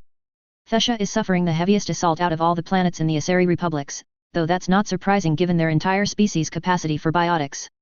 Any word on Fedcom support?" "There will be, but it'll take time. In addition, a number of warships had to return to the other side of the wormhole for repairs. The Reapers are attempting to close distance with our warships to use their main weapons. We're adapting to that as well, but like I said, we took some damage to our warships, and we lost a couple of the smaller ones." Shepard frowned, though he understood what Victor was saying. "We all knew the Reapers would adapt to our new tactics in the end, though they're doing so more slowly than I thought they would. How are our long-range nuclear missiles doing against them?" "Very well," Victor replied. "That's our current tactic for defeating the Reapers, use long-range capital missiles armed with 500 KT Kasaba howitzers to blast them at range, then move in with the energy weapons and other capital weapons. So far, it's proving effective, but like I said, the Reapers will eventually adapt to that." "True," Shepard nodded. "Either way, I intend to get to Thesha and find out if this protein artifact can give us a clue as to what the catalyst is." "Same here, which is why it's a good thing that we've got the Fury 2 for orbital fire support. ASF Wing Delta has been handed over to your command as well. Who you taking with you?" "Lyra and Javik, along with Edward." "Smart choices. Take Hastings along with you. You remember him from when we were on the hunt for Leviathan?" "Yes. He did quite well." "That he did. I'll be sending him with you." "Good luck, Shepard. You're gonna need it." The shuttle trip to Thesha's surface was quiet and somber, with everyone inside not saying a word for quite some time. On a video monitor, Shepard could see Reapers landing on the surface of Thesha. A smaller group was heading away, as Captain Carmichael had volunteered to draw off some of the Reapers, giving the team a window to move through. Refocusing his attention on the mission, he asked Lyra, "Do you have any more information on this artifact?" "These coordinates the counselor gave you are for the Temple of Athame," Lyra explained. "My mother took me there once. It's several thousand years old and, for some odd reason, it has classified government funding." "I smell something fishy," Edward frowned. "Me too," Hastings added.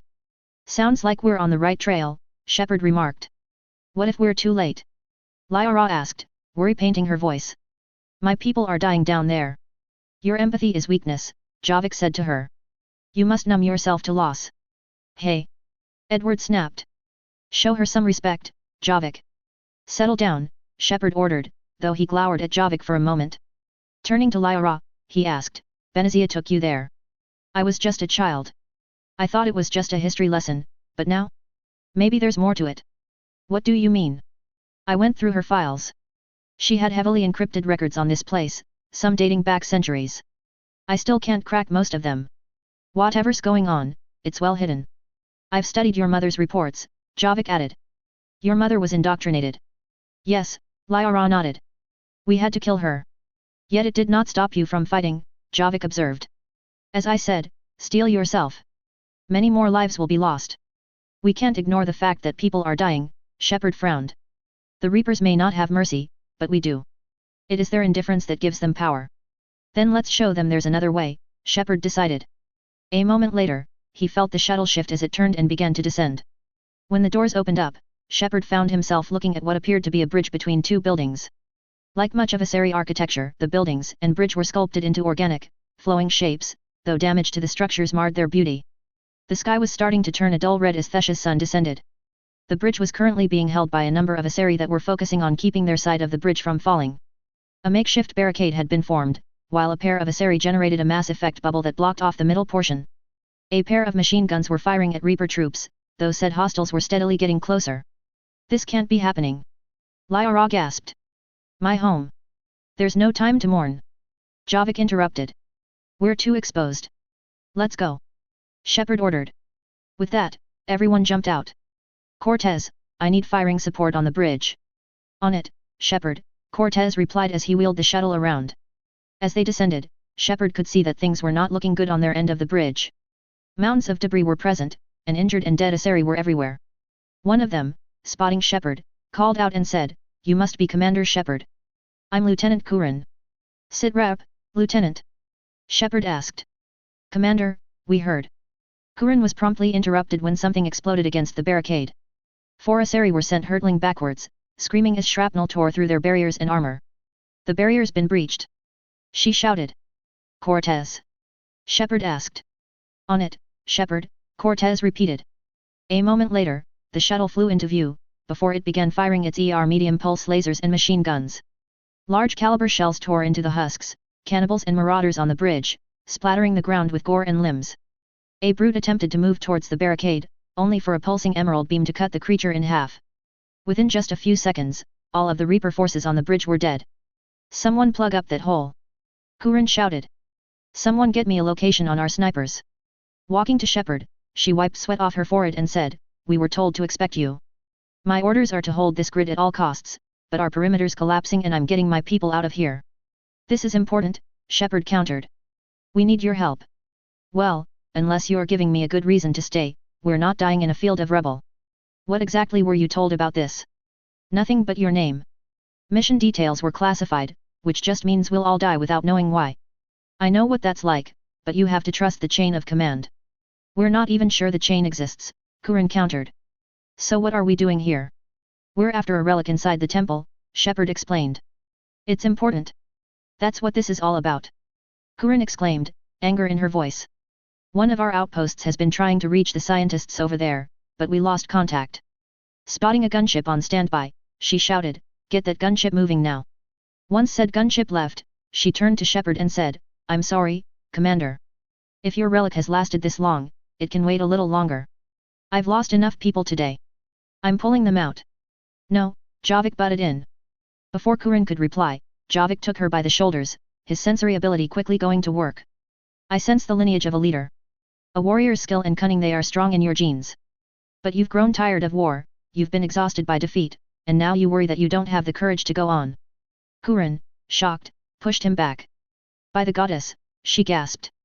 Are you? Find your resolve, Javik implored her. This war can end if you do.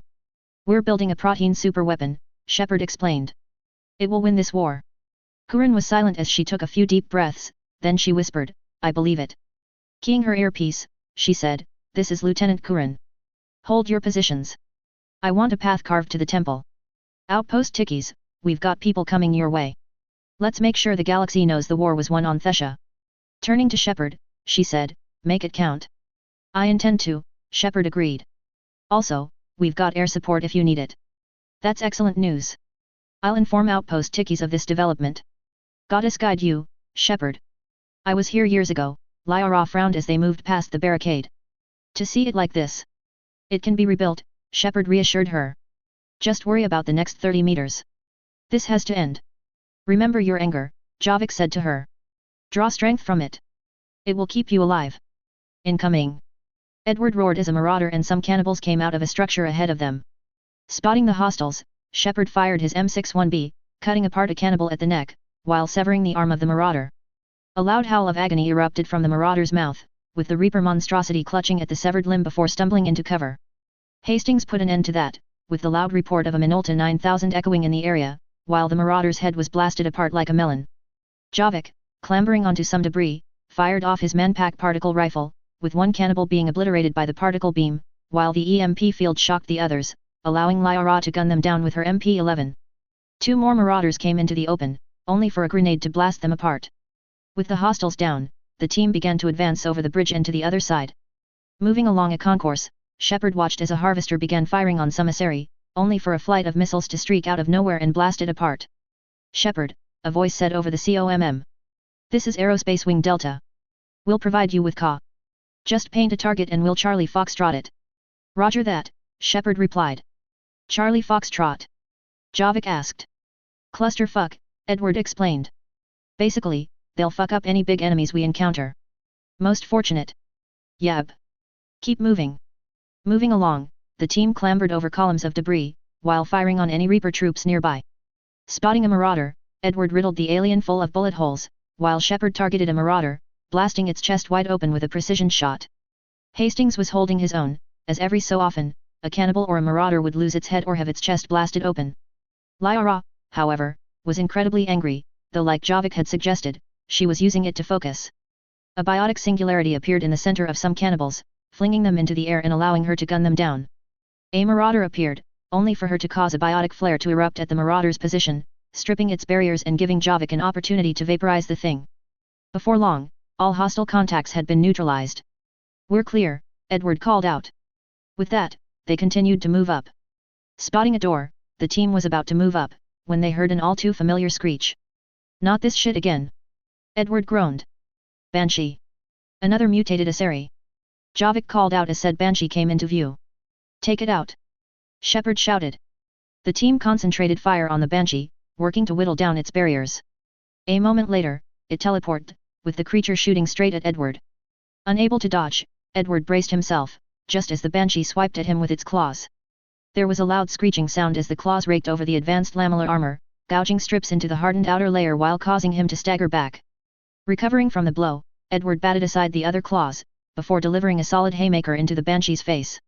There was a loud crack as the blow connected, shattering part of the Banshee's face, while causing cracks to run down its armor. Said Banshee retaliated with a powerful biotic throw, though Edward's armor gave him just enough weight to withstand the blow, though he winced upon seeing some armor being torn off.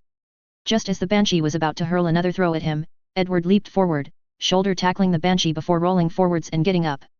Before the Banshee could get back onto its feet, he jumped up with his jump jets and came down on the thing's head. There was a loud crunch splat as the Banshee's head was crushed like an eggshell. Fuck you! Edward roared as he changed targets, blasting apart a marauder with his rifle. Alright, Shepard decided as he blasted apart the last marauder. Let's get moving before the Reapers come back. With that, they moved through the door, with the door leading to part of a building that had collapsed. Moving along, they avoided broken power lines that still sparked, as well as pieces of the floor that looked like they were ready to cave in. I still can't face those things, Lyra moaned. My people. When we fought the Reapers, they turned their own children against us, Javik explained to her. Damn, Edward frowned. I couldn't bring myself to hurt a child. I can't imagine that, Lyra gasped. They assumed we would hesitate to kill them. Did you? Shepard asked. What answer would you prefer? None, Lyra frowned. Let's just stop talking about this. Good idea, Hastings agreed as they exited the structure. For much of their journey, the team had to move past more shattered and broken buildings, while dealing with scattered bands of Reaper troops. While they came across the occasional brute, much of the area was littered with cannibals and a few marauders. Moving through a shattered plaza, the team found that the only way forward was over some garden plots that had been built into the structure. Don't look down, Hastings mumbled to himself as he jumped to another garden plot. Don't look down. It's only paranoia, it's only paranoia. Relax, Edward reassured him. As long as I'm here, no one's taking a fall down there. Eventually, they scaled a few garden plots and found themselves approaching a smaller outpost. An explosion rang out, with an Asari being hurled headfirst over a barricade. Fortunately, she was unharmed, as she quickly got up and grabbed her weapon, firing it at more Reaper troops while Shepard and the others quickly got into cover near her. Watch it! She shouted as an explosion rang out. Shielding himself from debris, Shepard said, We're trying to reach outpost Tickies. You're looking at it, the Asari replied. What about the rest of your squad? They're all dead. We tried punching through to get to the scientists, but I'm all that's left. What about reinforcements? We had gunships flying support, but things got too hot with that Reaper. They can't chance it. I'm not sure even your ASFs could handle it. They can. Shepard reassured her. Keying his COMM while using his Omni tool to highlight the area ahead, he said, ASF Wing Delta, we've got heavy Reaper trouble up ahead. Requesting CA. Roger that, came the reply. Delta Wing is en route. Fox 3. A moment later, the loud scream of fusion ramjets could be heard, with a pair of Morgenstern ASFs flying into view, before they fired their weapons. Explosions rang out as heap shells blasted apart the Reaper troops up ahead, followed by a loud BBBRRRTTTTZZZZZ as the sound of the RAC-2S reached the team. Splash! Target area suppressed, came the report. Entering standby orbit. Copy. Thanks for the assist. Moving out of cover, Shepard and the others quickly scaled the wall. Damn, Hastings remarked as he the splattered gore and shredded bodies that were once marauders, cannibals, ravagers, and even a banshee. Those ASF pilots really get the cool toys. Remind me to call in a few favors from them at some point. No kidding, Shepard remarked as they moved along. Looking to his right, he spotted some ASFs that were busy engaging harvesters. While the harvesters were throwing themselves into evasive maneuvers, many of them were going down as RAC-2 shells and laser beams tore into them. Turning back towards the front, he continued onward. Eventually, they came to a large, elaborate structure that had a kinetic barrier field blocking the entrance. Water flowed out from various areas and down the lip of an artificial waterfall, while small raised metal sections allowed one to step over the water. Spotting a control panel, Hastings moved towards it, but Lyra managed to get there first. I've got it, she replied, before overriding the panel. A moment later, the barrier faded, allowing the team to get inside. Odd, Javik remarked. Do the Asari mix religion with the military? No, Lyra frowned. This is highly unusual, especially since few follow the doctrine of Athame anymore. Looking around, Shepard had to admit, the interior of the temple was quite beautiful. Arranged in an oval were a number of sculptures that curved upwards, while the statue of an Asari in the back was present. The statue had a serene expression on its face, while a single light gave the statue a heavenly aura. Shaking off the aura for a moment, Shepard proceeded inside, while Lyra called out, Hello? Is anyone in here? Hello? Something is wrong, Javik frowned.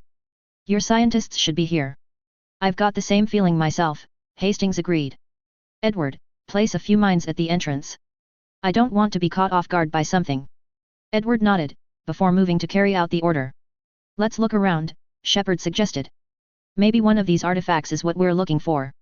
As they looked around, the team found a number of relics that the Asari associated with their goddess Athame. As they did so, Hastings was performing a scan with his Omni tool, but was noticing something odd. For some strange reason, something was causing interference with the scan. While he was working out the source of the interference, Shepard approached the statue. Javik, spotting two dead Asari, knelt down and touched the corpses. Shepard, their throats. He observed. What happened to them? Shepard asked as Hastings came over. They've been slit, Lyra noted. The Reapers didn't do this. As soon as she said this, Shepard knew what had happened. Fuck, he snarled. Cerberus. It would seem so, Javik noted. That doesn't make sense, Lyra frowned. Why would Cerberus be interested in the Temple of Athame? There's nothing of value here. Or we're missing something here, Shepard mused. With that, he proceeded to walk closer to the statue while Lyra and Javik talked about Athame and the Asari religion. Just as he reached the temple and looked at it, he felt an odd sensation in his skull, along with strange sounds. That was when it hit him as to what had happened. There's a protein beacon here. He exclaimed suddenly. That's why Cerberus killed the scientists, they're after the beacon here. What? Lyra asked, startled and surprised. Are you sure? It's not something you forget, Shepard nodded. That would explain why I've got interference on my Omni tool, Hastings remarked as Edward came back over to them. The protein beacon must be attempting to interface with my Omni tool, but there's enough Fedcom tech in there to prevent a full connection. But why hide it? Lyra asked. The answer is obvious, Javik remarked. Power and influence. Your people are hoarding the knowledge of my race for their own gain. Lyra was shocked. That can't be. I can't believe my people would. She stopped there, then she frowned. Just like Comstar. Yep, Shepard replied. Comstar hoarded technology and knowledge to allow itself to reign supreme over the inner sphere. I guess the Asari took a page out of their playbook. Had they shared this knowledge, we might not be in the mess that we are now. I agree, Lyra nodded. It was clear that she was taking this discovery quite hard. We don't have much time though. The few records I can access talk about tapping protein data streams, reconstructing matrices, none of which I see here. I do, Javik interrupted. Walking over to one of the artifacts, a part of the Athame Codex, Javik interacted with it. A beam of green-white energy reached out and touched the statue. Cracks began to form in the stone covering the beacon. The activation process has begun. By the goddess. Lyra gasped. Literally. Well, what are we waiting for? Hastings asked. Let's find more of those things and turn them on. I couldn't agree more, Shepard nodded. With that, the team quickly began checking each of the artifacts in the room to see if they interacted with the structure. For every artifact they found that could, they found more that didn't. Just as Shepard activated the last one, the sculpted stone layer over the outside of the beacon shattered, before crumbling away to reveal the angular, but oddly beautiful grey and green protein beacon. The activation's complete. Javik noted. We can access the beacon now. Here goes, Shepard remarked as he walked up to the protein beacon. The moment he did, a glowing green orb of energy appeared before them, while a white core existed at its center. Looks like a protein drone, he noted. We need to hurry, though, Lyra frowned. This place won't last long. Hurry. Just as she said this, the drone said, obtaining chronological marker. Hold. Timescale established. Post-Prothean cycle confirmed. One of our computers, Javik noted. A moment later, the orb of energy zipped upwards, apparently to see what was going on. Reaper presence detected. This cycle has already reached its extinction terminus. Systems shutting down. Stop. Shepard shouted. We need answers.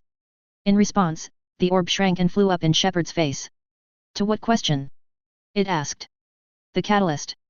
We need to know what it is to finish the crucible. Just as he said this, Shepard watched as the orb reshaped itself into the holographic silhouette of a protein. A memory, Javik noted, of one of my people. I am called Vendetta, the Protein 6 explained, an advanced virtual construct of Pashek Vran, overseer of the project you refer to as Crucible. He died fighting the Reapers at the Battle of Tranbir 9. Your remaining time is also at an end. Are all proteins so grim? Lyra asked. Ignoring Lyra's question, Shepard asked, what happened to the Crucible in your time? Why didn't the proteins deploy it? We were sabotaged from within, the Six explained. A splinter group argued we should dominate the Reapers rather than destroy them. It fractured our order of battle. Later, we discovered the Separatists were indoctrinated. I always suspected as much, Javik grimly noted. Just like Cerberus, Shepard snarled. Our past studies of ages led us to believe that time is cyclical. Many patterns repeat. Like the Reaper attacks, Shepard noted. And beyond. The same peaks of evolution, the same valleys of dissolution. The same conflicts are expressed in every cycle, but in a different manner. The repetition is too prevalent to be merely chance. We assumed the Reapers were responsible for the pattern, Lyra recalled. Perhaps, the Six concurred. Though I believe the Reapers are only servants of the pattern. They are not its masters. So, who is the master? Shepard asked. Unknown. Its presence is inferred rather than observed. The only certainty is its intention. Galactic annihilation. You now stand at the same precipice. There's still hope for this cycle, Shepard said to the six. We still need to know what the catalyst is. Trillions of lives are at stake, and not just those of this galaxy. Trillions of lives are always at risk, the six noted.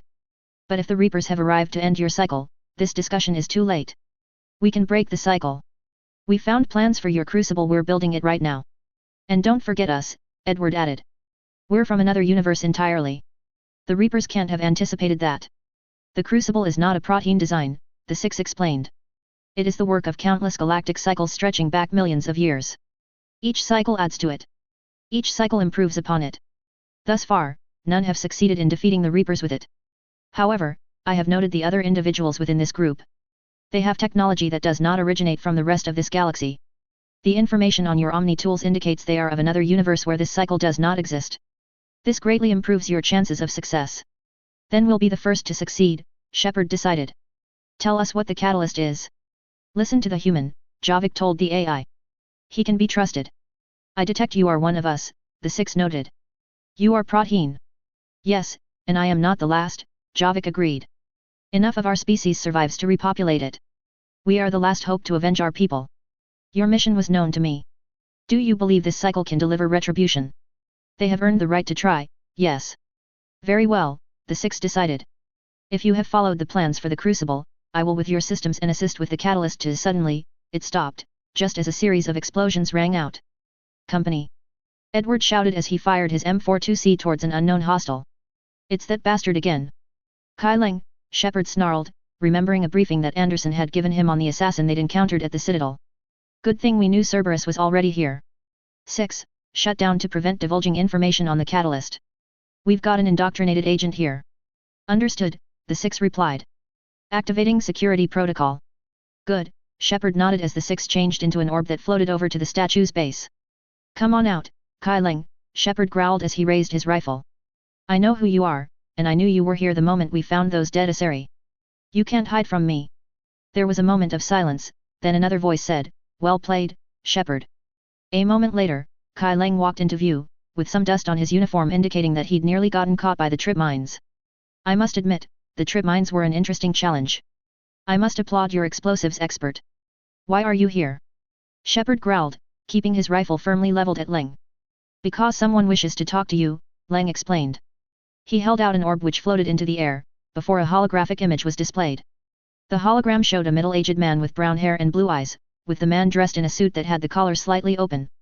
Blue glowing rings were present in the man's eyes. Shepard, seeing the man, immediately recognized him. You, he snarled. Shepard, the elusive man replied. Who's this old asshole? Edward asked. The elusive man, Lyra explained. Shepard was forced to work with him to defeat the collectors. We broke ties with them once the collectors were destroyed. I want to kill him already, Hastings growled. Reminds me too much of Primus Mendo Waterley. How'd you find this place? Shepard asked the elusive man, finger on the trigger. The archives, the elusive man replied. Or did your shadow broker miss that one? It's an FTL communication, Lyra frowned. He's not really here, Shepard. I noticed, Shepard frowned. Stick to your talents, Dr. T. Sony, the elusive man chided her, sounding almost like a grandfather of sorts. You've helped uncover the key to subjugating the Reapers. Or destroying them. Damn it, Shepard. Destroying the Reapers gains us nothing. What about peace? They're just trying to control us. Think about it, if they wanted all organic life destroyed, they could do it. There would be nothing left. The hell are you talking about? Shepard growled. I know them, Shepard, the elusive man remarked. I know how they think. I think you've gotten a little too close to the enemy. No. I'm saying they've got it right. Why kill when you can control? Shepard, seeing a chance, said, you've been spending too much time with the enemy. They're dragging you over to their side, their way of thinking. No, the elusive man replied, though there was a hint of uncertainty in his voice. I just see things differently. If you truly care about humanity, you'll stop fighting me. You'll join me. Don't ever question my intentions, the elusive man chided Shepard. I've sacrificed more for humanity than you will ever know. And don't assume you know me. My methods for dealing with the Reapers are simply more refined than yours. Really? Hastings butted in, walking up to the elusive man's hologram, because what you're suggesting sounds an awful lot like appeasement. That never works, something you'd know if you really studied your history. You've lost touch with reality and have forgotten everything you once stood for. Cerberus was meant to be a sword for humanity, not a dagger in its back. The elusive man looked at Hastings for a moment, then he said, poetic, but much like Shepard, you miss the point. The world is more grey than you care to admit. Says the man that's sided with the Reapers. Hastings bit back. I've done more grey shit than you ever will, elusive man. Besides, if you're not with Shepard, then you're against him. There's nothing more grey than that. No, I don't suppose there is, the elusive man remarked.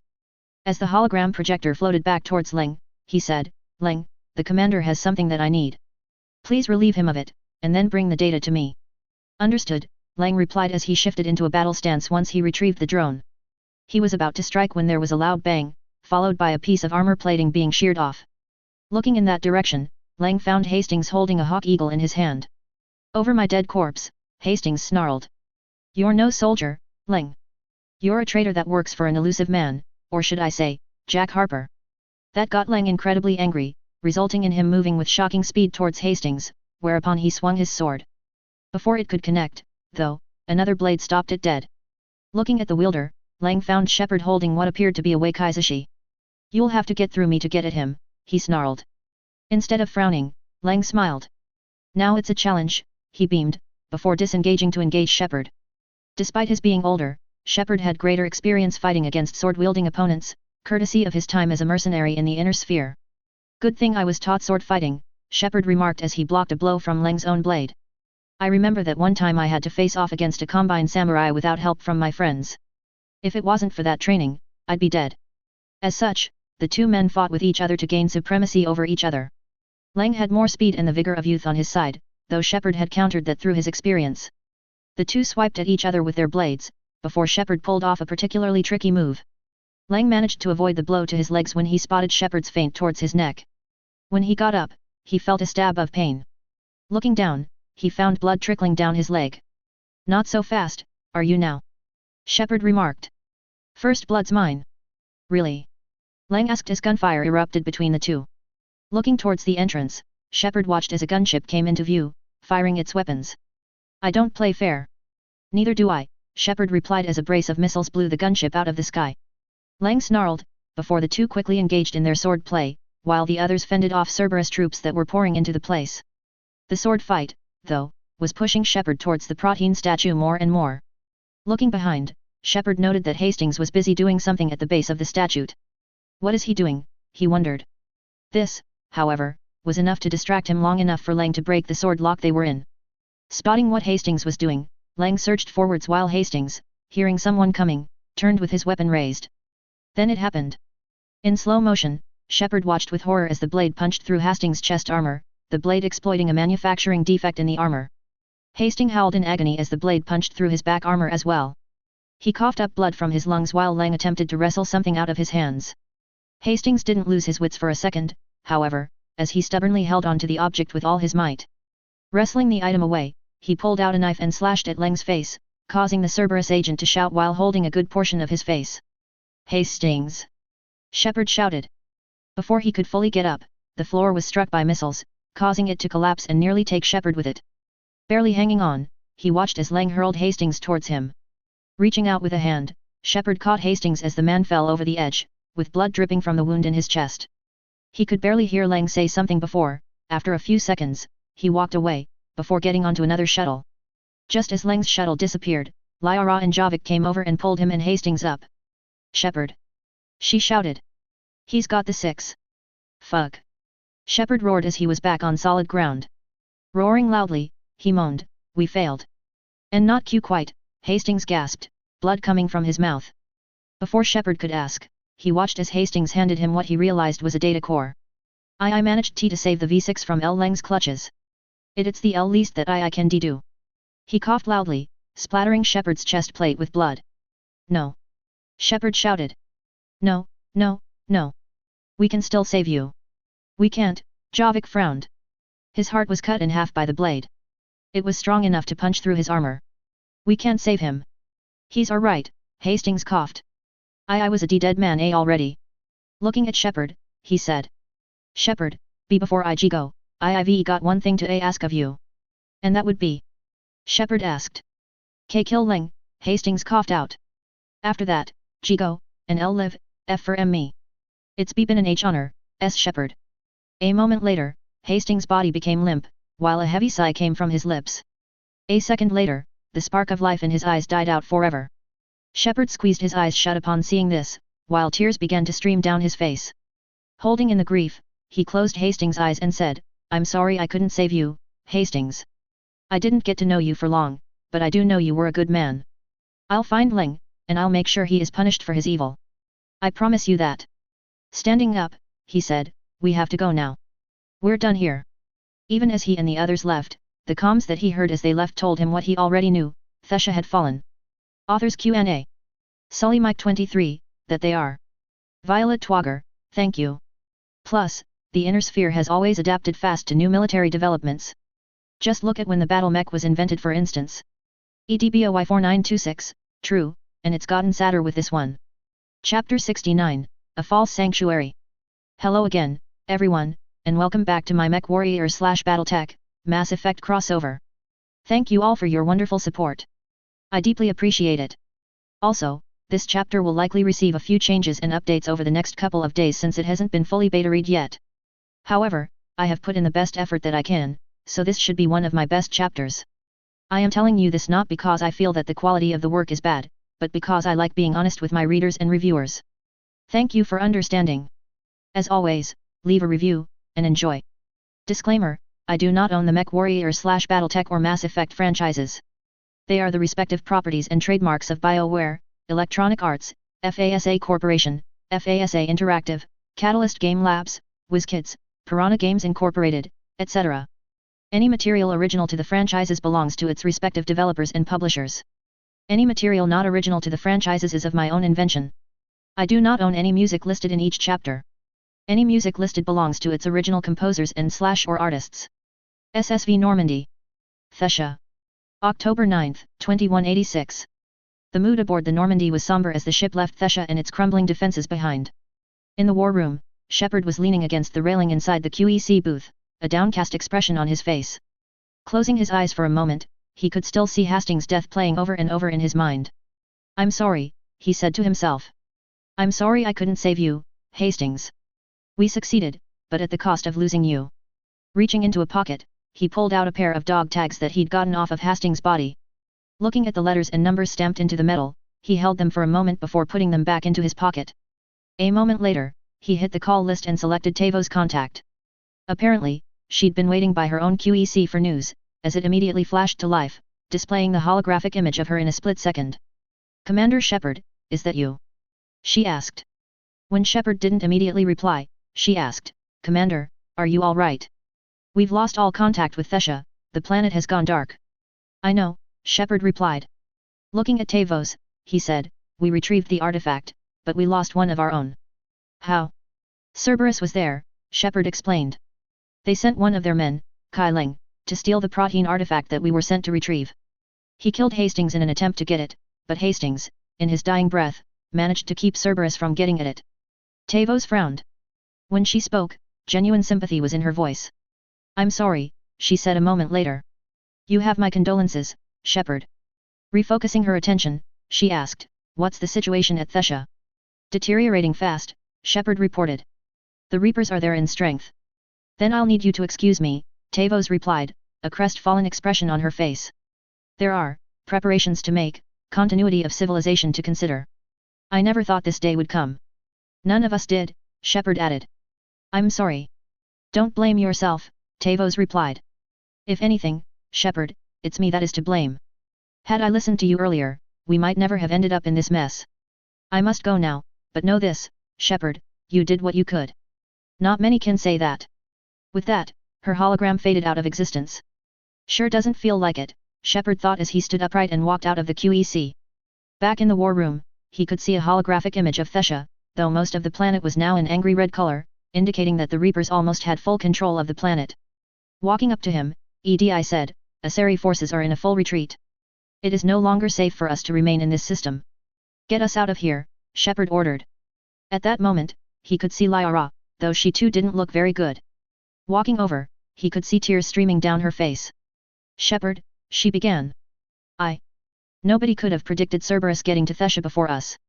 Before she could break down into tears, Shepard gently took hold of her in a comforting hug. The fault isn't with you, Lyra, he said to himself. I should have anticipated this. It's my job to be prepared, he told her, no matter what. I don't blame you for not knowing Cerberus could have gotten there before us. While Thessia is lost, we will remember her, and we will avenge her. Releasing his hold on Lyra, Shepard looked at the hologram again. This time, he felt a cold fury rising inside of his heart, a rightful fury that demanded that Cerberus pay for what it had tried to do. I'm sick and tired of Cerberus beating us to the punch. He growled. Let's kick them in the balls for a change. Vega, who was inside the room, agreed. I'm with James. Shepard agreed. Anyone know where the fucking bastards are hiding? I do, came another voice. Looking towards the entrance, Shepard watched as Victor Steiner-Davian walked into the room. Victor, Shepard replied. I'm sorry about Hastings' death. I tried to. Victor stopped him with a hand gesture, though it was clear that he too was grieving for Hastings in his own way. So am I, he replied. Hastings was a good man, and his wife and children have my condolences. Hastings wouldn't want us to grieve for him forever, though. He would want us to hold Cerberus by the nose and kick them in the balls, which is why his actions just before he died gave us the information we need. How so? Shepard asked. I didn't see much, only how Lang killed him. I saw the footage from the vidcams the others had, Victor explained. When I analyzed the footage, I found that, while the two were fighting over the 6 core, Hastings managed to stick a tracker onto Lang that activated once he was aboard his ship. The tracker's designed to upload a virus into a hostile computer system, whereupon said computer system will send updates on its position. Trainer. Right, Trainer, who was also present, nodded. When Victor gave me the data, I was able to track Lang's shuttle and get updates on its location. Unfortunately, its last update came from the ERA system, then it went blank. Naturally. Shepard groused. It's not just gone though. The signal's being actively blocked. How? I'm not sure, but something is interfering with all signal activity in that particular region. Shepard, EDI added. The ERA system is home to Sanctuary and little else. Sanctuary is a supposed safe haven for refugees of the war. That had Shepard thinking to himself. Why would Kai Lang head to the ERA system? Unless there's a Cerberus facility that's present there. Sanctuary could even be a cover for a Cerberus facility there. It's what I'd do if I were them. Plus, it would explain where they got all their soldiers at.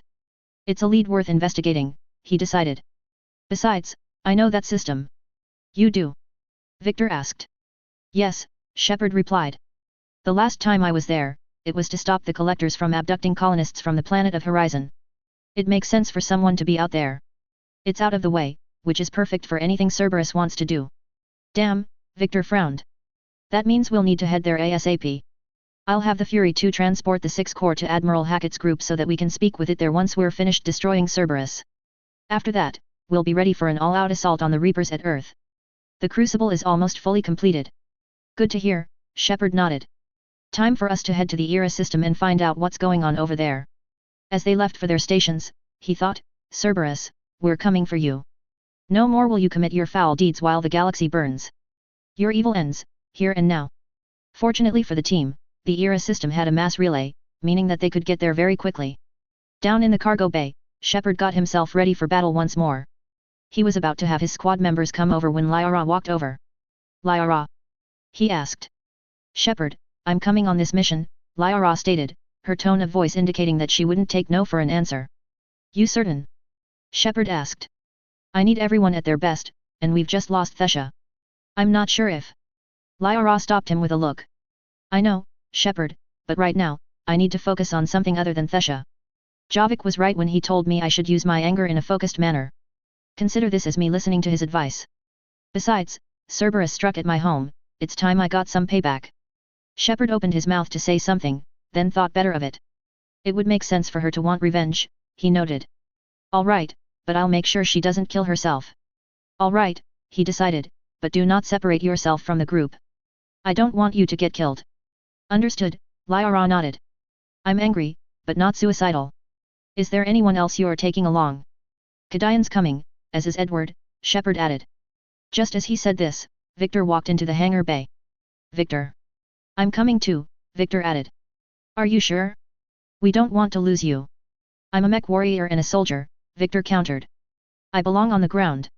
Besides, I'm not a delicate piece of china that'll shatter on the slightest knock. I'm meant to get dirty.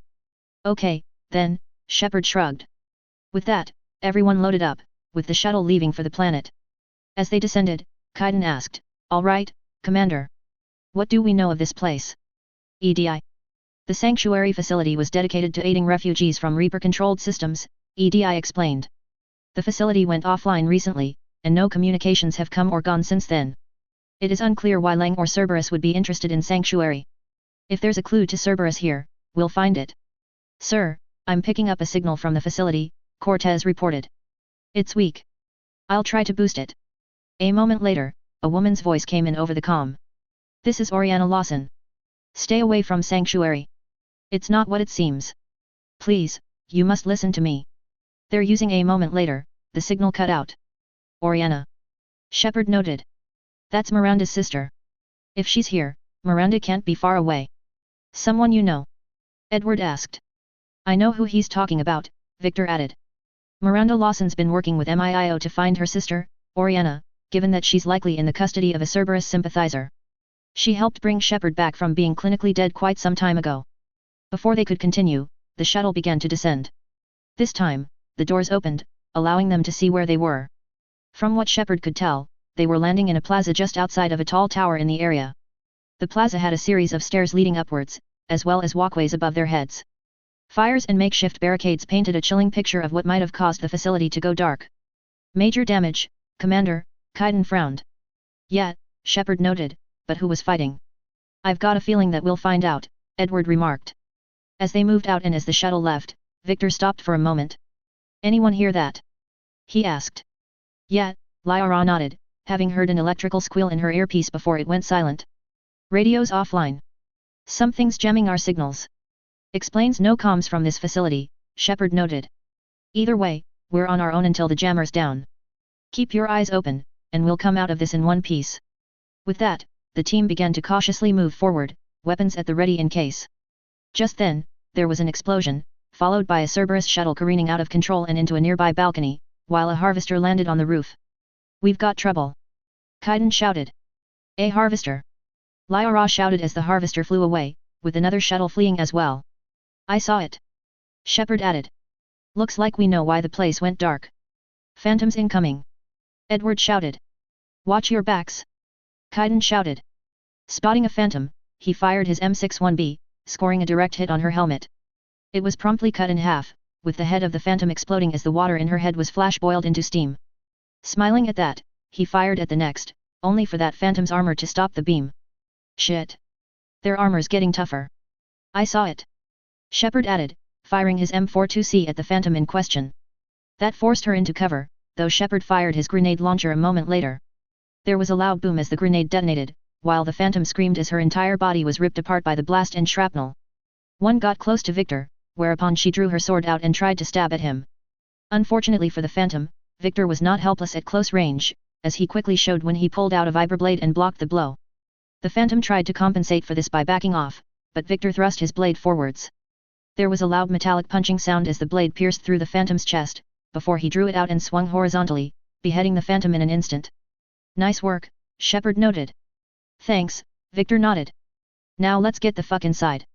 Looks like they're evacuating, Lyra noted. And, looks like the Reapers were chasing them out, Kaiden added. About time they started killing each other, Edward beamed. I was getting sick of them being all buddy-buddy. Moving around and over some debris, the team quickly came to a large double door that was locked. Spotting a panel, Kaiden used his Omni tool to bypass the lock, allowing the team to move inside. Inside, they found a large atrium that was split into two levels, with the upper level having walkways to other parts of the place, as well as desks with computers and benches. The lower levels had what appeared to be shuttles, though a few looked as though they had crashed. What happened here? Lyra asked. That's what we're here to find out, Shepard replied. Just then, there was some activity. Looking up through a transparent section of the atrium's roof, they could see shuttles leaving the place. Cerberus shuttles came from that tower. Kaiden noted. That's where we're headed then, Victor decided. As they moved along, he looked to the left, where he could see large garden plots. Must have felt safe in here. Security? That must have been a relief for the refugees. And then something went horribly wrong, Lyra added. I think we know what did, Edward remarked. I guess nowhere's safe from the Reapers, unless you live in the inner sphere that is. I guess, Lyra shrugged. While they explored, there was little to note, other than some audio logs made by the staff that had worked here. Footage from a security cam showed that they were in reception, where the refugees were processed and brought inside. Moving down below, they found some crashed shuttles, along with some audio recordings made by the refugees. As they moved down below, Shepard heard Kaiden say, Victor, Shepard? I've got something down here. Moving down below, the two spotted what Kaiden had meant. Nearby a plant plot, they could see two Cerberus soldiers and a Ravager lying on the ground, dead. Casualties, Sherd noted. Both sides. That means there's trouble up ahead, Victor noted. We'll also have to be careful. Cerberus is improving their armor formula to protect against infantry laser weapons. It's not perfect, but it means that we can't one-shot them anymore. I estimate that their gear's roughly bar 3 to 4 right now. Fedcom gear is roughly bar 5. My thoughts exactly, Shepard noted. That means we've gotta burn through their armor first, then neutralize them. With that, they proceeded forwards and into what appeared to be an observation station down below. Spotting an assault trooper, Shepard fired. The assault trooper's back arched as the man instinctively jerked away from the pain in his back. While the armor was tough, the AP/D rounds were still sufficient to penetrate into his body, though Shepard noted that he needed an extra round to do so.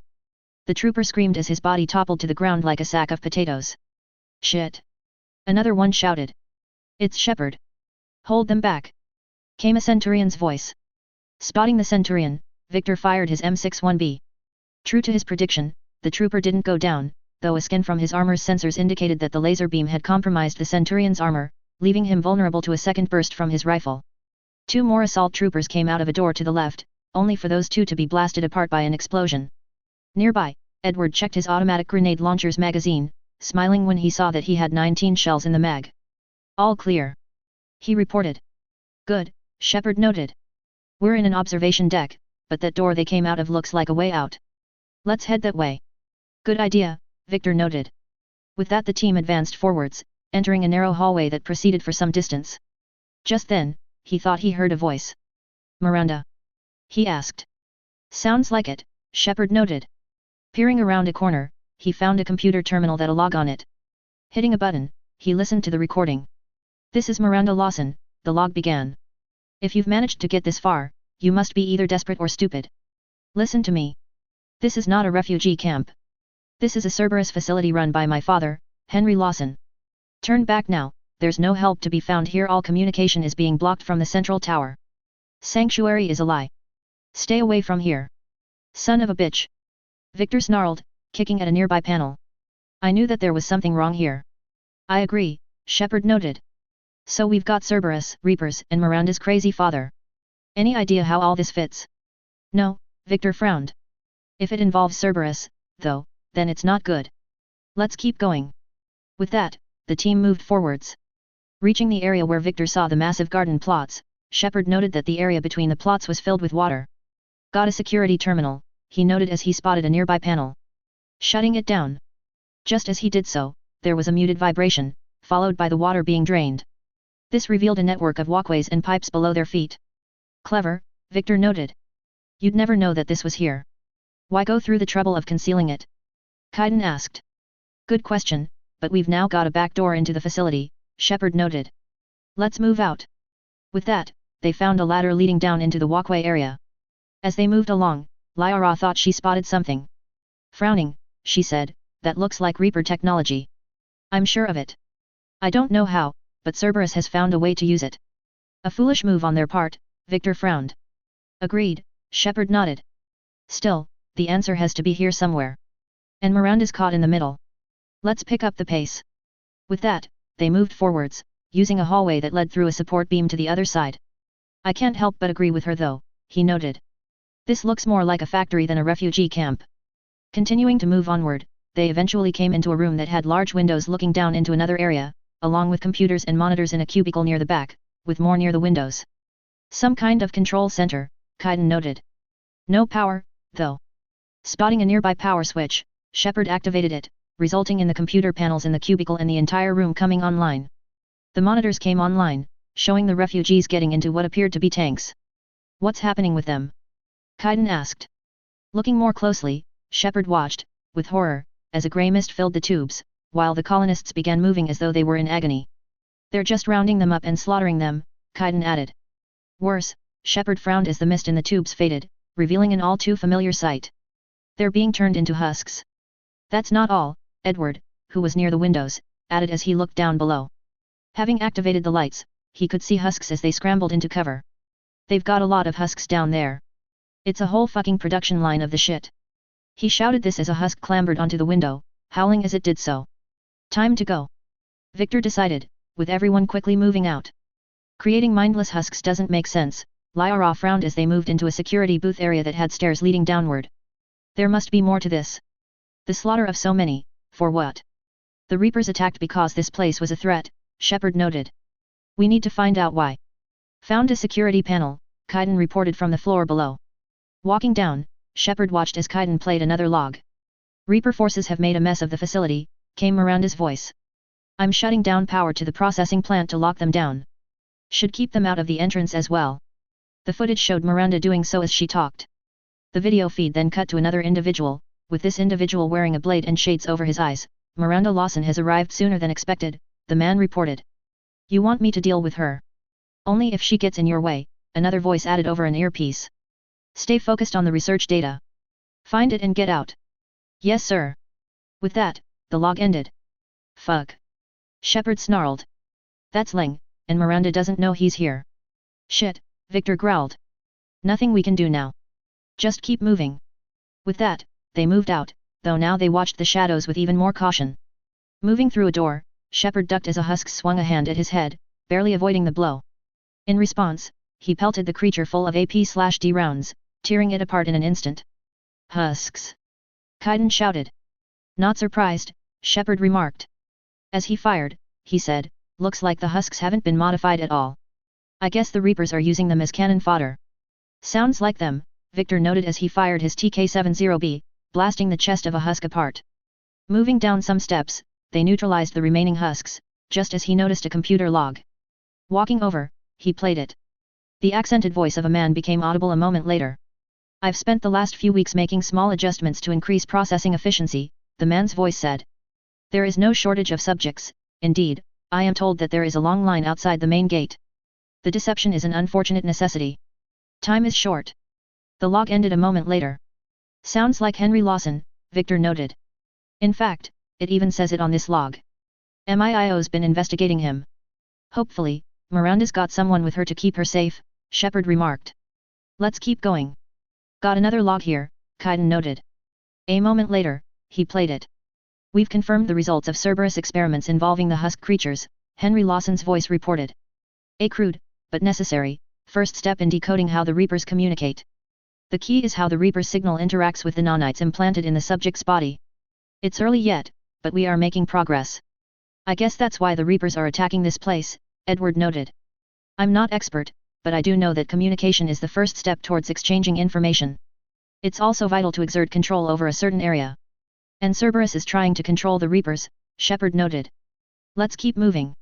There's gotta be more than what we're seeing. Plus we've got to shut this place down for good." With that, they moved forwards, entering the production area that Edward had seen earlier. Just then, they heard a loud screech. "Edward!" Shepard called out. "I've got it!" Edward shouted. "You focus on the marauders and the little squirts. I'll handle the banshees and brutes." With that, Shepard and the team began firing on the marauders. Shepard frowned when he saw a laser beam gash one, though it didn't fully kill the creature, another sign that the Reapers were adapting. Spotting the incoming banshee, Edward primed the AGL and took aim. "I've got your medicine right here," he shouted as he fired. At the same time, the banshee teleported, only to intercept the grenade with its face. This resulted in the creature's corpse flying forwards at high speed, too fast for Edward to dodge. There was a loud clang as he was knocked down. "Damn it!" he shouted as he threw the corpse off of him. As if dealing with live banshees was bad enough. Now I gotta deal with the corpses knocking me onto my ass. While Edward dealt with the banshee, Shepard fired his grenade launcher at the Ravager. The explosion tore apart a few cannibals, while the Ravager was blasted apart into pieces. Spotting a marauder, he fired his rifle, with the AP/D rounds pelting the barriers and armor. That forced the marauder back, allowing Victor to nail it with a shot from his M61B. "Got it!" he shouted. "That did it!" Kaiden shouted. All clear. For how long? Victor asked. Spotting Edward, he asked, you okay? Fine, Edward replied. Just got knocked onto my ass by a dead-ass banshee. Good to know. With that, they continued to advance forwards. Entering another part of the facility, they found themselves entering a lab with an observation chamber. Said observation chamber held another banshee, though it was clear that this one was trapped.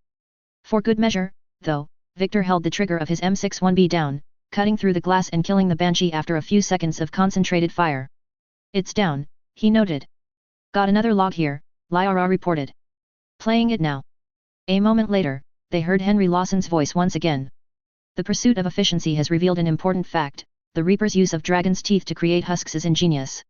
The Reaper nonities attach themselves to the adrenaline released and quickly move through the body to speed conversion to the final husk state. What kind of monster does this? Kaiden asked, a cold fury underlying his voice. I don't get it. Those that want power at the expense of everything else, Shepard replied. I saw this a lot during the Fourth Succession War, when we were destroying the Capellans. They would have been all too eager to explore this area of warfare. Good thing we destroyed them then, Victor noted. I've also got another log here. Playing it now. Dr. Nuri's legacy work with subject Paul Grayson provided a key element of our work here.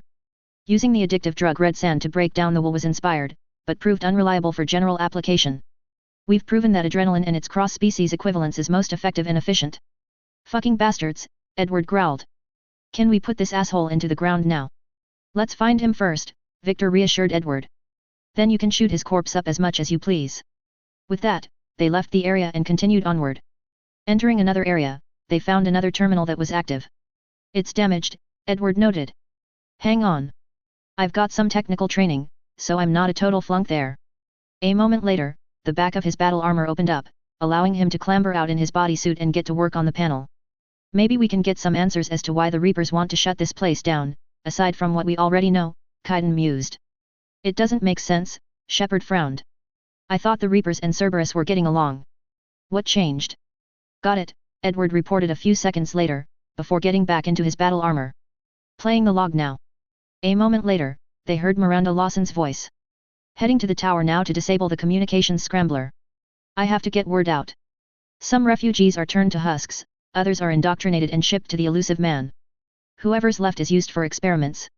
The data indicates that my father is trying to work out how Reaper indoctrination works. Tricking refugees with food and shelter only to turn them into test subjects, Shepard growled. And for what?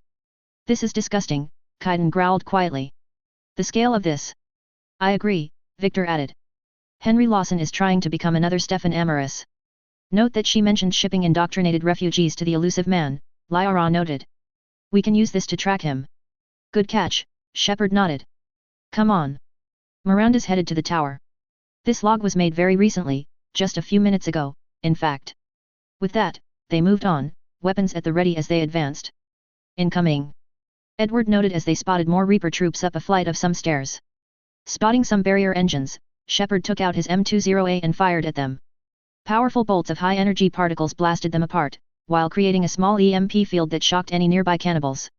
Spotting a marauder, he fired at it, with the bolus frying its shields and melting away its armor. Another shot did it in, along with a few cannibals. Victor and Lyra were working together to neutralize the threat as well. Lyra hurled out a biotic singularity, sweeping up some cannibals and allowing Victor to neutralize them. As he gunned down the last one, he said, looks like the cannibals haven't been modified yet. Cutting them down was a breeze. Hopefully it stays that way, Shepard remarked. As he moved forwards, he found another log. Got another one here, he reported as he played it. Creating these husk creatures was our very first success, Henry's voice noted. While not true husks, they still respond to Reaper signals. More work ahead, but we are moving forward. Disgusting, Shepard frowned. I'll personally see that bastard in prison. Spotting another log, he played it.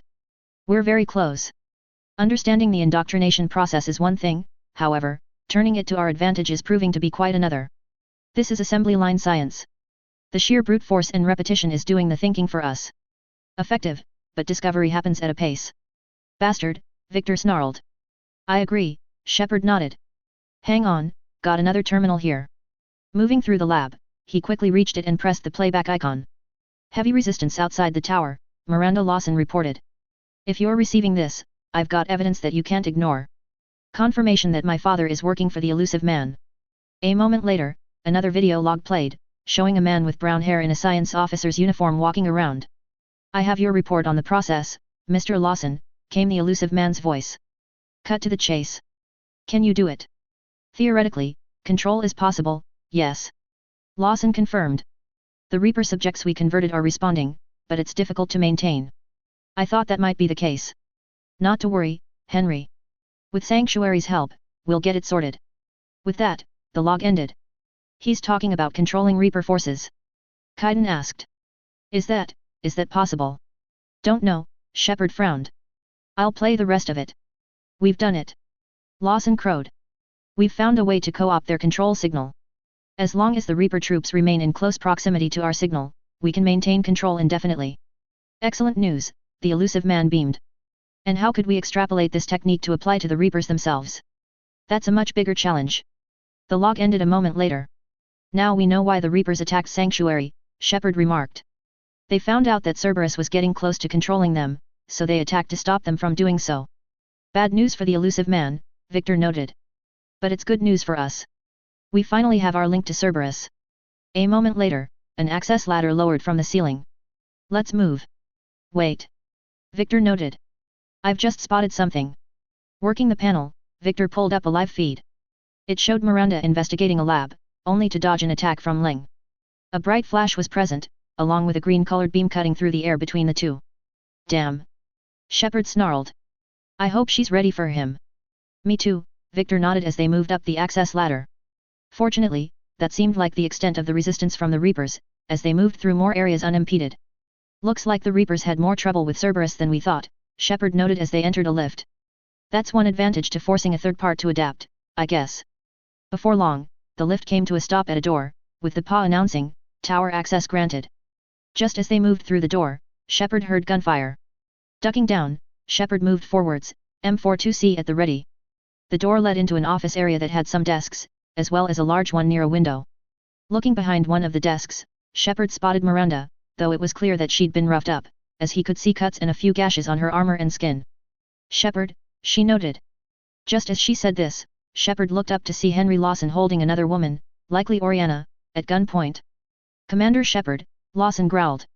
Excellent timing. Put the gun down, Shepard ordered. It's 5-on-1, pal. No. Henry Lawson growled. Oriana tried to shoot me. Miranda's poisonous influence, no doubt. I'm sorry she missed, Shepard growled. Where's Kai Ling? I don't know. Gone. He took our research and left us here to die. Miranda, can you hear me? Spotting the two approaching, Lawson snarled, that's close enough. Both of you. Kai Ling didn't finish the job, but I will. This ends here. On the contrary. Now that the Reapers are taken care of, we have a way out. Let her go. Shepard, Miranda pleaded. Don't let him take her. Shepard, please. Oriana pleaded. I won't, Shepard replied, while giving a slight nod with his head. At that moment, Victor, who'd pulled his TK-70B out, fired, hitting Lawson in the ankle. The laser beam caused the man's ankle to practically explode, toppling Henry Lawson and sending him to the ground. He roared from the pain as his shot went wide, while Oriana broke free. Before Lawson or the others could react, Miranda let loose. Hurling a powerful biotic blow, she sent Lawson into the window, shattering it like glass. Lawson's scream echoed in the area as he fell to his doom, before it abruptly ended with a loud crunch. A fitting end for a monster, Victor smiled. Looking at Miranda, and the way she was limping, he asked, Are you all right? Banged up, but I'm fine, Miranda nodded. Spotting Oriana, she asked, Did he hurt you? Are you all right? When Oriana nodded, Miranda hugged her and said, It's okay, Ori. You're safe now. I'm fine, Oriana beamed, jubilant that she was all right, and that her sister was okay. I want to get out of here. We will, Miranda smiled. Give me a minute, okay. Looking at Shepard, she said, Shepard. I can't believe it's you. We caught a break, Shepard shrugged. I'm just glad we got here in time. As am I, Miranda chuckled. Never saw myself as a damsel in distress. You weren't, Edward added, an impressed smile on his face. More like a damsel kicking ass. How did you do all this? Shepard asked. Hansa led me to Quintus when I asked for help. Given that Henry Lawson was a Cerberus sympathizer, Quintus gave me the resources I needed to find him and Oriana, Miranda explained. Thanks to their resources, it wasn't long before I found my father, especially once I confirmed that he was working for Cerberus. Just had to follow the lies. Once I saw what this place was, I couldn't just walk away. Of course, Shepard nodded. Things got really complicated when the Reapers came around, and Kai Leng. You survived. Not many people could do that. When you mentioned he was involved, I took a few extra precautions, including adding some extra armor onto my outfit. Probably saved my life. You broke into a fortified Cerberus lab while it was being attacked by the Reapers, Victor noted. Risky, but you did quite well, given the circumstances. I needed to find Oriana. Nothing was going to stop me. You found her, Shepard smiled. And I found you. That's all that matters. Did you worry? Of course I worried. It was nothing I couldn't handle. I know. At least Oriana is safe. Yes, Miranda nodded. I just wish she didn't have to see all of this. About your father? Shepard asked. I'm glad he's gone, Shepard, Miranda replied with conviction. I'm sorry if that sounds cold. Don't be, Shepard replied. I understand fully. I had to deal with someone just as dangerous as him. If there is a hell, then Andreas Kane and Henry Lawson are now burning in it. It's finally over, for both of us, Miranda beamed. We can stop running. Yes, you can, Shepard nodded. Turning to Lyra, who was accessing a nearby database, he asked, what's our status? The research data's gone, Lyra reported, but there's basic facility information. Shuttle departures and arrivals, Cerberus included. No direct links, but it's a good start. Grab anything you can off the computer, Shepard ordered. We'll take it back to be analyzed. I can do better than that, Miranda added. Before Kai Leng took off, I planted a tracer on him. If you act fast, you'll track him right to the elusive man. I also noticed another tracker present on him, so that should really help out as well. Good, Shepard nodded. This is exactly what we need. Thought you might need some good news. Damn right. What's next for you two? Get her someplace safe. Get my injuries cleaned up. Then let's go. With that, the team left. Cerberus didn't know it, but the end had come, and it would be a swift and painful one. Authors Q&A. Sully Mike 23, that he has. You don't mess around with the inner sphere and Shepard and expect to get away with it. EDBOY 4926, thank you. RAW66, I can see that happening. I'll probably have that happen closer to the end. Marauder Prime 12, yep. Leng's days are numbered. Nimrod, thank you. I always felt that one part was a little bit of plot armor for the bad guy. I also wondered what would happen if someone thwarted Leng. Random reader, I agree. I probably should have done that whole Reapers adapting to new tech thing earlier, but it is what it is. Still, I'm glad that you approve. Chapter 70, The Death of Cerberus. Hello again everyone and welcome back to my MechWarrior/BattleTech, Mass Effect crossover. Thank you all for your wonderful patience and support. I deeply appreciate it. This is it. We've begun the final story arc of this crossover. It's been quite the ride, and I'll do my best to make sure that this story has a wonderful ending befitting it. If you've got any suggestions for how the ending should go, do let me know in the reviews, as I did believe that the other endings, while nice, kinda lacked something. As always, leave a review and enjoy. Disclaimer, I do not own the MechWarrior/BattleTech or Mass Effect franchises. They are the respective properties and trademarks of BioWare, Electronic Arts, FASA Corporation, FASA Interactive, Catalyst Game Labs, WizKids, Piranha Games Incorporated, etc. Any material original to the franchises belongs to their respective developers and publishers. Any material not original to the franchises is of my own invention. I do not own any music listed in each chapter. Any music listed belongs to its original composers and/or artists. MechWarrior 5, Mercenaries Ost Judgment and Retribution. SSV Normandy. Horizon. October 10, 2186. On board the Normandy, Shepard was in a good mood as he waited on Admiral Hackett to pick up the other end of the call. We did good yesterday, he smiled. We saved Miranda Lawson, killed her monster of a father and shut down Sanctuary for good. I can call that a win any day of the week. His internal monologue was interrupted when Hackett came in over the COMM. Commander, I received your report, he began. I wasn't in favor of your diversion to Horizon. Too many unknowns, but I was wrong. The Cerberus lab you raided hinted at something big, but we never expected this. All those refugees, all that slaughter, just to study indoctrination. Sanctuary did need to be shut down, sir, Shepard added. What they learned about the Reapers wasn't worth all those lives. It's useful intel, Commander, but you're right, Hackett agreed. The cost was too high. Do we have a location on the elusive man? Yes.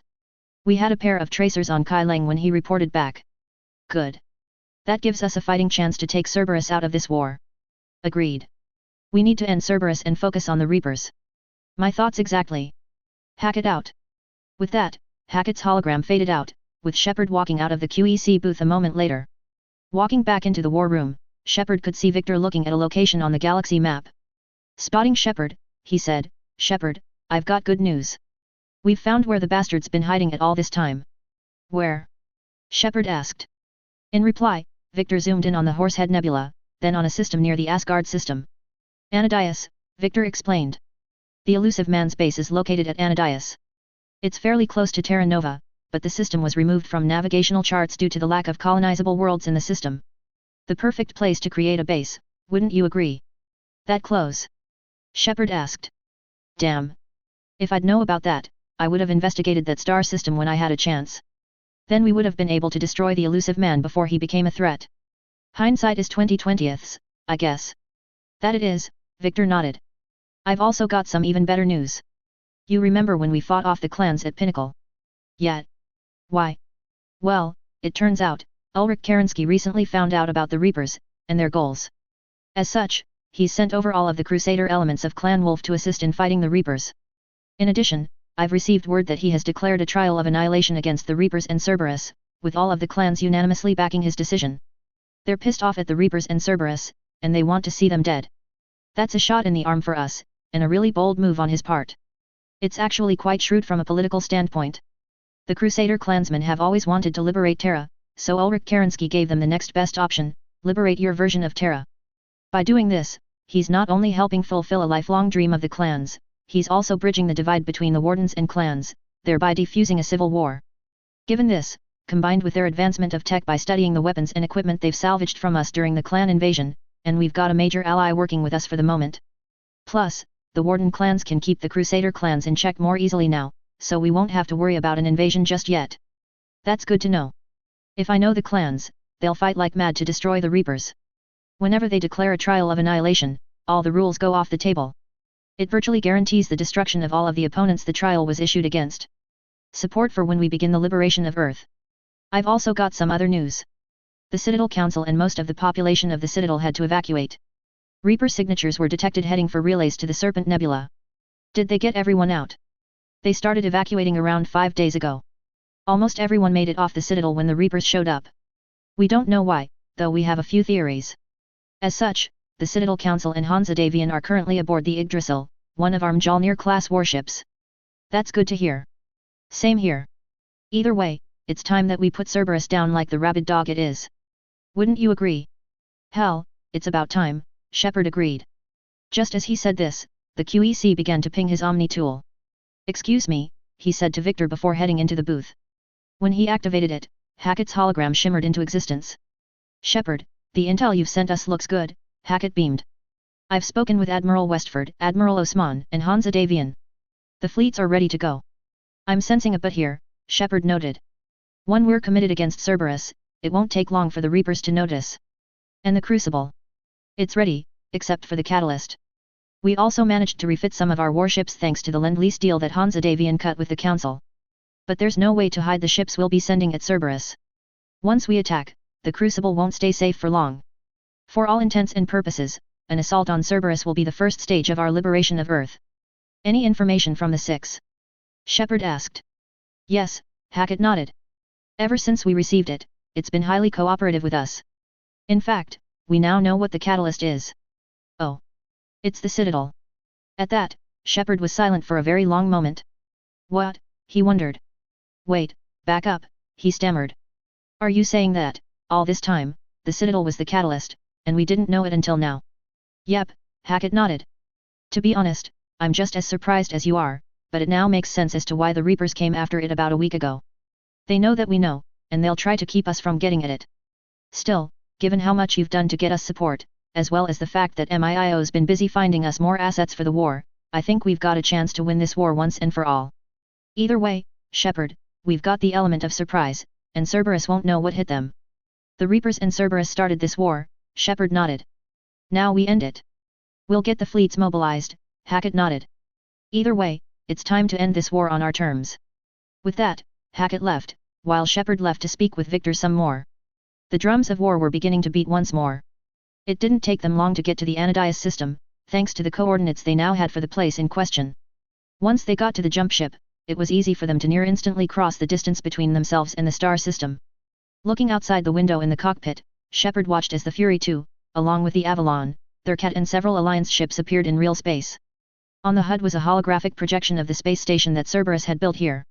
Shaped like an upside-down dagger with a curved hilt at the bottom, Kronos Station, according to the virus that had infiltrated its systems, was Cerberus' primary HQ. A small area of the station was highlighted, indicating an area where Alliance and AFFC soldiers were attempting to break in, as a smaller ship had jumped in earlier. A moment later, Shepard's COMM pinged as Hackett made an announcement. "The strike team is in," he announced. "We've got our foothold. Fifth Fleet, all forward. I don't want a single Cerberus ship in my sky when we're through. Here we go," Shepard told Joker. "Get us to Kronos Station. We're going in." I, Commander." Joker nodded. As he headed to the shuttle, Shepard looked at his teammates as they followed him. EDI had asked to come along, as had Victor, Javik, and Edward. EDI will be extremely useful on the station, he noted. She's got an intimate knowledge of Cerberus protocols, and she can help us get around dangerous areas. Time for her to put that body of hers to good use. Once they were down in the cargo area, they did a final equipment check, before they boarded the shuttle. When the doors opened, the viewport immediately polarized, as they were close enough to Anadias that they would have been blinded otherwise. Looking through the polarized glass, Shepard could see the AFFC, TDF, and Alliance ships quickly engaging their Cerberus counterparts. "Looks like Cerberus upgraded their ships too," Cortez noted as they flew towards the station. "They're not being ripped apart immediately." "I know," Victor nodded. "Cerberus managed to figure out how to make a prototype version of standard warship armor. It's bulkier than what we use, but it still gives good protection. This is going to be a slugging match, but we're going to get inside." With that, they flew on. Spotting a hangar on one of the stubby wings protruding from the station, Cortez flew towards it. Zipping forwards, they passed through the outer layer, which resulted in the displays fizzling somewhat as the shuttle shuddered. Regaining control fast, Cortez brought the shuttle to bear, allowing the team to see what was on the other side. The hangar bay in question was a large open space, with some areas near the shuttle holding cargo containers that had been erected as cover and barricades. The bay in the back was divided into two levels, with the lower level being used for fighters and any equipment for them, while the upper level was the control station. A door on the far back indicated where they could move deeper into the station. Said area, though, was swarming with Cerberus troops, including an Atlas mech that was in the area. Cortez, spotting this, immediately opened fire with the shuttle's weapons. Laser beams and bullets cut through the air, splattering unlucky Cerberus troops, while the laser beams concentrated on the Atlas, blasting it apart despite its improved armor plating. "All hostiles down," he reported. "Good." Shepard nodded. "Set down here. We're moving in." Nodding, Cortez landed the shuttle and opened the doors, allowing the team to move out. Moving across the floor of the hangar bay, Shepard heard an announcement on the PA. "Security breach in Hangar 16, hangar bay lockdown complete. Initiating Achilles protocol." "Shepard, Cerberus intends to vent the hangar." EDI alerted him. "Can do stop them?" Shepard asked. "I need an active console. Try the upper level." Spotting a ladder, Shepard quickly clambered up it, his M20A in hand as he reached the second level. Spotting a door on his right, he quickly opened it, clearing the room and allowing EDI to reach a nearby console. She quickly accessed it, before saying, "Hangar venting protocol, disabled." "Whew." Shepard whistled. "That was too close. Can you open the hangar?" "No," EDI shook her head. "However, I can access their fighter launch controls." "I like your thinking," Shepard smiled. "Victor, get yourself and the others to cover. We're going to blow a hole into the hangar bay's rear wall." "Roger that," Victor replied. "Also, EDI managed to get us a COMM tap into the local network. We've got hostiles inbound. Cerberus knows their venting attempt failed." "Understood," Shepard nodded. "Edward, make sure you engage any Atlas mechs they have in here.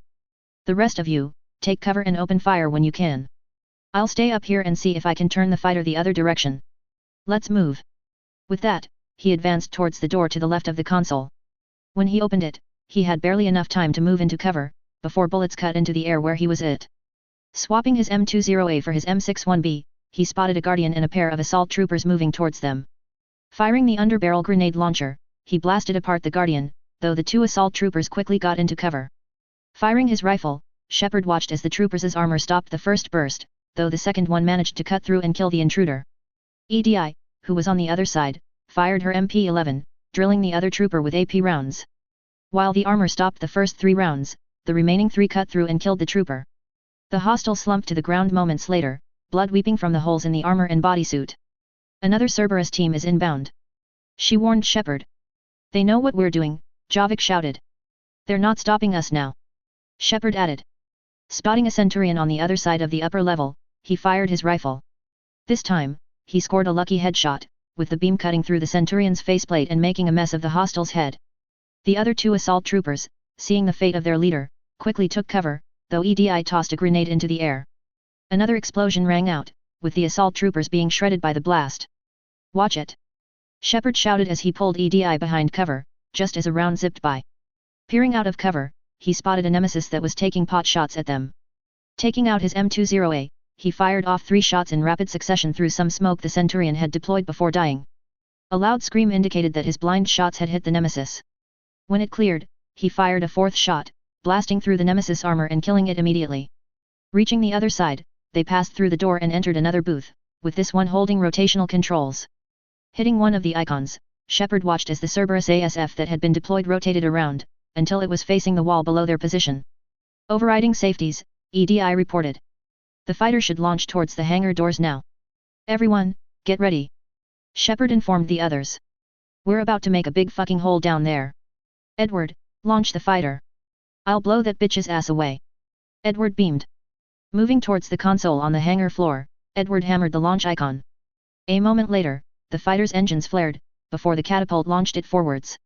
There was an incredibly loud tearing noise as the fighter tore through the structure, before a loud boom echoed further ahead. Ah, yeah.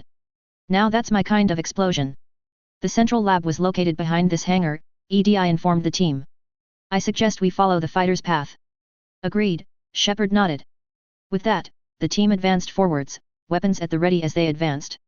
The fighter had blown a massive hole in the hangar doors, as well as the wall behind the doors. Moving through the breached doors, the team moved to the left and towards another door. Gotta hand it to you, Shepard, Victor noted.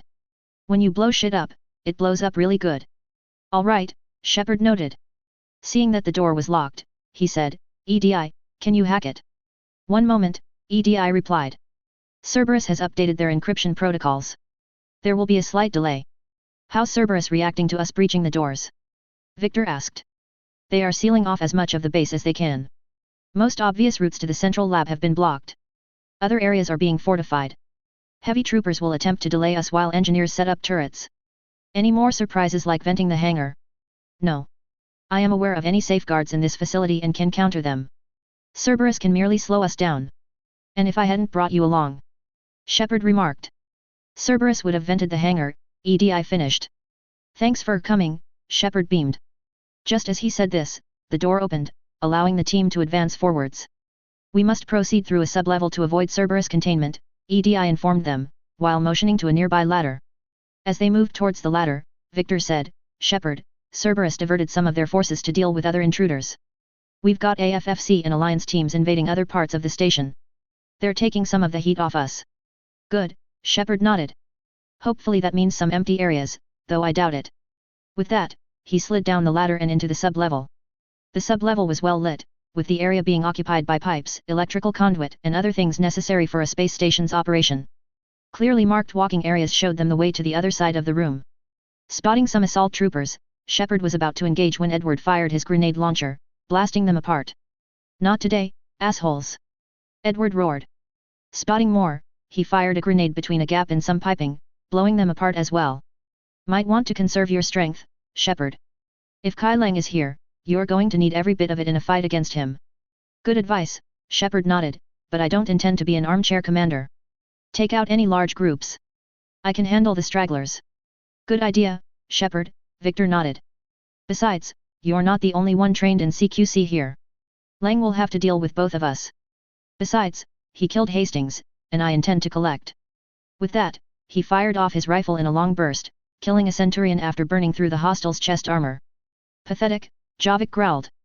We're crushing them. No, EDI replied. Their intention is to delay us. Engineers are setting up an organized defense up ahead. They can waste that many troops? Victor asked, shocked by Cerberus' brutality. Yes. Cerberus employs Reaper augmentation on captured civilians to turn them into effective shock troops quickly.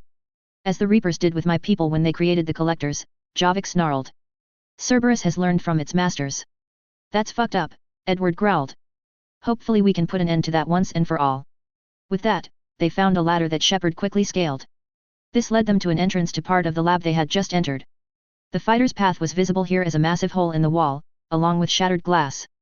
EDI, spotting a locked door, said, we will be through momentarily. Shepard, that console hasn't been fully scrubbed. It contains data you may find interesting. We'll look at it another time, Shepard decided. I'll just download the data while you get the door. With that, he downloaded the data, using his tool to store it. Door ready. We are clear to proceed, EDI replied. With that, the team advanced forwards. Incursion team, what's your status? Hackett asked. We've cleared the hangar and are inside the base, Shepard reported. I heard that other teams made it inside. Affirmative, we have multiple teams drawing away fire from your path. Do you need more support? Negative. Keep the heat on. We'll find what we need. Continuing forwards, the team soon descended down into another sub-level. True enough, the other incursion teams had drawn away the hostiles, with even the Cerberus engineers being forced to move to other parts of the station. As such, the next sub-level was vacant, allowing the team to advance without delay. Clambering up another ladder, EDI went towards the locked door, while Shepard spotted another console. Just like last time, he downloaded the data. Doors open, Edward announced. We're good to go. With that, they advanced forwards. We've got more consoles here, Victor noted. I'll download the info for later analysis. Let's move on. Incursion team, are you still with me? Hackett asked over the COMM. We're limiting fire as best as we can. We're going to be inside the structure's core soon, Shepard reported.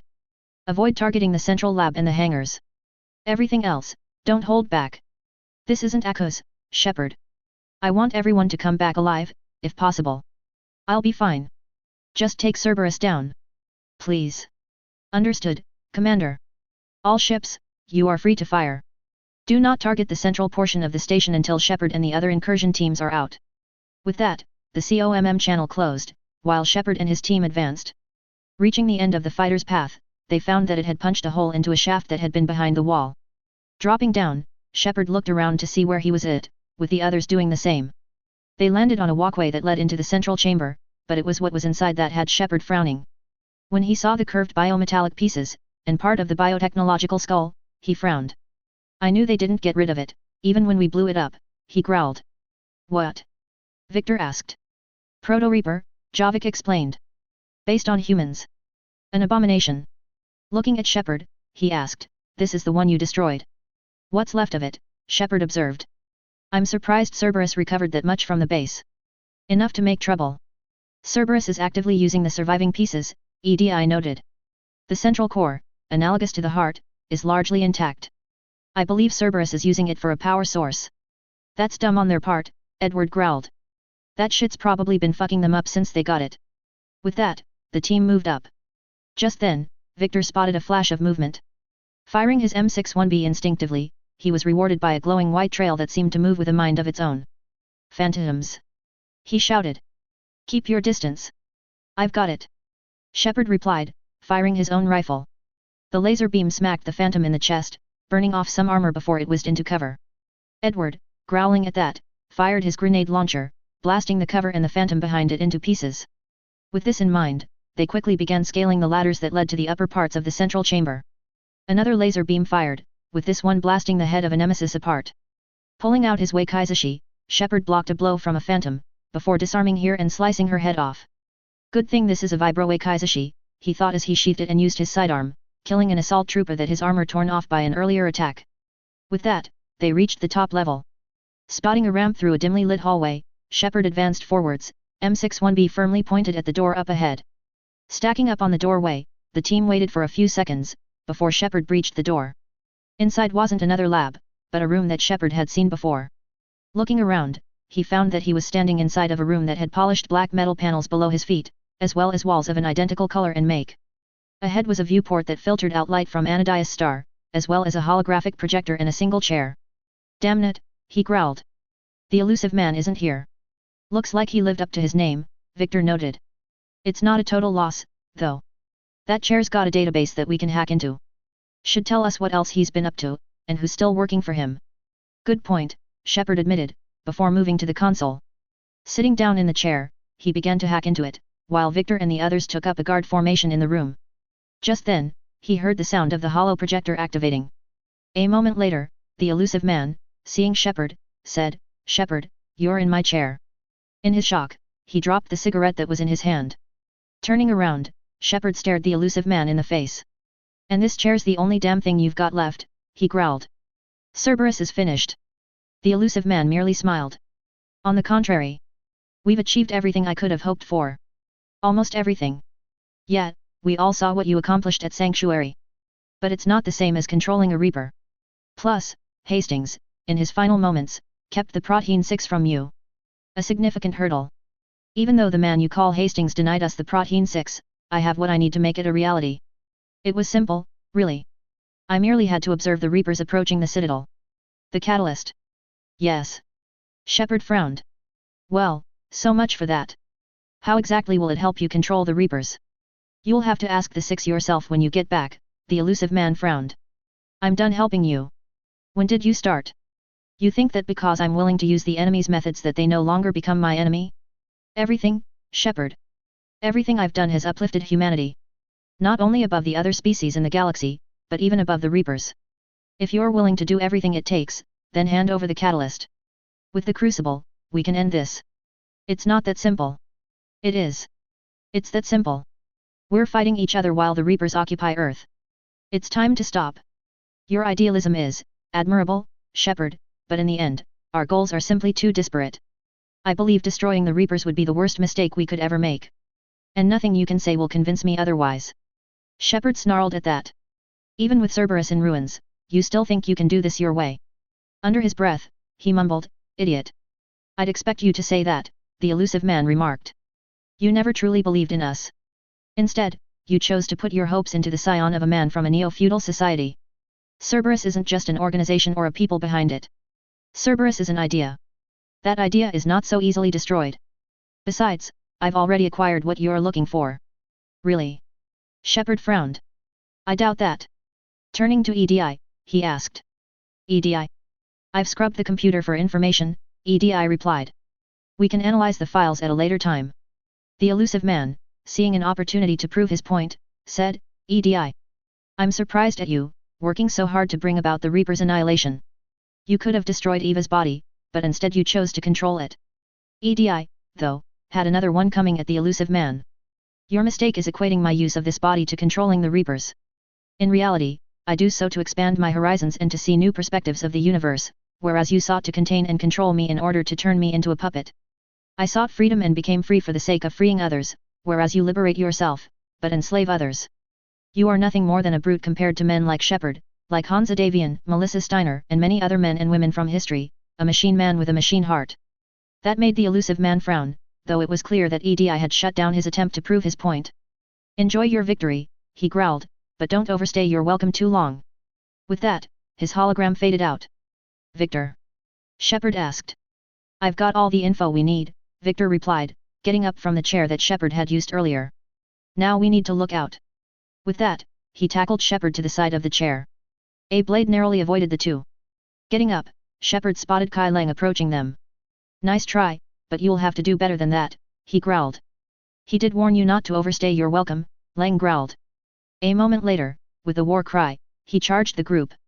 Shepard and the others threw themselves out of the way, narrowly avoiding being hit when Leng used some tech to blast apart part of the ground. This revealed conduit and other equipment, with some of it forming trenches that a man could take cover in. "Take him out!" Victor roared, with the team forming up around him. Leng charged at Shepard, swinging his blade, only for Shepard to draw his Vibro Kaizashi lightning fast and block the blow. Both men fought for control, only for Shepard to shove Leng back, before slashing at his face. Leng avoided the blow, though part of his chest armor was nicked in the process. Roaring, Shepard kicked Leng in the chest, knocking the man back. Leng, using his training, narrowly avoided being shot. "This is better than Thesha," he remarked. "More personal." In response, Victor fired his M61B, cutting a large gash onto Leng's armor. Go back to your master, bitch! He shouted. Spotting another attack, Shepard dodged, narrowly avoiding a biotic blast from Leng that tore more holes into the flooring, while a hole in the ceiling opened up, with soldiers dropping down. All you're doing is making humanity weaker. Leng shouted. Your federated commonwealth is going to make them weaker. I don't think so. Victor shouted. We fought off the clans, which were tougher than you snotty little brat. Ducking into a trench with the others, Shepard fired his M61B, killing an assault trooper, while Victor gunned down 2 more.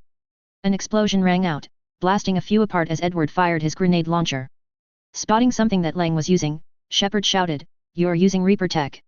And I'm stronger for it. We evolve or we die. Leng argued. Those are the choices. You've made the wrong one. Javik shouted. The Proteins were stronger than you, and they were stronger than the Reapers, because we survived. You, on the other hand, are nothing but a boy playing at being a warrior. You don't have what it takes. Victor shouted as he gunned down a phantom. Shepard does, and there's not a damn thing you can do about it. Another biotic blast erupted in the room, with more Cerberus goons dropping in. Leng charged in close once again, aiming for Shepard's stomach. Shepard, though, spotted the attack coming, and blocked it with his rifle.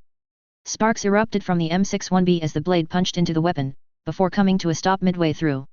Seeing an opportunity, Shepard tore the rifle away, even as Leng slashed at him. The armor plating was cut apart on Shepard's right pauldron, but the bodysuit underneath held, allowing him to hammer Leng's face with a haymaker. Blood erupted from Leng's nose as a loud crack echoed in the area. Leng wisely retreated, even as Shepard fired his sidearm at him, while Victor and the others kept the Cerberus troops occupied. Is that the best you can do? Leng taunted him. How's the legs? Shepard bit back. Getting tired. You're still slow, Shepard. Leng taunted again. I'm only slow because I'm not running. You ran at the Citadel. You ran at Thesha. Shut up. Leng shouted as another laser beam nearly gashed his armor. You're too late. Even if you win, you're too late to stop what's coming. Maybe, maybe not, Shepard remarked as he fired his sidearm, killing a phantom. But I know one thing, you're not going to see it. You're nothing more than a rabid animal that's going to be put down.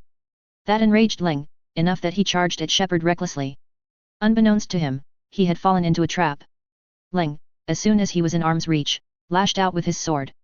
Shepard, however, smoothly dodged it, while bringing up his Wakaizashi at the same time. Blood flew through the air as the Vibro Wakaizashi cut through Leng's armor and into his arm, severing the limb and sending it flying through the air. Leng's eyes widened with shock, but his face soon became a mask of agony when Shepard, just as Leng had done to Hastings, leapt up from his crouching position and, coming down, plunged the blade into Leng's chest. Blood erupted from the wound as Leng's heart was cut cleanly in half, with the Cerberus agent coughing up some blood as he fell to his knees. In a coup de grace, Shepard swung his sword horizontally, cutting Leng's head cleanly off his neck, with Leng's head tumbling to the ground as blood sprayed into the air. That was for Hastings, you son of a bitch! Shepard shouted. As Leng's blood pooled on the ground, Shepard walked over to Leng's head and stomped on it, splattering the ground with gore and brain matter as his armored boot crushed the dead Cerberus agent's head. A fitting end, Victor smiled grimly once the last of Leng's forces were down. He deserved to die. Looking at Shepard, he asked, feels good to finally get rid of him, doesn't it? It does, Shepard nodded, but now I know that Hastings can rest easy, knowing we brought his killer to justice. Let's go. Tell Hackett to blow this place into atoms when we're out. We begin Earth's liberation today. Authors Q&A. EDBOY4926, thank you. Just a crazy man, my thoughts exactly. Sully Mike 23, exactly. Now they have fallen to their doom. Marauder Prime 12, yep. Their end is come. That's 1i3NTGUI, thank you. Toha Fanatic, yet.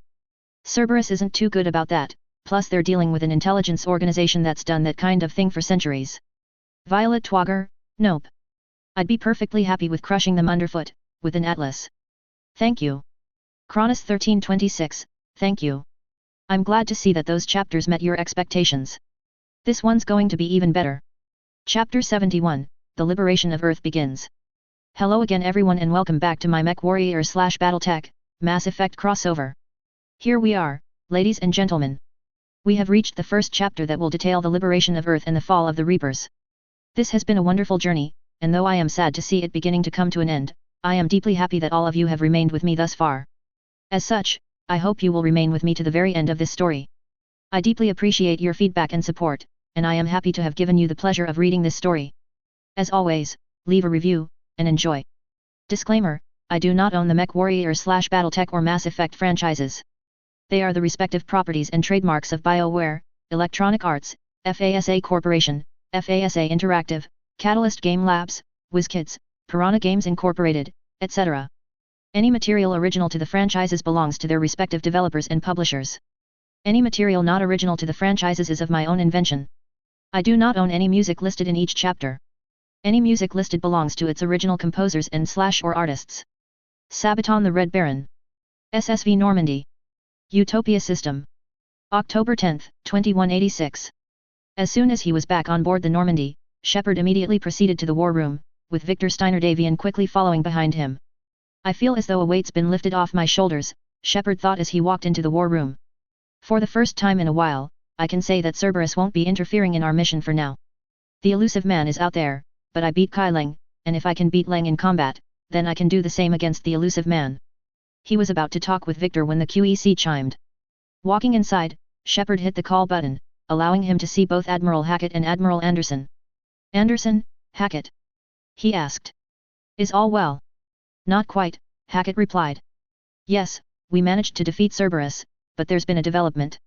Anderson can fill you in on the details. He nodded at Anderson, who spoke a moment later. Shepard, we've had a major development, he said to Shepard. The Citadels arrived at Earth. What? Shepard asked, surprised. Are you certain? Yes, Anderson nodded. It's take-up position near our current HQ, which is near London, or what's left of London. Do we know why it's here? What's going on? I know why. We discovered that the Citadel is the catalyst for the Crucible. The bad news, though, is that the Reapers figured it out too. My guess is that they've moved the Citadel to Earth to protect it from us. What does this mean for the Crucible? We're still go on the operation, Hackett reassured Anderson. We recently received a large number of soldiers, vehicles, and warships from the clans. Apparently, they sent all of their Crusader, and some of their Warden, forces to assist in the fighting. Ulrich Kerensky is leading the operation, says that they've declared a trial of annihilation against the Reapers. I heard about that, Anderson noted. Something about that trial being the worst punishment they could inflict against an enemy. If that's the case, then we will definitely need it. The Reapers were preparing for something, and now we know what that something is. We'll scout it out, find out as much as we can. Understood, Shepard nodded. At least we'll be seeing y'all sooner rather than later. Agreed, Hackett nodded. Take care of yourself, Anderson. You too, Hackett. You do the same too, Shepard. Anderson out. With that, Anderson's hologram faded out. Shepard, Hackett added, I will also be coming aboard the Normandy at the Arcturus system. What for? I'll explain when I arrive. Agreed, Shepard nodded. We'll be ready when you do. Good. Hackett out. As the QEC call ended, Victor came inside. I got the briefing from my father, he explained. If there's one thing that I know for certain, it's that this is going to be a massive fight. The clans might even have to stave off their invasion until they've rebuilt as well, if they take the brunt of the attack. They might have to, Shepard mused. Still, we all knew that this might be what happened once the Reapers came over. Agreed, Victor nodded. It's high time that the Reapers got their just comeuppance. Let's head to Arcturus, shall we?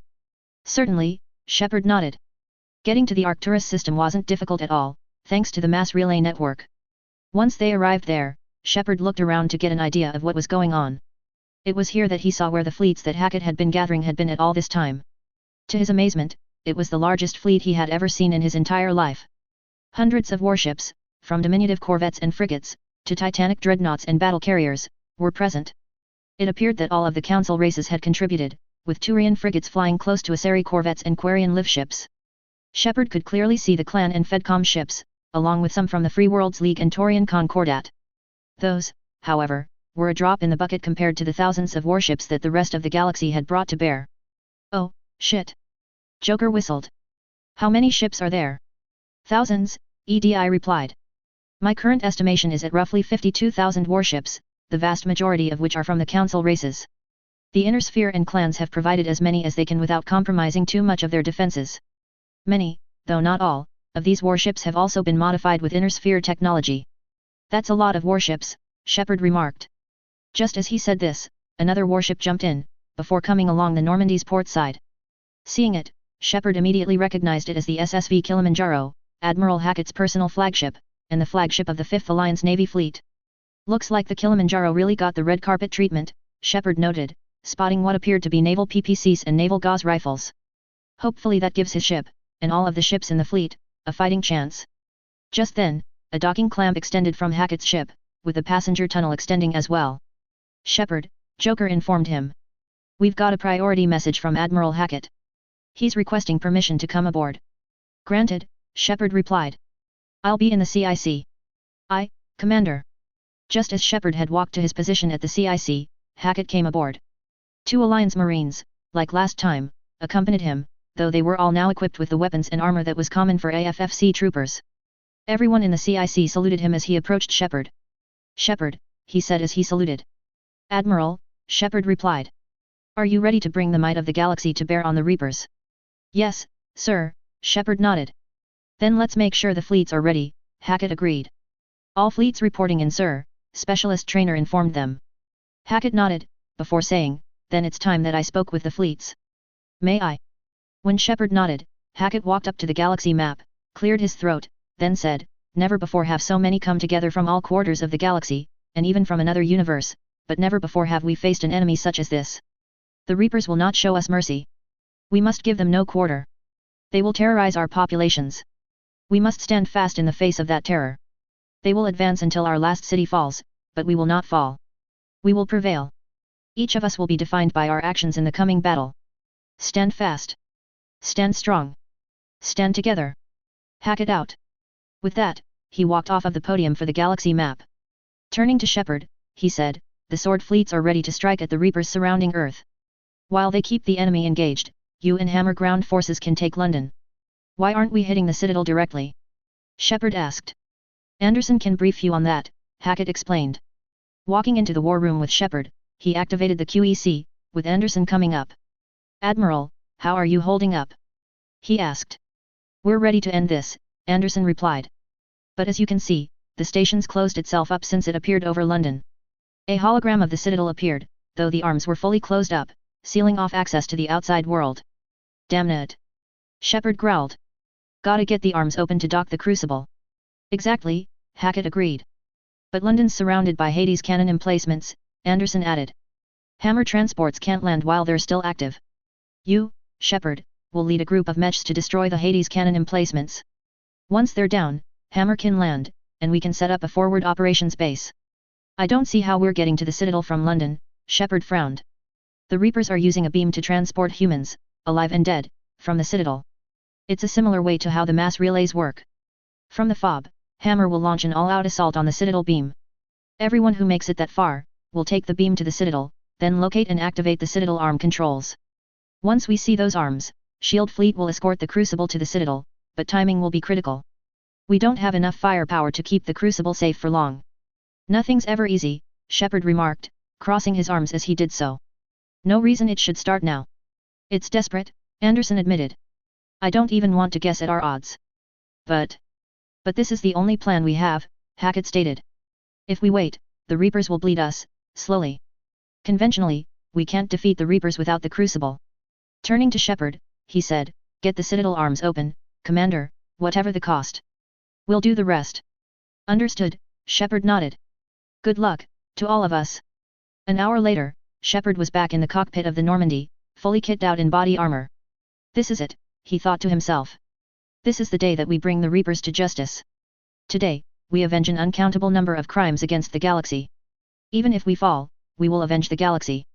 His thoughts were interrupted when Joker said, approaching Soul Relay, Shepard. Understood, he replied. We're through the relay in 30 seconds. 30 seconds later, the Normandy zipped out of the mass-free corridor the mass relay had created. Before long, dozens of warships began to appear alongside and behind them, from Turian frigates, to Asari dreadnoughts. At the same time, the warships of the Federated Commonwealth, Free Worlds League, Taurian Concordat and the clans appeared as well. Soon, thousands of warships were present. Fedcom Fleet reporting, Joker informed Shepard. Alliance Fleet reporting. Free World League Fleet reporting. Clan Fleet reporting. Taurian Fleet reporting. Turian Fleet reporting. Solarian Fleet reporting. Asari Fleet reporting. Quarian Fleet reporting. He reported a few more fleets, then said, all fleets are accounted for. Good, Shepard nodded. Within a few seconds, all of the warships of Sword Fleet entered FTL flight, quickly shooting past the gas giants of Neptune, Uranus, Saturn, and Jupiter. Soon, they zipped past Mars, and quickly maneuvered around the asteroid belt. Before long, Earth was in sight. Once, Earth had been a verdant blue and green orb, a jewel in the cosmos. Now, as Shepard saw it, it was nothing more than a murky grey ball, with orange fires visible from the surface. The Reapers are ruining my home, he snarled internally. They'll pay for this. Reapers detected, EDI reported. They are 30,000 kilometers from our current position. The fleets are ready to fire at your command. Wait until we're a little closer, Shepard decided. Once we're within 10,000 kilometers, we'll open fire.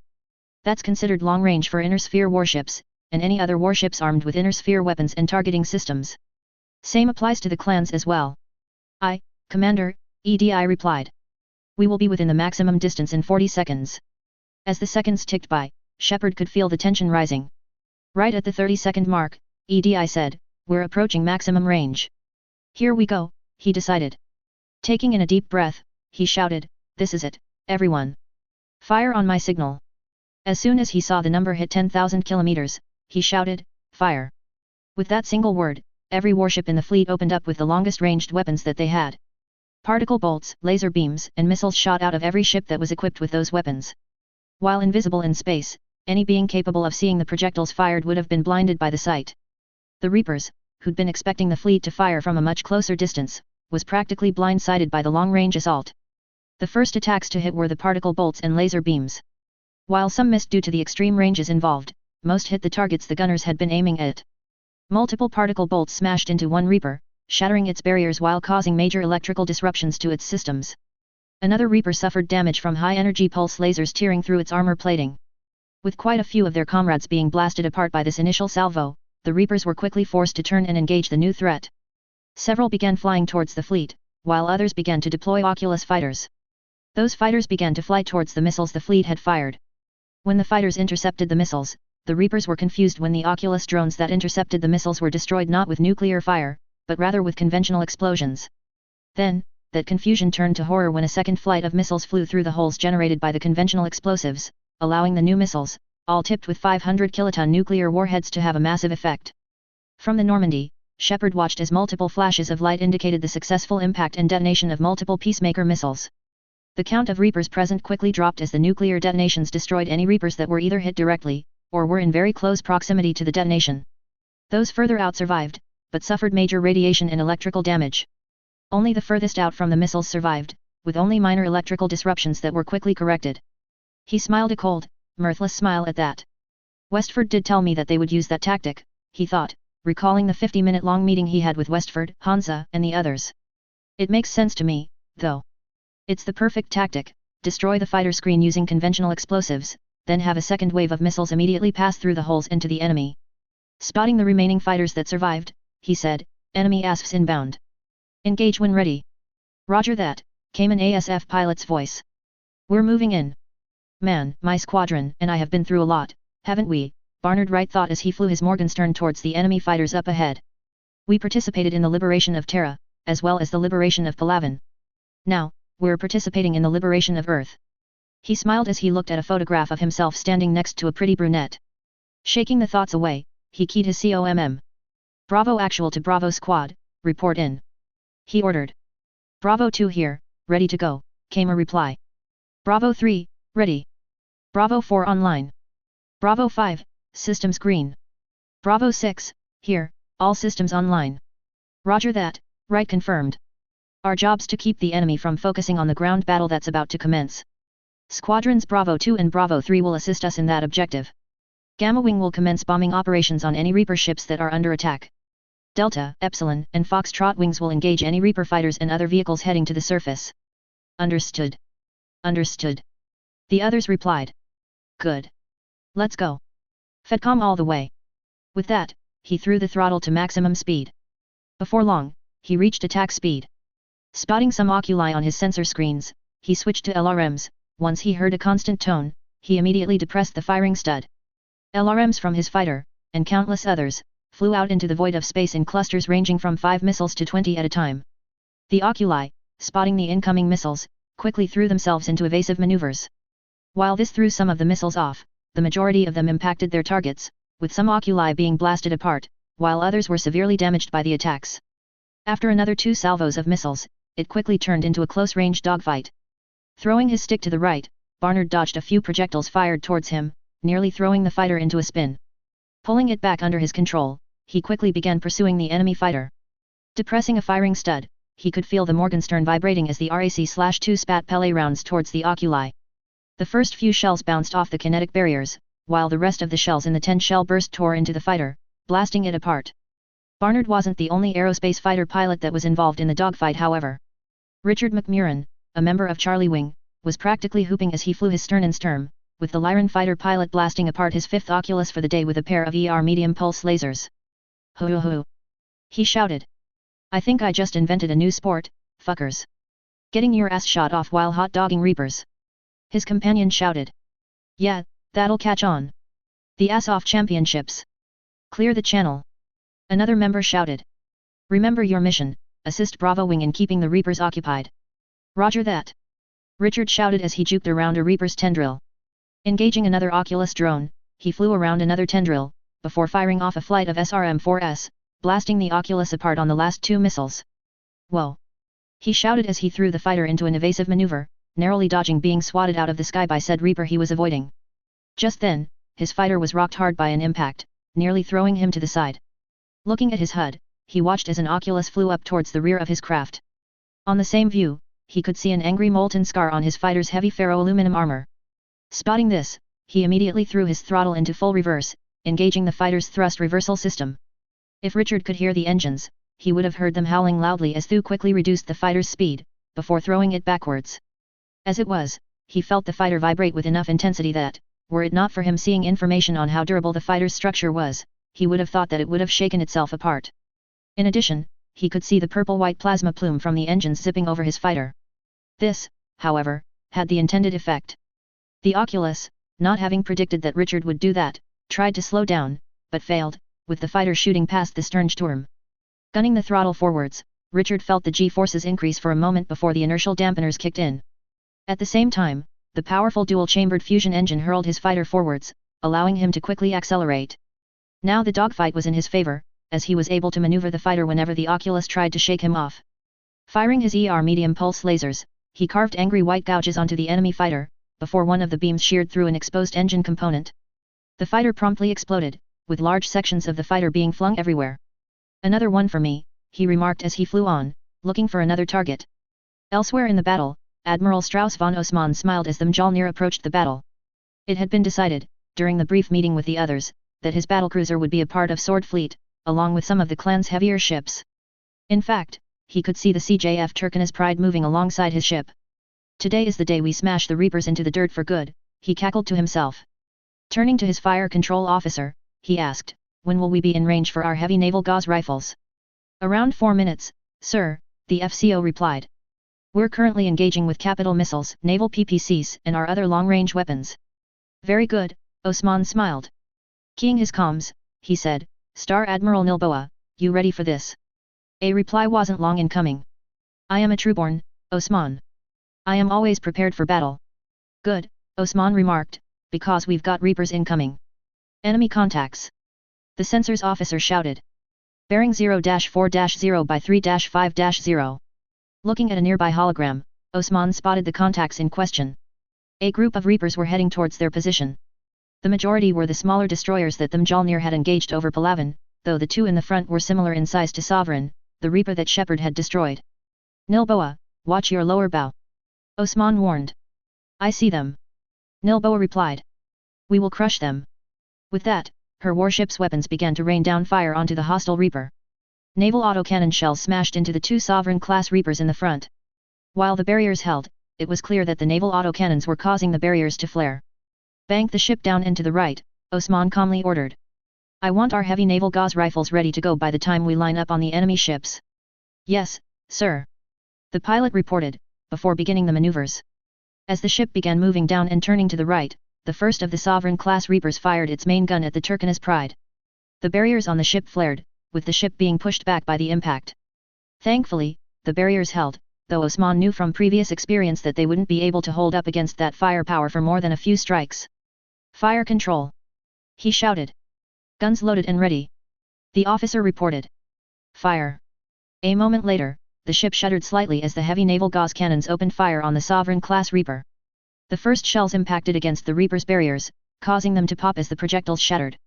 That opened up the Reaper to the Mjolnir's naval autocannons, which began to pound the Reaper. Armor plating was ripped off of the Reaper as powerful shells smashed into the Reaper, while other areas were boiled off as particle bolts and laser beams cut into the armor. While this was going on, the heavy naval gauze weapons targeted the second of the Sovereign-class Reapers in the group, with the weapons firing as well. This reduced the Reaper's kinetic barriers, with Osman noting that particular Reaper had lost 50% of its kinetic barriers. The Turkana's pride did not remain idle, though, as the naval autocannons continued to fire away at the Reaper, tearing off more chunks of armor plating.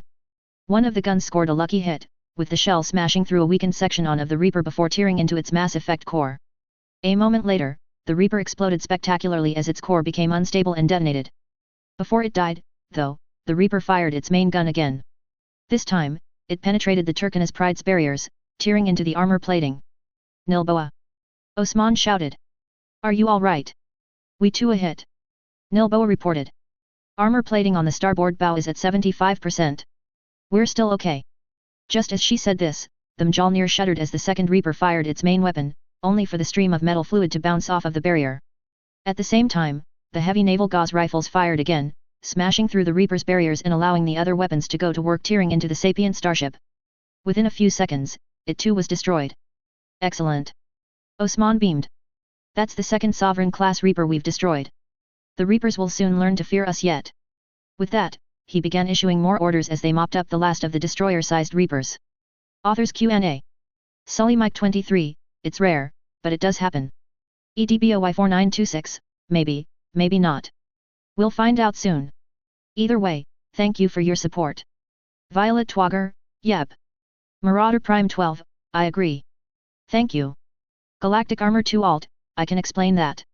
They were utterly destroyed. Protein artifacts don't react well to indoctrinated people."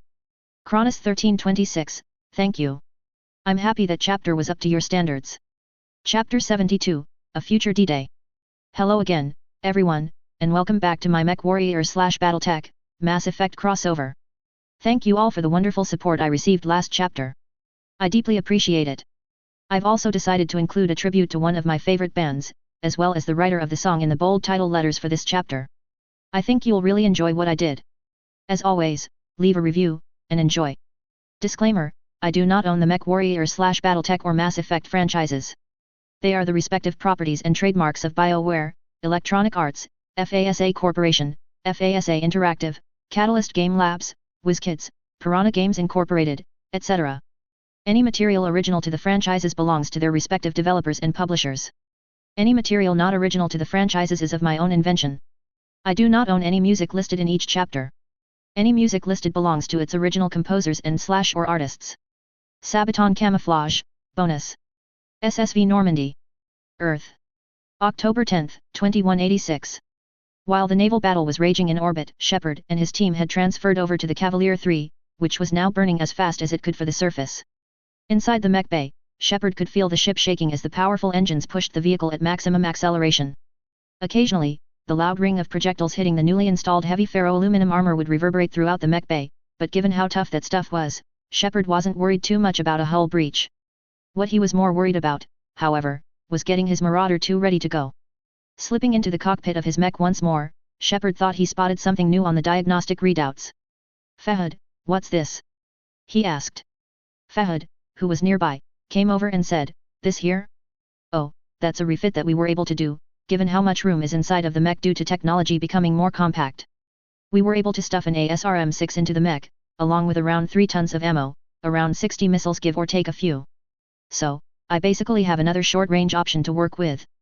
Basically. Shepard nodded at that. "I always wanted to have a missile launcher on my Marauder 2. Looks like I got my wish." "Thanks," he said a moment later. "You can never have too much firepower." "You're welcome," Fahad beamed. "Also, Shepard." "Yes. Kick those Reapers in the bloody arse for me, will you? It's about time we did something about those wonkers." "I will. Good luck, Fahad." "You too, Shepard." With that, Fahad walked away, while Shepard closed the cockpit to his mech and strapped himself inside. Time to go to war, he said to himself as he began going through the power-up procedures. Soon, he could hear the hum of the 400XL fusion engine in the background, while the controls in front of him lit up like a Christmas tree. Keying his COMM, he said, "Bravo lead online. Garrus, Kaiden, Vega, you read me?" Loud and clear, came Garrus' voice. "Good to go," Vega replied. "All good here," Kaiden finished. "All right," Shepard nodded. "We're going to be participating in Operation Normandy, which is our initial landing on the planet. Once we're out of the dropship, we're going to be taking a 4-kilometer jog to the Hades orbital cannon emplacements that the Reapers have set up. Our primary objective is to destroy them with the weaponry that our mechs have. Once that's done, we'll secure the area for Anderson and his team. Any questions? What are we look at in terms of resistance?"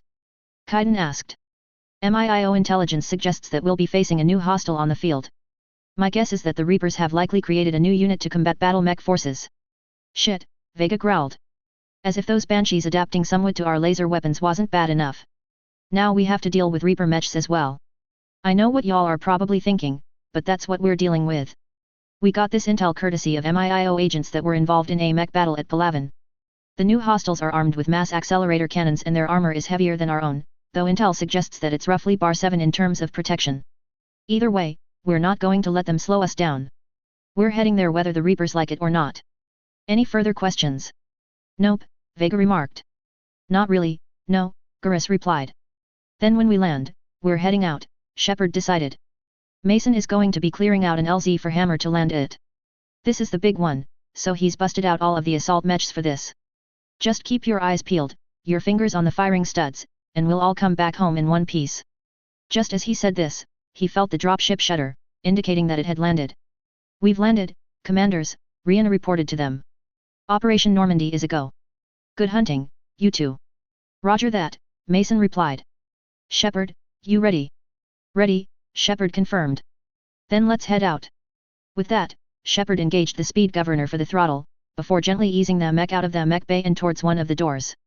The door quickly slid upwards, allowing Shepard and the others to step outside and take a look around.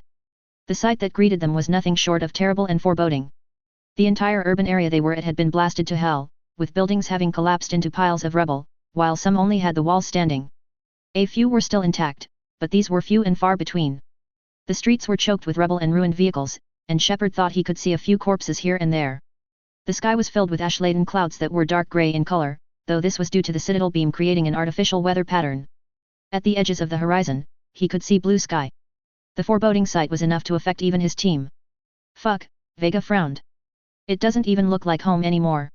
Looks like some planets in photographs of the Succession Wars," Kaiden observed. "In fact, this part of Earth looks more like Tintavel after the Tintavel massacre than anything else."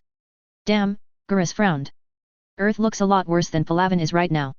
"Either way, it ends here and now," Shepard decided. "The Reapers will pay for their crimes, and we'll be the ones to execute them. Begin heading out." As the mechs began moving out, he keyed his COMM and said, "Mason, anything else we know about?" "Yeah," Mason replied. "One of your pilots, Cortez, is helping escort Alliance and AFFC Marines to the surface. They're part of advance teams that will help disable the cannons we weren't assigned to." "Roger that," Shepard replied. With that, he continued to lead his lance towards the Hades cannons. As they advanced forwards, the sensors immediately began pinging his neuro helmet, indicating an incoming hostile. "Target acquired," Minotaur the Dick reported. Turning his torso to the left, Shepard zoomed in on an area that was roughly 600 meters from his current position. It was there that he saw it. To him, the new Reaper unit looked like a brute, only it was massively increased in size, and had an extra pair of arms attached to it. It stood on digitigrade legs and had an extra head that was fused to the back of the first one. The extra pair of arms were fused to the shoulders of the first pair, and Shepard thought he could see weapons on them. "Hostile spotted 600 meters, 10 o'clock. Engaging!" he shouted, firing the plasma rifle on his mech. A moment later, the purple bolus of plasma the weapon fired zipped through the air, before smashing into the now identified Minotaur. The plasma bolus smacked into the kinetic barriers, but the thermal transfer melted some of the armor. The Minotaur shrieked in pain and surprise, before doing so in anger. Turning towards Shepard, it fired its mass accelerator cannons, only for the projectiles to ricochet off of his mech's own kinetic barriers. Firing the ERPPCs on his mech, Shepard blasted the kinetic barriers, tearing them down and allowing his close-range weapons to get to work. Emerald beams of light cut through the air, along with Mayhem-tipped SRMs. Their armor's gotten tougher, he thought as the missiles blasted out craters in the Minotaur's armor, while the lasers cut angry white gouges onto the creature. Just then, it opened its mouth, before a blue-white beam shot out of it. Shepard, reacting on instinct, threw his mech into a sideways roll, barely avoiding the beam. "Fuck!" he shouted. "It's got a weapon in its mouth." "I got it!" Vega shouted, charging in with his king crab. Firing the Ultra AC/20S installed in the arms, he blasted the Minotaur's head with Mayhem shells. In that moment, he got a lucky hit, as one of the 4 shells he fired blasted apart the Minotaur's head, sending it crashing to the ground. "You okay, Shepard?" "I'm fine," Shepard replied. "What the hell was that, though?" "I managed to scan the thing when it did that," Garrus replied. "Looks like the Reaper equivalent of the Gauss rifle, only much smaller. I'd advise breaking that thing's line of sight when it pulls that thing out." "Good idea," Shepard nodded. "Let's get to that Hades cannon." Fortunately, they didn't have to go very far to find the Hades cannon in question. When they spotted it, Shepard noted that it looked similar to a Reaper destroyer, only it had a central gun that replaced where a Reaper's main body was it. Occasionally, it would fire a blue-white beam similar to that of a Thanik's cannon at hostile air targets. "How do we disable this thing?" Kaiden asked. "The joints," Garrus explained, using a tag built into his mech to highlight the joint areas. "They're not armored. We can hammer them with our weapons and bring them down. I recommend either plasma rifles, ERPPCs, autocannon/20S or anything with similar firepower." "Sounds like a plan," Shepard decided. "Incoming!" Vega shouted. "More Minotaurs, and we've got some harvesters flying in." Spotting the incoming hostiles, Shepard shouted, "Then take them out." With that, the entire lance began an all-out assault on the hostiles coming towards them. Spotting a Minotaur, Shepard fired his ERPPCs, while also firing his plasma rifle. The combined salvo managed to whittle down its barriers to 50%, with the ASRM-6S blasting the barriers down to another 30%. Firing off his medium pulse lasers, Shepard managed to tear through some of the Minotaur's armor, cutting its arm off in the process. The Minotaur, in response, fired its heavy weapon at Shepard. The Marauder too shuddered as the magnetically accelerated molten projectile smashed into the barriers, bringing them down to 80%. Shepard, in retaliation, fired his plasma rifle again, bringing down the Minotaur's kinetic barriers, before firing his ERPPCs again. This time, the combined firepower tore into the Minotaur's center torso, killing the creature. Nearby, Garrus was busy keeping the harvesters from overwhelming their position. Both LB-10Xs were firing as quickly as Garrus could, while the ER-large and ER-medium pulse lasers were firing out into the sky. Every time he fired, a pair of harvesters went down or exploded. Good thing they can't armor their aerial assets very much, he thought. Meanwhile, Vega and Kaiden were working together to not only bring down the Minotaurs attacking them, but also the Hades cannons. The Ultra AC/20S on Vega's mech, along with the twin ER-large pulse lasers and LRM-15 installed on his mech were firing away, tearing apart any Minotaurs that got too close. Kaiden, on the other hand, was using his Nightstar's Gauss rifles to tear into one of the Hades cannon's legs, with Shepard adding in his own firepower as well. Before long, there was a loud pop crack as the joint on the Hades cannon gave way. The entire weapon toppled over on that side, sending the emplacement's main gun to the ground with a thunderous crash. "That did it," Kaiden reported. "Hades cannon down." "Good work," Shepard nodded. "Mason, do you read me? We disabled one of the guns." "Good work," Mason nodded. "You've got another one in your sector still. Take it out."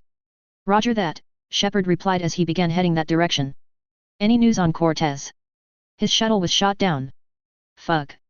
I hope he's going to be okay." "Me too." Cortez was fucked, and he knew it, even as he surveyed the crash site for his shuttle. "It was supposed to be a simple landing," he groaned. "I guess when the Reapers are around, with guns like these, that this wouldn't be simple." Looking around, he surveyed the crash site for the shuttle.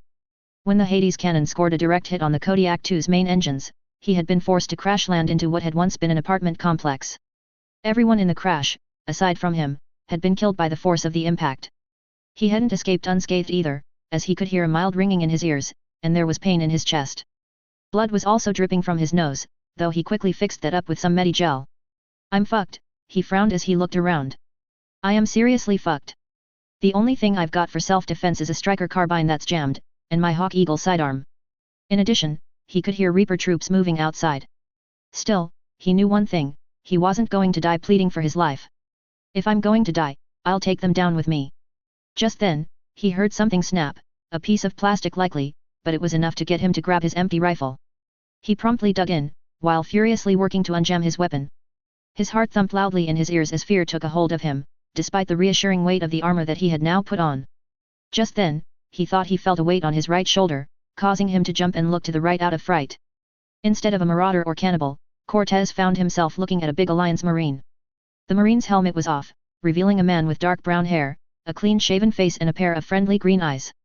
Cortez was about to speak when the man said, "Wait. If Romeo wants to tangle, now they'll have two to dodge." "Well, thanks a lot," Cortez shrugged, deeply glad to see that he hadn't been the only survivor.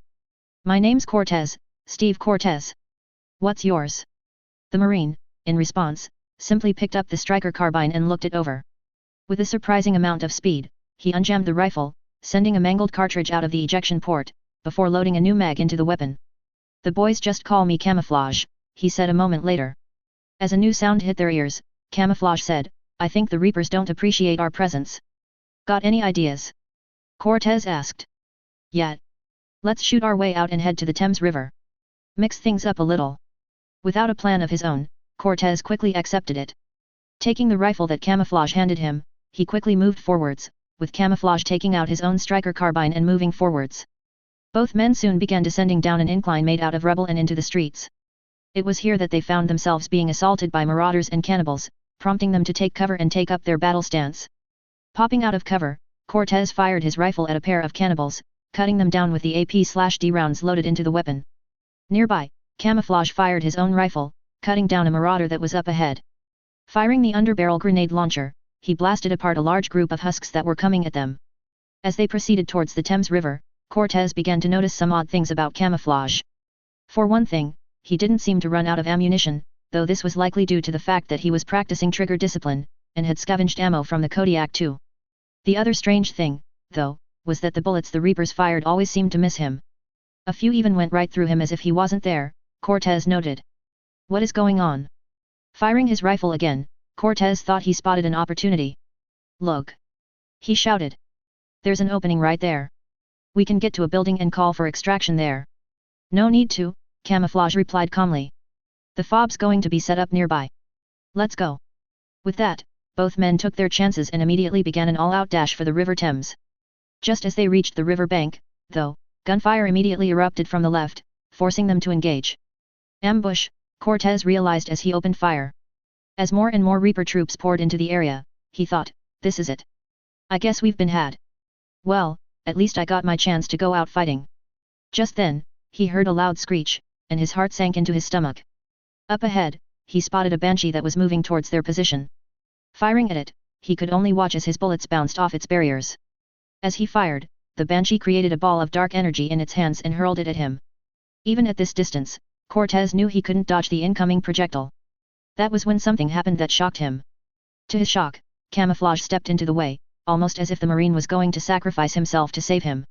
Instead of that happening, though, he watched, mouth agape, as Camouflage swatted the incoming projectile back towards the Banshee with his right hand, just like it was a fly. The Banshee only had enough time to let out a shocked and terrified shriek before the dark energy bolus smacked into it. There was a loud WOMP bang as the dark energy bolus detonated, creating a blast wave that was powerful enough that it killed all of the Reaper troops ambushing them, including the Banshee. Both Cortez and Camouflage had entered cover by that point, and were spared being killed. "I'd say it's time to beat feet, wouldn't you agree?" Camouflage casually asked. "You think?" Cortez stammered in agreement as he followed the big Marine. In another part of London, Shepard and his team were gunning down a group of Minotaurs that were the last things standing between them and the Hades cannon that they had to neutralize in this area. Firing the weapons on his mech, Shepard gunned down another Minotaur, though he winced whenever his mech got hit. "We're doing okay so far, but it's starting to get hairy," he noted as Kaiden and Vega destroyed the joint on the Hades cannon's leg, sending it toppling over as well. Kaiden's down to half ammo on his Gauss rifles, and Gurus is going to need a resupply very soon. Vega's doing alright, but he's down to a quarter of his Ultra AC/20s ammo. "I hope we can get through these hostiles before long." Just as he fired his plasma rifle at another Minotaur, something happened. Two Minotaurs approached each other, before grabbing each other around their waists. For a moment, Shepard was confused, then that confusion turned to horror when the two Minotaurs seemed to melt into each other, becoming larger and more heavily armored. When the process was done, the two combined Minotaurs had melded together to form a new Reaper mech that was taller than his mech, and it had a single large head that resembled that of a dragon's. It now walked on a lower body resembling a Varan's, with a long tail with another head on it. Its upper body resembled that of a Turian's, though its forearms were now gun arms, and it had a single head that was shaped like a dragon's. Vega, having neutralized his own minotaurs, happened to spot the new threat. "Oh! That ain't fair!" he shouted. "By Faiston, what the hell is that?" Garrus shouted. "Shoot! Shoot!" Shepard roared. Almost everyone immediately fired every weapon on their mechs at the new creature. While its barriers hadn't formed yet, the thing's armor was as though as that of a mech's, as Shepard found that their combined firepower only brought its armor down by 33%. "Skac! It's tough!" Garrus snarled. "Look out!" Kaiden shouted as the creature fired its Thanix gun, the blue-white stream of metal erupting from its upper body's maw. Garrus couldn't dodge it in time, though, resulting in the right arm of his mech being ripped off. "Garrus! I'm okay!" Garrus shouted. "I lost half of my weapons, though." "Hey, ugly!" Vega shouted as he fired his Ultra AC/20s at the larger Minotaur. "You want some of this? Come and get me!" The creature, hearing his voice on the mech's loudspeakers, roared a challenge at him, before firing its arm weapons at him. While Vega managed to dodge the first salvo, he knew the next one would rip through his mech's armor and kill him. Fate, however, had different plans in mind. Before it could fire, a massive swarm of LRM smashed into the new Reaper mech's lower body, causing it to stumble. Looking in that direction, Shepard watched as Mason's Mad Cat 2 arrived, along with Nihilus Catapult and a few other mech warriors. At that moment, he had everyone in his lance fire at the new Reaper mech, while Mason and the others did the same. The new Reaper mech was promptly blasted apart under the withering salvo of weapons fire it was subjected to. It howled in rage and agony, before an ERPPC shot tore through its center upper torso, destroying the creature for good. "No one's dying on my watch," Mason shouted. Turning to the others, he asked, "You okay?" "Garrus mech in State 1, Shepard replied. "Beyond that, we're State 8. How about you? I thought you were securing the FOB area." "We finished doing so early," Mason explained. "The Reapers sent all of their mechs towards your position. When we cleared the area out, we made best speed for your position. I've also got someone in here that wants to talk to you." A moment later, Shepard was surprised to hear Anderson's voice. "Shepard," he remarked. "Anderson. The one and only. I knew you wouldn't let me down. It's good to see you." "Likewise," Anderson beamed. "Looks like you've got yourself a fancy mech. I'm still getting used to the idea of weaponized walkers. How'd you manage to do it?" "Just went with the flow," Shepard shrugged. "I see," Anderson noted. "Still, with the Hades cannons down, Hammer can land. What's left of the resistance is holding in FOB that's near the Thames River, but the Reapers are countering already. Once we regroup, it's gonna be up to Hammer to take up the fight. Without you and the resistance, we'd be dead in the water." "True," Mason agreed. "From the looks of things, he's the only reason why people on Earth are still alive." "Let's not start handing out medals yet," Anderson admonished them. "The fighting's just getting started, and Hammer better be ready for it." "They didn't start out getting along," Shepard remarked.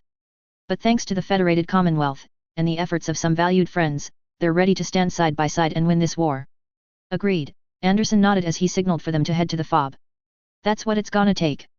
"Well, get it done," Shepard noted. Anderson nodded, though he mumbled, "I was born in London," under his breath. After some traveling, they soon reached the FOB, where Shepard spotted a mobile field base being set up, along with 4 mobile mech repair bays. A few dropships had landed, keeping the sky clear while offloading base building materials, medical supplies, munitions, etc. "Let's get our asses into the repair bays," Shepard ordered them. "I'm going to see if we can find Cortez." Cortez could feel his legs burning like they were coated with burning napalm as he continued up the incline. His shirt was soaping wet from his swim across the Thames River, while he could hear squishing sounds coming from his feet. Nearby, Camouflage remained as calm and stoic as ever, a slight smile on his face. Eventually, as they climbed, Cortez spotted what he realized were dropships. Seeing the MFB that was up ahead, he cheered loudly. "We made it!" He beamed. "Told you we would," Camouflage nodded.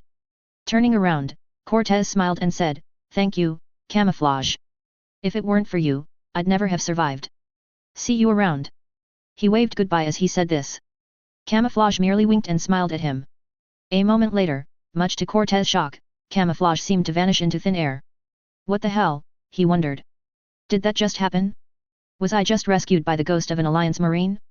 As he approached the FOB, he heard footsteps approaching him. Turning to the right, he spotted 2 Marines, and, to his relief, Commander Shepard. Cortez. Shepard beamed, grabbing Cortez in a bear hug. When I heard your shuttle went down, I assumed the worst. Are you okay? You look like you've seen a ghost. Yeah, Cortez replied.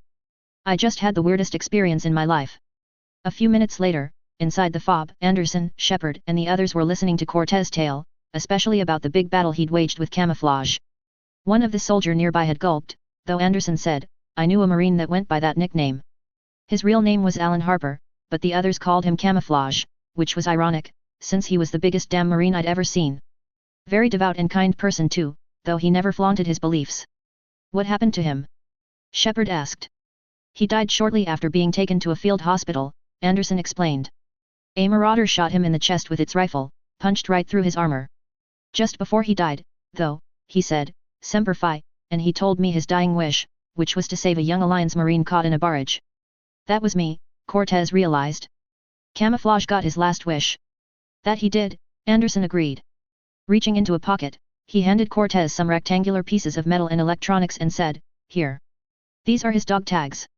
Given what you went through and how he saved you in the end, I think he'd want you to have these now. Thank you, sir, Cortez nodded, slipping the dog tags into his pocket. You're welcome, son. Now, let's get to work. We have a war to win. Authors Q&A. BY IX404, thank you. Just a crazy man, thank you. Keep on reading, as things are going to get much more interesting. Violet Twogger, we will in a future chapter. Nimrod, definitely. Aluria, thank you. Blanc Himant, thank you. I'll correct that error soon. Sully Mike 23, yep. The Reapers are about to get their just desserts. Cronus 1326, thank you. Galactic Armor 2 Alt, sounds like an interesting idea. I'll definitely consider it. Chapter 73, The Quiet on the Front. Hello again, everyone, and welcome back to my MechWarrior/BattleTech, Mass Effect crossover. Thank you all for the wonderful support I received last chapter. I deeply appreciate it. This is probably going to be the last chapter in this particular story arc. After that, it's going to get really high octane in terms of action. Stay tuned to see some epic action, a few heartbreaking moments, as well as the bad guys getting their just desserts. As always, leave a review, and enjoy. Disclaimer, I do not own the MechWarrior/BattleTech or Mass Effect franchises. They are the respective properties and trademarks of BioWare, Electronic Arts, FASA Corporation, FASA Interactive, Catalyst Game Labs, WizKids, Piranha Games Incorporated, etc. Any material original to the franchises belongs to their respective developers and publishers. Any material not original to the franchises is of my own invention. I do not own any music listed in each chapter. Any music listed belongs to its original composers and/or artists. MechWarrior 5, Mercenaries Ost, Mercenaries. Earth. London. October 10, 2186. Wandering around the fob, Shepard could clearly tell that the Alliance forces that had landed, along with the AFFC, were quickly making short work of getting the fortifications ready. Barricades were being set up, while industrial mechs modified for battlefield engineering were installing the last few ferrocrete walls that would provide an incredibly tough defense against even a Minotaur. Already, men and women were manning the weapons on the walls, as well as at the fortifications, in order to keep the Reapers' ground forces at bay. Nearby, he watched as Anderson and another officer approached. The AFFC has been quite kind with their use of MFBs, the officer explained to Anderson. In addition, some of the dropships have dropped off modified industrial mechs. As such, we've got our fob, and there's a command building over there. He pointed at a few prefabricated structures the AFFC engineers had set up. Looks like we've still got groups coming in, Anderson observed, noting a line of Mako IFVs that were driving into the fob. Yes, sir, but not as many as we hoped, the officer frowned. AFFC recon elements are reporting heavy resistance along the routes we're using. They're sending in battle mechs and combat vehicles to clear them out for us. Anderson mused. Spotting Shepard, he said, come see me when you're ready, Shepard. Will do, Shepard nodded. He's right, Vega remarked as he came over. I expected to see more of Hammer here by now. A lot of them won't be making it, Shepard frowned as he looked out over the blasted landscape. It was a sad fact of war that he knew all too well, but one that didn't make him shy away from his duty. You two go on ahead. I'll catch up. Noting another person coming over, he asked, who are you? Major Coates, the Alliance officer replied. I've been with Anderson since this whole invasion started. He's the only reason we've made it this long, despite his claims to the contrary. Looking out over the landscape, he added, the fighting here's been some of the worst on the planet. It looks bad, but there's still hope. And you're here. It'll do good for the troops to see you. Bolster their resolve. I'm just a soldier like them. You might see yourself as that, but they don't. Like it or not, Commander, you're a hero to these men. Don't discount the effect that might have on them. After a moment of silence, he said, I better go meet with my battalion. I'll see you at the command center. With that, both men went their separate ways. Walking towards one of the perimeter walls, Shepard could hear the sounds of support machine guns firing, along with the static-like whine of a support PPC powering up before firing. Looking at the barricade, he watched as the soldiers dispatched a few marauders and cannibals that had gotten too close to the base.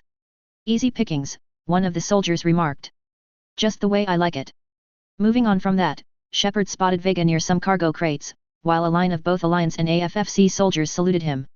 Spotting Shepard, he turned and said, Hey, Commander. What? Shepard asked teasingly. No loco. Yeah, sorry, Vega replied quietly. You okay? Vega's shoulders slumped for a moment, then he said, I don't know what I thought I'd feel coming back to Earth. I was ready to fight, ready to die if necessary, but seeing everything like this. Shepard knew exactly how Vega felt. It's how I felt when we were on the cusp of finding a way back home after the Battle of Pinnacle, he knew. Looking at the Citadel beam off in the distance, he said, I know it's hard to see, but this is only temporary. First, however, we need to win this thing. Stay focused. Don't let them take your will to fight. You're right, Vega nodded. So, I guess this is it, no? One more push, one last fight. Not necessarily our last, Shepard noted. We still got the clans to deal with once the truce is over, though that won't be for a long while. Agreed, Vega admitted. Saluting Shepard, he said, It's been an honor serving with you, Shepard. You're a good man, and a terrific soldier, Shepard smiled.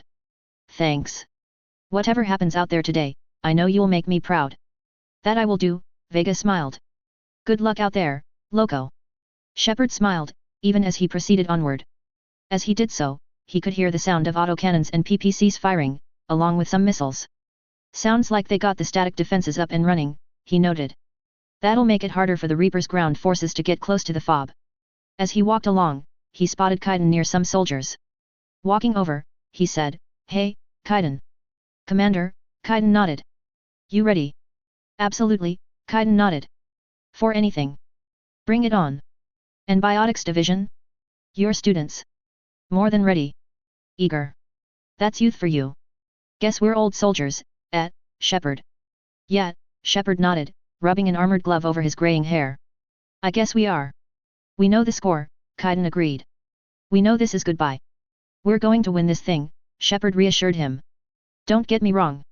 Kaiden quickly added. I'm gonna fight like hell to see you on the other side. But listen, there's things I wanna say. Looking back, I have a few regrets, but not many. That's pretty damn amazing, right? Messed up kid I was, never would have dreamed of the life I've had, and I owe a lot of that to you, you know. It's been quite the roller coaster ride, Shepard agreed. It sure has, Kaiden admitted. But how are you doing? Scared? Shepard had to admit, it was a good question, but one he could answer truthfully. Damn straight, I'm scared, he admitted, but that fear's gonna keep me alive long enough to strike these bastards right through the heart. Yeah, Kaiden nodded. Exactly. So, take care, Major. You too, Shepard, Kaiden nodded. With that, Shepard walked off, while continuing to examine the situation as it progressed. There was a QEC nearby, though Shepard knew he didn't need it. As they were coming down on the dropship, he had spoken with the rest of his team. All of them were nervous, but they were more than willing to kick ass and take names. They'll give the Reapers hell, he smiled. We'll send the Reapers back to the pit from whence they came. Entering one of the barracks in the base, he found a kaleidoscope of Alliance Marines, Turian footmen, AFFC infantrymen, and many other species inside of the place. Moving around, he was surprised to see a familiar face inside of the barracks. Primarch Vitas? He asked. I didn't realize you were here. Vitas, who was wearing what Shepard had determined was high-quality AFFC body armor for Turians, turned around and nodded. I wanted to return the favor in person, he explained. Though, I'm sorry to see that your world looks as bad as ours. I'm surprised you're not back at Palaven. This war will be won or lost today, here on Earth not on Palaven. Everything comes down to this moment, and history will record that the Turian hierarchy stood among the brave. So, how are things back on Palaven? Excellent, Vitas beamed, a pleased smile on his plated face. When the AFFC arrived there, they took the Reapers by storm. Admiral Strauss von Osman was ruthless in his exploitation of that advantage. It's thanks to his tactics that Palawan was liberated fully from the Reapers. Given that he, and many other admirals of his caliber are in orbit, I have reason to believe that, while we will lose some ships up there, the Reapers are going to have an incredibly hard time. I agree, Shepard nodded. So, what will you do when the war's over? A good question, Vitas admitted, but one whose answer I will share with you. When the war is over, I will make a formal alliance with the Federated Commonwealth as part of my gratitude towards them. They've earned our respect, and I intend to give it in full. Good, Shepard nodded. The Federated Commonwealth will need the might of the Turians once the clans decide to invade the Inner Sphere again. Plus, gaining access to their tech will help your people out greatly. It already has, Vitas smiled. Take care, Shepard. You too, Shepard nodded. He was about to leave when a talon rested on his shoulder. Turning around, he found Garrus looking at him, while Nyreen and his kids were nearby. Shepard, he began. So. I guess this is just like old times? Shepard asked. Garrus smiled. Might be the last time we get to say that. Think we're about to lose?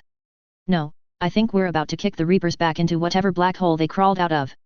Then we're going to retire somewhere warm and tropical, and live off the royalties from the vids. I'll meet you there, Shepard agreed. I think my days of saving the galaxy are over when this is done. Be sure to leave room for all the autographs, Garrus teased him. And be sure to leave room for all the kids we're going to have, Nyreen purred, licking Garrus on his neck. Garrus shivered, though his surprised expression became a warm one as he purred in return, while gently nipping Nyreen on her neck. Just need to beat the Reapers when we get there, Shepard added, smiling slightly at Garrus and Nyreen's show of affection for each other. James told me there's an old saying here on Earth, Garrus remarked. May you be in heaven half an hour before the devil knows you're dead. Not sure if Turian heaven is the same as yours, but if this thing goes sideways and we both end up there, meet me at the bar. I'm buying. We're a team, Garrus, Shepard replied. There's no Shepard without Vakarian, so you better remember to duck. Sorry, Garrus teased. Turians don't know how to duck, but I'll improvise. And Shepard? Forgive the insubordination, but this old friend has an order for you. Walking closer, he said, go out there and give them hell. You were born to do this. Shepard smiled, gripping Garrus' talon and said, goodbye, Garrus. And if I'm up there in that bar and you're not, I'll be looking down. I'll always have your back. Plus, I'll always be there to smile at the kids. Garrus and Nyreen smiled, before both purred loudly for a few moments. The same to you, Garrus nodded. With that, they went their separate ways, while Shepard began heading for the command center. Inside, technicians and officers were already at work coordinating strikes against the Reapers, while also bringing in more reinforcements. Nearby, Shepard spotted Admiral Anderson, as well as Major Victor Steiner-Davian and a few others. Walking over to Anderson, he asked, what's up? Just going over the final satrap, Anderson replied. How's it look? In response, Anderson, using the nearby hollow table, said, barely 75% of Hammer is reporting in. Can we count on more making it? Shepard asked. There's still some stragglers making their way in, Anderson nodded, but the bulk of Hammer that's still intact has arrived. What about the AFFC? We got the FOB up and running, and we've got hundreds of drop ships onto the ground, Victor replied. A few didn't make it, but roughly 95% of the drop ships we launched made it to the surface. The ones we lost had some non-essential supplies, mostly construction material. It hurts to lose good people, but we'll avenge them by making the Reapers pay. Agreed, Shepard nodded. So, when are we going to get going? Around 2 hours from now, Anderson decided. Keying his comms, he said, battalion leaders, report to HQ. A few minutes later, all of the battalion leaders were gathered, including those from the AFFC and other military forces. Clearing his throat, Anderson made sure everyone was paying attention, then he said, we fought hard to get here, but now the toughest part of our mission begins. We've got to drive right through the heart of Reaper-controlled territory, break past their defenses, and get to that beam. What kind of defenses? Shepard asked. The entire area is crawling with Reaper forces, Anderson explained, but our biggest concern is the Reaper destroyer protecting the beam itself. A moment later, the hologram of a Reaper destroyer came into existence. Can we bring in air support to destroy it? Major Coates asked. Negative, Anderson frowned. Some kind of interference. We'll have to take it out from the ground. Which is where the AFFC comes in, Victor added. The dropships here were loaded with some Arrow 4 assault vehicles that we developed for indirect fire against the clans. We've loaded them with standard warheads, as well as Davy Crockett Kasaba howitzers for use against the Reaper destroyer. One vehicle will carry the standard warheads designed to take down the kinetic barriers, while the other will carry 4 Davy Crockett missiles. In addition to this, the Reapers have cut a swath of ground, a no man's land through the city. We'll have to cross it first. UAV scans indicate that there's limited shelter on the other side, but they also detected a lot of Reaper forces in the area. I don't suppose you have a solution for that, Major Coates asked Victor. As a matter of fact, we do, Victor nodded. I'm pleased to say that the Fortress-class dropship that's landed at our base, the Fidelity, is equipped with a long-tom artillery piece, so it can provide fire support for no man's land. In addition, that dropship has also deployed 5 mobile long-toms, which are getting set up as we speak. With that in mind, this is the strategy we've set up, Anderson continued. First, we'll have the dropship and the mobile long-toms shell the area with copperhead shells to neutralize as many Reaper forces in the area as possible. While the shelling is going on, we'll have the vehicles and infantry mass near the edge of no man's land in preparation for the shelling to stop. Once it does, they'll initiate the assault, and provide cover for the AAVs to move into position and fire their missiles. This is where you come in, Shepard. Due to the heavy interference, we'll need your mech to mark the Reaper destroyer with tags so that the missiles can resist the interference and destroy the Reaper. We've only got one shot at doing that. How much of a shot? Coates asked. They know we're coming, Anderson frowned. This will be a long way trip for many of us. But there can be no retreat, no turning back. We move forward at all costs. Understood. Yes, sir, the others replied. Good. We move out in 2 hours. Johnson, Coates, you two will help the AFFC artillery commanders coordinate the artillery assault. As the two left, he looked at Shepard and said, Shepard, I'm sending you right up the gut where the resistance is heaviest. Support the tanks and AAVs as best as you can, but stay alive. I need you for the final push to the beam. Understood, Shepard nodded. I'll do what I can. That's all that I ask of you, Anderson nodded. Around an hour and 50 minutes later, Shepard was in one of the mobile battlemech repair bays that had been brought to the FOB. Inside, he could see the final repairs being done to his mech, while Gareth's mech was fully repaired and ready to go. Spotting Fahad, he said, I didn't know you were here, Fahad. What's up? Came over once our dropship made the atmospheric jump to the FOB, Fahad replied. His smile turned into a frown as he said, Shepard, I know this is a small comfort but, you have my condolences. The Reapers fucked your world into a shithole, and it's only now that I realize how bad the situation is. For what it's worth, you have my sympathies. Shepard, nodding, patted Fahad on the shoulder and said, I understand fully, Fahad. For what it's worth, I understand how you feel as well. Just remember, though, that what the Reapers have done to Earth is temporary. When they are gone, we will rebuild better and stronger than before, though we will not forget the sacrifices we made to get to that point. We'll have another golden age, just like the one Federated Commonwealth is having right now. That I can get behind, Fahad nodded. We'll give those bloody Reaper bogans a real good drubbing, even if I have to pull that stick out of Gareth's arse and drub them to death with it. The two men shared a good long laugh at the half-joke. As the laughter faded, he added, all jokes aside, we'll show those Reapers what for. I might even get to take a shit on one when this is all over, yeah, I think I'll do that. Seriously? Shepard asked. You really want to do that? Ever since I heard about the Reapers, I've always wanted to do that, Fahad shrugged. Just to show my contempt for them. Might even piss on them too for good measure. Shepard chuckled. Well, you might get your wish after today. So, pull out all the stops for this. Yep, Fahad nodded. All of the mechs here are ready to rock, and your Marauder 2 is getting the finishing touches done. I have to say, Gareth got incredibly lucky with his rifleman too. The entire pod was sheared cleanly off by that thing he said was present. Did you really have to fight a pair of Minotaurs that, somehow, combined to form a bigger one? Yep, Shepard nodded. That's all true. Fuck me, Fahad frowned. Well, I heard that the Federated Commonwealth was producing a class of so-called super-heavy battle mechs for use against those things. They're just rumors, but if those rumors are true, then we'll have a toy to defeat the larger Reaper Minotaurs. Definitely, Shepard agreed. I wouldn't be too surprised if Hansa had them developed during the aftermath of the clan invasion. It would definitely be fitting, given that his new nickname is the Grey Fox. Right on, Fahad nodded. Still, once these mechs are ready to go, we'll be able to go and arsefuck those Reapers into the next millennium. I might even get into a mech and beat the stuffing out of them. That had Shepard surprised. You were a mech warrior once? He asked. Yeah, Fahad nodded. It's not too surprising. I had to leave, though, because of some brain damage that I suffered during my career as an LCAF mech warrior. I found out that I had a knack for engineering, and that's how I became a chief mech bay technician. Given the new treatments for brain damage, though, I was able to get that fixed up. Why else was I not present while you were at New Avalon during your last visit? Fair point, Shepard admitted. Did you train up a successor in case you were killed? Yeah, Fahad nodded. Remember Leon Freeman, that one rookie mech warrior we recruited before we met you guys?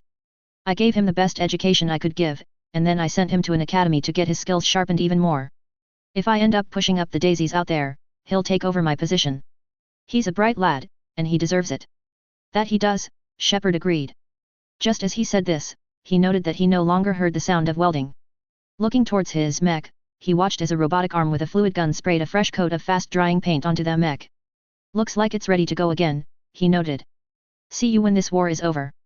You too, Shepard, Fahad nodded. Give those Reaper bastards hell for me. That I will. With that, Fahad walked away, while Shepard clambered up the ladder and towards the cockpit of his mech. Once inside, he began powering up the systems, while he observed Garrus, Kaiden, and Vega entering the hangar. As they did so, the paw crackled, before Anderson's voice came in. This is Admiral Anderson speaking, he began. We are about to commence Operation Rising Freedom, which is our operation to defeat the Reapers once and for all. I won't lie to any of you.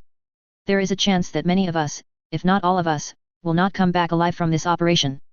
Many of us will fall against the Reapers, but what matters is that we ensure that enough of us survive the trials that are coming against us. We are the spearhead in the war against the Reapers, and we have brought the battle to them at last. As such, my final words are the words of a man that once was in our very situation. A man who rallied his nation to fight against an evil tyrant that sought to control the world for himself. The whole fury and might of the enemy has been turned at us. Harbinger, and all of the Reapers, know that if they are to win, they must break both our galaxy and the inner sphere, or lose the very war. If we stand up to them as one, and if we defeat them, then the galaxy will be freed, and everyone in it will be able to enter a bright future. If not, then the Reapers will win, and all of our achievements, including those of the inner sphere, will be forever forgotten to time, and the cycle will continue to bring unimaginable death and destruction to all. Therefore, let us brace ourselves to our duties, and so bear ourselves, that if the Systems Alliance, Turian Hierarchy, Solarian Union, Asari Republics, Valis Protectorate, Hanar Ascendancy, Federated Commonwealth, Taurian Concordat, Magistracy of Canopus, Outworlds Alliance, Free Worlds League, and the council that we shall form last 1,000 years, men will still say, this was their finest hour. With that, the paw clicked off. This is it, Shepard thought as he fully powered up his mech. This is the last mile, the home run, the final hurdle in our war against the Reapers. It is time to rise up and fight for a future where Turian, human, Solarian, Asari and Krogan children can play in the sunlight together, without the fear of the Reapers looming over them. It is time to rise up, and become legend. Authors Q&A. Sully Mike 23, I might do those 3 options, but I'll make some major changes. I won't spoil what they are, though, so stay tuned. EDBOY4926, thank you. Nimrod, I didn't know that. Thank you for that info. Chapter 74, Iron and Blood. Hello again, everyone, and welcome back to my MechWarrior/BattleTech, Mass Effect crossover. Thank you once more for your feedback on the previous chapter. I deeply appreciate it. Here we go. We've got just 3 more chapters left. Things are really going to ratchet up at this point. As always, leave a review, and enjoy. Disclaimer, I do not own the MechWarrior/BattleTech or Mass Effect franchises. They are the respective properties and trademarks of BioWare, Electronic Arts, FASA Corporation, FASA Interactive, Catalyst Game Labs, WizKids, Piranha Games Incorporated, etc. Any material original to the franchises belongs to their respective developers and publishers. Any material not original to the franchises is of my own invention. I do not own any music listed in each chapter. Any music listed belongs to its original composers and/or artists. MechWarrior 5, Mercenaries Ost Crucible. Earth. London. October 10, 2186. The ground shook as combat vehicles and battle mechs moved out, all of them moving towards no man's land. In addition to the tanks, APCs rolled along on the ground, all of them holding infantry from all walks of the galaxy. Everyone, however, was united in their purpose. All of them knew that, while they might not come back alive, their sacrifice would be worth it all. Inside the cockpit of his Marauder II, Shepard looked out and around at the formation as it moved towards the front lines of the Battle of Earth. This is it, he thought to himself. Once the assault on the Citadel beam begins, there is no going back. My team is ready, my mech is ready, everything is ready. Looking towards the sky, he could see, to his surprise, a tiny pit in the clouds, with a single star shining in it. As the clearing faded away, he smiled, having known what things like that meant for a while. We're inside the 11th hour, he knew. If we hang in there just long enough, we will push through and reach that future we've been fighting so hard to achieve. As they approached the front lines, he heard a sound that was audible even through his mech. Topping a rise, he could see a large swath of buildings that had been destroyed, as well as some that were still standing. Wherever he looked, though, he could see artillery shells smashing into the buildings and into Reaper troops that were in the area. Cannibals, marauders, banshees, ravagers, and husks were being hurled into the air with each explosion, with many being blasted into gore in the process. There were also a few minotaurs in the area, though it was clear that they were the target of quite a bit of the shelling. One minotaur took a copperhead shell to the face, blasting it apart and sending its body to the ground, while another lost one of its arms in the process. A pair of them were knocked to the ground by a second artillery barrage, though one had the misfortune of losing one of its legs, sending it careening to the ground. For the next few minutes, everyone watched as the AFFC's artillery teams continued to relentlessly rain down fire on the Reaper forces. Looking at the rear-view display, Shepard watched as the AAVs lined up behind all of the combat teams. Keying his COMM, he said, "Everyone ready?" "Yes," Kaiden replied. "Good to go," Vega reported. "Affirmative," Garrus added. "All right," Shepard nodded. "You know the drill. Once Victor Steiner Davian gives the signal, Operation Rising Freedom is a go. Keep your eyes open, your fingers on the firing studs, and we'll all come home in one piece." "Yes, sir," the others replied. With that in mind, they waited as the artillery bombardment continued. Around 4 minutes later, Shepard heard his COMM click. "Artillery bombardment has ceased," came Victor's voice. "Commence the assault. Operation Rising Freedom is a go." Like water rushing out of a burst dam, everyone in the military formation surged forward. Fusion engines hummed, ICEs roared, and mechs charged forwards as everyone began crossing no man's land. Some combat vehicles had to move around some of the debris, while some, especially the heavier ones, simply smashed through the debris and continued moving forwards. Shepard, hitting the throttle, moved his mech forwards and into the debris-choked landscape. Looking around, he could see his lance, and 8 other lances, following them, all of them ready for this final push. "We're committed now," he thought to himself. "Too late to go back now." His thoughts were interrupted when he heard a loud detonation. Looking ahead, Shepard spotted a Mako that now had flames belching from it, though he knew no hostile teams were present. "Careful," he said over the shared frequency for the strike force. "Hostiles have deployed mines." "Roger that," came Victor's voice. "Continue advancing. This is our only chance." With that in mind, Shepard continued to advance forwards with the other combat vehicles. While a few mines detonated near his mech's feet, they did little more than scratch the armor. "Enemy detected," his mech's systems announced. "Target, Minotaur." Spotting the offending Reaper mech up ahead, Shepard fired his ERPPCs, blasting at the thing's kinetic barriers before firing his plasma rifle. The powerful 1-2 punch combination was enough to send that Reaper to its doom. Nearby, Vega fired his Ultra AC/20S at another Minotaur, blasting its barriers while Kaiden fired the kill shot with his Gauss rifles. Nearby, Garrus was following them to make sure no hostile aerial contacts came around. He was about to do a sweep when he spotted movement in a nearby building. "Not so fast," he remarked as he fired his LB-10Xs at the building, splattering the Reaper troops that had been preparing to ambush the line. The building, unable to hold up any longer, collapsed to the ground, filling the air with dust as debris came crashing down. "Good catch," Shepard noted. "Thanks," Garrus replied. Just as he said this, a rapid beeping in his helmet caught his attention. Looking around, he quickly spotted a pair of harvesters that were flying in. Immediately, he acted on instinct and fired his LB-10Xs. The barriers on each harvester flickered as the explosive submunitions ripped into them, before shattering entirely. He was about to fire again when a nearby Jaeger mech fired, blasting them out of the sky. "Nice shot," he remarked. "Thanks," came the reply. "Been practicing for some time. Stay safe out there." "You too," Garrus beamed. As they advanced and covered the combat vehicles, Shepard was getting reports over the COMM on other units. "Delta and Rho are taking heavy fire," came a report. "Beta and Epsilon, move to cover Delta and Rho," came an order. "Charlie and Alpha are encountering heavy resistance. Omicron Lance, advance to Charlie and Alpha's position and assist." As they continued to march on, Major Coates came on the COMM. "We're at the rendezvous," he reported. "Hammer companies, report in." "Delta and Rho took moderate casualties," came the reply from a Marine. "Charlie and Alpha are receiving battle mech support and are advancing forwards. Foxtrot, Beta, and Epsilon have low to moderate casualties and are advancing." "Roger that," Coates noted. "Continue to the rendezvous point. AAVs, Prep Davy Crockets and continue advancing. Roger that, came the reply from one of the AAVs. AAV Alpha 1-1 is prepping standard missiles. Alpha 1-2 prepping Kasaba howitzer missiles now. A moment later, he contacted Shepard and said, Shepard, Alpha 1-1 is ready to fire when we get into position. Awaiting your tag on your go. Roger that, Shepard replied as he gunned down another Minotaur. Keying his COMM, he said, get ready, people. We're about to have a fireworks show soon. If you see any Minotaurs approaching in pairs, neutralize them at long range before they can fuse together and become super Minotaurs. Understood. Got it, Kaiden and the others replied. Good. Nearby, another person was leading a team as they moved through the debris-choked no man's land. Peering out of cover, Saren watched as a Reaper destroyer came in closer to their position. Nearby, the others followed him into cover. It hasn't been an easy road at all, he said to himself.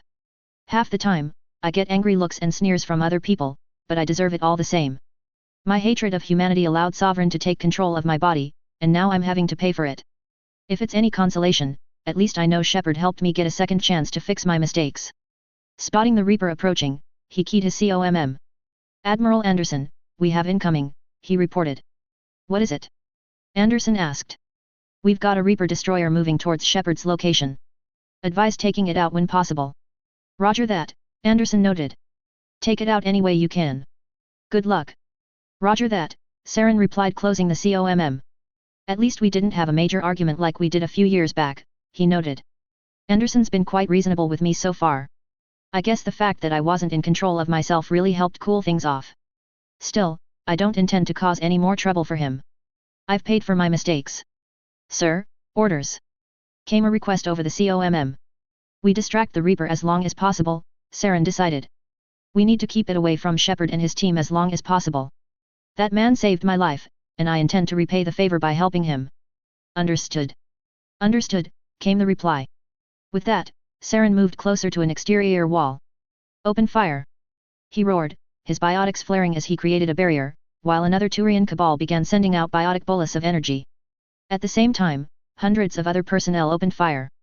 Some used mass accelerators, while others used recoilless rifles, man-pack particle cannons, SRM launchers, or man-portable plasma rifles. While not a lot, this, combined with the other weapons being fired, was enough to whittle down the Reaper's barriers. Looking up, Saren watched as the Reaper destroyer turned to look direct at him. Its main gun was about to fire when explosions erupted all over its barriers, with said barriers shattering, allowing energy beams and shells to tear into its armor plating. Looking to his right, Saren watched as a few Eisensturm heavy asps flew through the air, hammering at the Reaper with their Gauss rifles and lasers. Sigma 2-1, this is Golf 3-1, we'll keep that Reaper busy, the lead pilot informed him. Roger that, Saren remarked. I love the Federated Commonwealth, he smiled as the heavy asps drew the Reaper's attention away from Shepard and the others. Roughly 4 kilometers away, Shepard and the others were now nearing the edge of a large flat area where the other Reaper destroyer was it. Beyond that lay the Citadel beam, which towered into the sky. We're near the Reaper, Shepard reported. Alpha 1-1, we'll keep the Reaper busy while you get ready. Roger that, Alpha 1-1 reported. Keep him distracted until we've fully set up. Alpha 1-2, perform final check on your Davy Crockets. We're about to give this Reaper a really hard time. As the AAVs got to work, Shepard began firing at the Reaper guarding the Citadel beam. That got its attention, resulting in it beginning to walk over to them. Incoming! Vega shouted. Super Minotaur. Looking to his right, Shepard watched as the Super Minotaur in question began to advance towards them, the creature howling with anger as it approached. Everyone, on me! He shouted. Take that thing's barriers down, then hit its heads as hard as you can. With that, everyone opened fire. Shepard's lance wasn't the only one either. Nearby, Mason shouted, hit it with everything you've got. As he and his team let loose with every weapon in their arsenal. Missiles, particle beams, autocannon shells, and lasers cut through the air as every nearby lance hammered at the Super Minotaur approaching them. Spotting an incoming attack, Gurus snarled, not this time.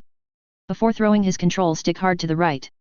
It was just in time, as moments later, a beam of molten metal barely missed his mech's right torso, smashing into a nearby ruin. Swiveling back around, he roared as he depressed a stud he'd nicknamed the Alpha Strike Stud. Every weapon on his mech fired, blasting at the Super Minotaur and sending it careening to the ground. Warning, heat critical. Shutdown sequence initiated. The Dick informed him. Reacting fast, Gurus punched a control above his head. Shutdown sequence overridden. Warning, core meltdown imminent. He didn't need the warning, as he could feel heat seeping into his cooling suit as the mech's heat pump worked furiously to cool his mech down. Just then, Kaiden's mech got hammered in a part of its torso, with another Super Minotaur scoring a direct hit on his torso armor. An explosion rang out as the fusion engine was cored, while the capacitors for the nearby Gauss rifles overloaded. Shit! Kaiden shouted. I'm hit. Ejecting. A moment later, the cockpit of his now ruined Nightstar shot up and into the sky, while the mech's remaining systems detonated. Kaiden's down. Vega shouted. Kaiden. Shepard shouted. I'm okay. Kaiden reported. I ejected. Take that fucker down. Looking at the Super Minotaur, Shepard roared loudly as he charged. The Super Minotaur, not expecting this, was nearly bowled over by Shepard, who hammered at it with the arm pods of his mech. That knocked it down, allowing him to crush its head with his mech's foot actuators. Fuck you. He snarled. Turning around, he spotted the incoming Reaper and used the tag on his mech. Target tag D. Alpha 1-1, fire now. Roger that, Alpha 1-1 replied. Firing homing missiles. A moment later, the Arrow 4 assault vehicle in the front fired all 8 missiles, sending them directly towards the target. While some of the missiles wavered, the tag laser helped the computers identify the target and break through the interference. At the same time, several more AAVs fired, sending their own missiles as well. The Reaper destroyer staggered as the missiles hammered into its barriers, with the combined salvo being just barely enough to take down the kinetic barriers. A moment later, 2 Davy Crockett missiles were fired, each one careening towards the Reaper. Before it could react, the missiles impacted and detonated, tearing into its body with superheated jets of plasma, while the secondary blast effects ripped its armor apart. A moment later, it howled as it fell over, its internal systems failing as the half-kiloton nuclear detonations did their work. Target down. Shepard reported. The Davy Crockett's did their job. Roger that, Victor Steiner Davian reported. Excellent work, people. Up in orbit, Sword Fleet was hammering the Reapers with everything that they had, from mass accelerator weapons to heavy Gauss rifles. So far, Sword Fleet had the upper hand, but it was now clear that the Reapers were bringing everything that they had to bear against the combined fleets. There was no one more cognizant of this fact than Admiral Osman, even as his ship jumped back into the battle after combat critical repairs had been completed. Taking a handkerchief, he wiped at the sweat accumulating on his balding head. Those damn Reapers are tough, he said to himself as the ship began to dip into the fight once more. They had to be careful, as a large debris field had formed ever since the battle began. He could see ships that were abandoned drifting as they burned, along with corpses that bumped into the warship's kinetic barriers. We're doing good, but we've lost a few ships, he frowned as he looked at a readout. We've lost the Knight Arthur, Donegal, Blue Talon, Kerensky's Blues, as well as the Victoria Award and several other ships.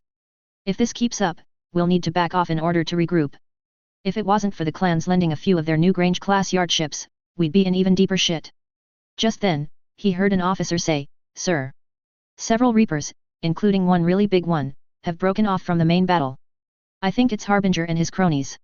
Shit, Osman frowned, even as he issued orders for the others to fire at more Reaper contacts approaching the ship. That complicates things greatly. If they get there right now, then this mission is done. Thinking quietly, he decided what he needed to do. Looking at his navigators and helmsman, he said, I know what to do. Helmsman, make an emergency FTL jump. Put us between Harbinger and the rest of the planet. Sir. The helmsman asked, incredulous. You heard me correctly, Osman growled. If Harbinger and his cronies get down to Earth, then Hammer is done for. Put us between the Reapers and Hammers so that we can perform a delaying action, now. Immediately after that, the helmsman complied, with the ship briefly entering FTL before exiting. Despite the stress the helmsman was under, it was an extraordinarily accurate jump, as they came out of FTL just a few tens of kilometers away from Earth's exosphere and the same distance away from the Reapers. As soon as they had done so, Osman roared, Fire! At that moment, the Mjolnir entered a battle that would cement Osman's reputation as a maverick, and prove why the ship was named so. Like the mythical hammer of the Norse god Thor, the Mjolnir began hammering Harbinger with every weapon that it had, from its heavy naval PPCs to its naval autocannons. At the same time, Harbinger diverted course, while its guards began firing at the Mjolnir. While this was going on, Hackett had gotten the news. Smiling, he said over the COMM, Shield Fleet, make the jump immediately. Hammer team is about to get to the Citadel beam. With that, Shield Fleet jumped, with the Crucible jumping in as well. If one had seen it jump in, they would have seen a gargantuan device that seemed to have come out of a sci-fi film, rather than an engineer's mind. On the front was a massive bulbous sphere that was composed of thick armor plating, with this bulbous front connected to a fairly spindly shaft, making the entire thing look like a king's scepter. Powerful engines on the rear propelled it forwards. This is it. Hackett added. We have to keep the Crucible safe until the Citadel's arms are open. Shield fleet, protect the Crucible at all costs. Down on the ground, Shepard and his lance were now approaching the Citadel beam. So far, all had been quiet, though they knew that this was just a short reprieve. We're at the last mile, Shepard noted. This is the hard part. Anderson, who was in a nearby APC, said, from here on, it's a straight shot to the Citadel. A straight shot with Reapers shooting at us, Major Coates added. We just need to get a few soldiers through. That's all. Gurus asked.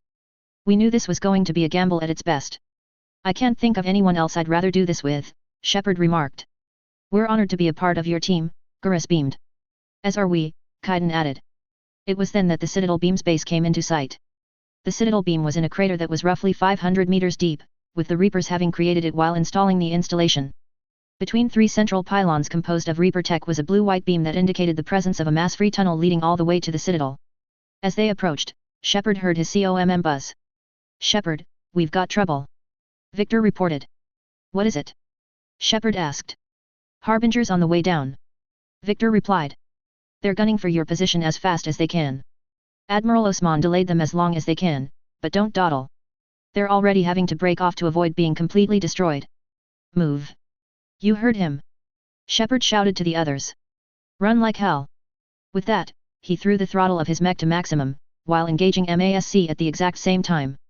The Marauder 2 lurched as it began racing towards the Citadel beam at 107 km per hour, smashing aside anything that was in its path.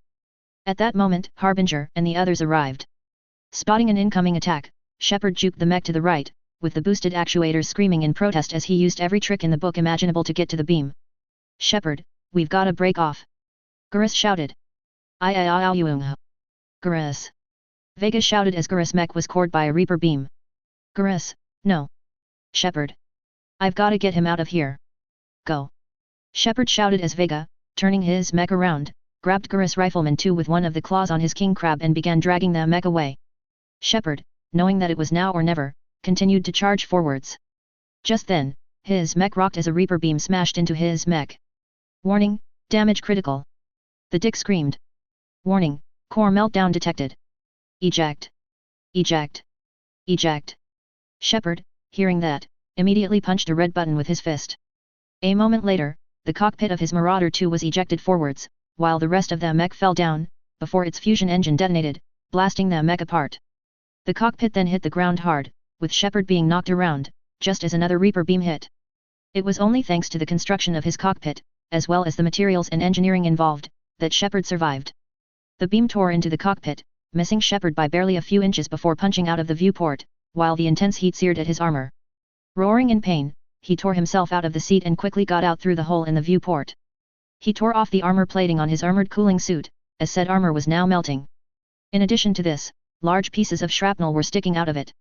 Rather than check himself for any injuries he suffered, Shepard simply bolted for the Citadel beam as fast as he could, along with dozens of other people. A Reaper Marauder fired at him, nailing him in the arm. Grunting from the shot, Shepard fired his TK-70B, blasting the Marauder apart before jumping into the Citadel beam. In a flash of light, he disappeared, along with a few other people that made it. Up in orbit, Hackett was monitoring the COMM reports while looking out over the space battle. From his position, he could see that it was organized chaos. Everywhere he looked, he could see burning ships and massive pieces of debris. If they were closer, he would have been able to see corpses. His full attention, though, was focused on the Crucible, as well as any news that Shepard and his team had made it through. Just then, an officer handed him a datapad, with a single message on it. All it said was, "Friendlies on the Citadel." "Oh shit," he remarked. "He actually did it." "That he did," Hansa, who was on another COMM channel, remarked. "Shepard's aboard. Now it's up to him." With that, everyone waited with bated breath for the moment the Citadel's arms would open. Authors Q&A. Sully Mike 23, yes it is. Violet Twogger, that it does. Thank you. EDBOY4926, thank you. Chapter 75, The Crossroads. Hello again, everyone, and welcome back to my MechWarrior/BattleTech, Mass Effect crossover. Here we are, ladies and gentlemen. The end of the Reaper War. After this chapter, there's going to be an epilogue, with a little nod towards one of my favorite sci-fi RPGs of all time. For those that want to see the final chapter, stay tuned. As always, leave a review, and enjoy. Disclaimer, I do not own the MechWarrior/BattleTech or Mass Effect franchises. They are the respective properties and trademarks of BioWare, Electronic Arts, FASA Corporation, FASA Interactive, Catalyst Game Labs, WizKids, Piranha Games Incorporated, etc.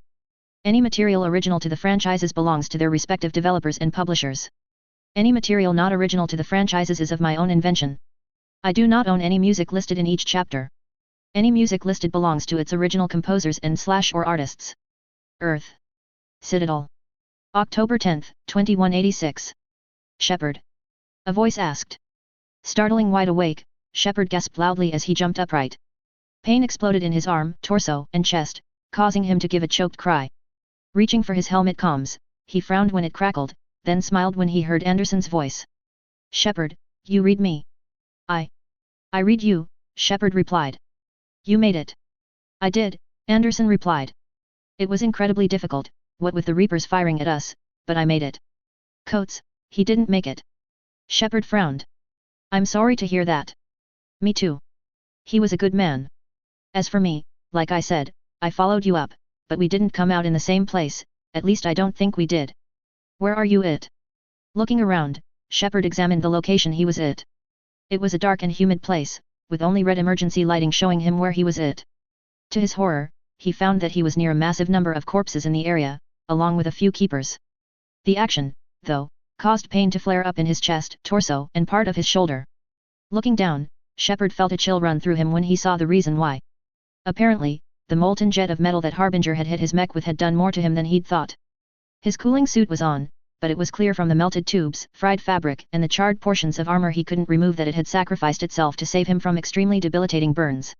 Even then, he could feel an intense burning sensation in parts of his torso and chest, as well as on his arms and legs. He could feel burn blisters forming on his face. To make matters worse, he was injured in other ways. Even in the dim lighting, he could see gashes and cuts on his body, as well as some shrapnel sticking out of other areas. Fortunately, his chest and torso had relatively few gashes, though the ones that were present were larger than the others. That armor saved my life, along with my mech's cockpit, Shepard realized as he got up and began limping forwards. Even the mere act of moving caused him pain, causing him to groan.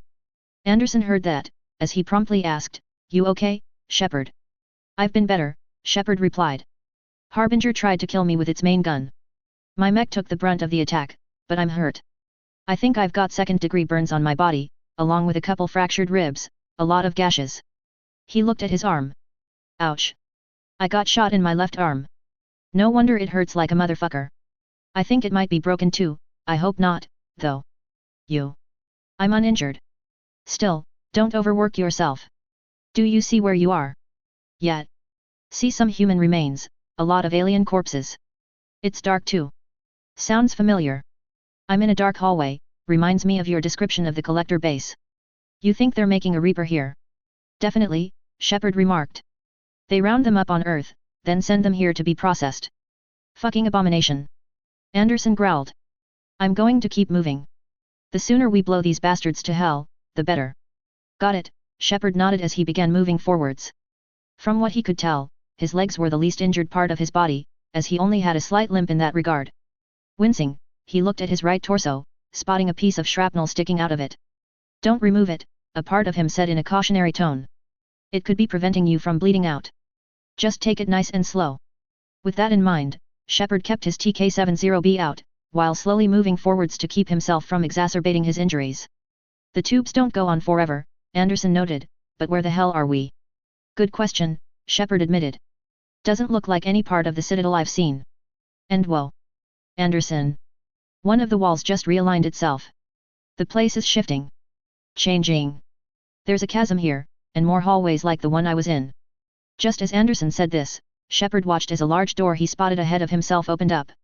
It revealed a walkway that dipped down for a moment, before going back up and into a room that he spotted up ahead.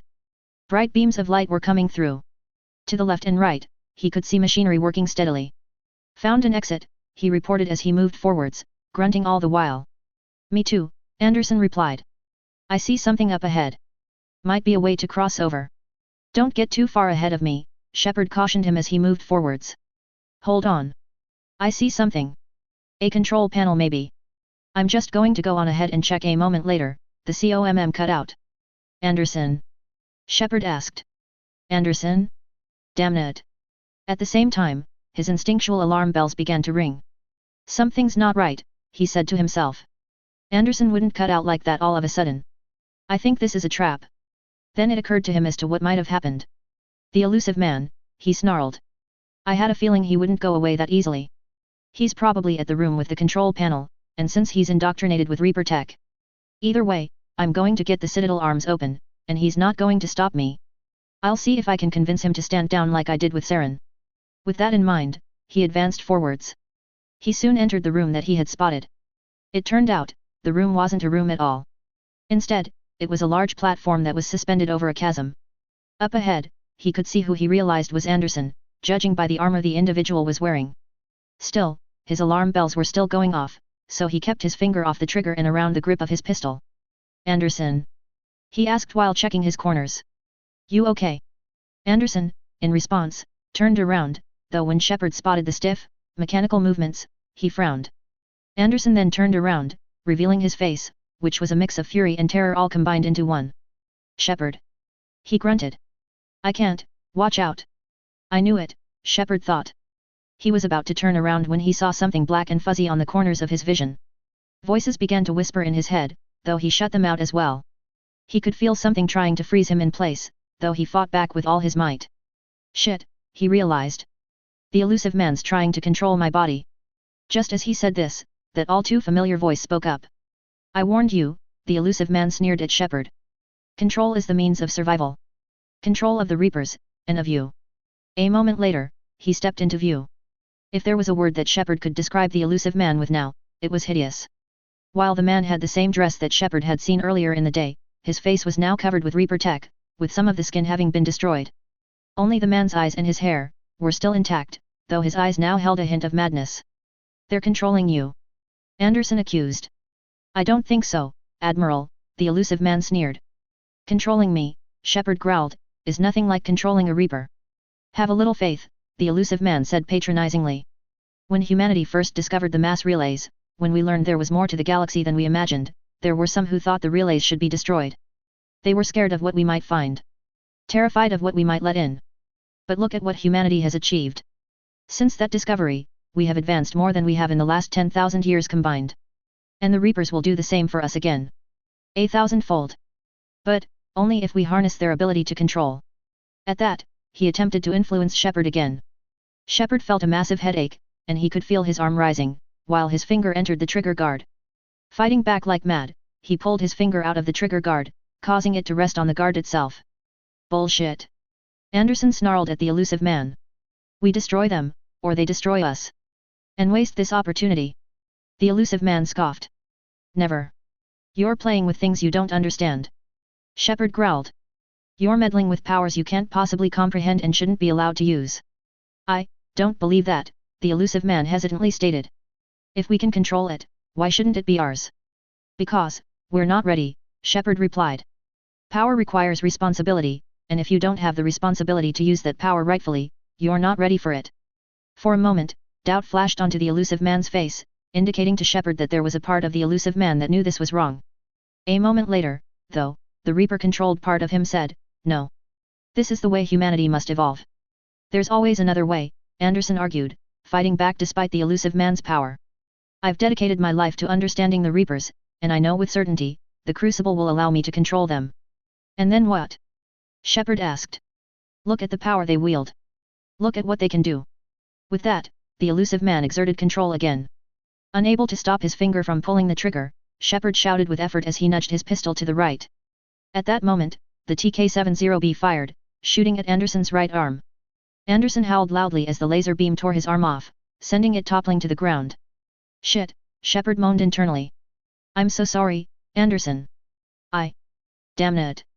Shaking his head, he growled, I've seen what they've done to you. I took what I wanted from them. The elusive man argued. I made it my own. This isn't about me or you. It's about things that are bigger than all of us. He's wrong. Anderson hissed out, even as the pain threatened to overwhelm his mind. Don't listen to him. And who will you listen to, Shepard? The elusive man asked, playing on Anderson's words. An old soldier, stuck in his ways, only able to see the world down the barrel of a gun? And what if he's wrong? What if controlling the Reapers is the answer? At that moment, Shepard spotted an opportunity. Thinking fast, he said, if you can control the Reapers, then the war ends today, but what if you can't? At that, more doubt flashed onto the elusive man's face, as well as desperation from the Reaper part of him. But I can. He proclaimed. Are you willing to bet humanity's existence on it, or even the inner spheres? Shepard asked, tearing down more of the elusive man's logic. I know it will work, the elusive man ground out as he held his head like had a headache. You can't, can you? They won't let you do it. No. The elusive man shouted, anger in his voice. I'm in control. No one's telling me what to do. Listen to yourself, Anderson pleaded with the elusive man. Don't you see what they've done to you? They've indoctrinated you. Made you think like them. No, no. The elusive man growled in denial. The two of you, so self-righteous. Do you think power like this comes easy? There are sacrifices. You've sacrificed too much at the altar of victory, Shepard interrupted. I only wanted to protect humanity. The Crucible can control them. I know it can. It's not too late. Let us go. We'll handle the rest. I can't do that, Commander. Of course you can't, Anderson grunted. They own you now. At that, the elusive man walked over and pulled out an M20A particle pistol from a holster Anderson had on his belt. You. He growled. You'd undo everything I've accomplished. I won't let that happen. At that, Shepard saw another opportunity, and took it. I hope this works, he thought. Because of you, humanity is undone, Shepard countered. At that, shock and horror crossed across the elusive man's face. That's not true. He gasped. They have the Citadel. They've got us fighting each other instead of fighting them. I just need to. You've done exactly what the Reapers have wanted. You're still doing it because they control you. At that, horror blossomed onto the elusive man's face. For the first time, he realized that Shepard had been right all along. Now, he realized that, just like the others in his organization, he had fallen into the trap. They're too strong. He gasped, his face now a mask of horror and terror. You're stronger, Shepard countered. Don't let them win. Break their hold. Don't let them control you. Only you can decide what you want to do, not the Reapers, no one. Only you can. Hearing this, the elusive man said, I tried, Shepard. I'm sorry, please, save them. Goodbye, Shepard. Thank you. With that, the elusive man, in one last act of defiance against the Reapers, pressed the pistol to his skull, and fired. A moment later, Shepard watched as the elusive man's head disintegrated, the intense particle bolt blasting it into dozens of pieces. A moment later, the headless corpse slumped to the ground, dead. At that moment, Shepard felt the voices in his head die out, while Anderson, now free of the elusive man's control, gave a groan that turned into a howl of agony. Holding the stump of his arm, he bit down on his lip hard enough that he drew blood.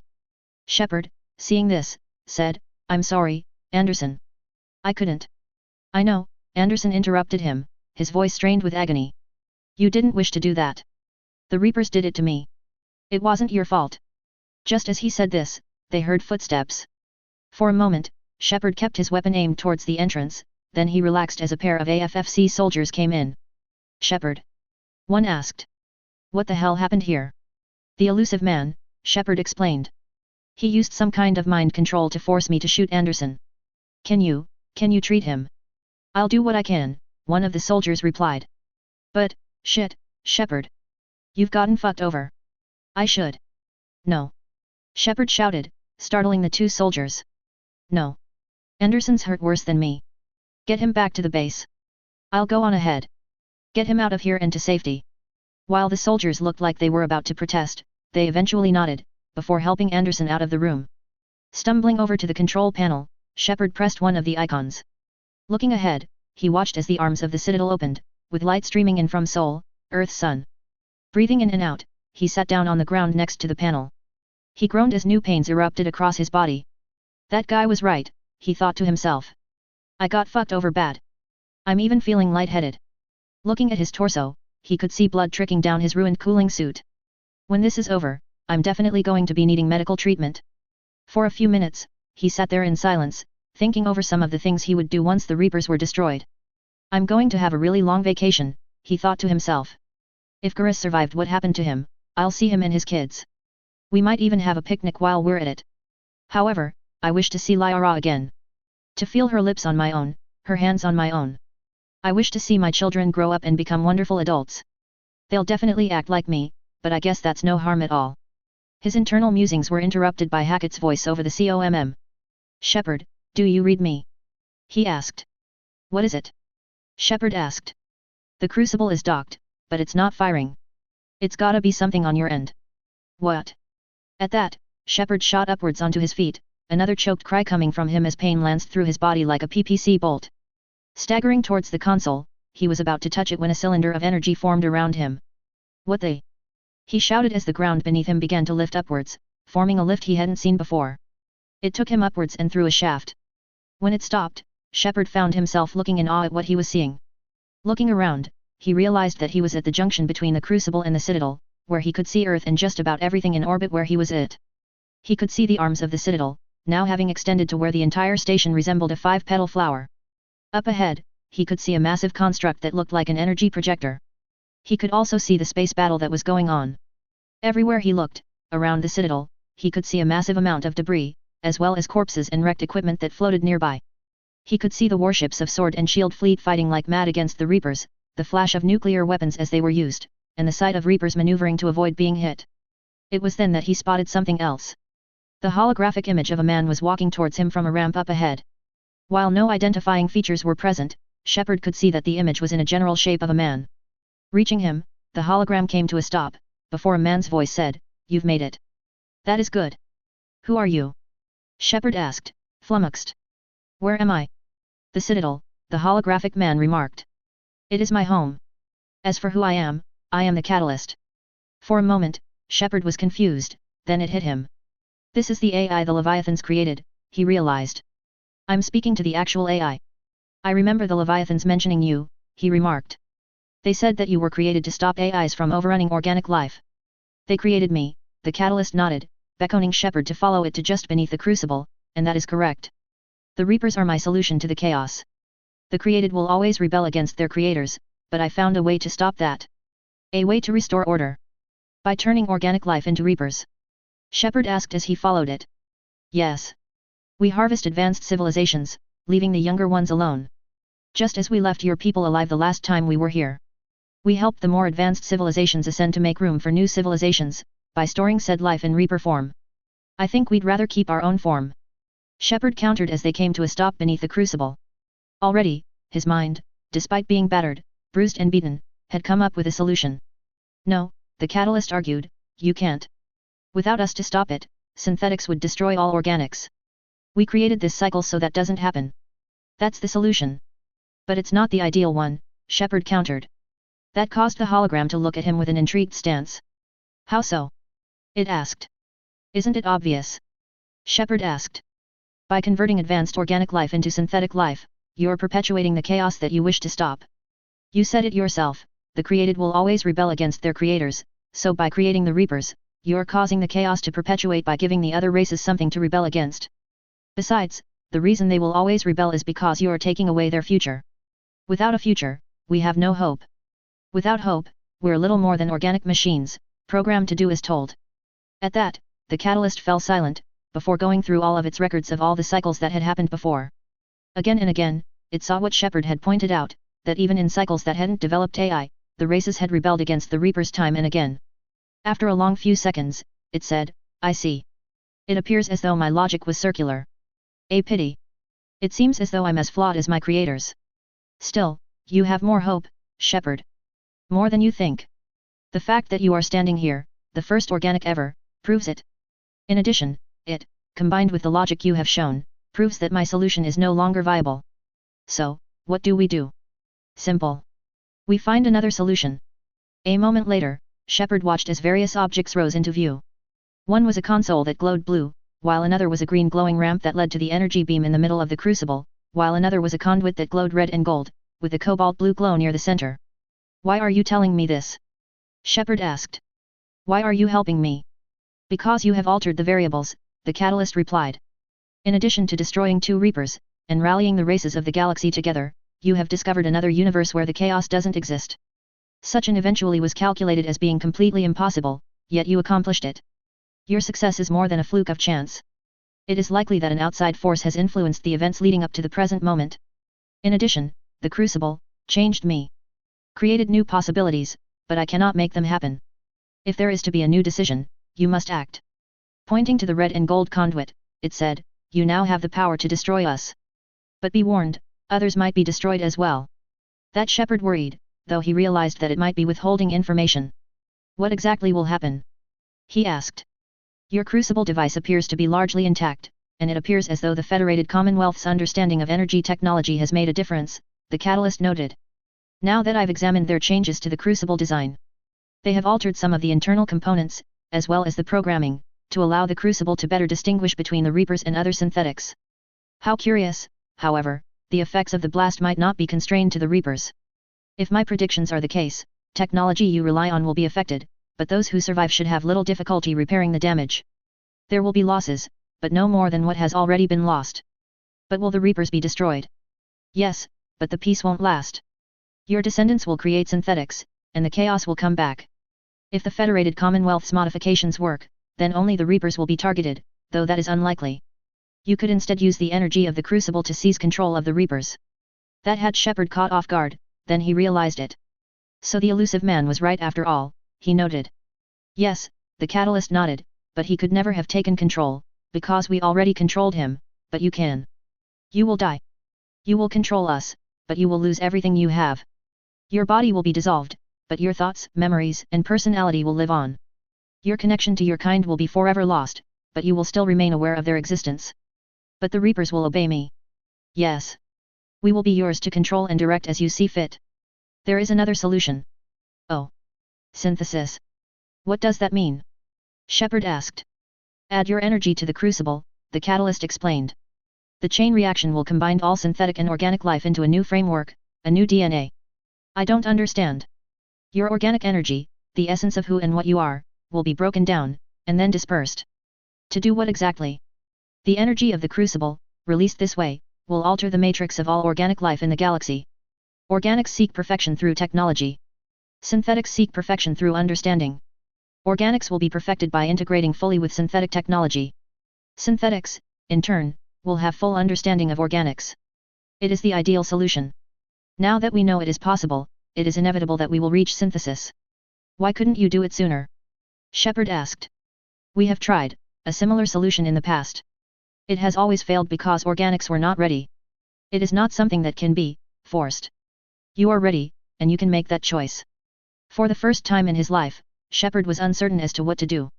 I've been to another universe, rallied the races of the galaxy together, but I don't know if I can do this.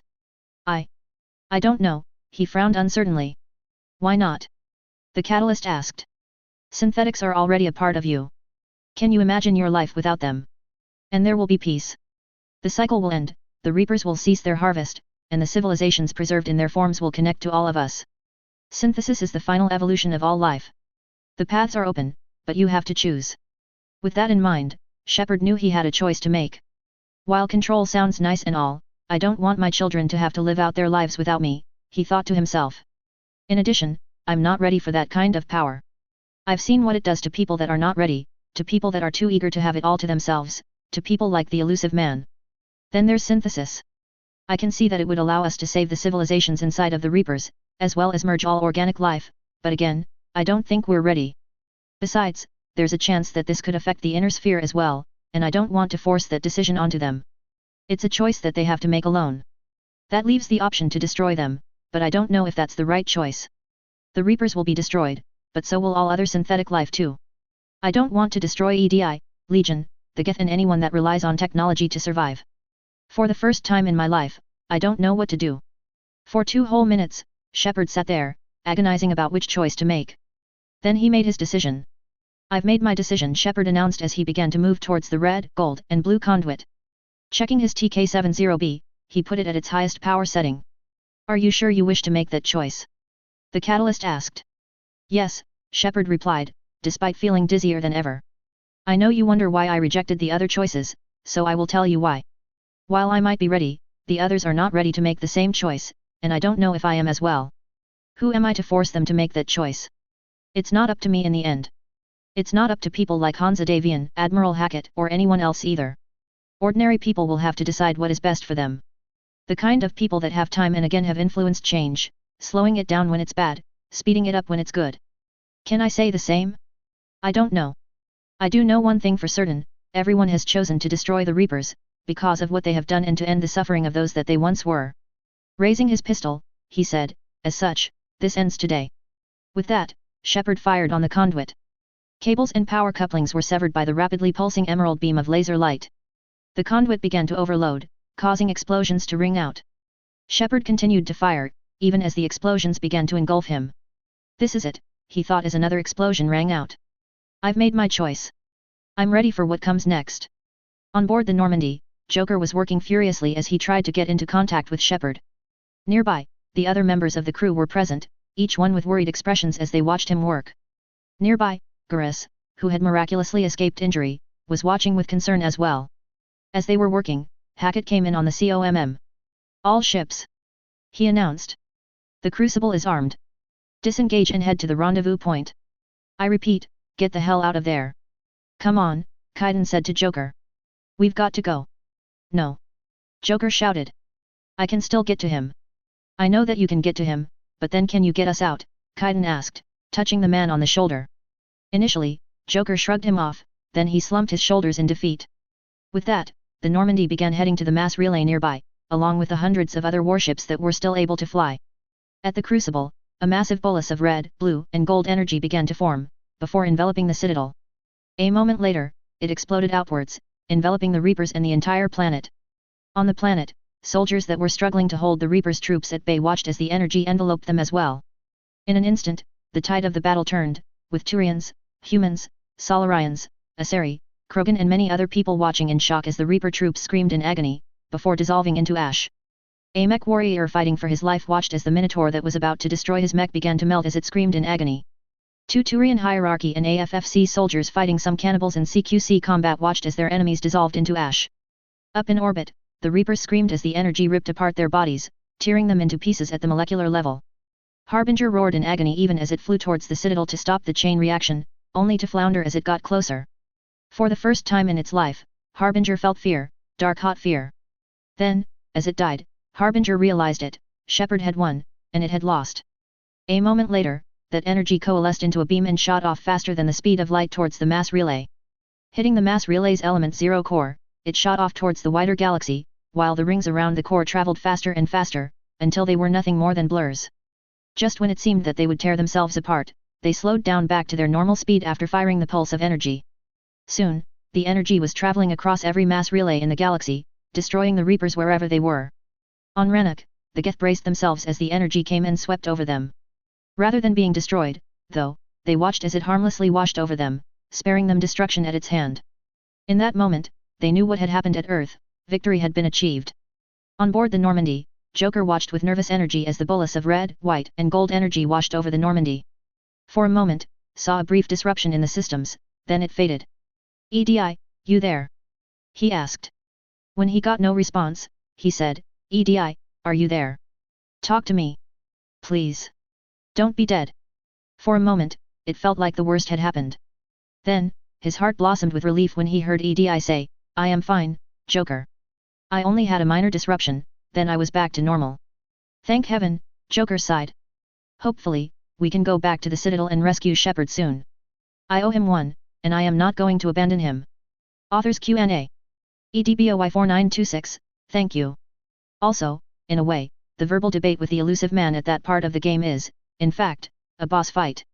Sometimes the greatest battles have to be won with words, not bullets. Galactic Armor All 2, interesting. Guest, thank you. Sully Mike 23, agreed. Just a crazy man. I agree. To How Fanatic, something like that happens here. Chapter 76, The Dawn of a New Era. Hello again, everyone, and welcome to the final chapter of my Mech Warrior / BattleTech, Mass Effect crossover. Thank you all for your wonderful support and feedback. Thank you for remaining with me to the very end of this journey. I had a wonderful time writing this story, and I'm very happy to see that all of you had a wonderful time reading it. Your support throughout this entire adventure gave me the motivation to keep on going to the very end. For that, I thank you from the bottom of my heart. In addition to this, I have released the first chapter of the final redux of my MechWarrior/BattleTech, Halo crossover, known as BattleTech, Combat Evolved. That story will be my final redux of my original 2 stories in that category. I am working with 2 excellent authors, Drakensys and Ulquiera 9000, to make the new redux as rich of a story as I can. I won't be able to cover all of the events in the timeline we're working on, but I will cover as many as I know of. As always, leave a review, and enjoy. Disclaimer, I do not own the MechWarrior/BattleTech or Mass Effect franchises. They are the respective properties and trademarks of BioWare, Electronic Arts, FASA Corporation, FASA Interactive, Catalyst Game Labs, WizKids, Piranha Games Incorporated, etc. Any material original to the franchises belongs to their respective developers and publishers. Any material not original to the franchises is of my own invention. I do not own any music listed in each chapter. Any music listed belongs to its original composers and/or artists. Battlefield 1 Ost Dawn of a New Time. MechWarrior 5, Mercenaries Ost, Mercenaries. Earth. Citadel Crucible Junction. October 10, 2186. For the first time in his life, Shepard knew that he was ready to die. Leaning against the console that would have allowed him to control the Reapers, he could feel his lifeblood slowly seeping out on the ground. The TK-70B he'd used to destroy the conduit lay limply in his hand, which was now crusted with blood. Yet, despite knowing that his death was coming, Shepard felt a kind of freedom. For the first time in my life, I'm free, he thought as his eyelids began to become heavier than usual. For the first time in my life, I'm free. Free to choose my own fate, free to be who I wish to be, free to know that, even if I die, the galaxy will be free. He smiled, even as a tear ran down his bloodied and scarred cheeks. I have seen aliens that men in the past would have dreamed to meet. I have seen ships on fire at the Battle of the Citadel. I have seen a universe that none thought existed. I have seen what the power of love is able to do. All of those moments will be lost in time. Like tears in rain. The only regret that I have is that I will never be able to live to see my children grow up. To see Alexandria and Lisa become wonderful daughters. I wonder what they will be when they grow up. Will they be archaeologists like their mother Lyra, or will they warriors like me? Will they have families of their own? Either way, when I die, I will be able to see them grow up. I will be able to find out who my parents were. I will be able to enjoy the life that exists after death. He was so deep in thought, and his vision had darkened enough that, initially, he thought the shadow that came over him was little more than a hallucination, or perhaps death come to speak with him one last time. Instead of meeting the comforting darkness that would come with such an eternal sleep, he felt someone picking him up, hands gently sliding underneath his knees and back. When he looked, he saw a face that he never thought he'd see again. "Garrus," he whispered. "Shepard," Garrus replied as he carried his bloody and broken commander in his arms. Shepard was a mess, with gaping wounds on his body from the conduit's explosion, from punctures in his torso that had exposed damaged organs, to gashes that showed shattered bones beneath. His left leg was nothing more than a bloodied stump below the knee, and he'd lost one of his fingers. "Joker came back with us for you." "He did?" Shepard asked, nearly too weak to speak. When Garrus nodded, he smiled and said, "I knew he and the rest of you wouldn't leave me here." "We would never do such a thing in our lives," Garrus agreed. "Rest now, Shepard. I've got you. You're safe now, safe in my arms." With that, Shepard's eyes gently closed, even as he felt his friend carry him in his arms to safety, just as Shepard had done for him once. The first thing Shepard heard when he woke up again was the sound of medical equipment quietly sounding off. Opening his eyes, he found that he could see little more than a blur. Blinking them, he watched as his vision slowly swam back into focus. Before long, he could see where he was at. Looking around, he found that he was in what appeared to be an intensive care unit, with all kinds of doodads and other things strapped to his body. Much of what he could see, of which there was little, was covered in bandages and dressings. "Damn, that conduit explosion really fucked me up," he mused. "How did I survive that? I guess it just wasn't my time to go yet." He turned his attention to the ICU that he was in. From what he could tell, it was likely a prefabricated building that had been set up by AFFC engineers, as he could clearly see seams and joints where one wouldn't see them in a permanent structure. Curious as to what was attached to him, he tried to turn his neck, only for something to keep his neck firmly in place. "Broken neck too, huh? I guess the damage was worse than it looked." Just as he noted this, he watched as a doctor came over to him. Spotting the fact that Shepard was awake, the doctor smiled and said, "Well, I guess the rumors are true, Shepard. You must be related to Adrian Carton de Wiart, because, like him, you seem to be unkillable." Before Shepard could talk, the man hushed him, before checking over his vitals and nodding a few times. A moment later, he gave Shepard a wet cloth to suck on. Once his mouth was hydrated, Shepard asked. Did we win? Did we defeat the Reapers? Even to himself, his voice sounded rough and ragged, another indicator of how badly fucked up he'd been. I'll let your crew speak for you on that. Still, since I'm here, then the answer is yes, the doctor replied. Still, as far as I can tell, Shepard, you are on the road to recovery. I had to admit, you came close to dying quite a few times these past few days. We did it, he smiled. We won against the Reapers. Joy and relief blossomed in Shepard's heart. A moment later, worry replaced it, as he asked, what about the Geth and EDI? Did they? We are here, Shepard, Legion replied, walking into view, along with EDI, Joker, Garrus, Nyreen, Celicia, Vorenus, Iavalaya, Lyra, Kaiden, Vega, Talai, Rex, Samara, Miranda, and a few others. You did it. You defeated the Reapers, without destroying myself and the Geth. Shepard smiled, that joy and happiness blossoming in his heart once more. I made the right choice, he knew deep down. I rejected the easy path to power, and I chose the road less traveled. Looking at Shepard, Joker came over and, in a rare moment, openly wept as he rested his head on the cast that covered the upper half of Shepard's body. Shepard, he wept. I came back. I came back for you. Shepard smiled. I know you did, he smiled. Thank you, all of you, for standing by me to the very end of this war. Likewise, Garrus nodded. I'm glad you survived as well. To paraphrase what you told me, there's no Valkyrian without Shepard. Shepard smiled at that. So, y'all came all the way here just to see me? Yep, Talai nodded. We've been here for the past week waiting for you to wake up. That had Shepard's attention. 1 week? He asked. It was that bad? Yep, the doctor. Dr. Richards nodded as he examined Shepard. I'll be honest with you, Shepard. You got pretty messed up out there. How bad was it? Well, good thing I've got a list here, Richards remarked. He picked up a clipboard and began to read through it. According to this list here, you have the following injuries: ruptured diaphragm, amputation of the left leg below the knee, amputation of your right index finger, 15 shattered ribs, 2 broken cervical vertebra, 4 shattered lumbar vertebra, a shattered coccyx, a cracked skull, 2 bruised lungs, 1 punctured lung, 2nd to 3rd degree burns on 65% of your body, a ruptured liver, a bruised spleen, a ruptured kidney, and a whole host of other injuries that are so numerous, it would take up a small book to list them all. Shepard whistled at that. Damn, he remarked. I did get fucked up. I assume most of it came from the beam that Harbinger fired at me. Only 40% did, Richards corrected. The rest came from the conduit blowing up in your face. Oh. Still, what's the prognosis, Doc? That's where I've got some good news, Richards beamed. According to the trauma team that worked on you, you'll be able to walk, which is nothing short of a small miracle. On top of that, your organs are healing up quite nicely, and the ones that we couldn't save we replaced with donors. It turns out, your clone really stepped up to the plate and helped you out. He did? Shepard asked. Yeah, Garrus nodded. It was the oddest thing too. When he heard you were injured, he literally said, use my organs to save him. Fortunately, we didn't have to euthanize him, which is a whole other can of worms on its own. In fact, he's volunteered to be your adopted twin brother. Oh boy, Shepard mock groaned. Just what the galaxy needs. Another Shepard running around. The crew laughed at that, though it was a carefree and happy laugh.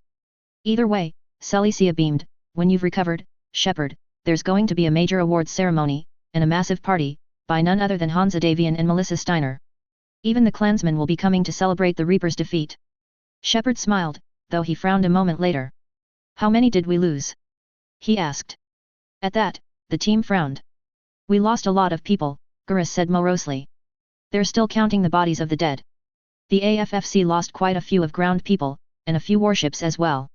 The Reapers targeted them and the clans the most. It'll be a while before they've fully recovered. On the bright side, Nyreen added, they did kill quite a few Reapers, more than we could have on our own. However, there's someone that's got a higher kill count than everyone else in the room. Oh? Shepard asked rhetorically.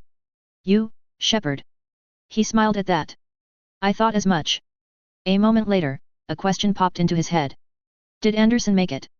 I'm here, Shepard, came Anderson's voice. A moment later, he walked into view, though Shepard did note that his left arm was now gone. It's thanks to you resisting the elusive man that I was able to survive. I'll even have a cloned arm ready to go soon. That's good, Shepard smiled. I'm so glad that you made it out alive and well. Me too, Shepard, Anderson nodded. All right, Dr. Richards admonished them. Shepard needs to recover now. It's going to be a lot of work getting him off his ass and back onto his feet again, and I do not want his injuries to be exacerbated. With that, everyone left the room. Though he was alone again, Shepard had a megawatt smile on his face. Once more, he felt at peace. A few months later, after his full recovery, Shepard was standing at a balcony as he looked out over part of Vancouver, the city he'd first been at when the Reapers had struck. Everywhere he looked, he could see the devastation that had been wrought by the Reapers, from collapsed buildings and craters in the ground, to corpses that were still being recovered even after all this time. It was a grim reminder of how terrible the Reaper War had been. Yet, in addition to this, he could see what was now happening now that the war had come to an end. He could see numerous rebel clearing crews clearing away rubble to allow construction crews to begin building new buildings, while personnel went around to begin setting up basic utilities. Off in the distance, he could see some industrial mechs clearing some debris away, allowing more industrial mechs to come set up the foundations for a new building. I'm just glad that we've got this fob to ourselves for the time being, he thought as he looked at where he was at. It's even got the balcony on the wall that I'm at, and it's a good view. With that thought, he turned back to looking over the city. Hearing someone approach, Shepard turned to see Victor Steiner Davian walking over, along with Commander Mason. Mason, Victor, Shepard greeted. Need me for something? Not really, no, Victor replied. Just came here to see how the demolition and construction crews were doing. They look like they're quite busy, Mason noted. That they are, Shepard agreed. Much of what they're demolishing has basically been demolished already, so they've just got some debris clearing crews to help clear away the mess. I heard that they had to destroy a nearby bridge due to damage rendering it unsafe. That's correct, Victor nodded. Leaning against the railing he said, I didn't get a chance to say this earlier, Shepard, but you kicked ass. Those Reapers stood little chance once you got onto the Citadel. It wasn't just the Reapers I had to deal with. I had to deal with an indoctrinated elusive man as well. I heard about him, Victor noted. Damn shame that the Reapers got control of him, though I'm glad that he fought back in the end. Still, if he'd survived, he'd be sentenced to death by now, so I guess what happened is the ideal outcome.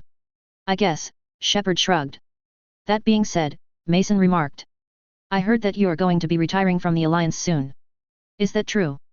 Shepard slumped his shoulders slightly, then he said, yes, it's true. I'm getting to the point where I can't run around as well as the younger folks can. It's about time that the younger generation gets the spotlight. Well, if you're still up to that offer for mercenary work, I've got a position open for you. Gotta have a way to put food on the table, after all. Shepard thought for a moment, then he said, actually, I've got another idea. I'm thinking of becoming the official ambassador for the Alliance to the Federated Commonwealth. We'll need someone that can work out any agreements with both sides. Mason cocked an eyebrow, then he said, that's reasonable. Still, the job offer's open when you want it. And I'll be more than happy to accept when the time comes, Shepard nodded. Still, it's good to know that we've ended this war. After everything that's happened, I've earned some peace. That you have, Shepard, Victor nodded as he leaned against the railing with Shepard. That you have. Thus ends this tale of Commander Shepard and his crew. The following is a summary of what happened to his crew after the Reaper War, as well as what happened to each nation after the war. Gurus Vakarian. When the Reaper War was finished, Gurus Vakarian and his wife Nyreen Kandros returned to Palaven in order to live out their lives in peace. Things were about to become quite interesting for them, as not long after they arrived, Primarch Vitas informed him that he was going to become the hierarch of the Turian hierarchy, a rank that was a step below that of Primarch. While initially surprised, Gurus Vakarian accepted the decision with equanimity. During this time, his wife, Nyreen Kandros Vakarian, would give birth to two healthy twins, whom she named Sylvina and Lavinia. It is said that when his new children were born, Gurus wept with joy at seeing the two new lives in the universe. Since then, with Nyreen's help, Gurus has managed to balance his duties as a hierarch of the hierarchy, and his duties and love as a father. Gurus' children also grew up and found love when the war was over. By the time Gurus was 70 years of age, his children already had numerous children of their own, making him the grandfather of some of the Vakarian's newest members. Erdnot Rex. Following the liberation of the galaxy from the Reapers, Erdnot Rex returned home to Tuchanka in order to rule as chieftain of Tuchanka. With his wife Bakura reminding him of what he had fought for, Rex was able to lift the Krogan out of the barbarity of their old ways, and into the light of moral responsibility and respect. While many of the older and more conservative clans grumbled about this, they knew now that, without Shepard and Rex's efforts to cure the genophage, their species would have died out. In time, the Krogan would grow and become a thriving species, one that had learned to overcome its violent past, and embrace a future where all people could live in happiness alongside each other. Samara. With the Reapers no longer a threat, Samara was able to return to her daughter Philarie on the world of Nesis. For a time, it seemed as though it would be this way for the rest of their lives, when news came that would rock the galaxy. When she learned of a cure for the genes responsible for creating Ardat Yakshi, Samara and Valeri both went to receive the cure. In time, their efforts to spread this cure would result in the Asari republics destroying a source of great shame amongst their people. For the first time in her long life, Samara finally knew peace. Thane Cryas. Despite his beliefs that he would soon die, Thane did not do so. The scientists and geneticists of the Federated Commonwealth, working hand in hand with the Hanner, soon found a cure for the disease known as Kepral's syndrome. Once he had received the cure, and a lung transplant, Thane was able to enjoy spending time with his son Kaliat. While it would be some time before the gulf between them was fully closed, both men were deeply grateful that they were able to spend time together as father and son, the way they wished their early relationship could be. James Vega. Shortly after the war, James Vega would strike out on his own, and become a fully fledged N7 in the Systems Alliance. During this time, he would propose the beginnings of what would soon become known as the Inter-Universal Training Initiative. Much of his time, though, was spent stopping pirates from marauding the recovering colonies of humanity and the other council races.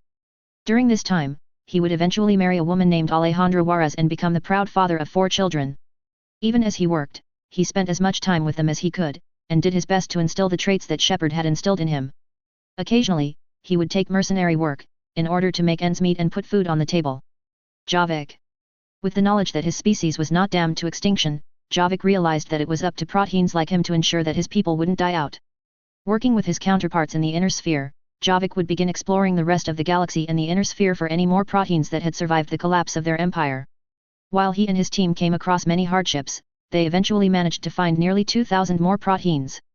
While it would take time for their species to recover, Javik knew that he had finally served against the Reapers the vengeance he had so desired to give them. To this day, he continues to help the species grow. Victor Steiner Davian. For much of the decade following the Reaper War, Victor Steiner Davian would balance rebuilding the warships of the Federated Commonwealth with assisting the Council races in rebuilding. During this time, he was surprised when his father, Hansa Davian, stepped down as first prince of the Federated Sons. On June 15, 3060, Victor Steiner Davian, and his sister Catherine Steiner Davian, were crowned the Archon Princes of the Federated Commonwealth. Under their rule, the Federated Commonwealth would become the greatest power in the Inner Sphere since the Star League. In addition to this, Victor Steiner Davian soon married a woman named Isis Merrick, and would soon be the proud father of 4 children, one of whom would one day inherit the Federated Commonwealth. Joker and EDI. Following the Reaper War, both Joker and EDI would consolidate their relationship with each other. While they weren't able to have any children naturally, both of them adopted children that had been orphaned during the war, on the condition that Joker toned down some of his jokes, and regulate what he watched and read. While some would miffed by this, Joker agreed to do so, understanding the value of restraint and moderation. EDI would also go on to have children of her own, in a way. With the development of quantum blue boxes, EDI became the template by which other AIs were developed. As such, EDI was content with her existence, knowing that she had a man that loved her, and children that would carry her legacy for future generations to enjoy. Edward Wright. The Reaper War served as a turning point in Edward Wright's career, which had begun to stagnate up to that point. During the Reaper War, he was injured in combat when a mine detonated, destroying his legs and forcing him to retreat for treatment. Despite this debilitating injury, Edward continued to look at the bright side of life, and simply remarked that shit happens. After the war, Edward would found the Edward Wright Demolitions Training Academy, which sought to teach people how to handle explosives safely and responsibly. His school would gain fame when his students would develop new tools for both construction and warfare for future generations to use. Lyra-T Sony.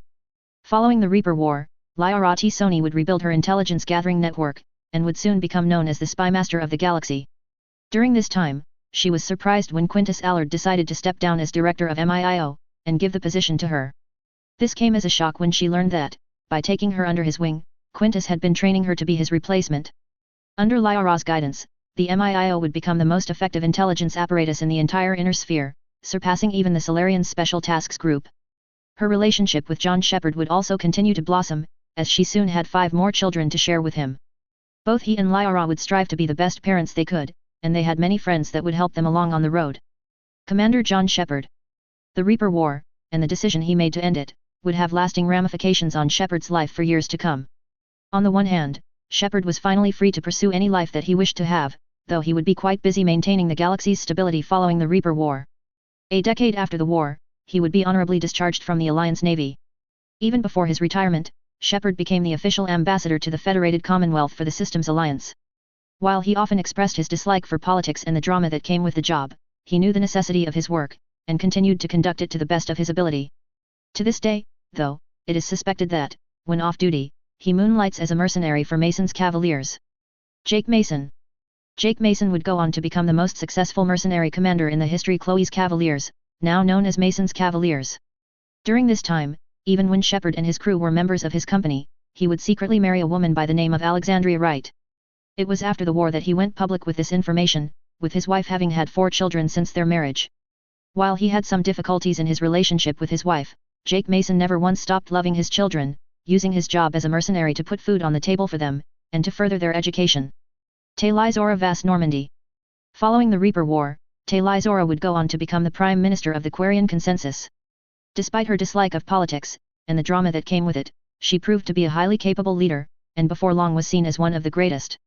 During this time, she would marry Khal Rhaegar, who had survived, contrary to reports of his demise, and go on to have 3 children of her own. Legion. The Geth known as Legion would become a paragon of what the Geth were to be following the Reaper War. Working with the other Geth in the Consensus, Legion became the dominant personality of the Geth singularity once all of the Geth were uploaded into the Dyson sphere they were building. During this time, Legion also had, in a sense, children of its own, with several new Geth being created from its chassis and program types. To this day, Legion continues to ensure that relations with all organic races are warm and cordial. The clans. While their involvement in the Reaper War was limited up to the Battle of Earth, the clans had helped strike a major blow against the Reapers. While they had lost a good deal of the tumens they had, the clans were grateful to have fought against a worthy enemy. The Warden clans were grateful to have fought back against an enemy that would have destroyed the Inner Sphere and the galaxy, while the Crusader clans were pleased to have helped liberate an alternate version of Earth. Shepard's actions would win him much honor and glory amongst the clans. As such, the clan remembrance had an entry added to it, with Shepard deeds both before and after he came to the Inner Sphere being recorded. To the Warden clans, he was the epitome of what a warrior should strive to be. To the Crusader clans, he was what a worthy opponent should be. Federated Commonwealth. Under Victor Steinerdavian and Catherine Steinerdavian's rule, the Federated Commonwealth would become the greatest government since the formation of the Star League. Under their rule, the people of the Federated Commonwealth thrived, with many calling them the greatest rulers the Inner Sphere had ever seen, and would ever see. Their popularity extended to even the Council races, and it wasn't long before many Turians, Solarians, Asari, Krogan and many other species came to live within the Federated Commonwealth's borders. Throughout the clans' wars of Reaving, as well as their subsequent attempt to reinvade the Inner Sphere, the Federated Commonwealth would stand the test of time and protect the Inner Sphere no matter what came. With the development of better KF drives, many have predicted that the Federated Commonwealth will soon make the transition from an autocracy to a true republican democracy. Free Worlds League. While the Free Worlds League was disgruntled by the territory lost during the Fourth Succession War, they soon came to realize that the formation of the Federated Commonwealth was the best thing that could happen to the Inner Sphere. During the Restoration, the time period where the Inner Sphere would reach the tech level of the Federated Commonwealth, the Free Worlds League would soon build a strong relationship with their Steinerdavian neighbors. Soon, House Merrick would become a valued friend of the Federated Commonwealth. The arrival of the Council races also brought stability and peace to the Free Worlds League. Over time, numerous Turians, Solarians, Asarsai and other species would become members of the Free Worlds League's parliament, which would see the bureaucracy and corruption plaguing the nation purged and cleansed. By the year 3100, the Free Worlds League would be restored to what its founders intended for it to be, a bastion of democracy in an autocratic inner sphere. Draconis Combine. With the losses brought on by the clan invasion and the Fourth Succession War, the Draconis Combine's power began to wane, with House Kurita being plagued by constant rebellions and infighting. In 3080, the Draconis Combine collapsed completely, breaking apart into dozens of nation-states controlled by various warlords. These would eventually be absorbed by their neighbors, with the formation of the Draconis Republic restoring order and prosperity to that part of the inner sphere. While they would be the weakest of the great houses, the newly formed Draconis Republic would learn from the past, and avoid becoming the monster that was the Draconis Combine. Taurian Concordat. The nations of the periphery were initially worried and frightened of this new development in the inner sphere, but soon came to discover that their doom wasn't night. No better example of this came when Geoffrey Calderon replaced his father as protector of the Taurian Concordat. Under his reign, the Taurian Concordat would blossom into a true great house of its own, with strong ties with the Federated Commonwealth and Free Worlds League. While they remain somewhat vigilant to this day, they too see the value in cooperation, and have provided some of the best naval fleets the inner sphere has ever seen. Magistracy of Canopus. The Magistracy of Canopus also thrived in this new political climate. With the economy recovering and thriving, many came to spend their time and money in the Magistracy's numerous entertainment options. Many Asari came to live in the Magistracy of Canopus, where some of their other talents were put to good use. While the Magistracy of Canopus is still hedonistic to this day, many of them have done well in restraining this hedonism. Outworlds Alliance. The Outworlds Alliance also benefited from this new political climate. Over time, Mitchell Avelar would form strong economic ties with the Federated Commonwealth, though he had to deal with constant incursions from the Draconis Combine. Despite this setback, the Outworlds Alliance soon solved many of the problems plaguing it, and would also expand to become its own great house. To this day, they are one of the most prosperous periphery nations, and they have strong ties with the Federated Commonwealth and the newly formed Draconis Republics. Systems Alliance. The Reaper War proved to be extremely devastating to the Systems Alliance, yet against all odds, the alliance soon began to grow and expand, as numerous people that had hid in the Traverse and Terminus systems returned now that the war was over. While Admiral Stephen Hackett would remain in charge for some time, due to the necessity of martial law, he would eventually step down with the election of Olivia Richards as president of the alliance. Under Olivia's presidency, the Systems Alliance would begin to recover from the Reaper War and would forge a strong alliance with the Federated Commonwealth. Turian Hierarchy. Just as he promised, Primarch Vitas, after the end of the Reaper War, forged an alliance with the Federated Commonwealth, a decision that would have strong ramifications for the wider galaxy. With this alliance cemented, it was not long before the Turian hierarchy began to grow and prosper. With the KF drive having shattered the shackles binding them to their cluster, the Turians found many worlds that they could settle, and before long, began to have a population boom. Their technology also flourished, allowing the Turians to become the strongest of the Federated Commonwealth's allies in their universe. Even to this day, they continue to grow and expand from the numerous colonies they have set up. The Valis, the client race of the Turians responsible for the galactic economy, would quickly go to work stabilizing the galactic economy. During this time, they found that the Federated Commonwealth and Free Worlds League, along with the periphery nations, were fierce sources of competition. This competition would help quickly rebuild the galactic economy, while the Valis would find this competition to be both stimulating and refreshing. Solarian Union. The Solarian Union would see a slump in its power for a time, following the Reaper War. While they would recover faster than the other council races, they soon found that the Special Tasks Group had strong competition from the Federated Commonwealth's MIIO and the Free Worlds League SAFE. While they had an uphill struggle, they would eventually regain much of their power, though the evidence of some of their actions would taint their reputation for some time. Even so, they would also become a strong ally of the Federated Commonwealth. Asari Republics. The Asari Republics, while having weathered the Reaper War, would lose much of its good reputation and power. When news of their hoarding of protein relics became widespread throughout the galaxy, many Asari matriarchs lost the power and prestige that they once had. Many internal rebellions occurred as many of these matriarchs attempted to regain their power and influence either through honeyed words, or brute force. While Matriarch Lysania would eventually stabilize the republics, the Asari would never again hold the power and influence they once had, a fact that Lysania firmly acknowledged in her election speech. The Courts of Decuna. The Elcor's government, known as the Courts of Decuna, would also thrive after the Reaper War. During the reconstruction of the galaxy, the Elcor would ally themselves with the Federated Commonwealth and Systems Alliance, starting the formation of a powerful socio-economic political bloc that would become known as the Federated Commonwealth Bloc.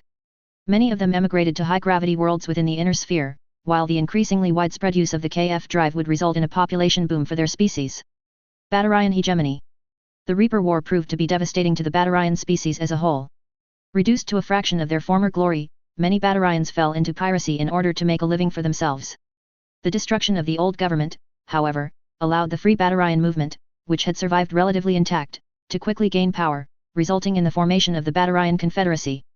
While the population is still recovering from the horrors of the Reaper Wars, the Batarian Confederacy has made many leaps forward, both in morality and in influence.